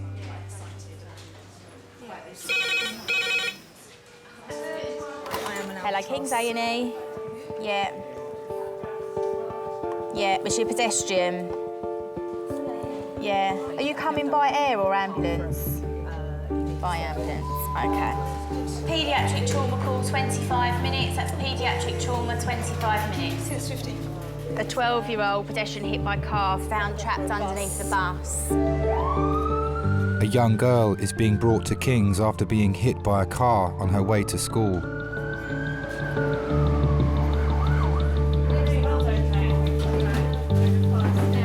Hi folks, I'm Des, I'm the major trauma consultant. You've come to see the trauma or the little one who's next door? Okay, excellent, welcome aboard. I've assigned roles to pretty much everyone at the moment.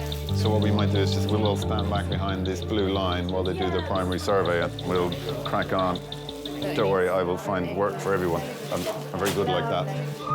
The girl, her mother and a police officer are travelling from the site of the accident over 20 miles away in Kent.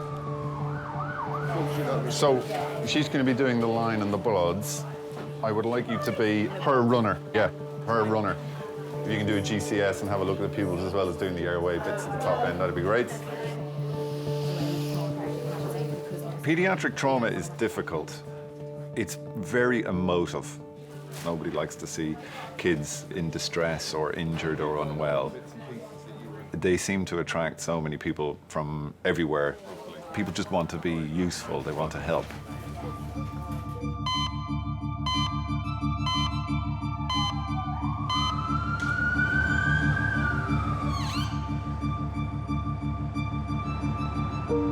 It was the worst call I could have ever had.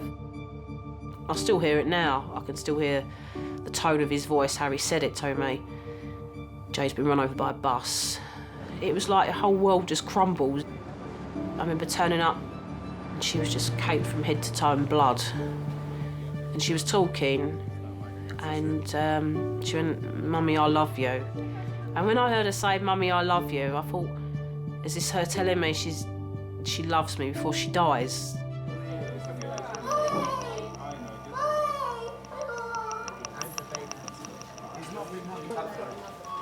It's a parent's worst nightmare, what I lived that morning, getting that call.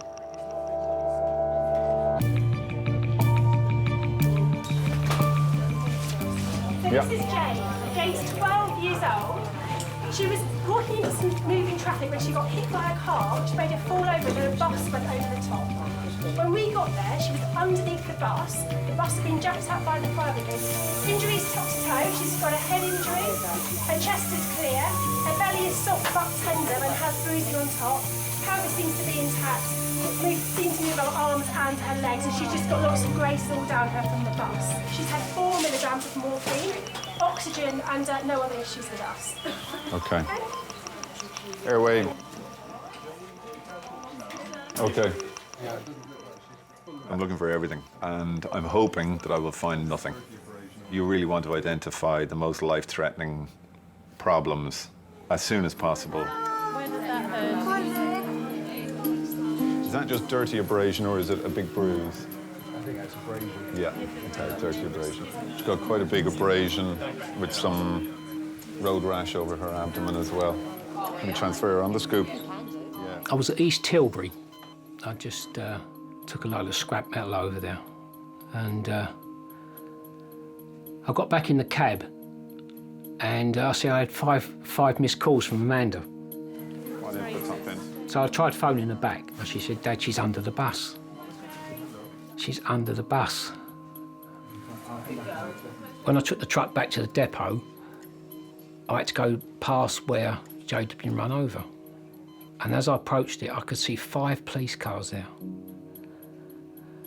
And a council van. And I thought, I could see the police car, and I thought, what's that council van doing there? And as I went past, I thought, he must be washing the blood off the road. My little precious granddaughter's blood's been washed into the gutter. It just slowly began to dawn on me that she might not survive.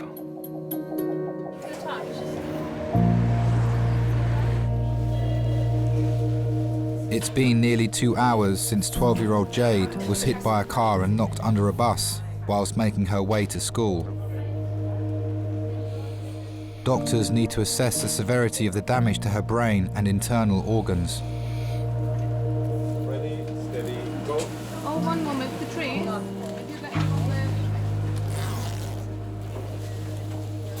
So she's a 12-year-old girl, pedestrian crossing the road, struck by a car, and then a bus went over her. So we know that she's had a head injury and she's got some blood around her face. She's got what looks like a combination of some bruising to a dirty abrasion over her abdomen, which may well have been as the bus sort of rolled up over.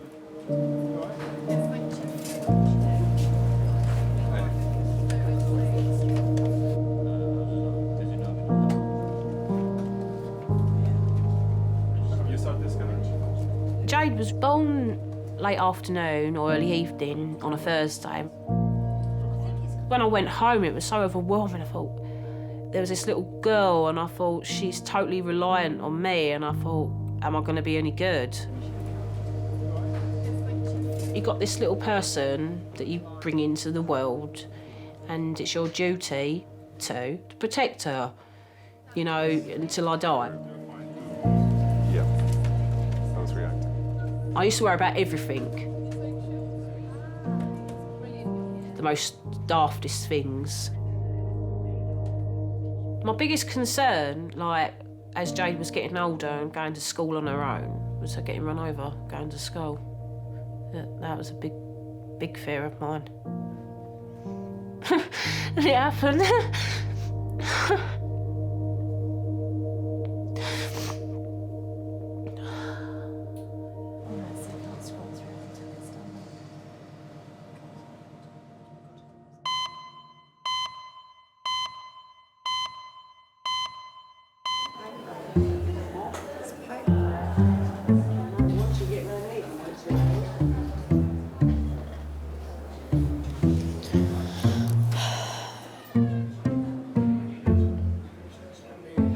I went in when I was really ill. So then I could call up the next day and take the day off and not be that ill. And they were like, oh yeah, no, to be fair, he came in when he was really, really ill. Like, if he's taking the day off, he must be really, really ill. Yeah, exactly. The last thing you want to do is be fine one day, call up and say something's happened, and then not go in, and then go in the day after and be pretty much fine. That's the last thing you want to do.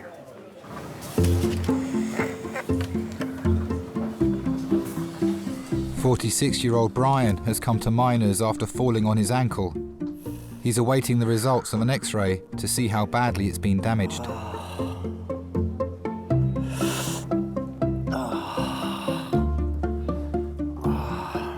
Brian has recently been released from prison. Can you ask to see the nurse straight away, please? Thank you, I'm in pain. His electronic tag allows police to trace his whereabouts and must be kept on at all times. Hello. Hi. My name's James, I'm one of the doctors. Mind if I call you Brian? Yeah, thank you very much. What's happened, Brian? I ran for a bus and I slipped on the pavement and it, by traffic lights. And my leg just, my ankle just went crack. OK, all right then. Do you have any other medical problems? I'm on methadone. How long have you been on methadone for? 6 years. And are you on daily dosing, or do Yeah. they give you daily dosing? Yeah. OK. Anything else apart from the methadone? And I'm on fluoxetine. Is that for depression? Yeah. OK, how long have you been taking that for? About 6 months. 6 months? OK. Right. Your ankle's broken, I'm afraid, which is a shame. Yeah. And it's quite a nasty break. So there's two bones that sit at the base of the foot, called the tibia and the fibula, and both of them are broken. Now, because of that, I'm going to have to get one of my colleagues to come have a look at you, so an orthopaedic surgeon. Is that all right? Yeah. Awesome.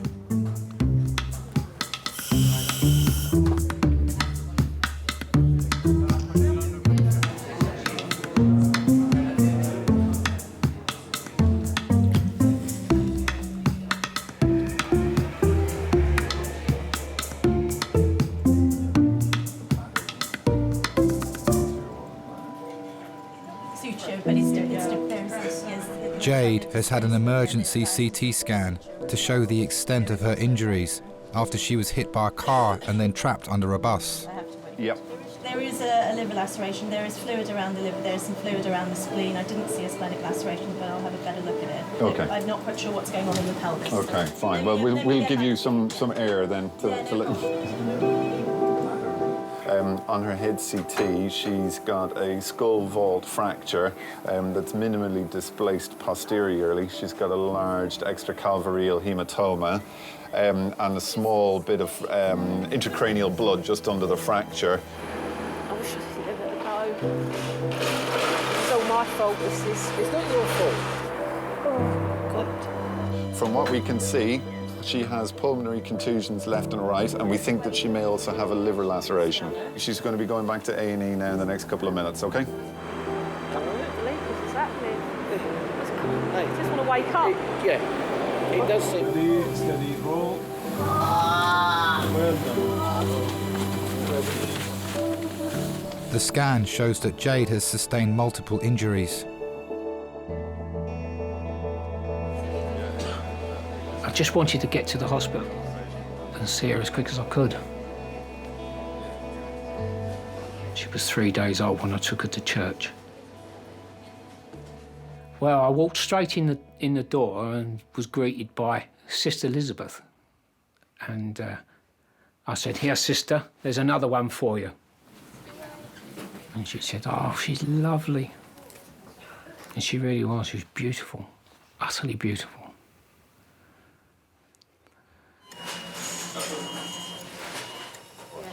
What we can see on her scan so far is that she's got a crack in her skull. Now, obviously we need to have a really, really, really good look at those images. Yeah. But we think she's got a crack in the back of her skull with a big swelling over from where she's got a big bruise over the top of it. Yeah. We think that she's probably got a tiny little bit of blood inside the fracture. We've asked the neurosurgeons. No, darling, you're not.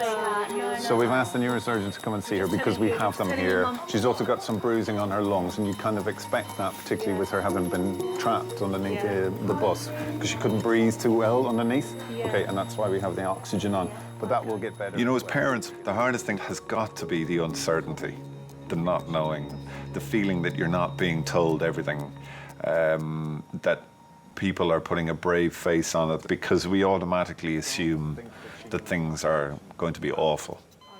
Okay. In her tummy, we think that she may have some bleeding. Okay. So what we're going to do is just observe that. And this is the bit of the scans that we really need to have a really, really good, hard look at to see do we need to do anything about that bleeding. Okay? So for now, you know, she's had an awful bash and an awful knock. She really has. So if anything does change or if we need to do anything else, you will be the first to know. Okay. Okay? Anything you want to ask, you ask. Yeah. We're just waiting for the report of her CT. Just don't know what to think. I don't want to see me. They'll find her. Seeing me. You've got a good girl there. You've got a good girl there. Every time you spoke to her before, you've been really calm. All right?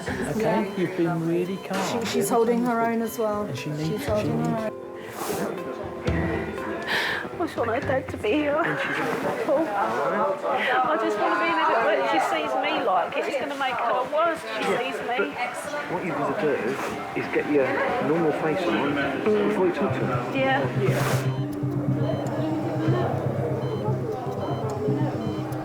Jade's blood will be continually monitored for any changes in the function of her major organs.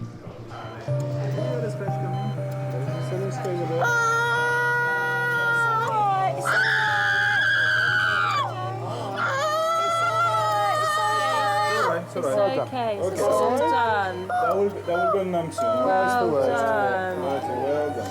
Good girl. That's all bit done. It's all Well finished. done. We'll give you a minute or two. I can't give No, you right any at the water at the moment. moment, darling.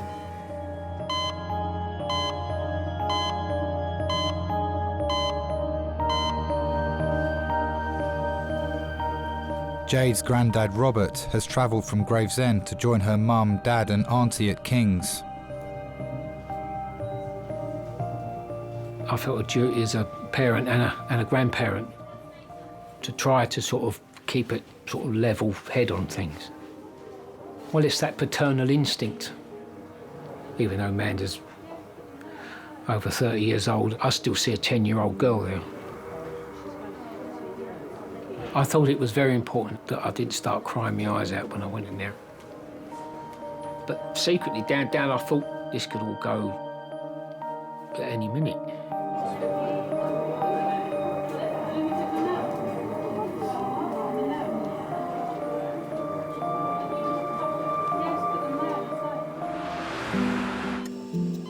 It's been 3 hours since 12-year-old Jade arrived at King's after being hit by a car and trapped beneath a bus. Jade has been diagnosed with a fractured skull and possibly life-threatening internal bleeding. So it's Mummy here. Oh, Jade was quite a bubbly little girl. She's very cheeky and a bit boisterous at times, fighting with her brother.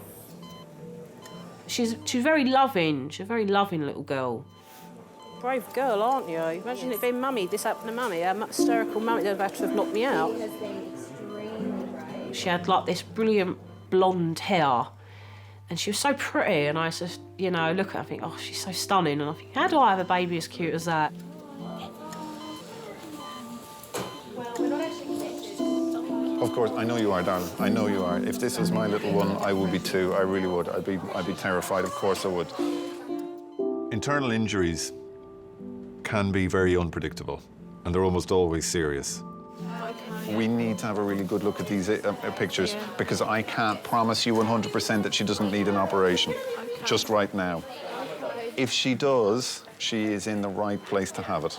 Everybody wants to know the $1 million question, which is am I going to be okay? He's here. Okay, so we will look after. Sometimes they're not, or we don't know. Okay. I find that hard. But as long as you're honest with them and you tell them, I don't know, and the time will tell, I think they appreciate that rather than being given false hope. Okay? Because we're looking after her. The neurosurgeons are here. All the surgeons, if she needs the operation, everybody is here. Okay? So we will look after her. All right? Okay? I know you are. I know you are. I know. It's a human response to want to comfort the parent because their role is vital in comforting the child. You have to involve them. You have to tell them everything that's going on. To some extent, you have to tell them that everything is going to be okay, but only if you know that it is going to be okay. You have to be straight. Can't handle things. You're doing great. When you're up there and you're beside her, and I can see you being strong, you're being brilliant. And that's what we need. That's all I want you to do. All right, and you're doing great. If you've got anything you want to ask me, any concerns, ask me. And if there's any change, I will tell you. Okay. All right? Okay. Brilliant. Well done.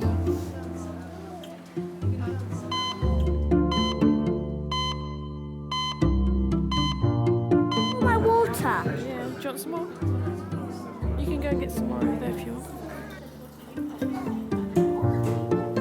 I go to a nice school that you chose for me because you thought it was nice. Yeah, I knew you went to a really nice school. So, and the teachers are very nice and they will look after me. So I don't think there's anything to be worried about.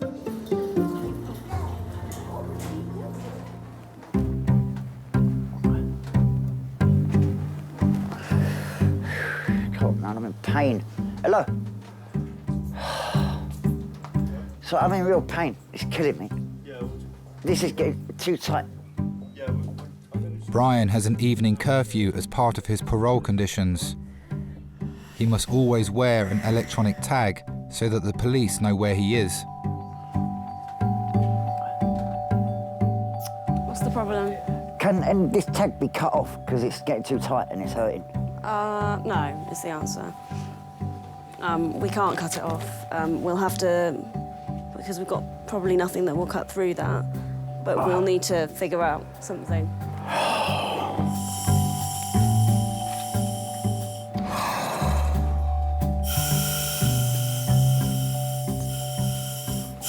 Thanks, nurse. I'm reminded I was on my way up to collect my methadone and go to care for my mum. I'm a carer for my mum. Are you? Yeah. If you are not there... Oh, she's all right. She's at bingo at the moment. So if you're not there to care for her, she'll still be able to... She can get about with a trolley, but she can't open tins and things like that, and I have to shower her. Because my dad passed away a year and a half ago. Has she ever thought about probably getting in carers to help her with that, or...?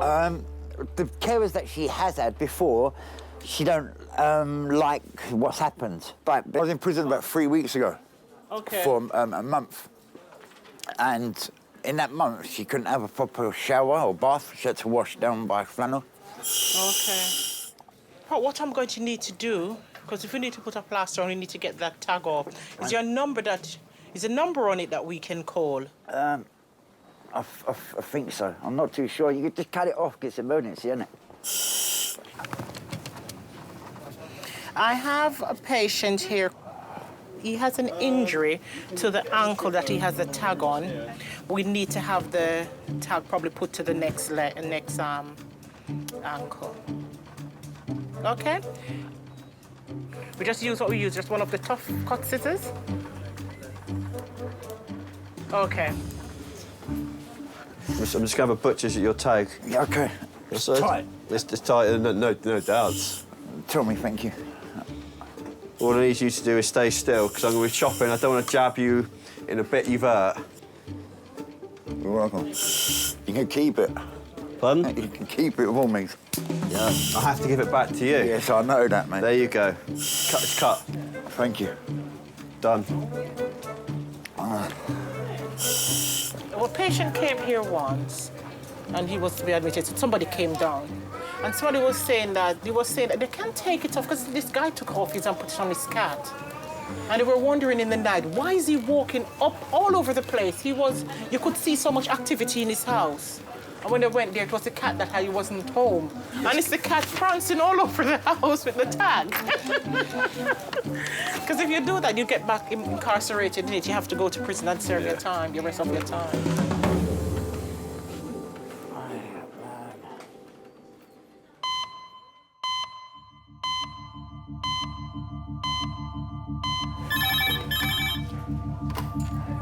King's A&E.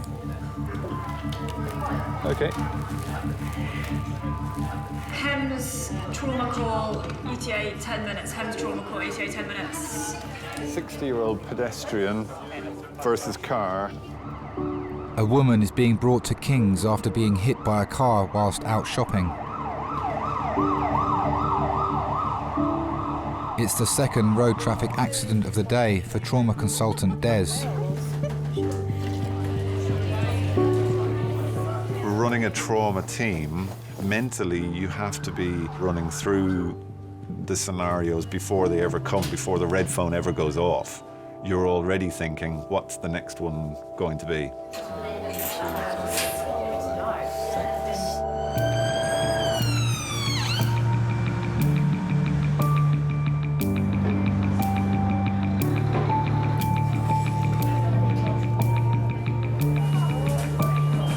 A department like King's, we see so much trauma every day that you'll be almost guaranteed to have 1 or 2 pedestrians hit by a car. It's not that it's predictable, but it's almost what you expect. Okay, guys? Hello, sweetheart. I'm just having a little feel of your neck and your chest. Do you have pain? In your back? Okay. My job is not to stop accidents from happening.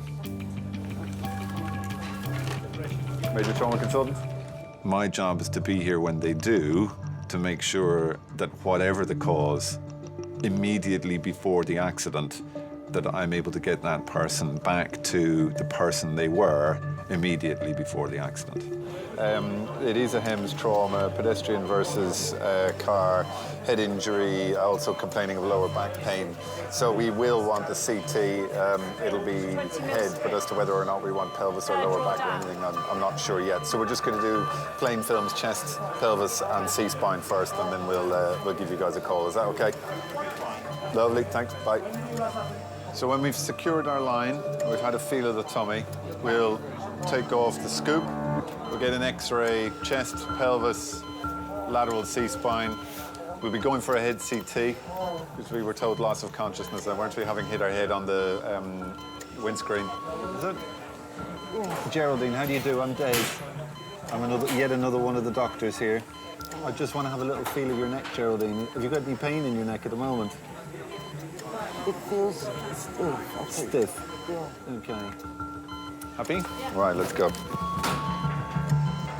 40 minutes after arriving at A&E, Geraldine is going for an emergency CT scan to check for damage caused by the impact of the car.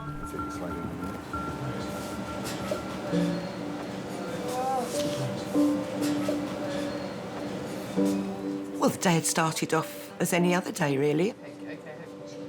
Everything was fine. It was quite a normal day. Nothing seemed particularly out of place. You know, and I'm just thinking about getting home and having a nice cup of coffee. And then the most awful thing happened, and literally the world turned upside down. All of a sudden, there was just this huge impact that I felt to my side, which completely took me off my feet. I felt my head hit the window of the car and then slide off onto the floor. And for the first minute or two, no idea of where I really was. It's just a shock, a terrible shock, a dreadful shock. And you know, the shock is one of the things that stays with you for an awfully long time until you can get a bit of a handle on how your body's behaving.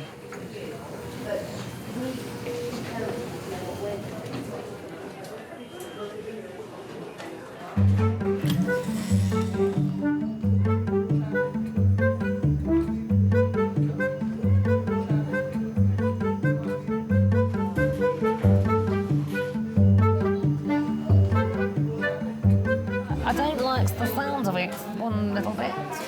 Can't really do her voice. What if, squeaked Alan Taylor, bravely weeing himself in fear. How can a gingerbread man wee themselves? 6-year-old Linus has come to King's after claiming he swallowed a ring during his school assembly. Now, at the mention of that name, they all went very quiet. Oh, don't do that then. It's hurting. Is it hurting again? Oh. Have a little rest. Thanks. Yeah. Hi. Hi, is it Linus? Yeah. Hi, I'm Bryony. I'm one of the doctors here. Thanks. Sorry. So, Linus, why are you in A&E today? Because they swallowed not quite a ring. A ring.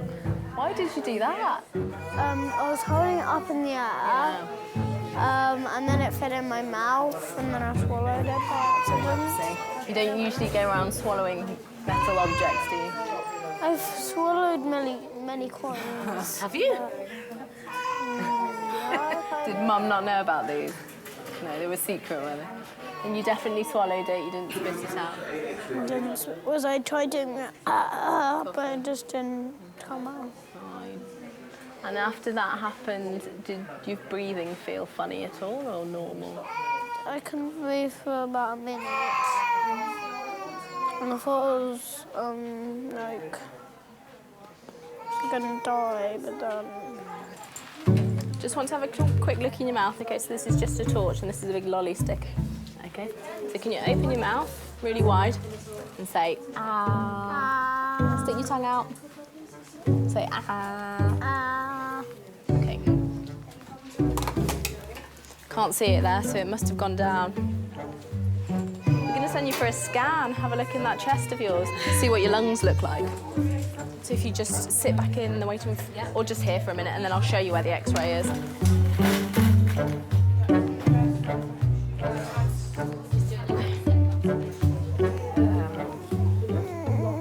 never swallowed a ring before. No. Have you really swallowed money before? Just one. Or was it a 5p? No, yeah. Was it? When was that? Not that long ago.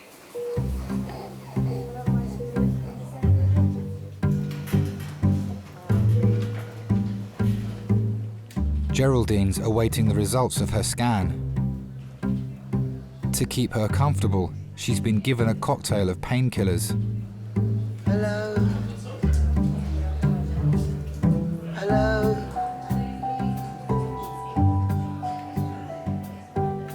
When I got to the hospital, you know, I was thinking, oh my God, these people are... I've been, you know, the drugs really, they do make you feel very weird. Hello? They do make you feel very weird. They do. Hello? Spaced out. Hello? Hello? I hear somebody calling. Yeah, me again. Good. So, half of your reports are come through, and they were all looking very good, as it's said. So I'm just waiting for the last couple to come now.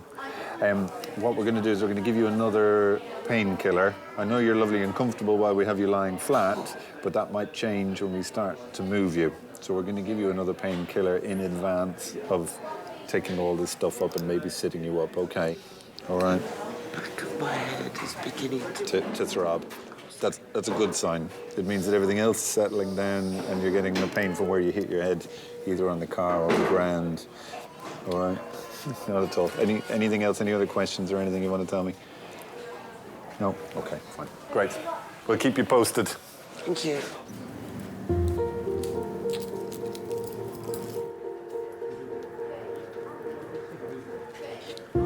The damage to Jade's internal organs has resulted in internal bleeding. She will be carefully observed before a decision is taken to operate. All right, sweetie, come on. All right, darling. Spit it out, darling, spit it. I don't think that I ever appreciated being a father and having children when they were little. Nobody can prepare you for being a parent. It was very, very difficult. You know, your life changes and it's such a big responsibility, and I tried, you know, but I think I could have done better. I definitely think I could have done better. So the day that Jade was born, it was like being given another chance to be a dad again.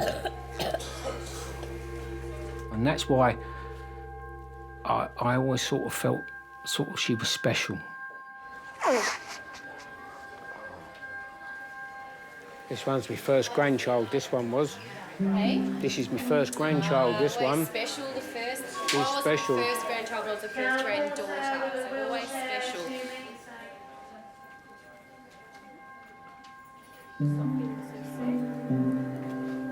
I have a lot of difficulty looking at pictures of her when she was little.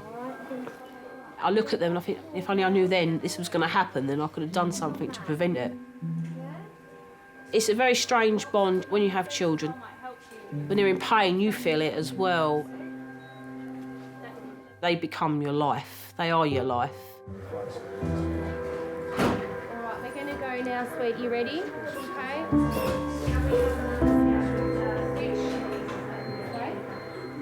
The results of Jade's scan reveal no damage to her brain, but she'll be taken to paediatric intensive care to monitor if the life-threatening bleeding in her stomach requires emergency surgery.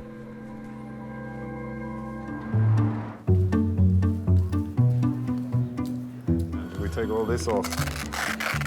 And then we can stand outside and mutter loudly or whistle, make loud banging noises. So, all right, that scan is A-OK, so you'll feel a little more human now.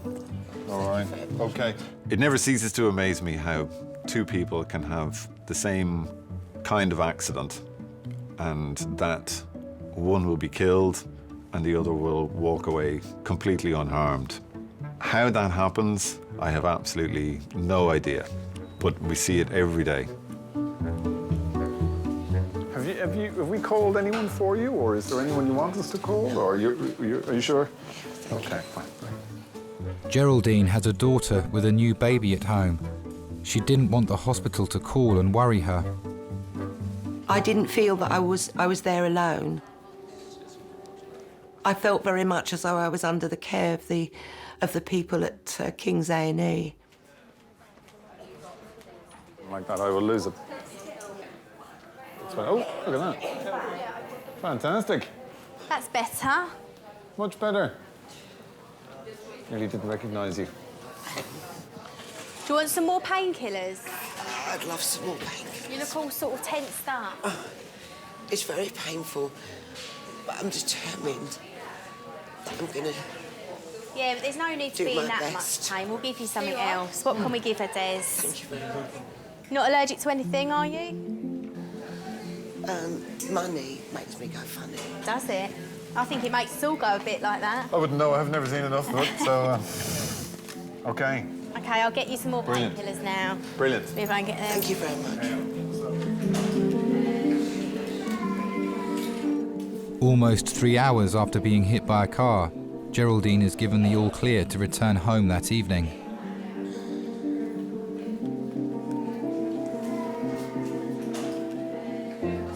Hello, Sam, it's Mum.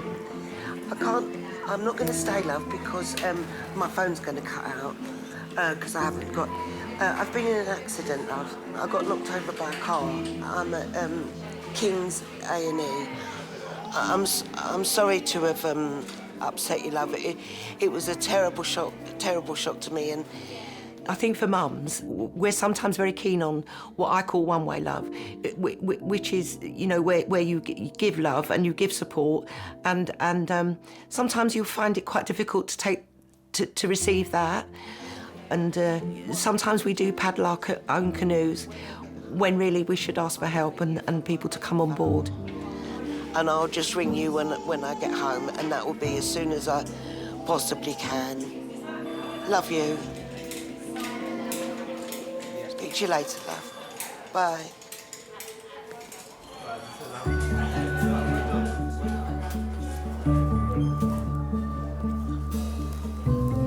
Oh, Mum, can I watch a movie when I get home? Yeah.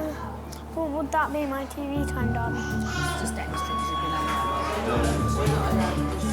I need to go to the toilet. Linus is awaiting the results of his X-ray after swallowing a ring. So this is you. Your stomach's here. And where can you see the ring? Can you point to it? Yeah. In your tummy. Your tummy, yeah. So it might be a bit sore when you have a poo and it comes out, okay? But you let Mum know. Yeah, I mean, yeah, you're yeah. supposed to keep an eye on the poo to check that it has come out. Thank you so much. All the best.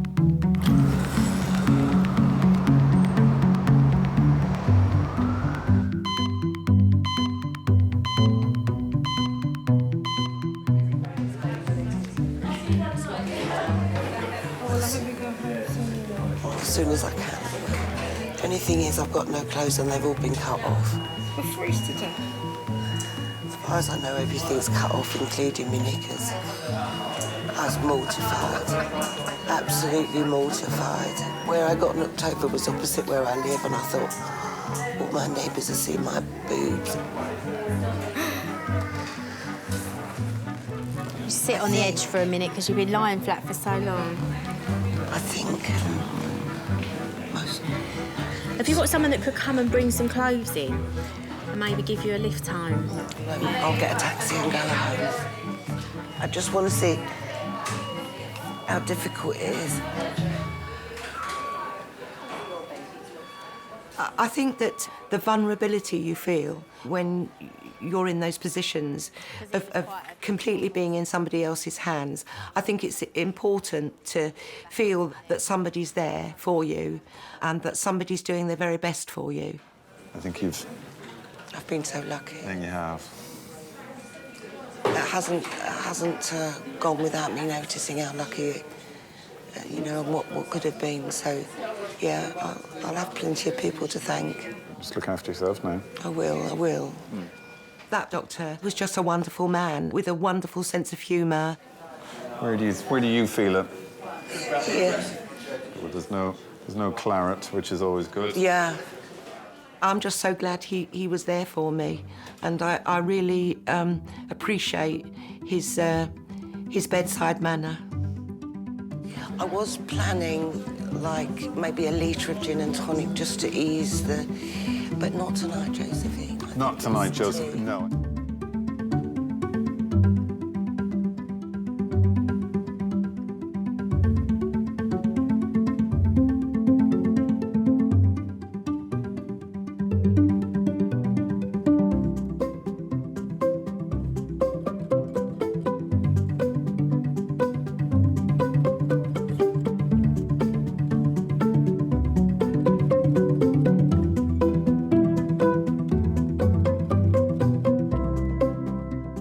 By the time I reached home, there was a taxi with my daughter and her friend in it, waiting to scoop me off to their home to be looked after. So it was super.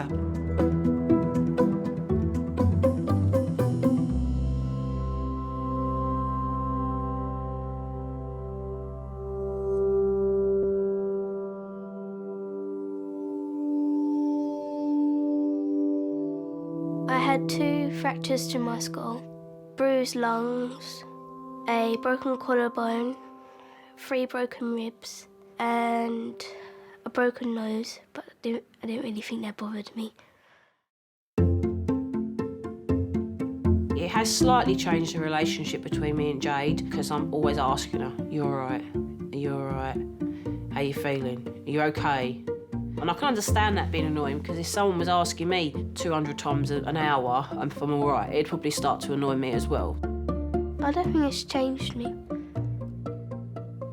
It's just I'm closer to my family now. And plus I always call it the lollipop man.